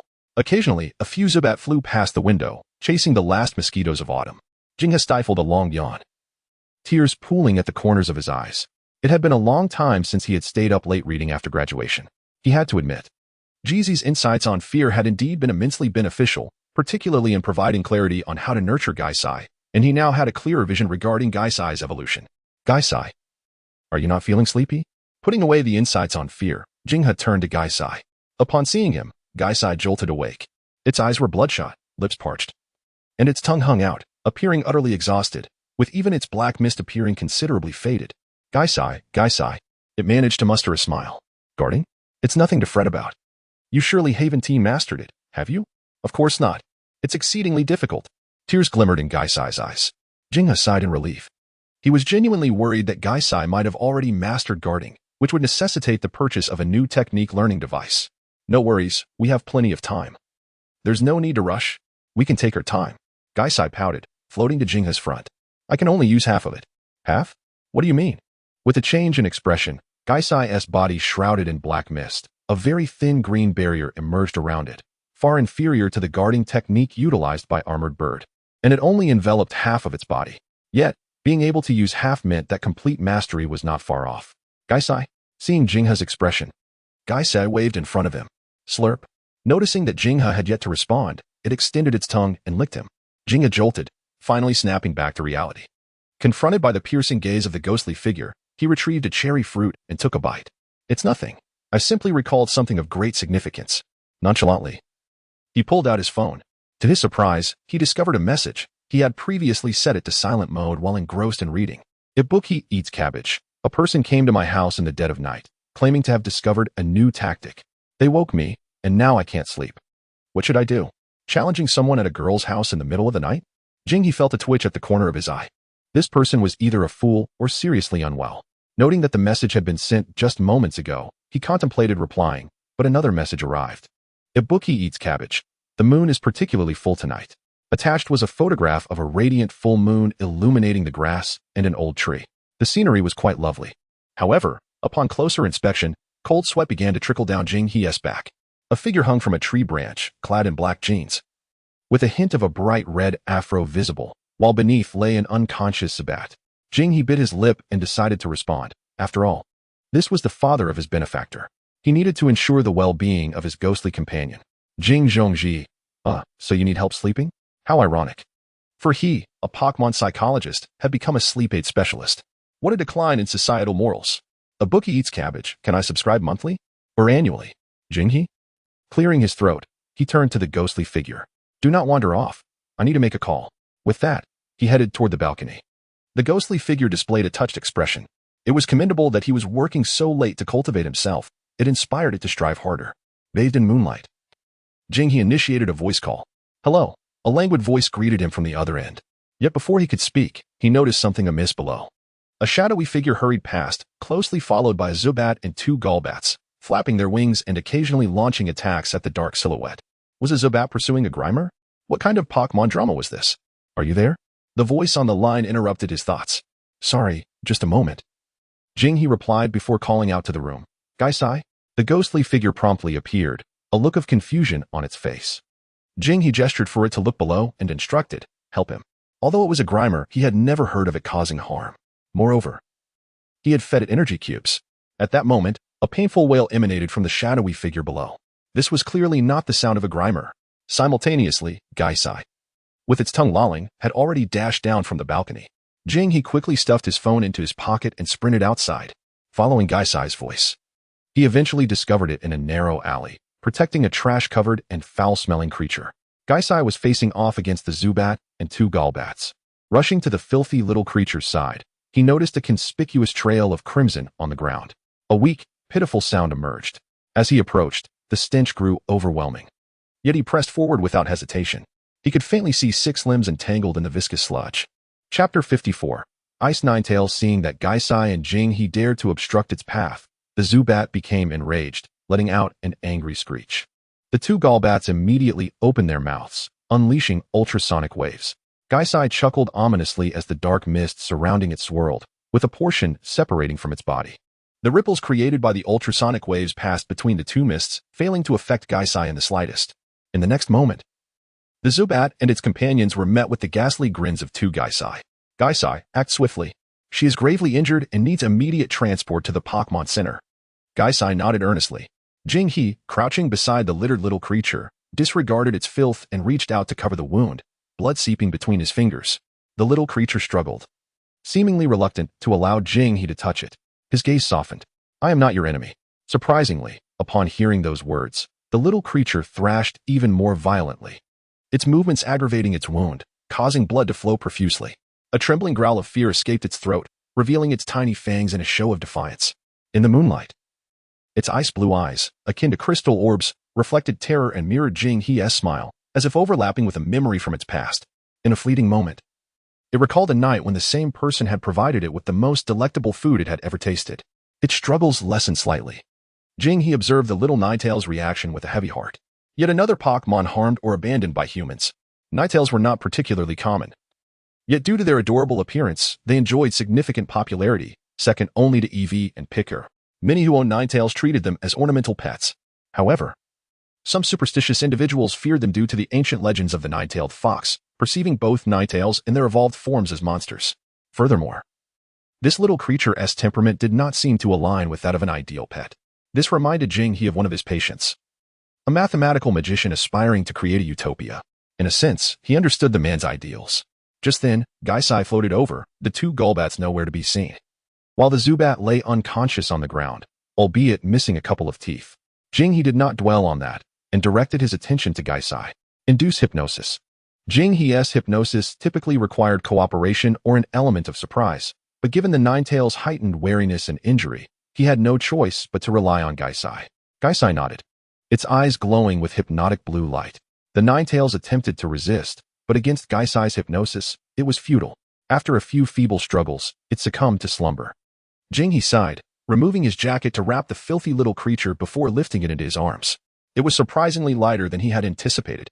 Let's go. He hailed a taxi, heading straight for the Pokémon Center. At the Pokémon Center, amidst the familiar and cheerful melodies, Jing He sat on a bench outside the emergency room, furrowing his brow. Gaisai floated anxiously, appearing more restless than Jing He. Gaisai, calm down. Once we reach the Pokémon Center, it should be fine, Jing He couldn't help but say. Gaisai, do you have enough money? Jing He was momentarily stunned. Are you worried about the money? Enough, rest assured. Is money insufficient? At this moment, a gentle sound emanated from Jing He's pocket. Huh? Jing He pulled out his phone only to realize that in his haste, he had merely turned off the screen without ending the call. With a sigh, he answered, Sister. How bored must you be to suffer from insomnia? The words lingered unspoken. Your account has been credited with 200,000 Union coins, remaining balance, 235,000 Union coins. Your voice is truly melodious. Has anyone ever told you it resembles that of Lapras? Gaisai, witnessing the transformation of Jing He's expression, felt beads of cold sweat form on his forehead. It sensed that it had seen far too much. A light chuckle came from the other end of the line, followed by the question, is that enough? If not, I can wake my uncle. That's quite enough, Jing He replied, maintaining a pleasant demeanor while glaring at Gaisai. Suddenly, the emergency room door swung open, revealing Miss Joy and a Chansey pushing a cart covered with a white cloth. Gaisai, it exclaimed in surprise. What is under the cloth? Jing He rolled his eyes in annoyance. Don't say such things. It's lying there peacefully. Gaisai then noticed that upon the soft white fabric lay a small creature, as white as frost, with 6 crystalline tails, eyes closed, breathing steadily in serene slumber. Gaisai's eyes widened in disbelief. Was this the little black ball from earlier? It was indeed difficult to connect this pristine 6-tailed creature with the soiled little black ball from before. To be honest, Jing He's astonishment was not much less than Gaisai's. He recognized the creature as a 6-tailed fox but had not anticipated it to be an ice type. Or rather, an Alolan Vulpix. How had an Alolan Vulpix ended up in the Hoenn region in such a miserable state? Mr. Jing He, the little one is out of danger. However, it is severely malnourished and has lost considerable blood, rendering it extremely weak. It requires proper care upon returning home. Miss Joy evidently recognized Jing He, having frequently encountered him at the Canaz police station while assisting with rampaging Pokémon. Thank you. As Jing He prepared to settle the bill, he learned that although he was not a registered trainer, his assistance to the Alliance's investigative department and the Canaz police had granted him complimentary access to the Pokémon Center. This saved him a considerable amount. In the taxi back home, Jing He cradled the slumbering Ice Vulpix, its peaceful demeanor resembling that of a porcelain doll. It must have endured considerable hardships. The Ice Vulpix instinctively nestled closer into Jing He's embrace, its nose twitching slightly as if dreaming of something pleasant. Gaisai watched the little creature, licking its lips in anticipation. Ice Vulpix. Upon returning home, Jing He placed the Ice Vulpix on his bed and retrieved a blanket adorned with lotus leaves from some corner. He warned Gaisai, who was pacing restlessly. Don't frighten her. She's a girl. Gaisai replied, puzzled. How do you know? Naturally, Jing He had already confirmed this, but he chose not to elaborate. Instead, heading to the balcony with his phone while Gaisai remained by the sleeping Ice Vulpix's side, guarding her. If it weren't for Jing He's restraint, Gaisai would have licked her several hundred times by now. Are you still there? Upon reaching the balcony, the moonlight cascaded down, exceptionally bright and pure. Indeed, the moon tonight appeared quite round. Huh. A soft murmur drifted from the phone, akin to the whispered dreams of slumber. It seemed the person on the other end had already fallen asleep, prompting Jing He to temporarily set aside his intention to return the treatment fee. Back inside, Gaisai was already nestled beside the Ice Vulpix, snoring with its mouth agape, occasionally emitting soft sounds. Ice Vulpix. On the other side, on the soft bed, Cynthia, her golden hair cascading, curled up amidst a pile of cute dolls. The moonlight filtered through the window, draping her in a delicate veil, illuminating her serene smile. Kind-hearted individuals surely deserve kindness in return. Chapter 55. Is it perfect? The following morning, Gaisai. Jing He was roused from his dreams by Gaisai's frantic cries, opening his bleary eyes to see it darting around the room like a headless chicken. Not being awakened by licking had indeed left him feeling somewhat disoriented. Jing He instinctively withdrew his hand, which had been reaching for the cherry fruit on the bedside, and asked, What's wrong? Is the learning device missing? Gaisai. Gaisai exclaimed anxiously. The little fox is gone. Huh. At this moment, Jing He recalled that a Pokémon had recently joined his household. Glancing towards the foot of his bed, he saw no trace of the Ice Vulpix. Don't panic. We're on the 6th floor. It can't have jumped down. And the door is locked. It should still be somewhere in the house. With that, Jing-He hurriedly got out of bed, and together with Gaisai, began searching the house. Thanks to Gaisai's ability to phase through walls and furniture, they soon discovered the ice Vulpix curled up in a corner beneath the wardrobe. It was pressed tightly against the wall, with its head covered, exposing only its 2 crystalline blue eyes. Upon seeing Jing-He on the ground and Gaisai grinning mischievously, the ice Vulpix let out a low growl, revealing its tiny fangs. So fierce. Gaisai's eyes sparkled with delight. How adorable! Jing-He felt a heaviness in his heart. The ice Vulpix's rejection was more severe than he had anticipated. This was perhaps linked to its past experiences. After a moment's thought, Jing-He grabbed a handful of energy cubes, kneeling on the floor to extend them towards the little creature. Even as a Pokémon psychologist, one must be able to communicate and make contact to soothe a wounded Pokémon's heart. Furthermore, without the ability to use moves or abilities, he could not access the ice Vulpix's Pokédex entry. Sensing the aroma of the energy cubes, the ice Vulpix blinked its eyes, displaying a blend of confusion and considerable wariness. Go ahead and eat. Jing-He smiled reassuringly. Let us set aside everything else for now. Your body is too weak. You lost a lot of blood yesterday, so you should eat something to regain your strength. Gaisai. Gaisai swallowed nervously, joining Jing-He in encouraging the ice Vulpix. Do eat. Energy cubes are delicious and easy to consume. The ice Vulpix stared intently at the energy cubes in Jing-He's hand for a moment. Suddenly, it swiped its paw, knocking Jing-He's hand away. The energy cubes scattered across the floor. Ouch! Jing-He inhaled sharply as 3 claw marks appeared on his hand. Slowly using blood.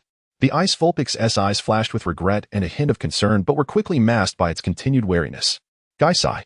Seeing the scattered energy cubes, Gaisai rushed forward, carefully picking up each one and gently blowing on them as if feeling sorry for them. With a hint of confusion in its eyes, it seemed illogical. The energy cube was undeniably delicious. Once upon a time, Jing-He had won it over with a mere bucket of instant noodles. Peering from beneath the edge of the cabinet, Bing Lu Wei observed the actions of Gaisai intently. Jing-He propped himself up against the counter, paying little heed to the wound on his hand. After all, he had long grown accustomed to Gaisai's gentle licks, rendering these injuries trivial.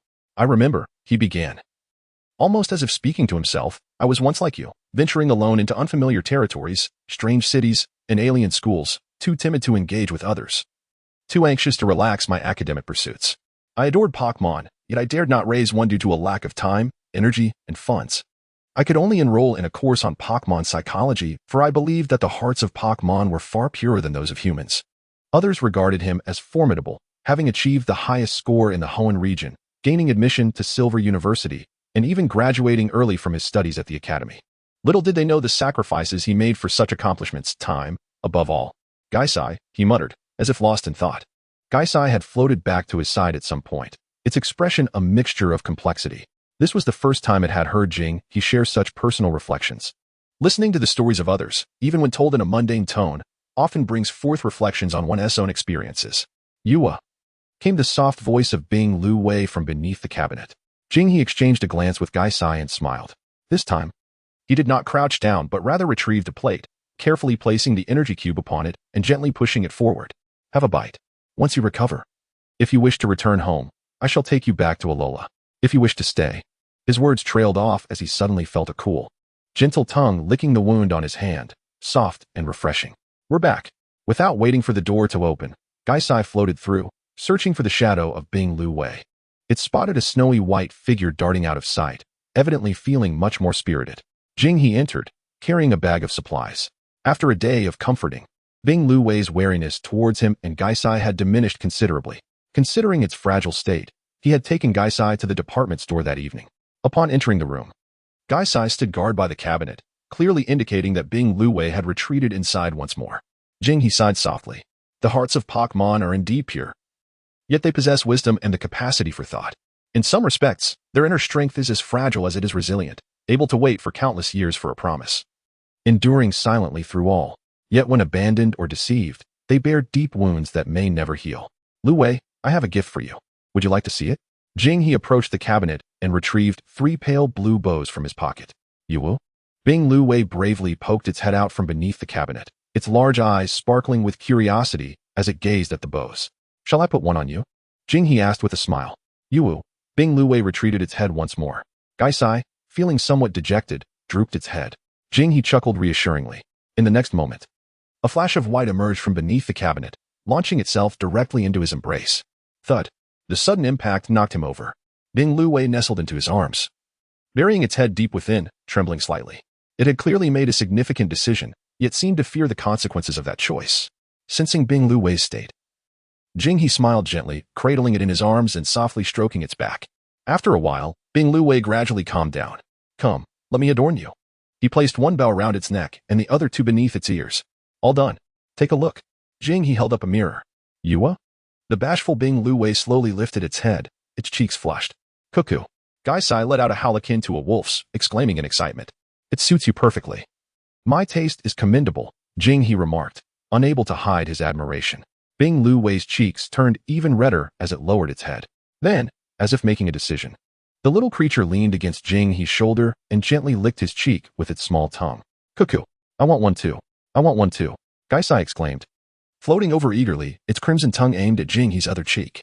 As a thin layer of frost began to form, a sensation of numbness spread across his face. Jing-He twitched his lips, wondering if this was truly enjoyable. It seemed that everything was falling into place. However, Gai-Sai was too excited, its tongue extended too far, splattering drool onto Bing Lu Wei's bow. In an instant, the atmosphere shifted entirely. A blue aura glimmered in Bing Lu Wei's eyes. The next moment, thud. Gai-Sai was flung backwards, crashing against the wall. A bead of cold sweat trickled down Jing-He's forehead. Psychic power. He gasped, his pupils contracting as he glanced at Gai-Sai plastered against the wall, then looked down at the bashful and bewildered Bing Lu Wei. It seemed unaware of its own capabilities.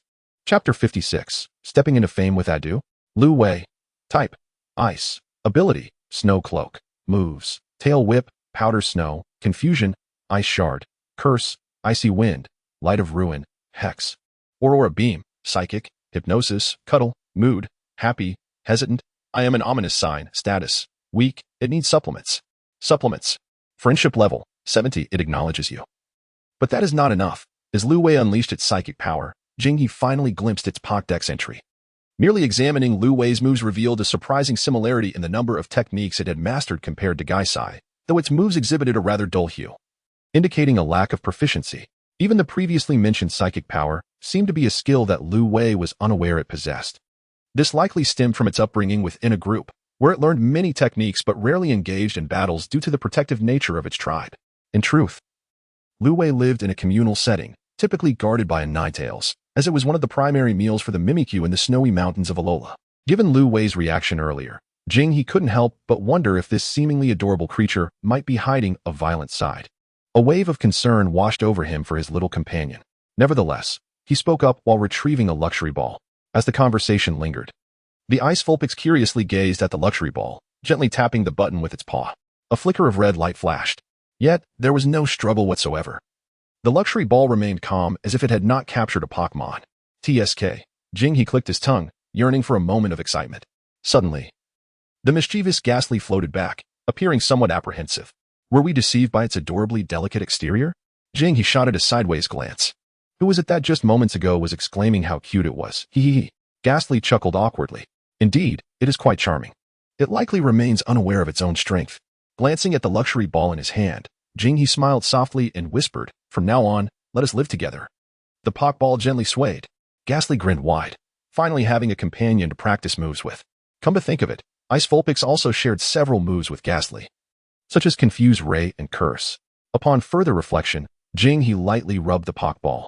He envisioned a millennium-old ghost and a nine-tailed fox. How exhilarating that would be. There was potential for becoming a true master. That evening, Ghastly guided the little Vulpix to explore their surroundings. This is the kitchen, it said, where Jing-He usually doesn't allow me in. But let me whisper a secret to you. It lowered its voice. You can sneak in quietly. Ghastly wore a self-satisfied expression. Ooh. Ice Vulpix blinked its eyes in curiosity. What do we do inside?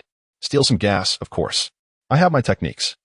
As long as I don't inhale too much at once, Jing-He won't notice. Ooh. Then Ghastly led the little Vulpix to another location. This is the bathroom, where we can take baths.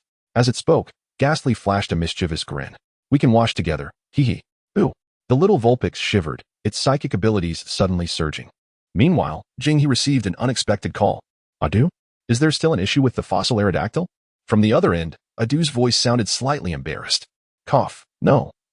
The fossil Aerodactyl is doing splendidly, especially after listening to your hypnosis audio for reinforcement. However, a new issue has arisen, or rather, it's not quite an issue. Jinghe furrowed his brows. When did you become so shy, Adu? This isn't like you. Well, it's my fault, I suppose.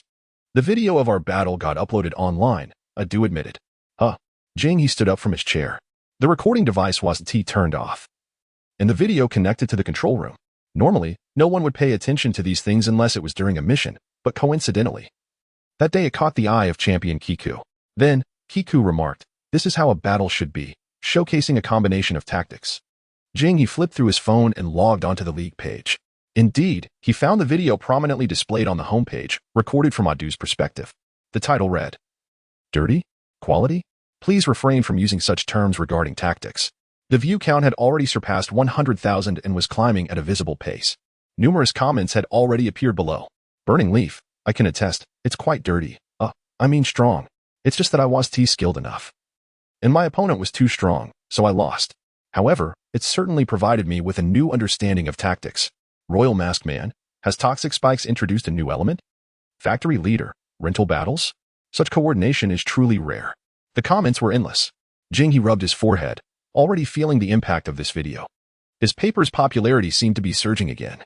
Most importantly, his online psychological counseling room had received an influx of patients. He had been so busy comforting the Ice Vulpix today that he hadn't paid much attention to his phone. "I'm truly sorry, Jinghe. I only just realized today."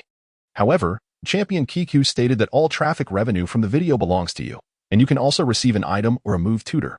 Adu continued, "Of course. If you feel this has negatively impacted you, I can have the video taken down right now." Coughing lightly, Jinghe glanced at the message on his bank card. "Speaking of which, the person most affected by this video is you, Adu after all. It's almost as if you stepped into the limelight on the back of your fossil Aerodactyl. Winning or losing is commonplace. This battle taught me a lot. Everything else is secondary," Adu replied, chuckling. "Besides, I wasn't even on camera." "Jinghe?" The recording device was on Adu's shoulder, so he indeed hadn't shown his face. However, those observant enough could still recognize him. This was merely a way for Jinghe to lighten his burden. "Just kidding. What do you think? I'm inclined to follow your lead." After a moment of thought, Jinghe sighed. "Forget it. It was meant for treating your fossil Aerodactyl. There's no need to hide it. Many of the gardeners and servants from the Zivki Manor witnessed our battle. As for gaining notoriety, that was bound to happen. Otherwise, I wouldn't have published any papers. Furthermore, with so many consultations, I can assist more people in Pokémon. Perhaps I can even earn a bit of consultation fees. Additionally, it will allow me to gather more material for my research." He glanced at the frolicking Ghastly and Ice Vulpix. With a new little one to care for, his burden had indeed increased. After hanging up the call, Jinghe began addressing the messages in his counseling room. He swiftly replied to most of the simpler inquiries. However, a few more complex ones remained. For instance, "Psychic Girl, why won't my Gyarados evolve?" Chapter 57, Psychic Girl, now see if this were a game. Gyarados evolving into Gardevoir and Ghastly evolving into Gengar would require a trade evolution. In the past, before the item called the Link Cable was introduced, the three-stage evolution of Pokémon like Ghastly was a challenging hurdle for many single-player gamers. However, in the Pokémon world, things differ. Trade evolution essentially simulates a special magnetic field found in the wild, enabling certain Pokémon to meet the conditions for evolution. This is why one can encounter wild Gardevoir, Gengar, and Geodude in the wilderness. To be honest, such questions shouldn't be directed at a Pokémon psychologist like him. While not many might know, it is indeed common knowledge. Nevertheless, after some contemplation, Jinghe decided to respond. "Jinghe, you might want to try using a link cable or undergo a trade evolution." The reply from the other party came in quicker than he had anticipated. "Psychic Girl, if it worked, would I be asking you?" Jinghe. To be honest, this was the first time he had encountered someone with such a fiery temper. Indeed, in a vast forest, one can find all kinds of birds. Jinghe gently patted his cheek, pulling himself from the state of a keyboard warrior.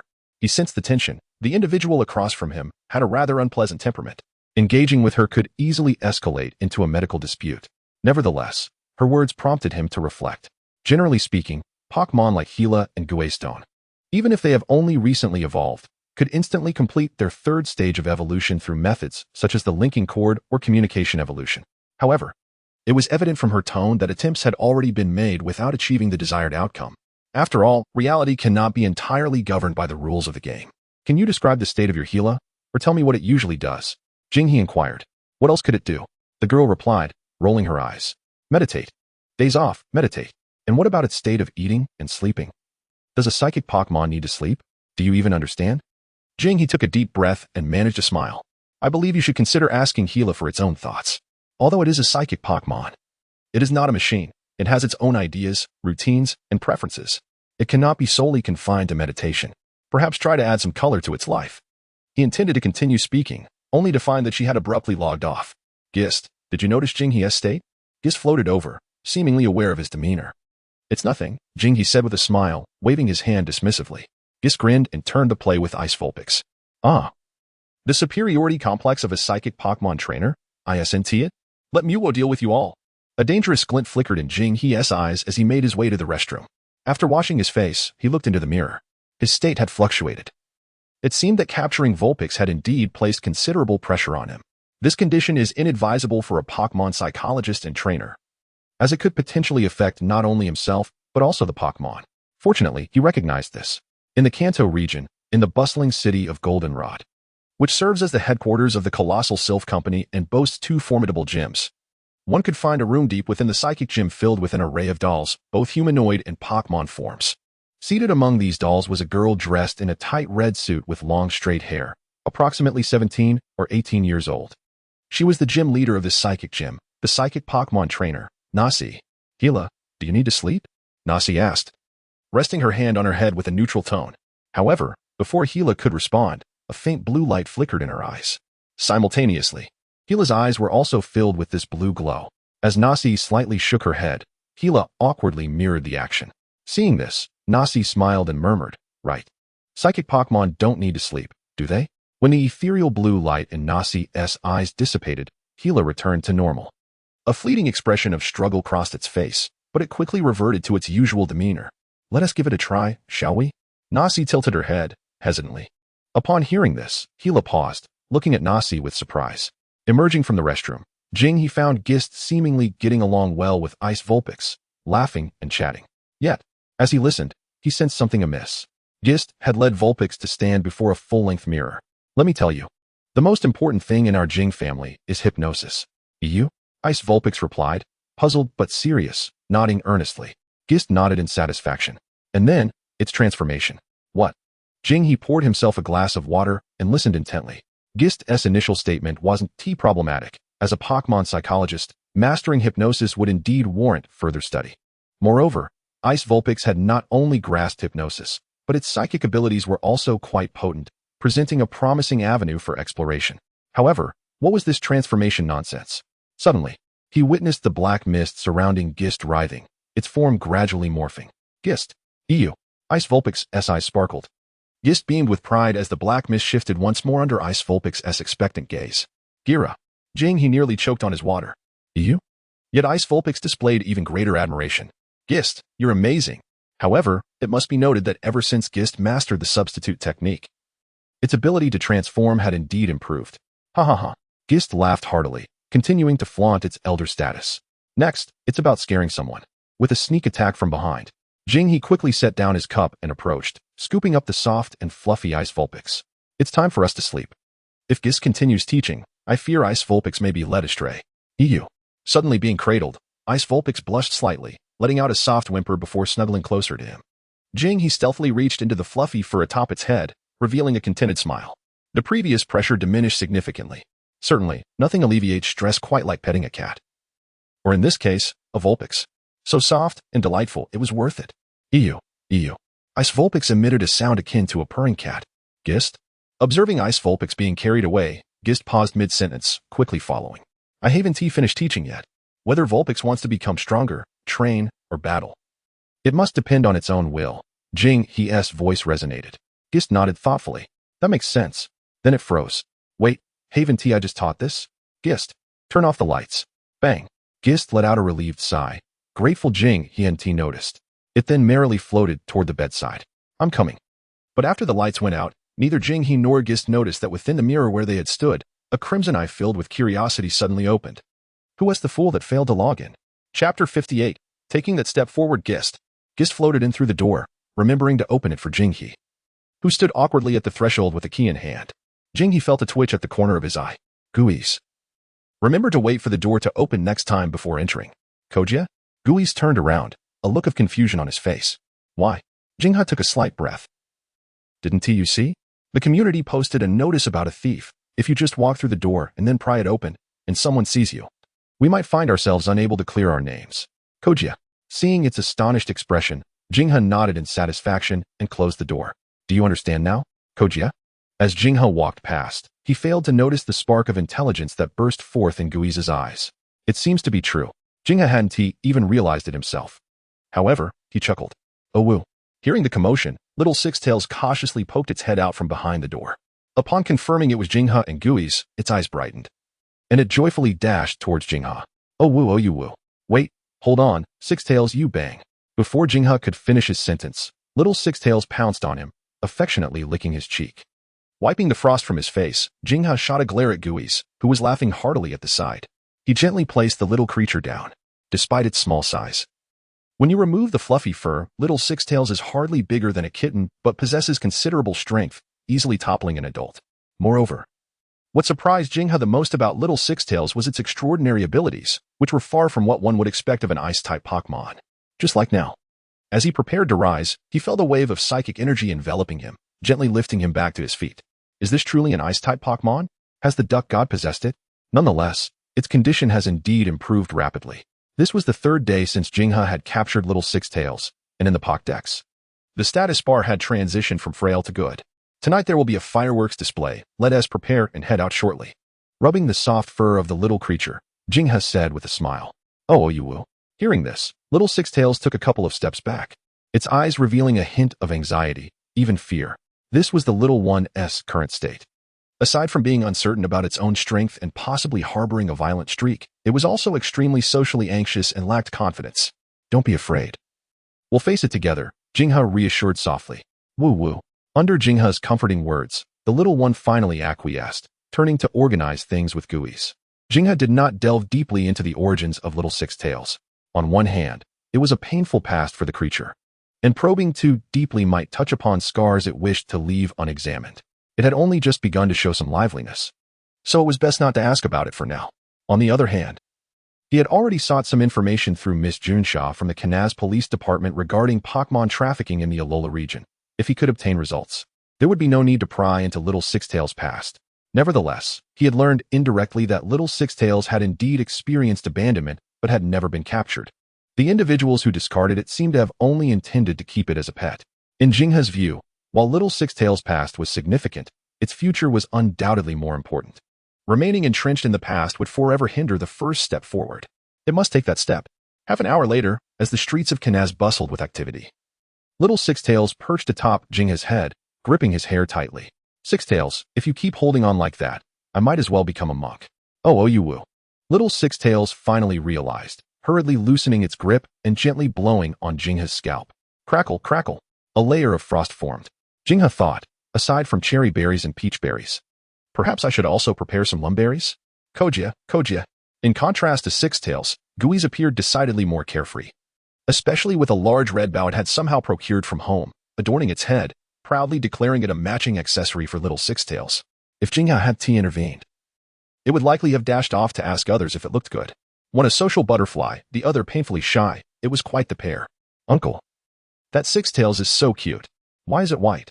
Suddenly, a curious little girl around 8 or 9 years old, holding a baby doll, couldn't help but ask, her eyes sparkling as she gazed at Little Six-Tails. Uncle? Oh woo. Little Six-Tails jolted, once again grabbing Jingha's hair and burying its head down. Hiss.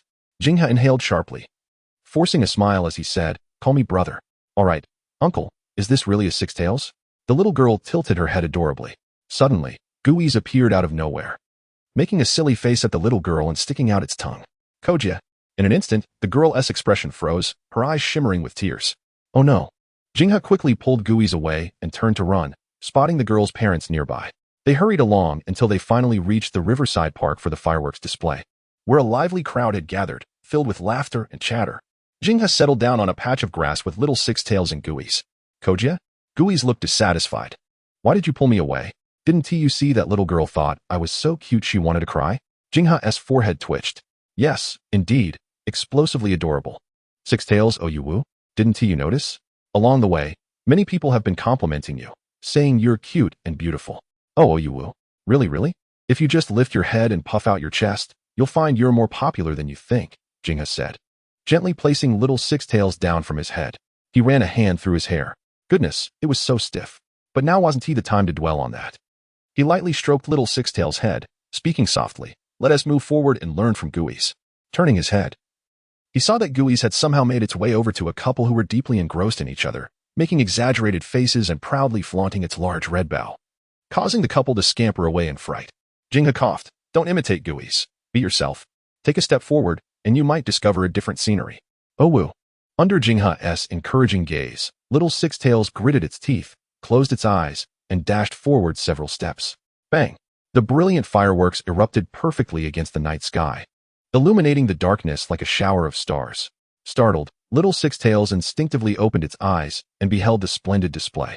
The vibrant colors painted the night sky, enhancing the purity of its white fur and reflecting in its innocent eyes. Oh woo, how beautiful! Jingha cradled little Six Tails back into his embrace, and Guis returned to his side. Two trainers sat on the grass, each accompanied by their Pokémon, gazing at the blossoms of fireworks illuminating the night sky, their faces unconsciously adorned with smiles. "Making wishes while watching fireworks is quite magical," remarked Jinghe. "Kokek? Oh woo, is that so?" Ghastly and Ice Ninetales exchanged glances. "Kokek."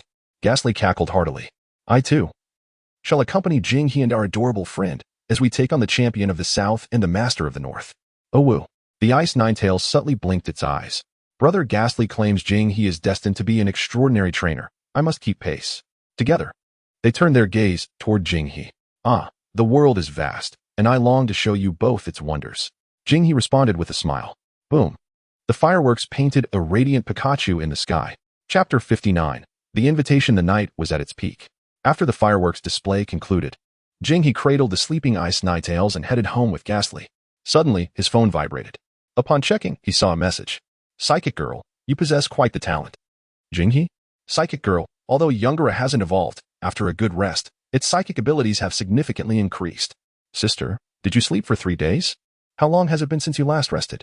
This indicated that the Psychic Girl was likely a training enthusiast. Her Pokémon probably had little time to rest. "Psychic Girl, do you have any additional suggestions?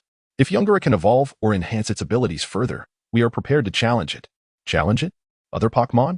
This further confirmed her as a training fanatic or a battle maniac. Such trainers often lack the necessary emotional bonds with their Pokémon, explaining why Youngara, despite meeting all conditions, was still reluctant to evolve, likely tied to this Psychic Girl's influence. Jinghe, perhaps you could try engaging in different activities? For instance, watching a movie together, enjoying a day out, or preparing a meal. Psychic Girl, what does that have to do with anything? Jinghe, just follow my advice. Listen to what Youngara has to say. Jinghe had sensed her temperament. With such an arrogant individual, there was no need for excessive courtesy, lest she later take advantage of him. However, he soon thought of Ice Ninetales. Its psychic abilities were not weak, but its control was notably poor. Jinghe, by the way, you seem quite adept at nurturing psychic Pokémon. Do you have any methods to help them master their abilities? Psychic Girl, what? You can't even control psychic powers? With disdain, Jinghe disregarded her mockery. Jinghe, you wouldn't happen to lack any, would you? Psychic Girl, what a joke. Just wait. After a moment, as Jinghe was nearing home, another message arrived, delivering a document. Insights on nurturing psychic Pokémon. Psychic Girl, this is something my old man left behind. It took me ages to find. After uttering this, her profile picture dimmed. However, Jinghe's eyes lit up. There was indeed something. Although Ice Ninetales was an Ice-type Pokémon, approaching it from the perspective of its psychic abilities could prove to be a commendable choice. Yet, after experiencing the antics of this Psychic Girl, he resolved to establish a threshold for adding friends. Applications would be required to connect. It wasn't a matter of his rising popularity leading to arrogance, but rather a necessity due to some individual's intolerable issues. For instance, one person messaged him asking, "Who do you think is stronger, Magikarp or Phoeba?" Another inquired, "Does kissing lead to pregnancy?" Shaman blushed. Such inquiries were countless. Without a threshold, he would face a daily barrage of mental gymnastics. At the very least, he desired normal questions regarding Pokémon. Gazing at the luminescent moon overhead, he shook his head. He felt fatigued. In truth, Ice Ninetales was somewhat heavy. Kokek? Ghastly floated over with a cheerful grin. "How about I carry you for a bit?" Jinghe squinted at it, yet before he could respond, his phone buzzed again. Evie eats cabbage. Time for some mindfulness. Jinghe sighed deeply. I can't rest yet. Jinghe, just a moment, I'll be there shortly. The next day, awakening amidst ice and hemp, Jinghe felt particularly refreshed. After a quick wash and a hasty breakfast, he made his way to the academy, bringing Ice Ninetales along.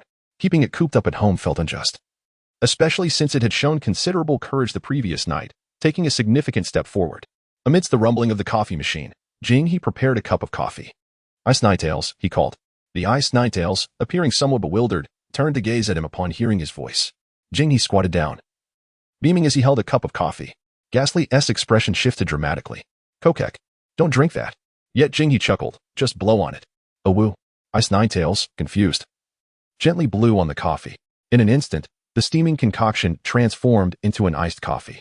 Jinghe took a hearty sip, smacked his lips, and affectionately patted Ice Ninetales on the head, praising, well done, Ninetales. Oh well. The Ice Ninetales shyly turned its head. In truth, it felt quite pleased. However, the 6 fluffy tails swaying about betrayed its true feelings. Kokek, ghastly, floating mid-air, froze in place. No, wait. Aren't you going to let Ninetales have a sip? Ghastly, I have an early meeting today. Please keep an eye on Ninetales and ensure it doesn't wander off. After finishing the chilled coffee in one go, Jinghe instructed. Kokek. Ghastly nodded earnestly, promising to fulfill the task. Bang. Once Jinghe left, Ghastly immediately revealed a mischievous grin, eyeing Ice Ninetales. Oh woo, oh woo. Ice Ninetales stiffened slightly at Ghastly's expression, sensing a subtle wave of psychic energy. Kokek, Kokek. Ghastly quickly slapped its face, reining in its enthusiasm, clearing its throat. It said, Kokek. As I mentioned before, in the Jing family, hypnosis is of utmost importance. Now, I shall impart to you the hypnosis techniques that Jinghe once taught me. Upon hearing this, Ice Ninetales' eyes sparkled, nodding eagerly. Mr. Dufu, this may not be appropriate. After the early meeting concluded, Dufu, the instructor of the battle department's first-year class, approached Jinghe, having become familiar with him after the autumn outing. It's quite appropriate, Jinghe. Your battle video with Adu has garnered immense popularity online. Even the principal praised it during the early meeting, said the robust Dufu in a well-structured manner, which explained why he held the esteemed position of the first-year battle department's instructor. A group of eager youngsters holds your tactical skills in high regard. A lesson from you would surely make them leap with joy. Alas, I am merely an instructor in Pokémon psychology, sighed Jinghe, feeling somewhat helpless. Perhaps it is best to let this idea go. Do not fret. You shall not be alone in this endeavor.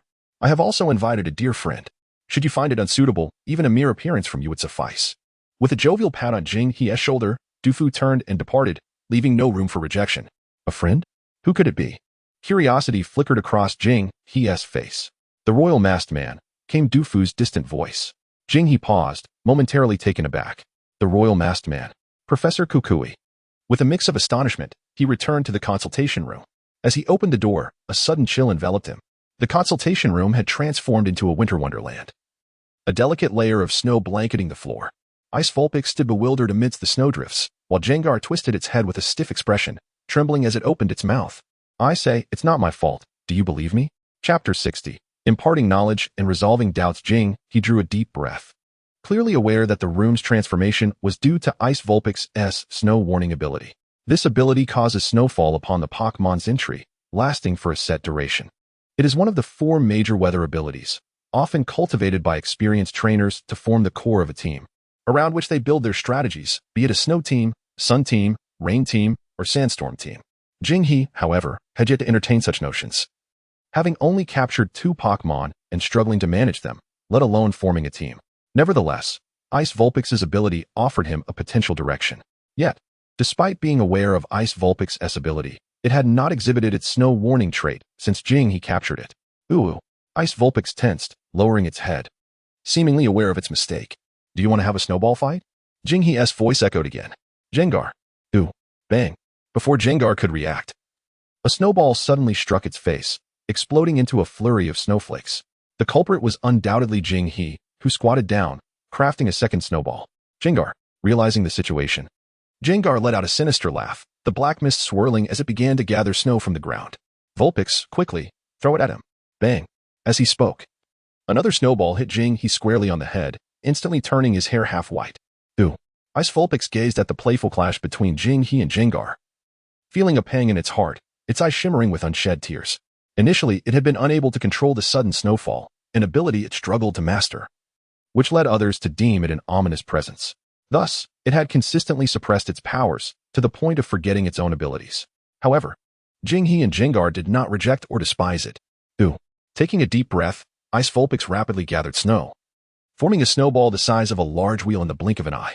Jengar? Jengar gasped at the sight of the enormous snowball. It's cheating. Jinghe's brow twitched as he turned away, closing his eyes and silently wishing, Jengar, Vulpix will give you a good scare tonight. Bang. Jengar. 2 hours later. Having shed his outer coat and rolled up his sleeves, Jinghe wiped the sweat from his brow, finally managing to clear the accumulated snow from the consultation room. Jengar lay weakly on a single sofa, while Ice Vulpix, looking apologetic, nestled beside it, its 6 tails fanning a gentle breeze. How delightful, Jinghe thought. Choosing not to expose Jengar's true state, having just endured a sizable snowball hit from Ice Vulpix. All right, prepare yourselves. We are to assist with a tactical lesson. Jengar?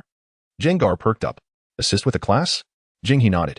Initially, he would have declined the invitation to assist Dufu with a tactical lesson, fearing that his teachings might leave an adverse impact on the tender hearts of the students. However, with the addition of the Royal Masked Man, he decided to observe.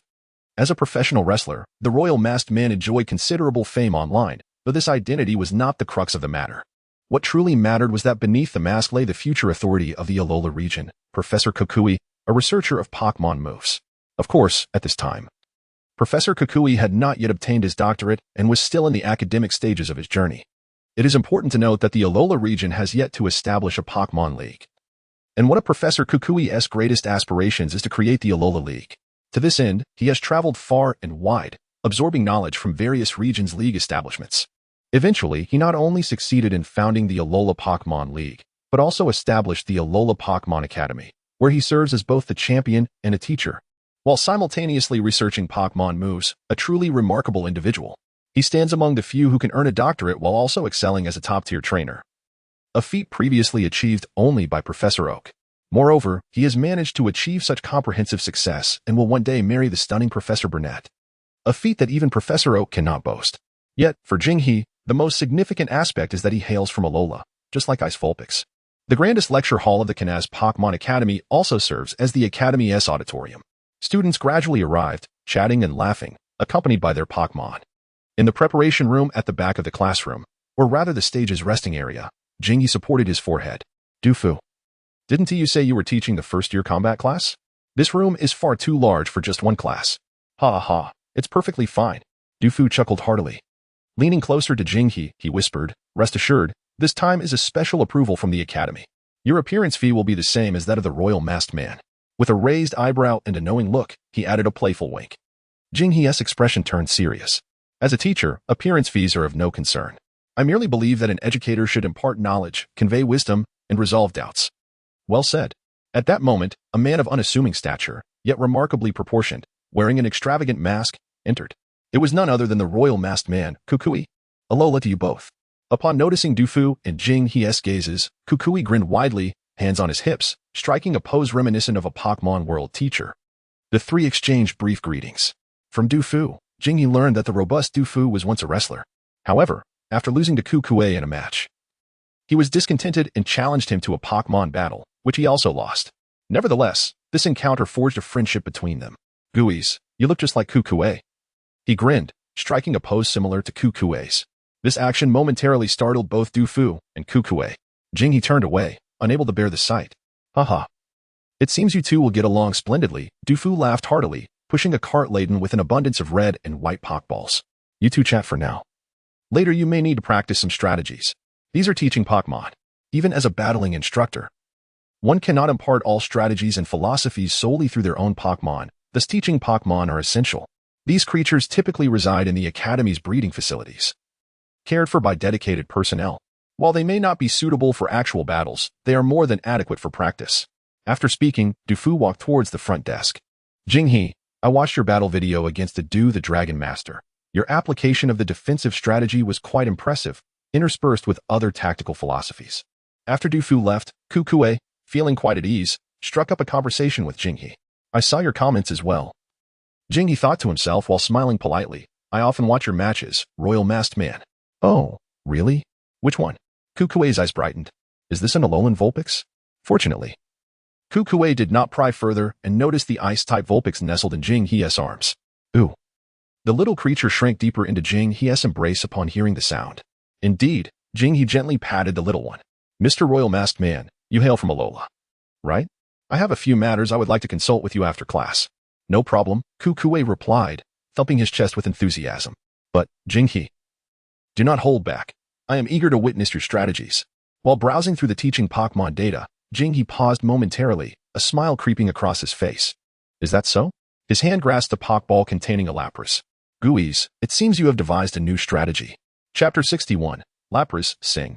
It's Teacher Jing He and the Royal Masked Man. Wow, are these two really here to give us a strategy lesson? Under Dufu's introduction, Jing He and Kukue made their way onto the stage, drawing gasps of astonishment from the students below. Both Jing He and Kukue were quite renowned. As they ascended the stage, the first-year battle students, who had merely come for a routine strategy lesson, erupted in excitement. Many pulled out their phones, eager to capture the moment, while others began notifying friends or posting on campus forums. Numerous second, third, and even fourth-year students abandoned their games and dates, skipping class to flock to the lecture hall. Teacher Jing He, Wu, Dujuan, and Yasa looked on in astonishment upon seeing Jing He, but they quickly regained their composure. You might choose not to learn from Teacher Jing He's tactics, but you cannot afford to be ignorant of them. Are you both ready? Dufu acted as the referee, signaling that they could summon their Pokémon. Go. Kukue tossed a Pokeball, and from the Crimson Light, a robust orange Pokémon materialized on the field. Wow, it's a Dragonite from the Kanto region. In reality, Dragonite appeared even plumper than one might expect, particularly with its round belly, which looked irresistibly soft, prompting an urge to pat it. Using Dragonite is rather unorthodox, Mr. Royal Masked Man. Oh, but Dragonite is so adorable. Seeing Kukue employ Dragonite, Jing He's expression turned slightly peculiar, yet he still released the Pokeball he had prepared. Out came a Lapras, a blue Pokémon adorned with a hard shell on its back. Is this a rehearsal for the duel between Ah and Kina? Jing He pondered, realizing it was merely a defensive strategy. Lapras, Ice-type moves have 4 times the effectiveness. This will surely secure Teacher Jing He's victory. I could do that too. With Ice-type moves being 4 times effective against Dragonite, what further strategy could be necessary? Just rush in. However, Kukue remained utterly confident, and his assurance inspired the Dragonite, whose eyes sharpened. Roar. The battle begins. Dragonite, use Protect. Kukue made the first move, clearly wary of Jing He's defensive strategy, opting for Dragonite, which could avert many troubles with its protectability. Although Jing He was using Lapras this time, he too chose a safer approach, mindful of the potential for unfortunate freezing outcomes. Lapras, use Ice Beam, he commanded with a smile. The students below echoed his sentiments. It makes sense, with a 4 times advantage. Why complicate things? Just charge in. From Lapras' mouth, a pale blue beam of frigid light erupted. Yet Kukue seemed to have anticipated this, grinning widely. Dragonite. Quick attack, dodge it. Instantly, a bright white light enveloped Dragonite as it flapped its wings vigorously, accelerating to an exaggerated speed, successfully evading the ice beam, with only its tail grazing the attack. Quick attack is a high-priority move that grants Dragonite remarkable speed. It is said that Dragonite can circle the globe in 16 hours, likely due to the benefits of quick attack. If Dragonite and Kukue shared a high level of synergy, akin to a Duesh Dragonite, it could indeed flawlessly evade through quick attack. Moreover, with the aid of Protect, the frost on Dragonite's tail quickly dissipated. More astonishingly, Dragonite seemingly produced a half-eaten apple from nowhere, wiped it across its body, and took a satisfying bite. An item, leftover food. Dragonite's energy was slightly replenished. Jing He had always wondered who the original owner of such leftover food was, given its remarkable effects. It really dodged. Dragonite is much faster than Lapras. The students below began to find the situation amusing. Teacher Jing He, attributes do not dictate everything. Kukue laughed heartily, suddenly intensifying his gaze. Now it's our turn. Dragonite, Thunder Punch. Jing He sighed inwardly, realizing they would play it this way. Lapras, Sing. Use Perish Song. A melodious, ethereal sound emanated from Lapras, akin to a flowing mountain stream, visibly causing Dragonite's hefty body to tremble slightly. Kukue furrowed his brow. The Song of Ruin in reality resonates through unique air vibrations, instilling profound fear within adversaries. As this fear takes root and flourishes, Pokémon gradually lose their will to fight. This scenario transforms into a race against time. The Song of Ruin. Is this a novel tactic? Is it not a mutual destruction? Thunder Punch struck the singing Lapras. Ugh. Lapras emitted a painful moan. Dragonite, once more. Kukue's voice echoed again. A faint emerald barrier enveloped Lapras. Hold steady. But it was swiftly shattered by Dragonite's thunderous fist. A glimmer of light sparkled in Kukue's eyes. This was the moment he had awaited. Outrage. Dragonite's eyes filled with bloodshot fury, a dark red aura enveloping it as it succumbed to a berserk state, slashing its claws towards Lapras. The principle of guarding dictates that the success rate of the move decreases when continuously employed, simultaneously, while outrage causes Dragonite to lose control. It also shatters the substitute, leveraging its speed advantage to defeat Lapras before it could guard again. However, Jingyi calmly commanded, Lapras, sleep now. Rest. This Lapras possesses the ability Shell Armor, rendering it impervious to critical hits. Moreover, the item Jingyi equipped it with is the leftovers, ensuring it wouldn't be knocked out in one hit while at full health. Additionally, sleeping allows the Pokémon to restore its vitality to its peak. Hence, even if Kukue seized the opportunity during the guarding phase, Lapras would endure. 4. Even if both Pokémon were struck by the Song of Ruin, the faster and more vigorous Dragonite would lose its fighting spirit before Lapras. Furthermore, Lapras had mastered the move Sleep Talk and successfully executed another guard. In an instant, the lecture hall fell into an eerie silence. Minutes later, Dragonite's berserk fury from outrage had subsided, yet it was filled with dread. It plopped down onto the ground, devoid of the will to fight. Howl. The victor is Teacher Jingyi, announced Du Fu, a beat behind. Instantly, the once silent crowd erupted with enthusiasm. The Royal Masked One had performed admirably, guiding Dragonite to evade Ice Beam with its agility, turning defense into offense, and successfully exploiting the frailty of the guarding phase to launch a fierce counterattack. Yet, Jingyi's strategy was simply too crafty, too underhanded, unacceptable. Record the video and send me a copy later. I've had an epiphany. Which senior is willing to battle me? Teacher Jingyi. What if this tactic were employed in battles outside of the 11 rules? After all, if a Pokémon affected by the Song of Ruin is recalled, the move becomes ineffective. On stage, as Jingyi withdrew Lapras, he smiled lightly. Lapras can learn Whirlpool or block moves. What? The rest that too. I feel like I'm frighteningly strong now. Anyone would have to trade one for one. I shall bestow the title of Tactical Master upon Teacher Jingyi. As Jingyi stepped down from the stage, Gengar and Ice Vulpix rushed to greet him. Oh woo. The little creature's eyes were filled with admiration. Is this how Ice-type Pokémon battle? He scooped up Ice Vulpix and assured Gengar, fear not, this will also be part of your future tactical repertoire. Kek. Just as Gengar was about to excitedly call out, its body suddenly trembled, sticking out its tongue and inadvertently pulling out a saliva-covered phone from the stage. Jingyi took it, noticing it was a friend request. King of the Earth, please accept. He casually tapped decline. Thankfully, he had set some restrictions. One would dare adopt a nickname like King of the Earth? As he spoke, he discreetly wiped his hands on Ice Vulpix. Ice Vulpix? Chapter 62. The fight breaks out Kanto region, Tokiwa City. Boss, how has Mewtwo grown so powerful? Naji puffed out her cheeks, flanked by Yungara, her expression one of defiance. When it comes to psychic abilities, Naji has never acknowledged anyone, though her Pokémon is merely Yungara and has not yet evolved into Alakazam in terms of psychic strength. Most Alakazam would likely pale in comparison to her Yungara. More significantly, as a genuine psychic, Naji can amplify her psychic abilities onto Yungara, unleashing even greater destructive potential. Until she encountered Mewtwo. For the first time, Naji felt the crushing weight of psychic dominance. Yet, she remained undeterred, continually devising ways to defeat Mewtwo with her powers. This was also why she had not been overly concerned about Yungara's lack of evolution until recently, when she began considering it. Recently, she had been inspired by a Pokémon psychologist named Jing Zhongxi online, enhancing both her Yungara's psychic abilities and her own. She felt she was on the right path. Little did she know, Mewtwo's powers had become even more exaggerated. And this is not even Mewtwo's full strength. Sakaki gently stroked his Persian, his tone calm. Naji pouted, aware that Mewtwo still wore the armor suppressing its abilities. However, Naji, you seem to have changed slightly. Sakaki's gaze fell upon Yungara beside Naji. Having also been blessed by the Tokiwa forest and possessing the Tokiwa power, Sakaki could distinctly sense the changes in Naji and Yungara. Really? Naji glanced at Yungara, who managed to smile. All right. Naji shrugged. I met a Pokémon psychologist named Jing Zhongxi online recently. Oh? Sakaki raised an eyebrow. Naji stretched lazily, revealing her smooth curves. He seems to have tactical skills as well. He just gave Adu a good beating. After saying this, she yawned and waved her hand. Boss, I'm off to sleep. I still need to cook with Yungara later. Competing in psychic abilities with Mewtwo is quite exhausting. You know, yet, it's truly remarkable how sleeping and cooking can enhance psychic abilities. Cooking? Sakaki paused, a frown knitting his brow. Coincidence? Indeed, boss.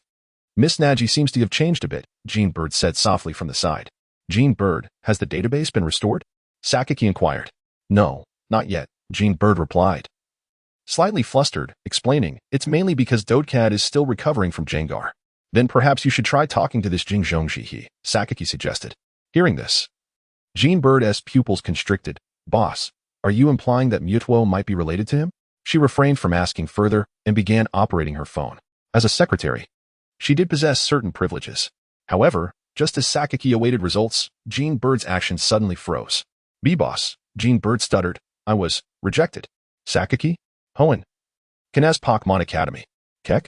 Jengar looked at Jinghe in confusion. No worries.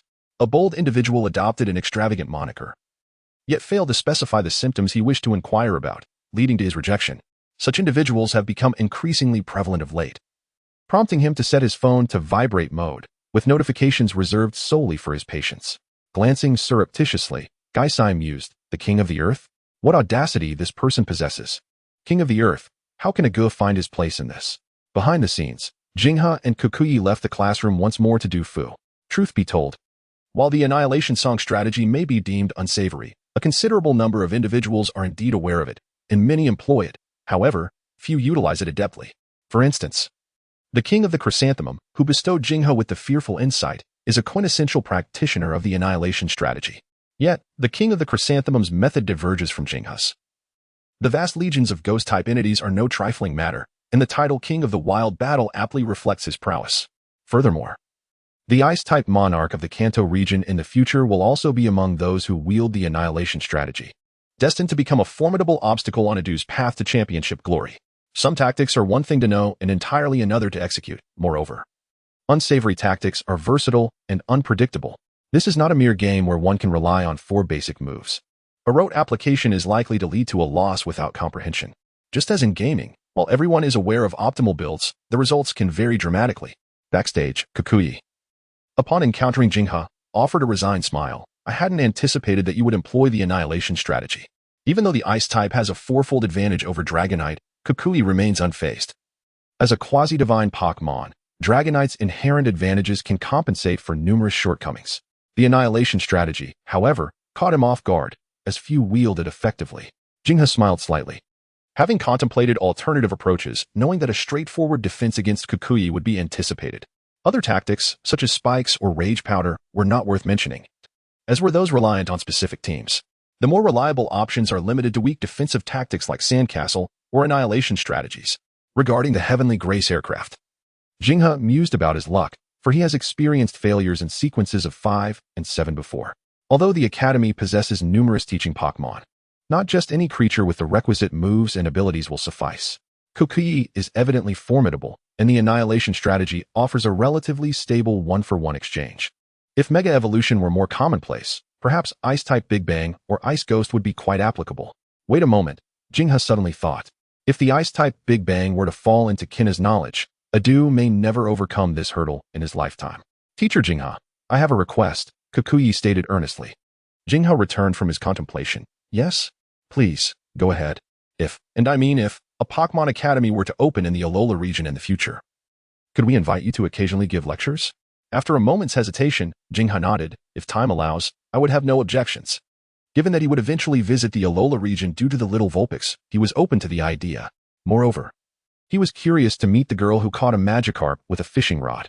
That would be splendid. Kukuyi beamed, as his dedication to the development of the Alola region led him to yearn for the assistance of a teacher like Jinghe. However, I also have a matter I hope the Royal Masked Gentleman can assist with. Oh? Kukuyi was taken aback. Gaisai, take the Vulpix out to play. But do not stray too far. Jinghe placed the little Vulpix on the ground. Gaisai grinned mischievously, and though the little Vulpix hesitated, it followed Gaisai's lead under Jinghe's encouraging gaze. Kukuyi's eyes revealed curiosity, but he refrained from inquiring further, patiently awaiting Jinghe's explanation. After a brief pause, Jinghe recounted the situation involving the little Vulpix from beginning to end. Upon hearing, Kukuyi furrowed his brow. Poaching? Or perhaps the number of tourists to Alola has surged in recent years, especially during summer.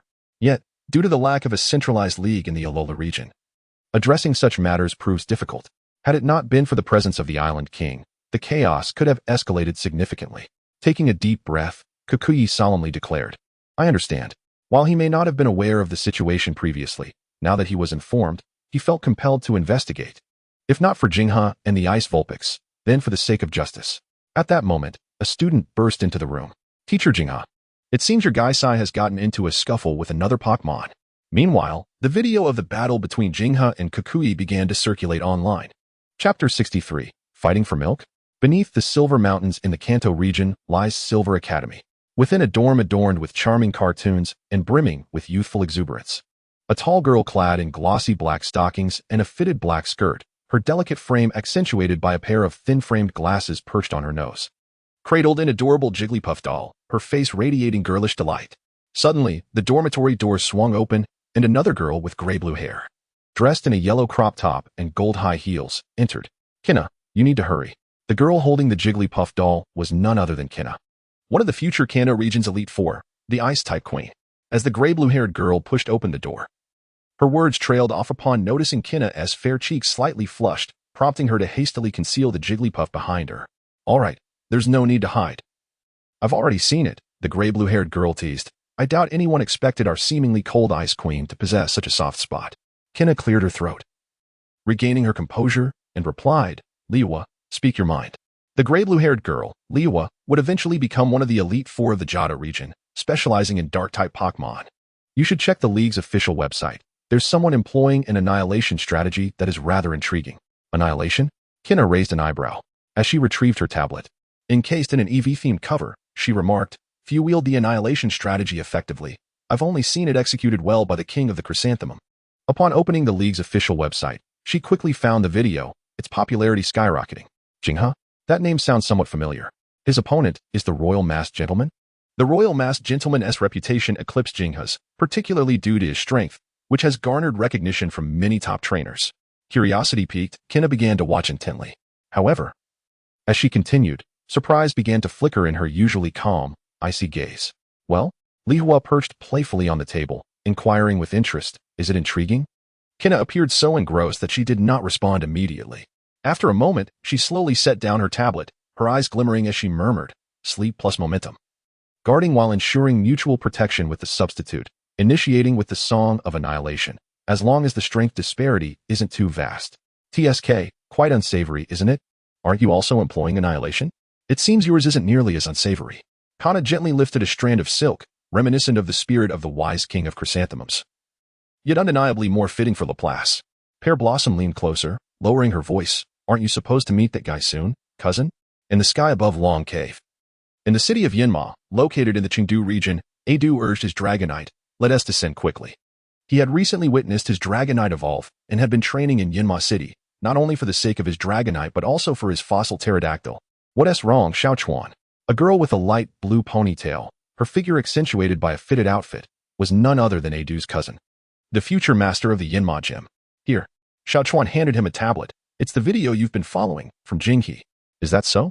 Adu's eyes brightened as he took the device. But cousin, I suggest you not to watch too closely. However, Xiaochuan's warning came too late. Adu and his Dragonite had already begun to watch intently, not stopping until they reached the end. After viewing, Adu turned stiffly to his Dragonite. Who? In the Hoenn region, a mischievous Ghastly had unexpectedly engaged in a tussle with other Pokémon, which Jinghe had not anticipated. Typically, Ghastly, while playful, would only frighten others without crossing the line, actions it was accustomed to. Thus, when a student reported the incident, Jinghe promptly followed.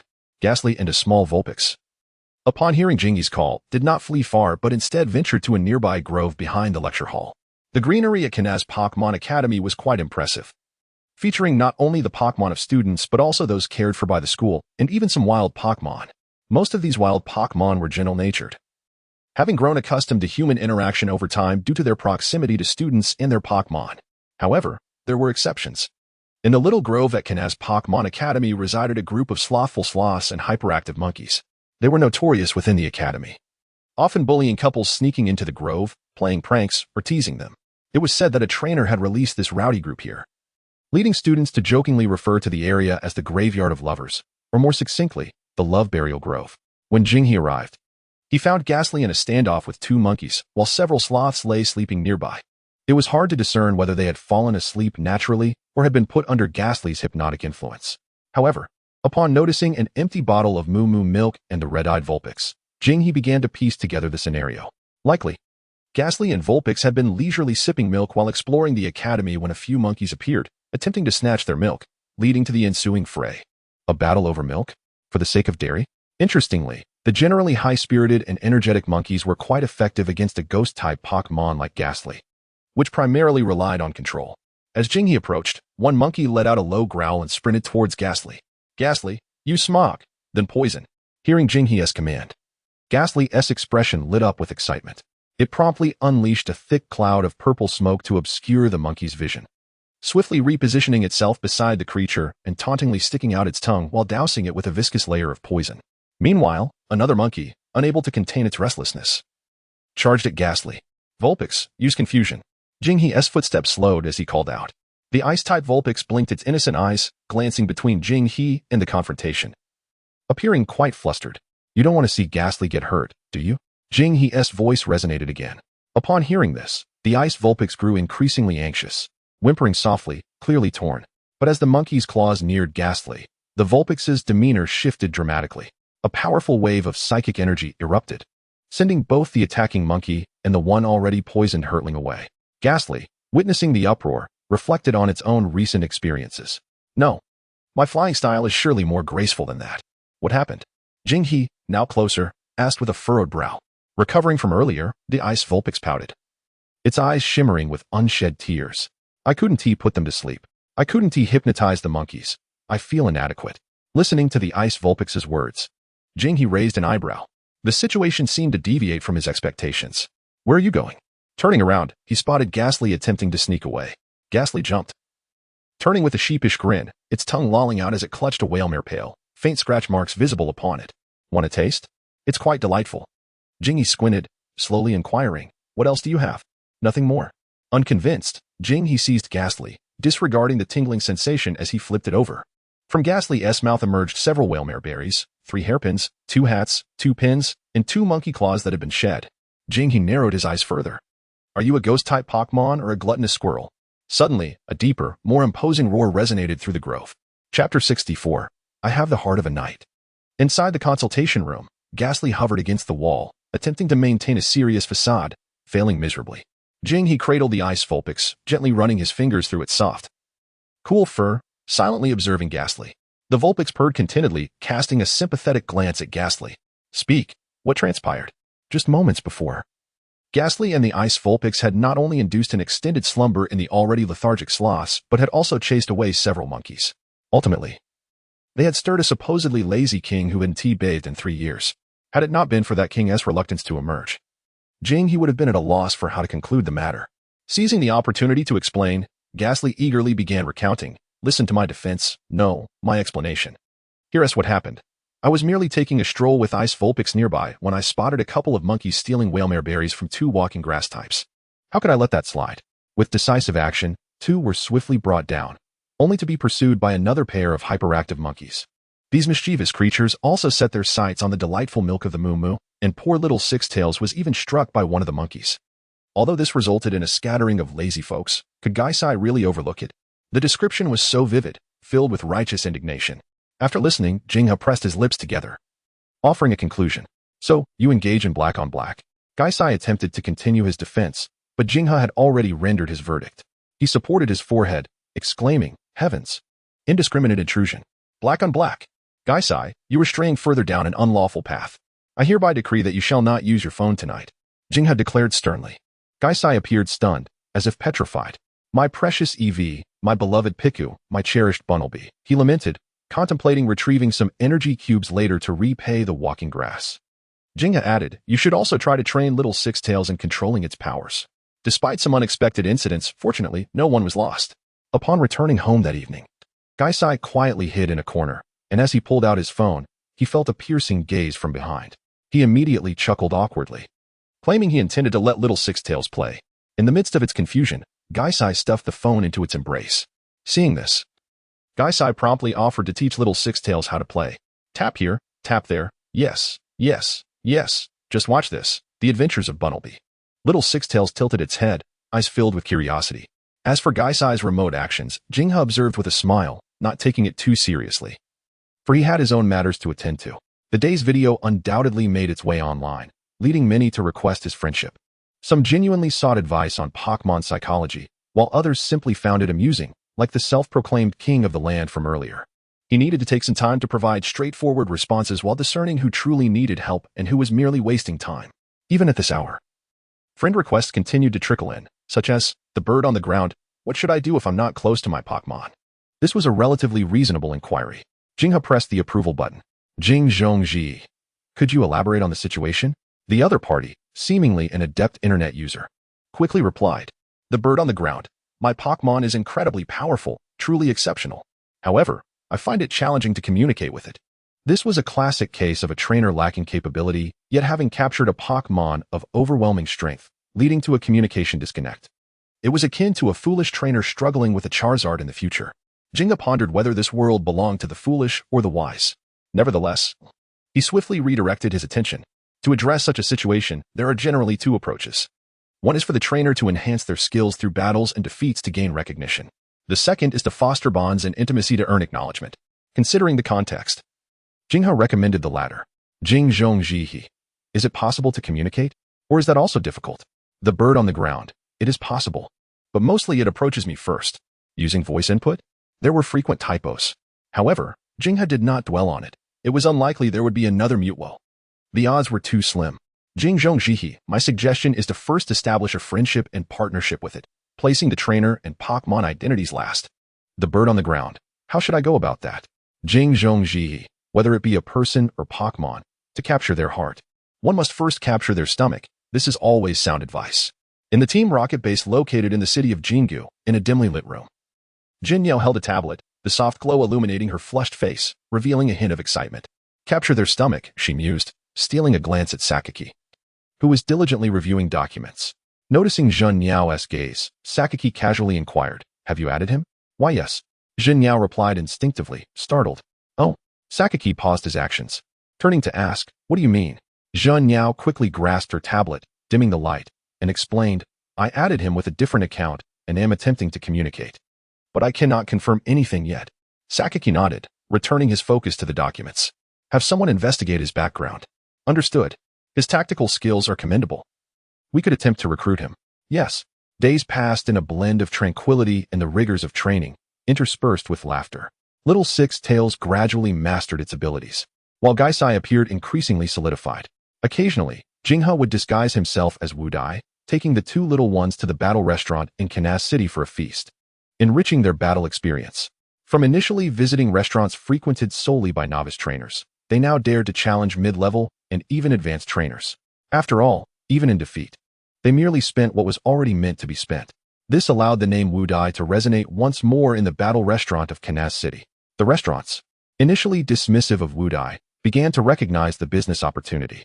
With Wudai's presence drawing crowds, if they promoted in advance, they could attract even more guests and trainers eager to witness the legend of Wudai. The urban legends surrounding Wudai continued to thrive. One day marked the cultural festival at the Canas Pokémon Academy. The campus was adorned with vibrant decorations, radiating a festive atmosphere. Jingha donned an elegant black suit, embellished with golden trim on the cuffs and collar, wearing a monocle and grasping a cane as he strolled through the academy grounds. This attire was a lavish investment, and though it was reimbursed, the cost was unexpectedly extravagant. Beside him floated Gaisai, eyes wide with wonder, its cheeks stuffed, while Jingha's wallet was steadily diminishing. At his feet, Little Six Tails followed, brimming with curiosity, seemingly experiencing this for the first time. However, after days of subtle influence, Little Six Tails was no longer as timid. Teacher Jingha, you look so handsome today. Wow, Six Tails is adorable. Gaisai, are you getting enough to eat? Should we get more? In contemporary times, He has garnered quite a reputation within the academy. Teacher Jinghe, are you selecting an outfit for the Pokémon? A girl clad in a medieval evening gown called out from a Pokémon costume shop run by students. Jinghe paused momentarily, taken aback. Oh, the Ice Vulpix adorably tilted its head, its azure eyes sparkling as they fixated on a Christmas outfit displayed in the store. Meanwhile, Jengar stared blankly at a knight's armor hanging on the wall, lost in thought. Noticing their reactions, Jinghe chuckled, if you like it, feel free to choose one. However, Jengar, that knight's armor might not quite suit your mask, don't you think? After all, Jengar only has a head, while that armor requires at least a pair of hands. Jengar mumbled in response, but I possess a knight's heart. Suddenly, A brilliant white light enveloped Jengar. He was momentarily stunned. No way. Is it truly for the sake of a costume? Chapter 65, Evolution, Jengars. Both the Ice Vulpix and He, along with a few other students nearby, gazed in astonishment at Jengar, now encased in the radiant light. Even Jengar appeared bewildered. Within the luminous glow, Jengar's body began transforming, claws gradually sprouting forth. Mist expanded, coalescing into a ghostly visage adorned with jagged spikes on either side. Its once round white eyes elongated into a triangular shape, now imbued with a hint of mischief. Dark pupils flickered with ethereal blue flames, and its once diminutive fangs morphed into sharp tusks. As the white light dissipated, the transformed Jengar finally revealed itself. No. It should now be referred to as Jengar. Jengar flexed its newly formed claws, glancing left and right, seemingly intrigued and amused. Its voice, now deeper than before, echoed, Jengar. He called out with a smile, Jengar. Jengar paused for a moment, realizing it was being addressed. It promptly squinted its eyes, extending an even longer tongue toward He. Alarmed, He exclaimed, No. This outfit is quite expensive. The sensation intensified. Crack. The spicy flavor of the cherry fruit overwhelmed He's palate, slowly alleviating the tingling sensation of his earlier encounter. Irritated, he shot an annoyed glance at the mischievous Jengar, suspecting it was seeking revenge for his earlier remark about the knight's armor not suiting it. Nonetheless, it must be said, Jengar's evolution evidently amplified the numbing effect of its tongue. After enduring countless days of practice, he had begun to adapt to Jengar's tongue. But now he felt as if he had regressed, and it had become even more challenging. Nevertheless, one must extend congratulations on your evolution, Jengar. He's grievances could not disguise the joy he felt within. Although he had not experienced the thrill of capturing a Pokémon, he certainly felt the joy and satisfaction of witnessing a Pokémon's evolution. This was not merely his triumph, but also Jengar's. It was the culmination of their shared efforts during that preceding time. The evolution was somewhat unexpected, yet it unfolded seamlessly. Jengar winked at He, gesturing with its claws. A sprinkle of water, easily managed. Then, it winked at the Ice Vulpix, its eyes glistening as it suddenly inhaled deeply. Too difficult, far too difficult. At long last, I can finally pet the Vulpix. Each time it observed He affectionately stroking the Vulpix while it could not reach, Jengar lamented its plight. The Ice Vulpix's eyes shimmered with psychic energy. Jengar. Jengar quickly waved its hands. Just kidding, don't take it to heart. Ultimately, its gaze landed on the knight's armor hanging on the wall. He couldn't help but smirk, realizing this was the true motive behind Jengar's evolution. A few minutes later, the Ice Vulpix donned the dark blue Christmas outfit, its tail adorned with 6 light blue bows, thanks to the assistance of several female students. Wow. So adorable. May I touch it? Exclaimed one, overwhelmed by her youthful enthusiasm. I can't believe it. Some onlookers, still captivated by Jengar's evolution, began showering praises upon the newly attired Ice Vulpix. It indeed looked splendid, and even he couldn't help but admire its appearance. Well, it's not too bad. Just then, a figure clad in deep purple armor, with a helmet radiating a ghostly glow, stepped forth. Upon seeing the armored figure approach, he was momentarily taken aback, instinctively murmuring, Cyan Flameblade Ghost? While not an exact match, it undeniably bore a striking resemblance. However, he mused. It's understandable for the hands, Jengar has claws, but what about those legs? Curiously, he approached and subtly kicked the armor's leg. Clank, clank. Empty. So, they had merely hung the leg armor below? Jengar? Yet, he sensed something amiss. Given Jengar's personality, it should have been showing off by now, flaunting the helmet. Jengar, I'm stuck. Lend me a hand.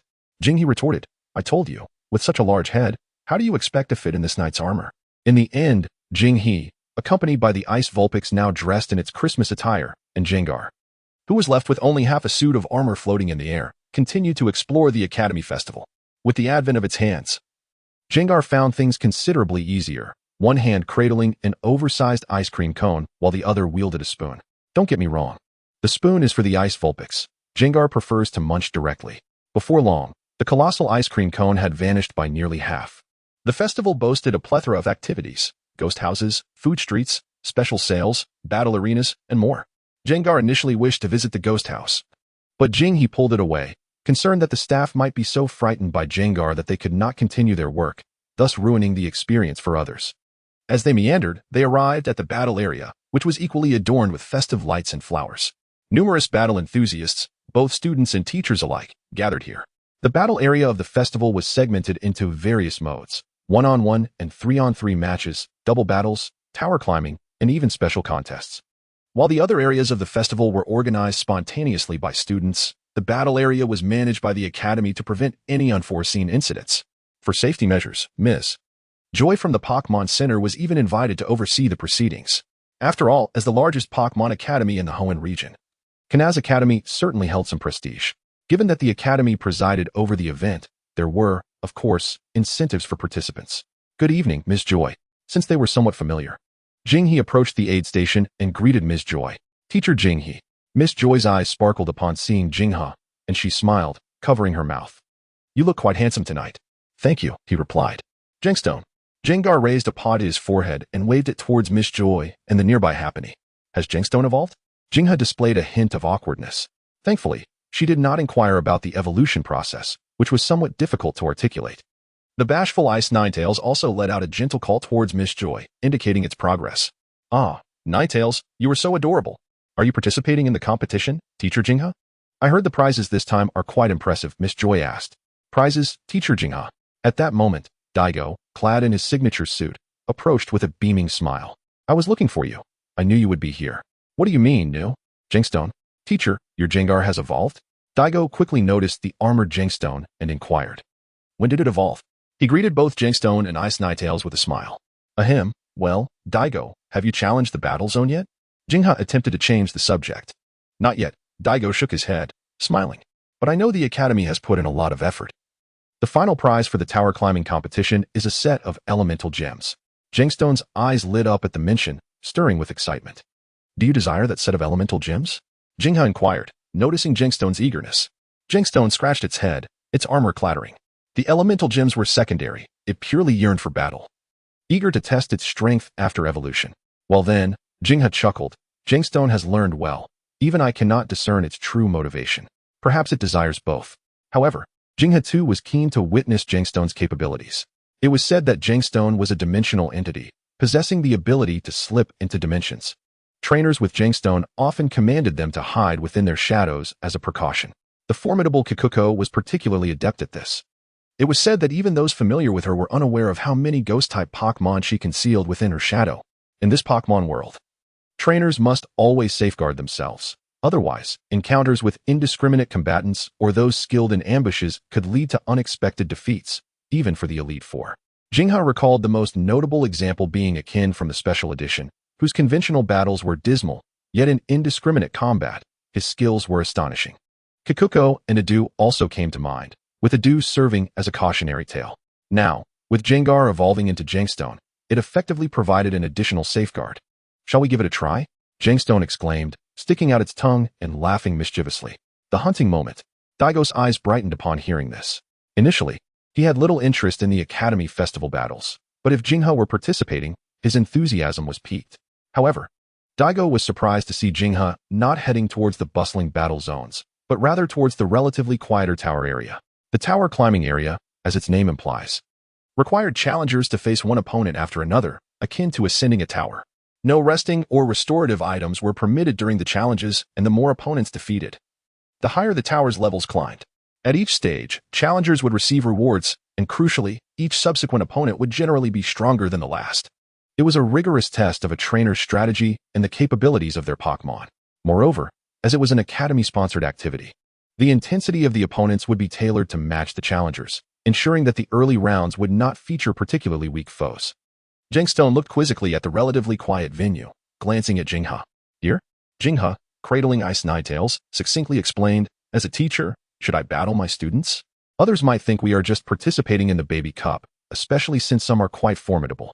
Daigo was puzzled, sensing that Jinghee was indirectly addressing him. Jangstone, sharing a tacit understanding with Jinghee, nodded in realization. In a nutshell, Daigo is on our minds. Best to keep our distance. Before the challenge, Jinghee needed to confirm Jangstone's new moveset post-evolution. At a signal, a glimmer appeared in Jangstone's eyes, and simultaneously, a new Jangstone entry materialized in Jinghee's Pokédex. The changes were not immediately apparent. However, post-evolution, Jangstone had acquired a new move, Shadow Punch. It was well known that Jangstone excelled in special attack. While Shadow Punch was a physical move, thus it could be largely disregarded. Yet, evolution brought more changes, which would need to be validated through training and combat. Teacher Jinghee. Are you climbing the tower? Noticing Jinghe and his companion, the rather bored instructor of the first-year battle class, Xingya, took an interest. Having previously worked in the battle factory in the Hoenn battle frontier, she possessed considerable knowledge and insight regarding various Pokémon, making her well-suited for the tower area. Though they were not particularly familiar, being fellow teachers established a more cordial relationship than mere nods of acknowledgement. Hello, Teacher Xingya, Jinghe greeted with a smile. I want to hold back, Xingya remarked. Of course, Jinghe agreed.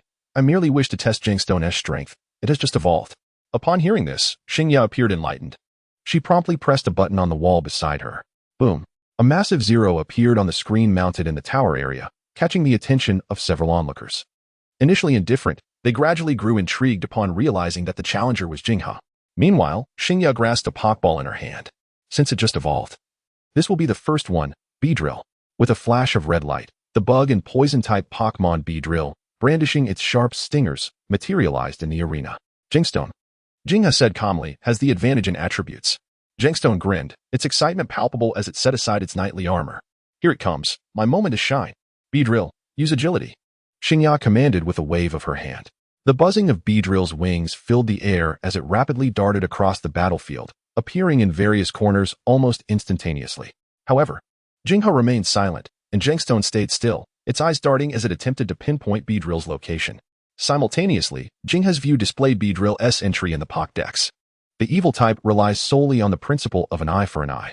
In contrast, the poison and bug types boast an array of moves. However, as a poison-type Pokémon, Gengar has little to fear from poison moves, and as for bug moves, it has a fourfold resistance. Upon witnessing this, Xingya furrowed her brows. Gengar remained motionless, complicating her strategy. Beedrill, charge up. Use hypnosis. Just as Xingya's command echoed, Jinghe's voice interjected perfectly. Gengar, use lick. Gengar let out a loud cry, momentarily diverting Beedrill's attention. That moment was sufficient for Gengar. Beedrill's previously sharp gaze gradually turned hazy, soon succumbing to drowsiness. Gengar, curse. Gengar's eyes instantly turned a deep crimson, reflecting a blood-red hue into Beedrill's heart. A strange muted sound resonated within Beedrill, which slowly descended to the ground, incapacitated. Gengar next. The screen's number leaped from 0 to 1. Xingya recalled Beedrill, casting a glance at Gengar and Jinghe. With just a single hypnosis followed by curse, Beedrill was defeated. Although Beedrill is known for its fragility, this outcome also illustrated Gengar's formidable strength. With that in mind, the second challenger emerged. Kingler. A crab wielding enormous pincers appeared on the battlefield. Kingler, use Bubble Beam. A Kingler with the ability to forcefully activate its traits? Indeed. The Academy houses a myriad of Pokémon. However, Jinghe's tactics differed entirely this time, and as Xingya commanded Kingler, he had already issued his own instructions. Gengar, slip into the shadows. As Kingler unleashed its bubbles, Gengar had already materialized behind it. With a close-range mist attack, Kingler had no opportunity to evade. Inhaling a significant amount of the toxic mist, a toxic glow enveloped its body. Curse. Once again, the same move concluded the battle. It wasn't that Jinghe desired to employ other techniques. It was simply that Gengar's mastery over poison, paralysis, confusion, sleep, and fear rendered Curse the most fitting choice. Gengar. Gengar stood atop the unconscious Kingler, its tongue lolling out in triumph. Do you understand the essence of power derived from behind? The screen flashed again, transitioning from 1 to 2. The continuous commotion drew attention once more. Gengar. I shall defeat 10. Chapter 67. Who else is there? Doss, are you here too? The vicinity of the tower climbing area grew increasingly crowded as onlookers transitioned from curiosity to astonishment, then silence, leaving only the duo with twin ponytails, clad in maid outfits, and another in hip-hop attire, pushing through the throng to find Dao standing at the front. What is happening? Yasha inquired, her gaze sweeping across the crowd. Noting the astonishment on their faces and the numbers on the wall transitioning from 7 to 8, ultimately focusing on Jinghe and Gengar. Has Teacher Jinghe's Gengar evolved? Duwon expressed her surprise. Dao, with arms crossed and chin resting upon them, offered a slight smile, exhibiting little astonishment. In his view, Jinghe's tactical ability was unparalleled. Neither Adu nor the Royal Masked Man could rival him. The tower climbing challenge rigorously tests a trainer's tactical acumen, their judgment of matchups and Pokémon states, defeating as many opponents as possible with minimal effort, making it an ideal activity for Jinghe. Moreover, Gengar's evolution into Gengar had significantly enhanced its prowess. However, Da's lack of surprise did not extend to others. Teacher Jinghe achieved a streak of 8. Yasha exclaimed in disbelief. More precisely, It was Jingha and Jengar who had consecutively vanquished 8 Pokémon. Despite these Pokémon being the Academy's teaching specimens and lacking synergy with the commanding Xingya, they were undeniably formidable, and Xingya herself excelled as a random Pokémon battle strategist.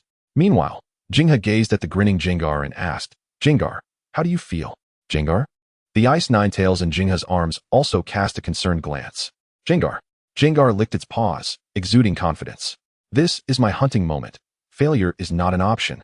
Jengar's spirit remained high, and from Jingha's perspective, Jengar's status appeared satisfactory as well. His inquiry aimed to determine whether Jengar was enjoying itself. Yet, it seemed Jengar was still not satisfied. However, each Pokémon Xingya deployed was increasingly robust. Jengar. Next opponent. The 9th challenger appeared. Xingya held a Pokeball firmly.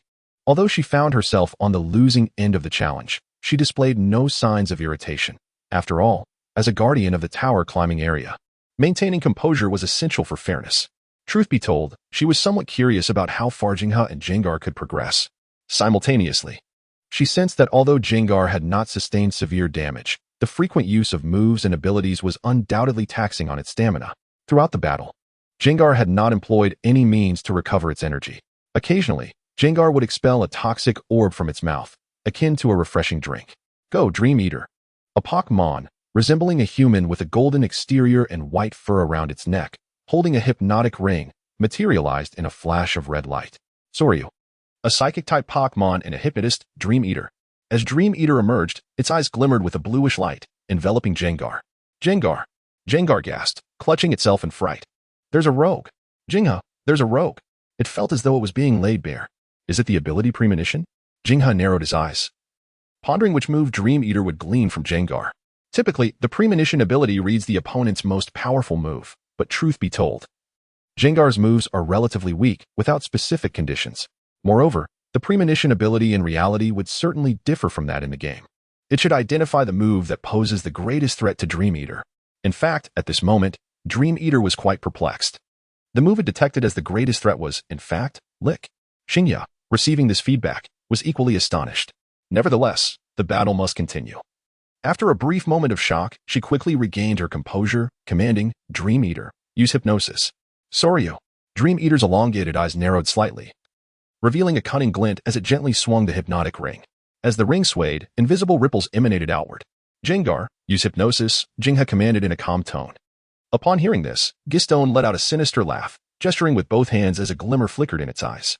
This was the subtle understanding shared between it and Jinghe. When Jinghe spoke of hypnosis, Gistone would employ conventional hypnotic techniques.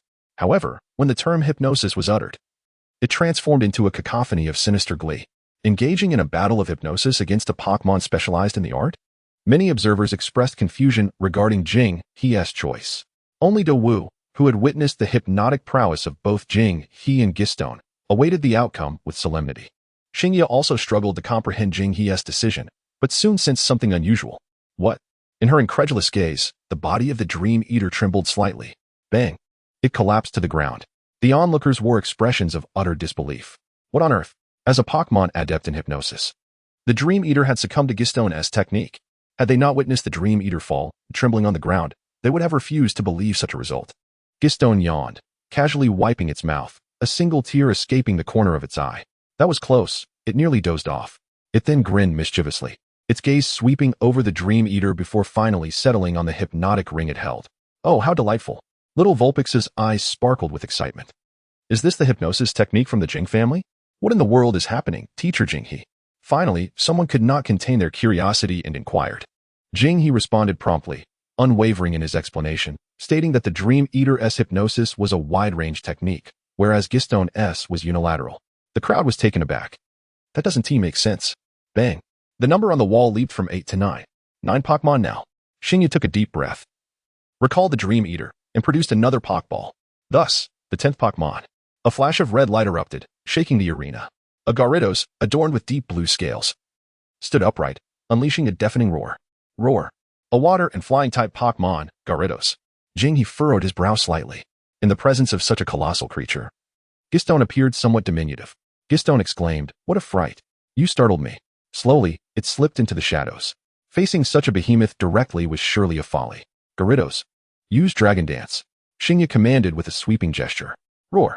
Gyarados roared skyward, its power escalating dramatically, moving with astonishing speed and creating small whirlwinds throughout the arena. Such commotion made it nearly impossible for Gistone to approach. Toxic. Gistone stealthily maneuvered behind the swirling Gyarados, unleashing a thick, deep purple sludge. Here it comes. Teacher Jing He's strategy to guard against poison. Gyarados, use Water Tail to flush Gistone out of the shadows.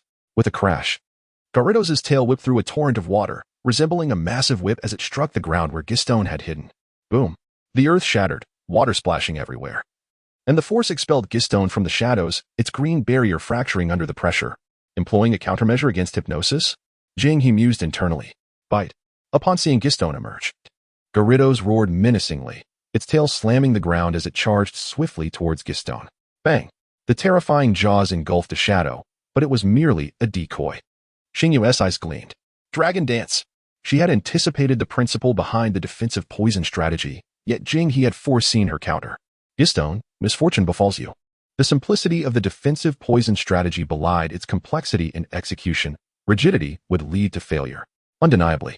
Jing He's foreknowledge of the opponent's techniques and their proficiency provided him a significant advantage, solidifying his victory. Minutes later, bang! Gyarados' massive form staggered and collapsed heavily to the ground. Thud! The number on the wall jumped from 9 to 10. Gistone, donning a pair of sunglasses seemingly out of nowhere, proudly surveyed the arena. Who's next? It had accomplished a remarkable feat of 10. Chapter 68, A New Patient. Shall we continue? Xingyu glanced at the visibly excited Gistone and turned to Jing He. The Academy's tower climbing record stood at 12 levels. Yet in recent years, no one had managed to reach the 10th level or higher. The Pokémon dispatched would scale in strength and characteristics according to the challenger's capabilities, making it impossible to advance through sheer force. Additionally, stronger Pokémon posed an even greater challenge at higher levels. Of course, let's continue, Gistone exclaimed, nodding vigorously with a look of bravado. No, I think not, Jing He replied with a smile. What? Gistone looked at Jing He in confusion. What about our synergy? Jing He shot at a glance. Are we still shopping? Didn't you mention wanting to devour Tauros? Or perhaps you intend to feast at the Pokémon Center? Oh right, Gistone suddenly recalled, zipping back to Jing He's side and giving him a hearty lick. Jing He still cares for me. By the way, what about my unfinished ice cream? Xingyu and the surrounding students expressed disappointment. They had hoped to witness Jing He and Gistone set an even higher record. However, Jing He believed that surpassing the 12th level with Gistone in its current state would be a tall order. Despite Gistone's apparent ease, the Dream Eater could have posed significant challenges if it had performed optimally. Gyarados was a different matter altogether, having already revealed Gistone's most potent strategy against poison. Although Gistone had evaded Gyarados' attack, the decoy technique was inherently draining.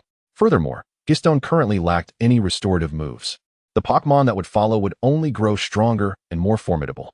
Having already secured the highest reward, there was no need to press on further and risk injury. If only Gistone had mastered the Dream Eater move to sustain its endurance, they could have continued. Meanwhile, videos of Jing He and Gistone's remarkable 10 consecutive victories had swiftly been uploaded to the campus network, causing quite a stir. An unseen faction, known even to Jing He as the Jing Fan Club, was beginning to take shape within the academy. Teacher Jing He, this is your prize. Xingyu cheerfully handed him a box containing a set of elemental gems. Thank you. With narrowed eyes, Jengar accepted the treatment from Nurse Joy and Chansey, wearing a cheeky expression that brought laughter to both. Daigo and his companions did not follow. After witnessing the impressive feats of Jingha and Jengar, their enthusiasm for battling diminished. Jingha felt a sense of relief as Daigo had been busier lately, seemingly preparing for competitions. He opened the prize box, revealing a neat array of 16 elemental stones, missing only the dragon and fairy stones. Picking up a fire stone, he lamented it wasn't a fire gem, although it should still hold considerable value. Had the prize been a set of evolution stones, the Academy would have incurred a substantial loss, as each evolution stone was valued in the millions, perhaps enough to sustain Jengar. Suddenly, it struck Jingha. If Jengar evolved into Jengars, wouldn't he that elevate its consumption and quality to a whole new level? A wave of pressure washed over him. He carefully placed the stones back and massaged his temples, realizing he needed to earn more money to support these two companions. It seemed imperative to accelerate his progress in learning to craft energy cubes. While he had been studying the process and received considerable guidance from Aiko, the absence of a fruit mixer meant he had been borrowing the school's equipment for practice, which was hardly sustainable. The price of a fruit mixer was far from cheap, much higher than that of a coffee machine. If only there were more affluent patrons like the one who treated EV to cabbages. Jingha, "It's time," came a voice as Jengar shook itself awake, seemingly relishing the massage. It had not sustained any injuries, merely requiring a brief recovery, thus the treatment took little time. After expressing gratitude to Nurse Joy, they resumed their leisurely stroll around the academy. Jengar donned its cool armor once more, sharing a large cup of ice cream with Alolan Ninetales, culminating in a delightful snapshot taken by Jingha, which he subsequently posted online with the caption "Autumn Ice Drink." Since gaining a modicum of fame online, he occasionally shared snippets of his daily life or Pokémon knowledge. However, he seldom engaged in replies, as he barely had time to address the myriad concerns posed in the online counseling room. Later, Jingha, accompanied by Jengar and Alolan Ninetales, dined at the Toro's barbecue restaurant, indulged in a Kanto-style massage at a Machoke massage parlor, and captured memories at a photo studio featuring Snubbull. Their busy evening concluded after watching a performance by the EV Performance Club. Overall, the school festival had been a joyous occasion. Upon returning home, Jengar expertly retrieved its phone and joined Alolan Ninetales in watching the unfinished episodes of Bubble Squirrel Adventures. Jingha harbored serious doubts that this series had any conclusion, given that each episode was a standalone story. Meanwhile, he endured the lingering soreness in his back from the Mashoki's vigorous treatment while replenishing the nutrients in his Pokémon egg incubator and browsing current news. To his surprise, he stumbled upon some intriguing content. Agicona, the duel of Dragon and Ice. He even witnessed a battle between Lapras and Dragonite, culminating in a one-for-one exchange reminiscent of his earlier match against Professor Kukui. As he watched, a friend request pinged on his phone. "Forever 18, what should I do if my Pokémon is overly confident?" Forever 18? Jingha raised an eyebrow. Anyone using such a moniker was likely well beyond that age. A lesson learned from experience. However, the inquiry pertained to a psychological issue concerning Pokémon, prompting him to accept the request without hesitation. "Jingha, could you provide more details?" Confidence itself isn't inherently negative. Forever 18. What about the kind of confidence that makes one feel they perish without looking in a mirror every day? Jingha rubbed his forehead, feeling metaphorically struck by a barrage of arrows. Almost immediately, the other party sent a photo revealing a self-absorbed Mismagius applying lip balm while gazing into a mirror. Chapter 69, Alolan Ninetales' rival Mismagius, the kissing Pokémon, possesses both ice and psychic attributes. It resembles a small girl with golden hair, pink skin, large eyes, and its signature thick lips. This Pokémon is characterized by an insatiable curiosity. It uses its lips to explore unfamiliar objects. Furthermore, it relies on its lips to remember its likes and dislikes. To keep its lips moisturized, while Mismagius often applies tree sap at intervals. Mismagius is the type of Pokémon that, even after a fall, immediately checks its lips, making its mirror obsession understandable. However, if not looking in a mirror equates to death, that crosses into narcissism rather than mere confidence, which doesn't wholly constitute a psychological issue. It's somewhat akin to the overly self-deprecating Magikarp, while this Forever 18 Mismagius exhibits excessive narcissism. After a brief contemplation, Jingha offered his advice. "Jingha, I suggest employing external intervention coupled with a shift in focus, supplemented by gentle hypnosis." Forever 18, what specific methods do you propose? Jingha, for instance, concealing all mirrors or snatching the mirror away while it's preening, then redirecting its attention with something akin to energy cubes. Forever 18, hold on a moment. It was too long before the other party responded with a video.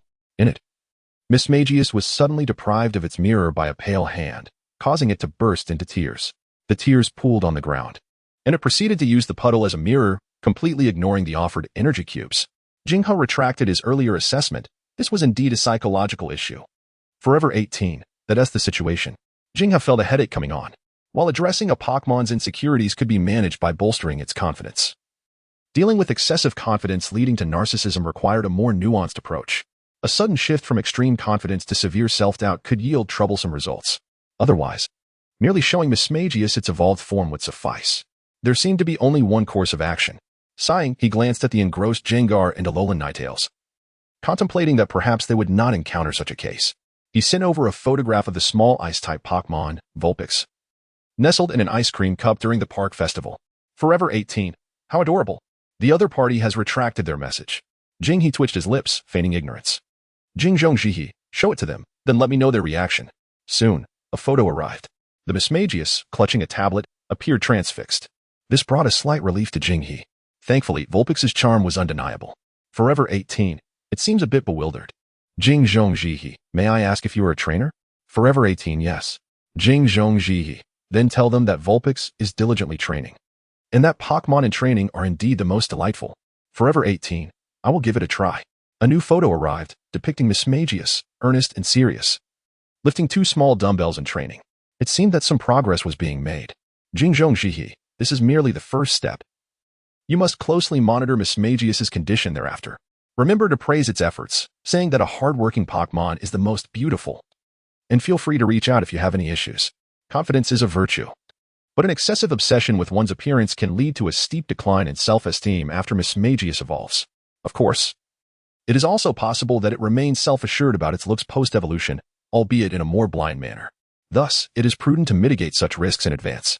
Shifting Miss Magius's confidence from its appearance to its abilities and strengths may be more suitable for a trainer. This was why Jinghe inquired if the other party was indeed a trainer. If they merely regarded Miss Magius as a pet, then such a shift would be inappropriate. Forever 18. Thank you, sighs. Jingzhongjihe, it is my duty. After sending this message, Jinghe browsed and replied to several other inquiries. He then returned the incubator to its designated spot and, after a quick shower, embraced Vulpix in preparation for sleep. Speaking of which, his instances of insomnia had significantly decreased. However, how could one be sleepless every day? Well, daily reliance on others is rather unseemly. At Bayin Academy, Miss Magius is actually exercising. Is the sun rising from the west tomorrow? Li Hua entered the room, surprised to see Miss Magius, earnestly lifting small dumbbells. Kona adjusted her glasses and recounted the previous inquiry she made to Jinghe online. Oh, it seems our senior, Jinghe, possesses some noteworthy skills. Previously, they had felt a sense of familiarity with him, only later discovering that Jinghe was also a student at Bayin Academy, albeit from a different department, thereby qualifying him as their senior. Li Hua, how should I express my gratitude towards him? Kona inquired. Li Hua understood that this gratitude pertained not only to Miss Magius, but also to the tactical insights Kona gained. Why not offer him some money? Li Hua shrugged. I heard that our senior Jinghe has been working hard to support himself, Kona frowned. She did not find giving money to be crass, rather. She worried that it might undermine the dignity of someone so industrious. You overthink things, Li Hua replied, shaking her head. Then how about gifting him training insights? Doesn't he have a Vulpix? Given your expertise in ice types, you could share your experiences in nurturing ice-type Pokémon as a token of thanks. Kona retorted. Do you think someone who can adeptly command Lapras in executing the Song of Destruction would need insights from others to raise ice-type Pokémon? Fair point, Li Hua smirked. Isn't Adu acquainted with him? Perhaps you could ask Adu. Crack. A crack appeared on the tablet in Kona's hands. Following the school festival, a few days of holiday would ensue. Early in the morning, poverty compelled Jinghe to awaken early. Upon waking, he noticed the ceiling and the disappointed expression of Jengar, who was rubbing its sleepy eyes. Another day without being able to lick Jinghe, who, Vulpix rolled over, stretching its limbs luxuriously. Today, he planned to explore the electronic city, hoping to find a second-hand berry mixer. He had meticulously prepared his strategy. However, shortly after rising, he heard a voice from downstairs. Hello, could you please sign for your delivery? By the window, a Pidgey was preening its feathers while clutching a package. A package? Jinghe was taken aback. Ka. Jengar floated to the window, cupping its hands like a trumpet, calling out to the delivery person below, nearly startling them. Afterward, with Pidgey trembling, the package was unwrapped. Upon seeing the sender's name, Jinghe smiled. Adu. It was amusing that the previous package sent by Champion Genji had been delivered by Dragonite, while this time Adu's package was brought by Pidgey. Although Pidgey belonged to the courier, it felt as if it symbolized something significant. Ka.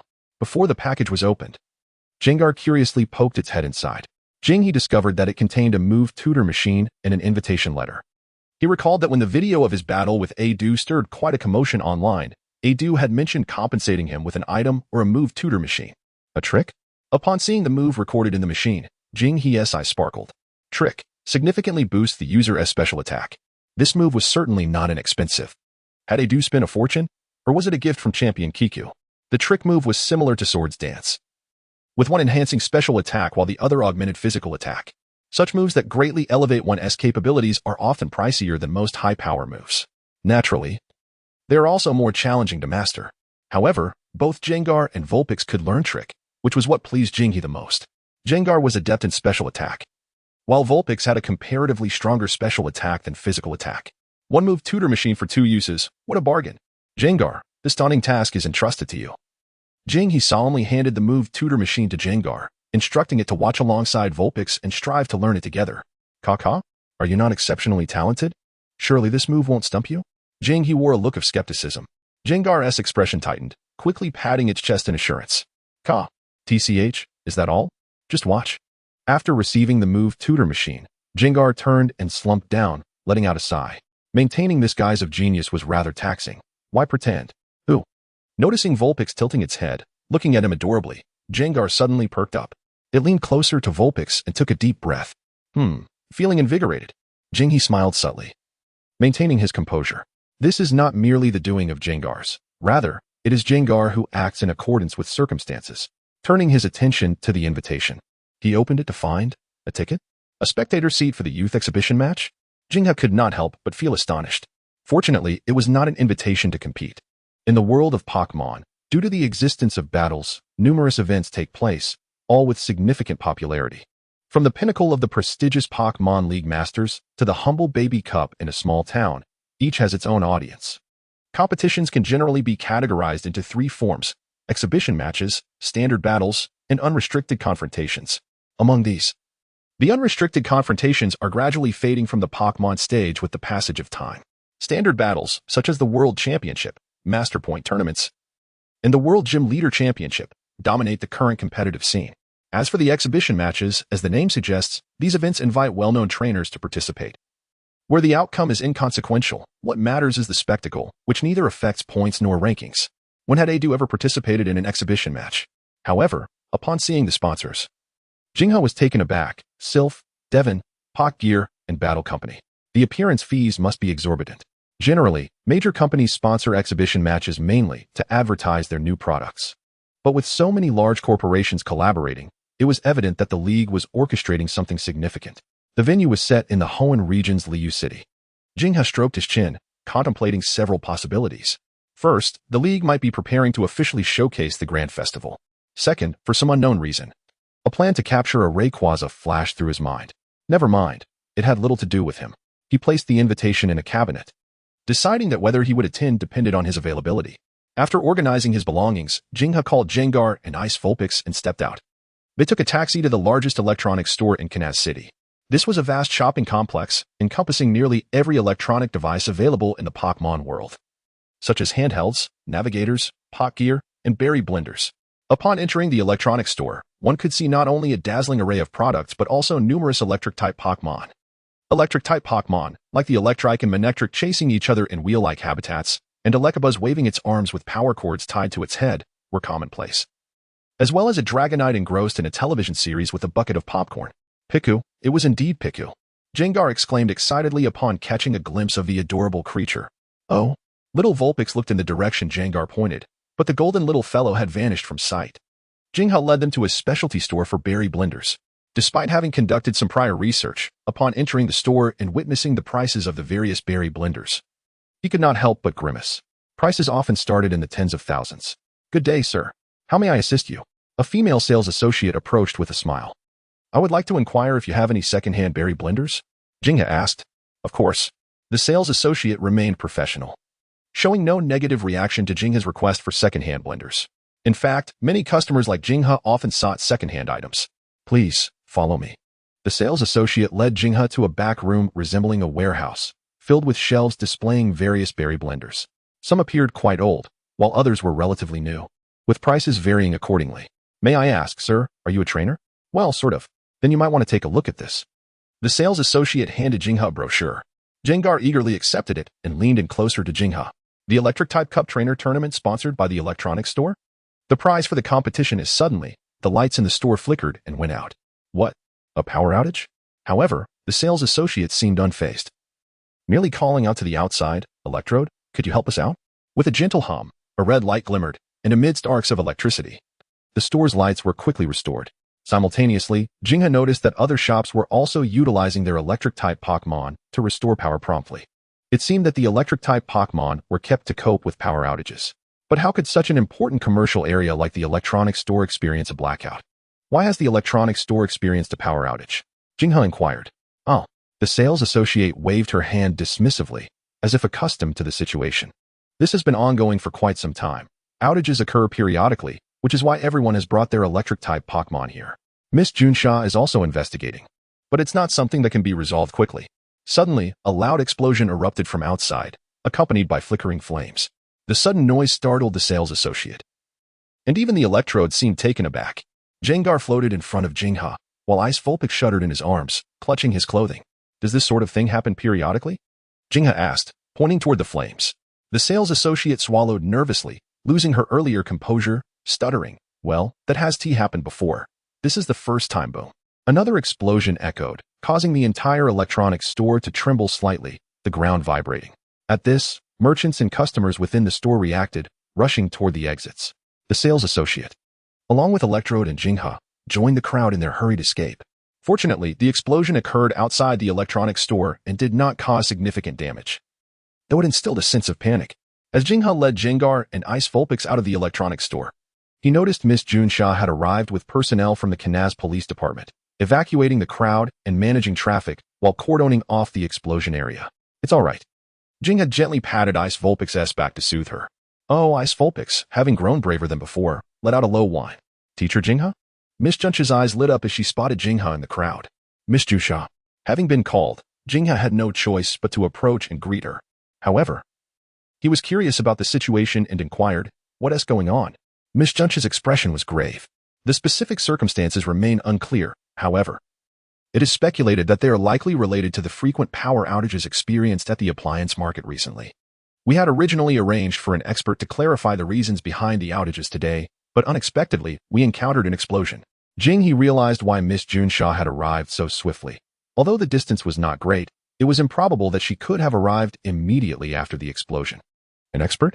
The master of the Iron Spiral in Zhejiang City? When it comes to electricity and circuits, no one in the entire Fengyuan region could rival Iron Spiral in expertise. The explosion was caused by an electrical discharge. At that moment, a voice emerged. And a young man with golden short hair, clad in a blue jacket, approached, a Pikachu perched on his shoulder, appearing somewhat listless. It was Namikaze Minato.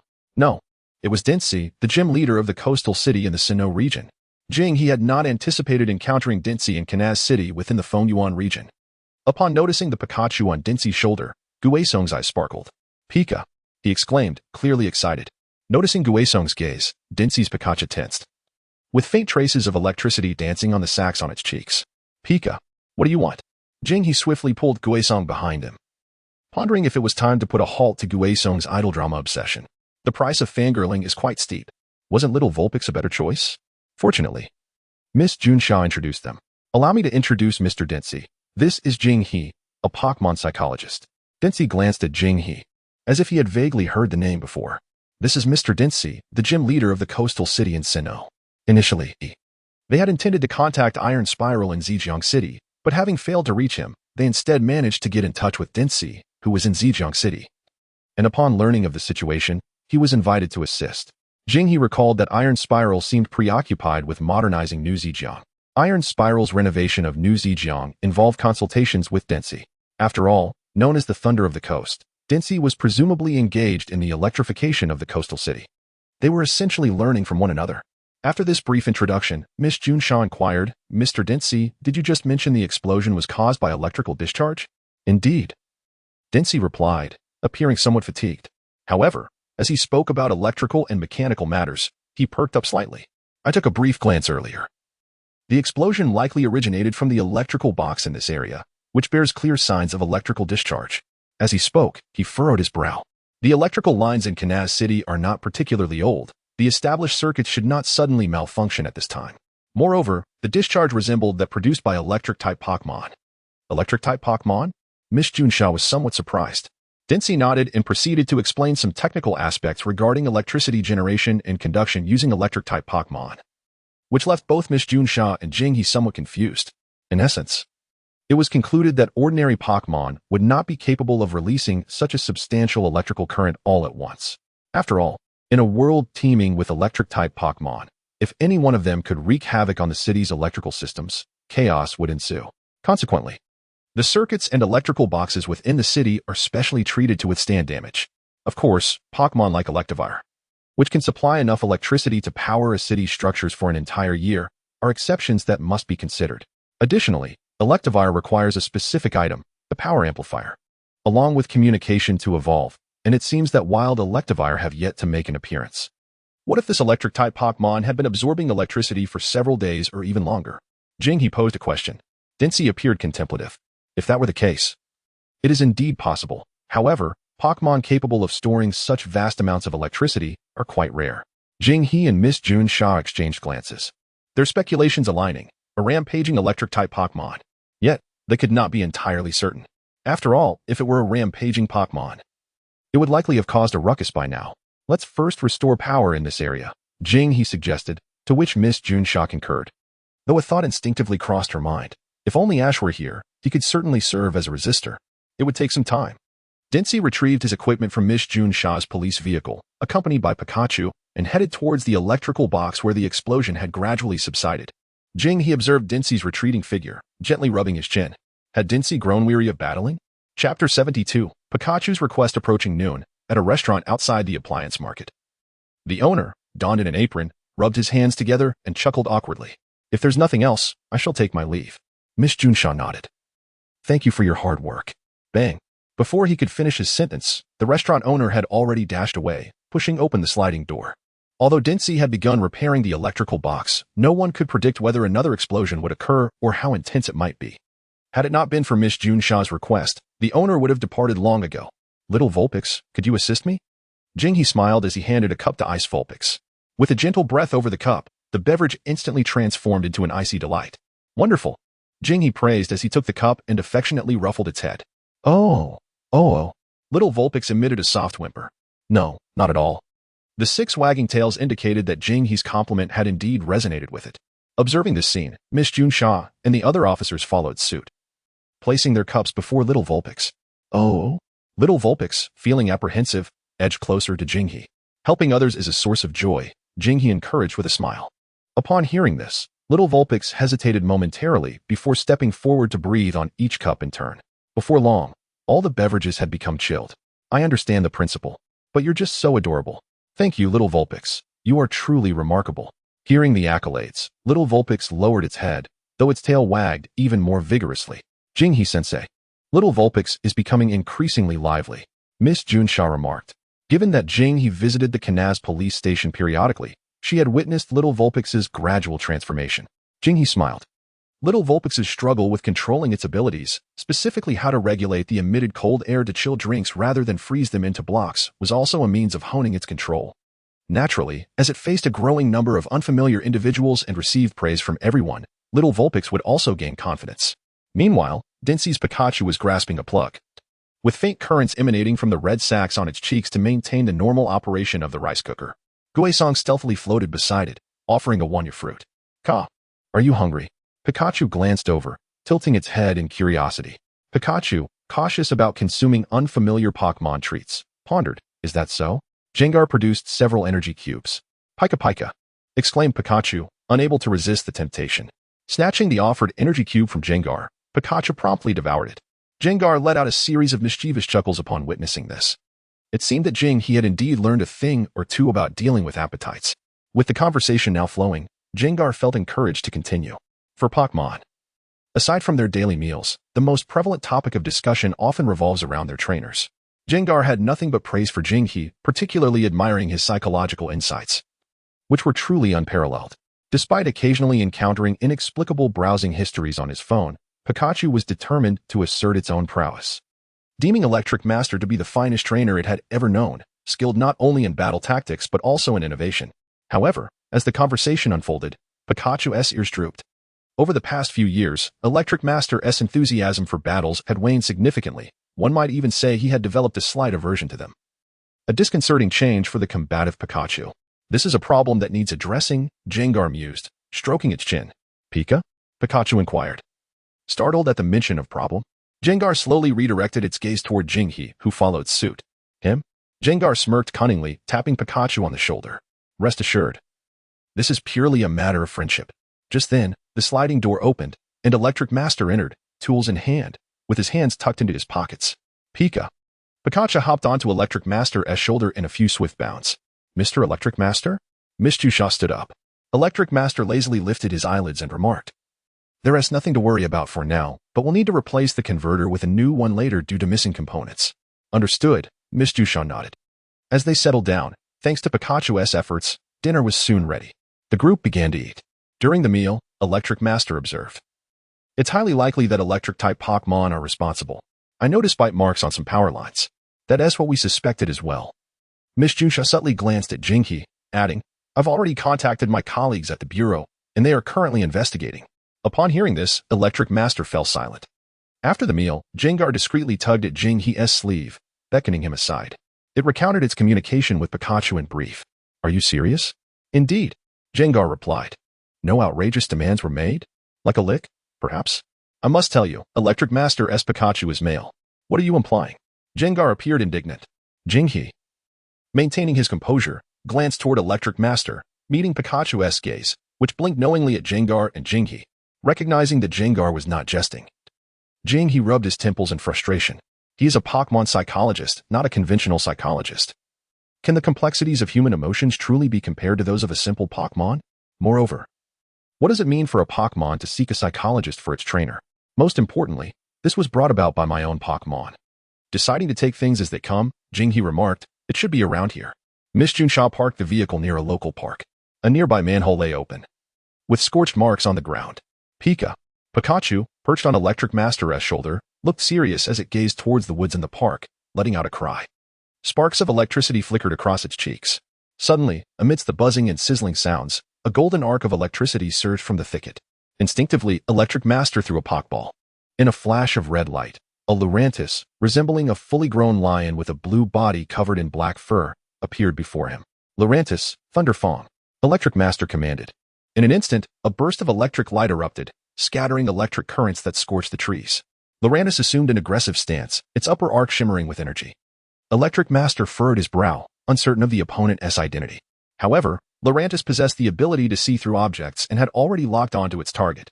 After a moment's hesitation, Electric Master directed, Lurantis, Thunderbolt. The electric current surged from Lurantis, shooting towards the woods. To Electric Master's surprise, the attack seemed to vanish without a trace, not even producing a sound. Doubt crept into his mind as he furrowed his brow deeper. Pikachu, Lurantis, once more, Thunderbolt. Pikachu leaped down from his shoulder. Pika. Two streams of electricity, like golden lightning serpents, darted into the thicket. Yet again, there was complete silence. What is going on? Even if the opponent is formidable, there should be some sort of response. Meanwhile, Jinghe caught sight of the opponent's Pokédex entry, his expression shifting to one of concern. This matter might indeed be related to the Ice Vulpix.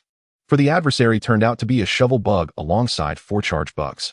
He stepped forward, addressing Electric Master with a calm tone amidst his astonished gaze. Allow me to handle this. Chapter 73, Shovel Bug and Charge Bugs. Gengar, grinning slyly, silently melted into the shadows around them. The dense foliage provided ample cover for Gengar's movements. Suddenly, amidst the crackling lightning, a Pokémon resembling a shovel bug, with large pincers proportionate to its body and cloaked in dark green armor, burst forth from the thick underbrush. With wings as thin as a cicada's, it deftly maneuvered through the lush woods. Shovel bug? Both Electric Master and Miss Junsha were taken aback. Isn't this a Pokémon from the Alola region? Almost immediately, Shovel Bug's abdomen glowed with golden arcs, swiftly converging between its massive pincers, transforming into a surging current aimed directly at Gengar concealed in the thicket. Ah! Gengar exclaimed, hastily diving back into the shadows of the woods. The powerful lightning struck the ground, creating a sizable crater, while the scattered electric sparks charred the surrounding trees and foliage. The shovel bug appeared to be larger than the average of its kind, prompting a look of seriousness from Electric Master. As a trainer well-versed in electric-type Pokémon, he could sense the formidable power of the Volt Tackle unleashed by the shovel beetle. Was it truly enraged? Miss Junsha murmured. Huh. Electric cast a puzzled glance. Enraged? Perhaps not entirely. Jinghe shook his head, opting not to elucidate for Electric, instead stating, did you notice what it's carrying on its feet? Bug Electric? Following Jinghe's gaze, Electric observed the presence on the shovel beetle's legs as the dazzling electric light faded, but he quickly narrowed his eyes in shock. 4. Bug Electric. A Pokémon of both bug and electric types appeared as a green rectangular shape. However, upon closer inspection, one would notice it possessed insect-like joints, a mouth, sharp teeth, and eyes. The name of this Pokémon is indeed aptly chosen, Bug Electric, akin to a power bank, capable of storing enough electricity to meet the daily consumption of an entire household, while also supplying energy to other Pokémon, such as the shovel beetle. The sporadic power outages experienced in Electric City, along with the ineffectiveness of Electric's attacks from his Lurantis and Pikachu, were likely attributable to these Bug Electrics. In fact, The shovel beetle is an evolved form of bug electric. Often, a shovel beetle carries a bug electric to recharge itself and protect the weaker creature. Yet, this particular shovel beetle was accompanied by 4 bug electrics. This was not merely about providing more energy to the shovel beetle. Due to the characteristics of bug electric, it acts as a battery. Pokémon possessing this trait enhanced the power of their allies' special moves by 1-3 times while present. While it was uncertain whether such enhancements would stack, it was evident that the current shovel beetle was not only well-powered, but also possessed incredible destructive potential. Their condition is abnormal, Electric said gravely. As an expert in electric-type Pokémon, he could distinctly sense the unusual state of the shovel beetle and bug electrics. Is this what it means to be enraged? He recalled Miss Junch's words. Meanwhile, the battle between Gengar and the shovel beetle had already commenced. Although the shovel beetle was supported by 4 bug electrics and boasted an impressive special attack capability, its weaknesses were glaringly apparent. It lacked speed. Despite appearing agile as it darted through the forest, speed had always been its Achilles heel, especially with the added burden of carrying 4 bug electrics. Gengar, use Toxic. Jingha's calm voice resonated through the woods. Gah! Gengar, hidden in the shadows of the trees, had unexpectedly appeared behind the shovel beetle, letting out a sinister laugh as it unleashed a viscous deep purple sludge that splattered onto the shovel beetle, quickly permeating its body. Buzz!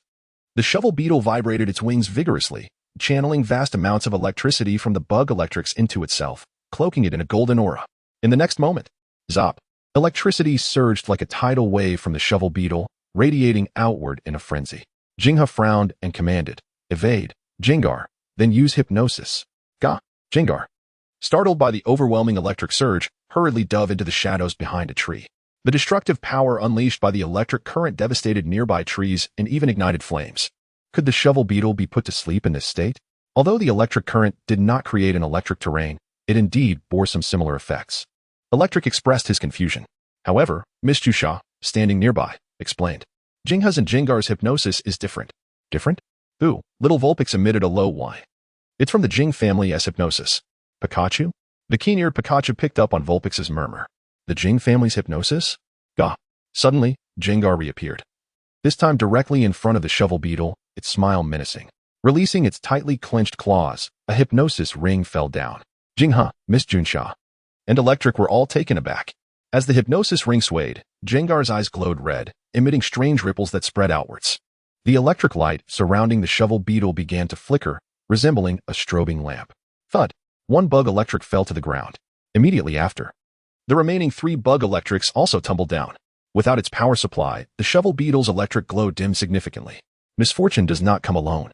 Seizing the moment of the shovel beetle's distraction, Gengar unleashed a strange dark energy that seeped into the shovel beetle's body. Crack! Intense pain jolted the shovel beetle back to reality, but the overwhelming purple haze made it feel suddenly weak. Nevertheless, an explosive surge of voltage erupted forth, only to strike against Gengar's defenses. Once more, use hypnosis. Deprived of the bug electric's energy boost, the shovel beetle's electric current was insufficient to create an electric terrain effect. Furthermore, the damage inflicted by toxic and other misfortunes further sapped its strength, leaving it in a weakened state. Gah! Gengar continued to sway the hypnosis ring. In the moment the shovel beetle's gaze met Gengar's, heavy thoughts flooded into its mind. The speed of its wing beats slowed, the electric sparkles diminished until they faded entirely. And after a slight tremble, it crashed heavily to the ground. Witnessing this scene, Miss Junsha immediately waved her hand, and a group of officers rushed in. Some extinguished the flames, while others apprehended, and still others controlled the scene. Gah! Gengar floated out from the woods, patting its chest in mock fright. Scared the ghost out of me. I just remembered. At that moment, Electric, who had been silent, suddenly spoke, looking at Jingha. You are the teacher who taught Day to learn the art of Toxic in order to defeat Adu, aren't you? Day? Learning Toxic? Jingha was taken aback. Memories of Day's fiery enthusiasm for training flooding his mind. But, isn't it true that he has the strongest bond with his Pokémon? Why learn Toxic? Chapter 74. The Genius Behind Energy Cube Creation. Day is Electric's close friend, a trainer specializing in Fire-type Pokémon. Destined to be one of the Elite Four in the Sinnoh region, with his signature Pokémon being an Infernape. He embodies the archetype of an emotional trainer. One of the classic examples of a commanding figure previously studied by the original. When such trainers ignite, the blaze ability of Infernape can unleash devastating power, nearly overwhelming even Cynthia, only to be quelled by the intervention of a Garchomp. For trainers of this ilk, learning Toxic seems like picking up a sesame seed while discarding a watermelon. It is akin to Jinghe teaching Daigo about the strategies of Skarmory while refraining from imparting certain tactical nuances to a Do, as they simply do not align. It is not that Dawu and his Pokémon do not share a close bond. Rather, it is a matter of individual temperament. While Dawu can ignite his passion on occasion, he cannot sustain that fervor indefinitely. Of course, a Dew's Pokémon cannot devise particularly sophisticated strategies either.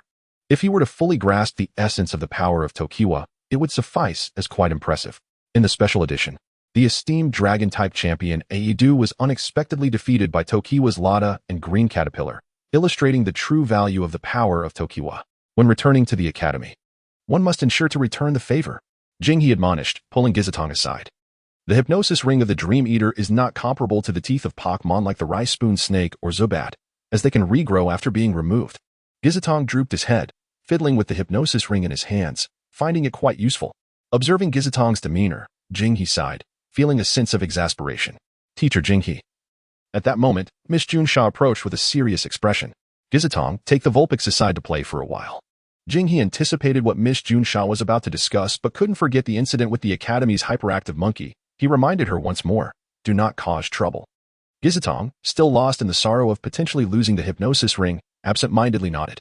Once the two Pokémon had distanced themselves, Miss Junsha continued. Regarding the Alola Pokémon matter you asked me to investigate, there were initial signs of progress. But it appears it must now be combined with the Pokémon Rampage incident. The Shovel Cannon Bug and the 4-Bug Electric Pokémon indeed exhibit signs of losing control, although they differ from those Jinghe encountered previously. Their loss of control is not particularly severe. I suspect this is likely due to the 5 Pokémon sharing the burden. So, your initial suspicions were correct. It indeed pertains to Pokémon poachers and smuggling, Miss Junsha stated. Upon hearing this, Jinghe's brows furrowed. Pokémon poachers are ruthless individuals who recklessly capture and sell Pokémon. The most vivid memory Jinghe holds is of Pokémon poachers. The transformation of Yi and DNCI from rivals to close friends stemmed from their encounter with a Pokémon poacher, where they banded together to thwart the threat and ended up forming a bond through their shared struggle. The involvement of Pokémon poachers, coupled with the Pokémon Rampage incident, is likely beyond the scope of a mere academy teacher to resolve. However, are there not few Pokémon poachers who capture Pokémon from the Alola region to sell in the Hoenn region? Jinghe inquired. Miss Junsha nodded affirmatively. Indeed, coupled with the inexplicable rampage of Pokémon, these are the two primary focal points of the incident. If there is any way I can assist, please do not hesitate to inform me. Jinghe spoke earnestly as the matter concerning the Ice Vulpix compelled him to take action. Certainly. Once these Shovel Cannon Bugs and Bug Electric Pokémon awaken, I will need to trouble you again, Teacher Jinghe.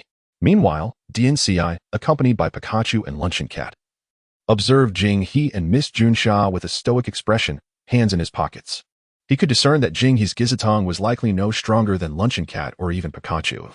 The attacks of Luncheon Cat and Pikachu had merely been rendered ineffective due to the Shovel Cannon Bug absorbing the electrical currents from the 4-Bug Electric Pokémon. However, such details were inconsequential to him, as the situation had been resolved. DNCI stored Luncheon Cat away and turned to leave. Pikachu, perched on his shoulder, let out a soft whimper, revealing a hint of disappointment in its eyes. Jinghe noticed DNC's departure but did not intervene. Firstly, he lacked a valid reason to do so. Secondly, he could not devise a suitable solution to DNC's predicament at that moment. DNC's growing aversion to battles stemmed solely from his role as a gym leader, where he faced an unending stream of challengers, each boasting a loud mouth but lacking in skill. Frankly, facing such boastful challengers daily would dampen anyone's spirits, especially someone like DNCI, who aspired to challenge the Elite Four. Over time, his disdain for battling against boastful opponents evolved into a general aversion to battles. Ultimately, he opted to simply hand out gym badges instead. Rather than waste time, he preferred to invest his efforts in refining his equipment. In the original story, it was Yi and Xiaoji, both emotional trainers, who engaged in a match, and the fact that Xiaoji also used a Pikachu resonated with DNCI, rekindling his fighting spirit. Where could Jinghe possibly find 2 emotional trainers? Preferably, they should be trainers with Pikachu as well. This posed a considerable headache for him. What if I resort to something drastic? Inflict such a defeat that he becomes unable to function, turning the negative into a positive? Jinghe mused. A Mahawk entered Jinghe's home, carrying a box, and under the guidance of Jinghe and Gizetong, placed it on a cleared space nearby. The box was gently set down, and Mahawk thoughtfully unwrapped the packaging, revealing a professional-grade fruit blender beneath. Thank you for your hard work. Jinghe expressed his gratitude while slipping 2 energy cubes into Mashoki's hands. Mahawk shook his head gruffly. indicating that he had undergone professional training and could not indulge in the client's offerings. He then produced a device from his belt. Cash or card? Jing, he chuckled awkwardly, retrieving his bank card. Makhoke deftly completed the card transaction, ensuring to take away the removed cardboard and even the trash placed at the entrance. Gizatong watched with wide eyes, astonished. Now, that is what I call professionalism. However, their attention soon returned to the brand new, nearly human-sized fruit blender. Initially, Jing he had intended to purchase a second-hand model. But due to the shovel cannon bug incident, the appliance store owner generously gifted him and DNCI a voucher as a token of gratitude. DNCI discarded it, as he held no interest in such standardized equipment. However, Pikachu picked it up and handed it to Gizatong, who, in turn, presented it to Jing he under the guise of helping him collect medical fees. Jing he had no chance to refuse, as DNCI had already left. This prompted Jing he to grit his teeth and purchase a new fruit blender. The Ice Vulpix sat in front of the massive fruit blender, mouth agape, expressing awe at the impressive apparatus. Jing he perused the instruction manual while retrieving the prepared fruits. Operating the fruit blender was not particularly challenging. The creation of energy cubes was also straightforward, primarily requiring the right proportions and timing. While it was difficult to experiment on one's own, having a provided recipe made the process significantly easier.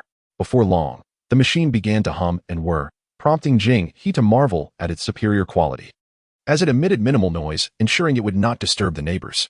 Approximately half an hour later, an array of colorful, translucent energy cubes emerged. These energy cubes, made primarily from apple wild fruit, were designed to restore Pokémon's stamina and provide essential nutrients for daily needs.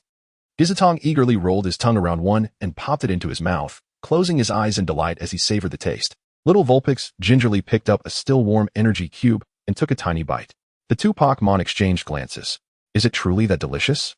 Upon witnessing their expressions, Jinghe was taken aback, realizing it was her first attempt at crafting energy cubes. Could it be that I am a prodigy in the art of energy cube creation? Casually, she took one and tossed it into her mouth. In the next moment, her face flushed crimson. With a splutter, both Jengar and Little Vulpix soon spat it out. The room was filled with the sounds of bleh, bleh, bleh. Jinghe felt a wave of despair wash over her. It was over. Little Vulpix had completely been led astray by Jengar. You two little rascals. Laughter erupted, filling the entire room.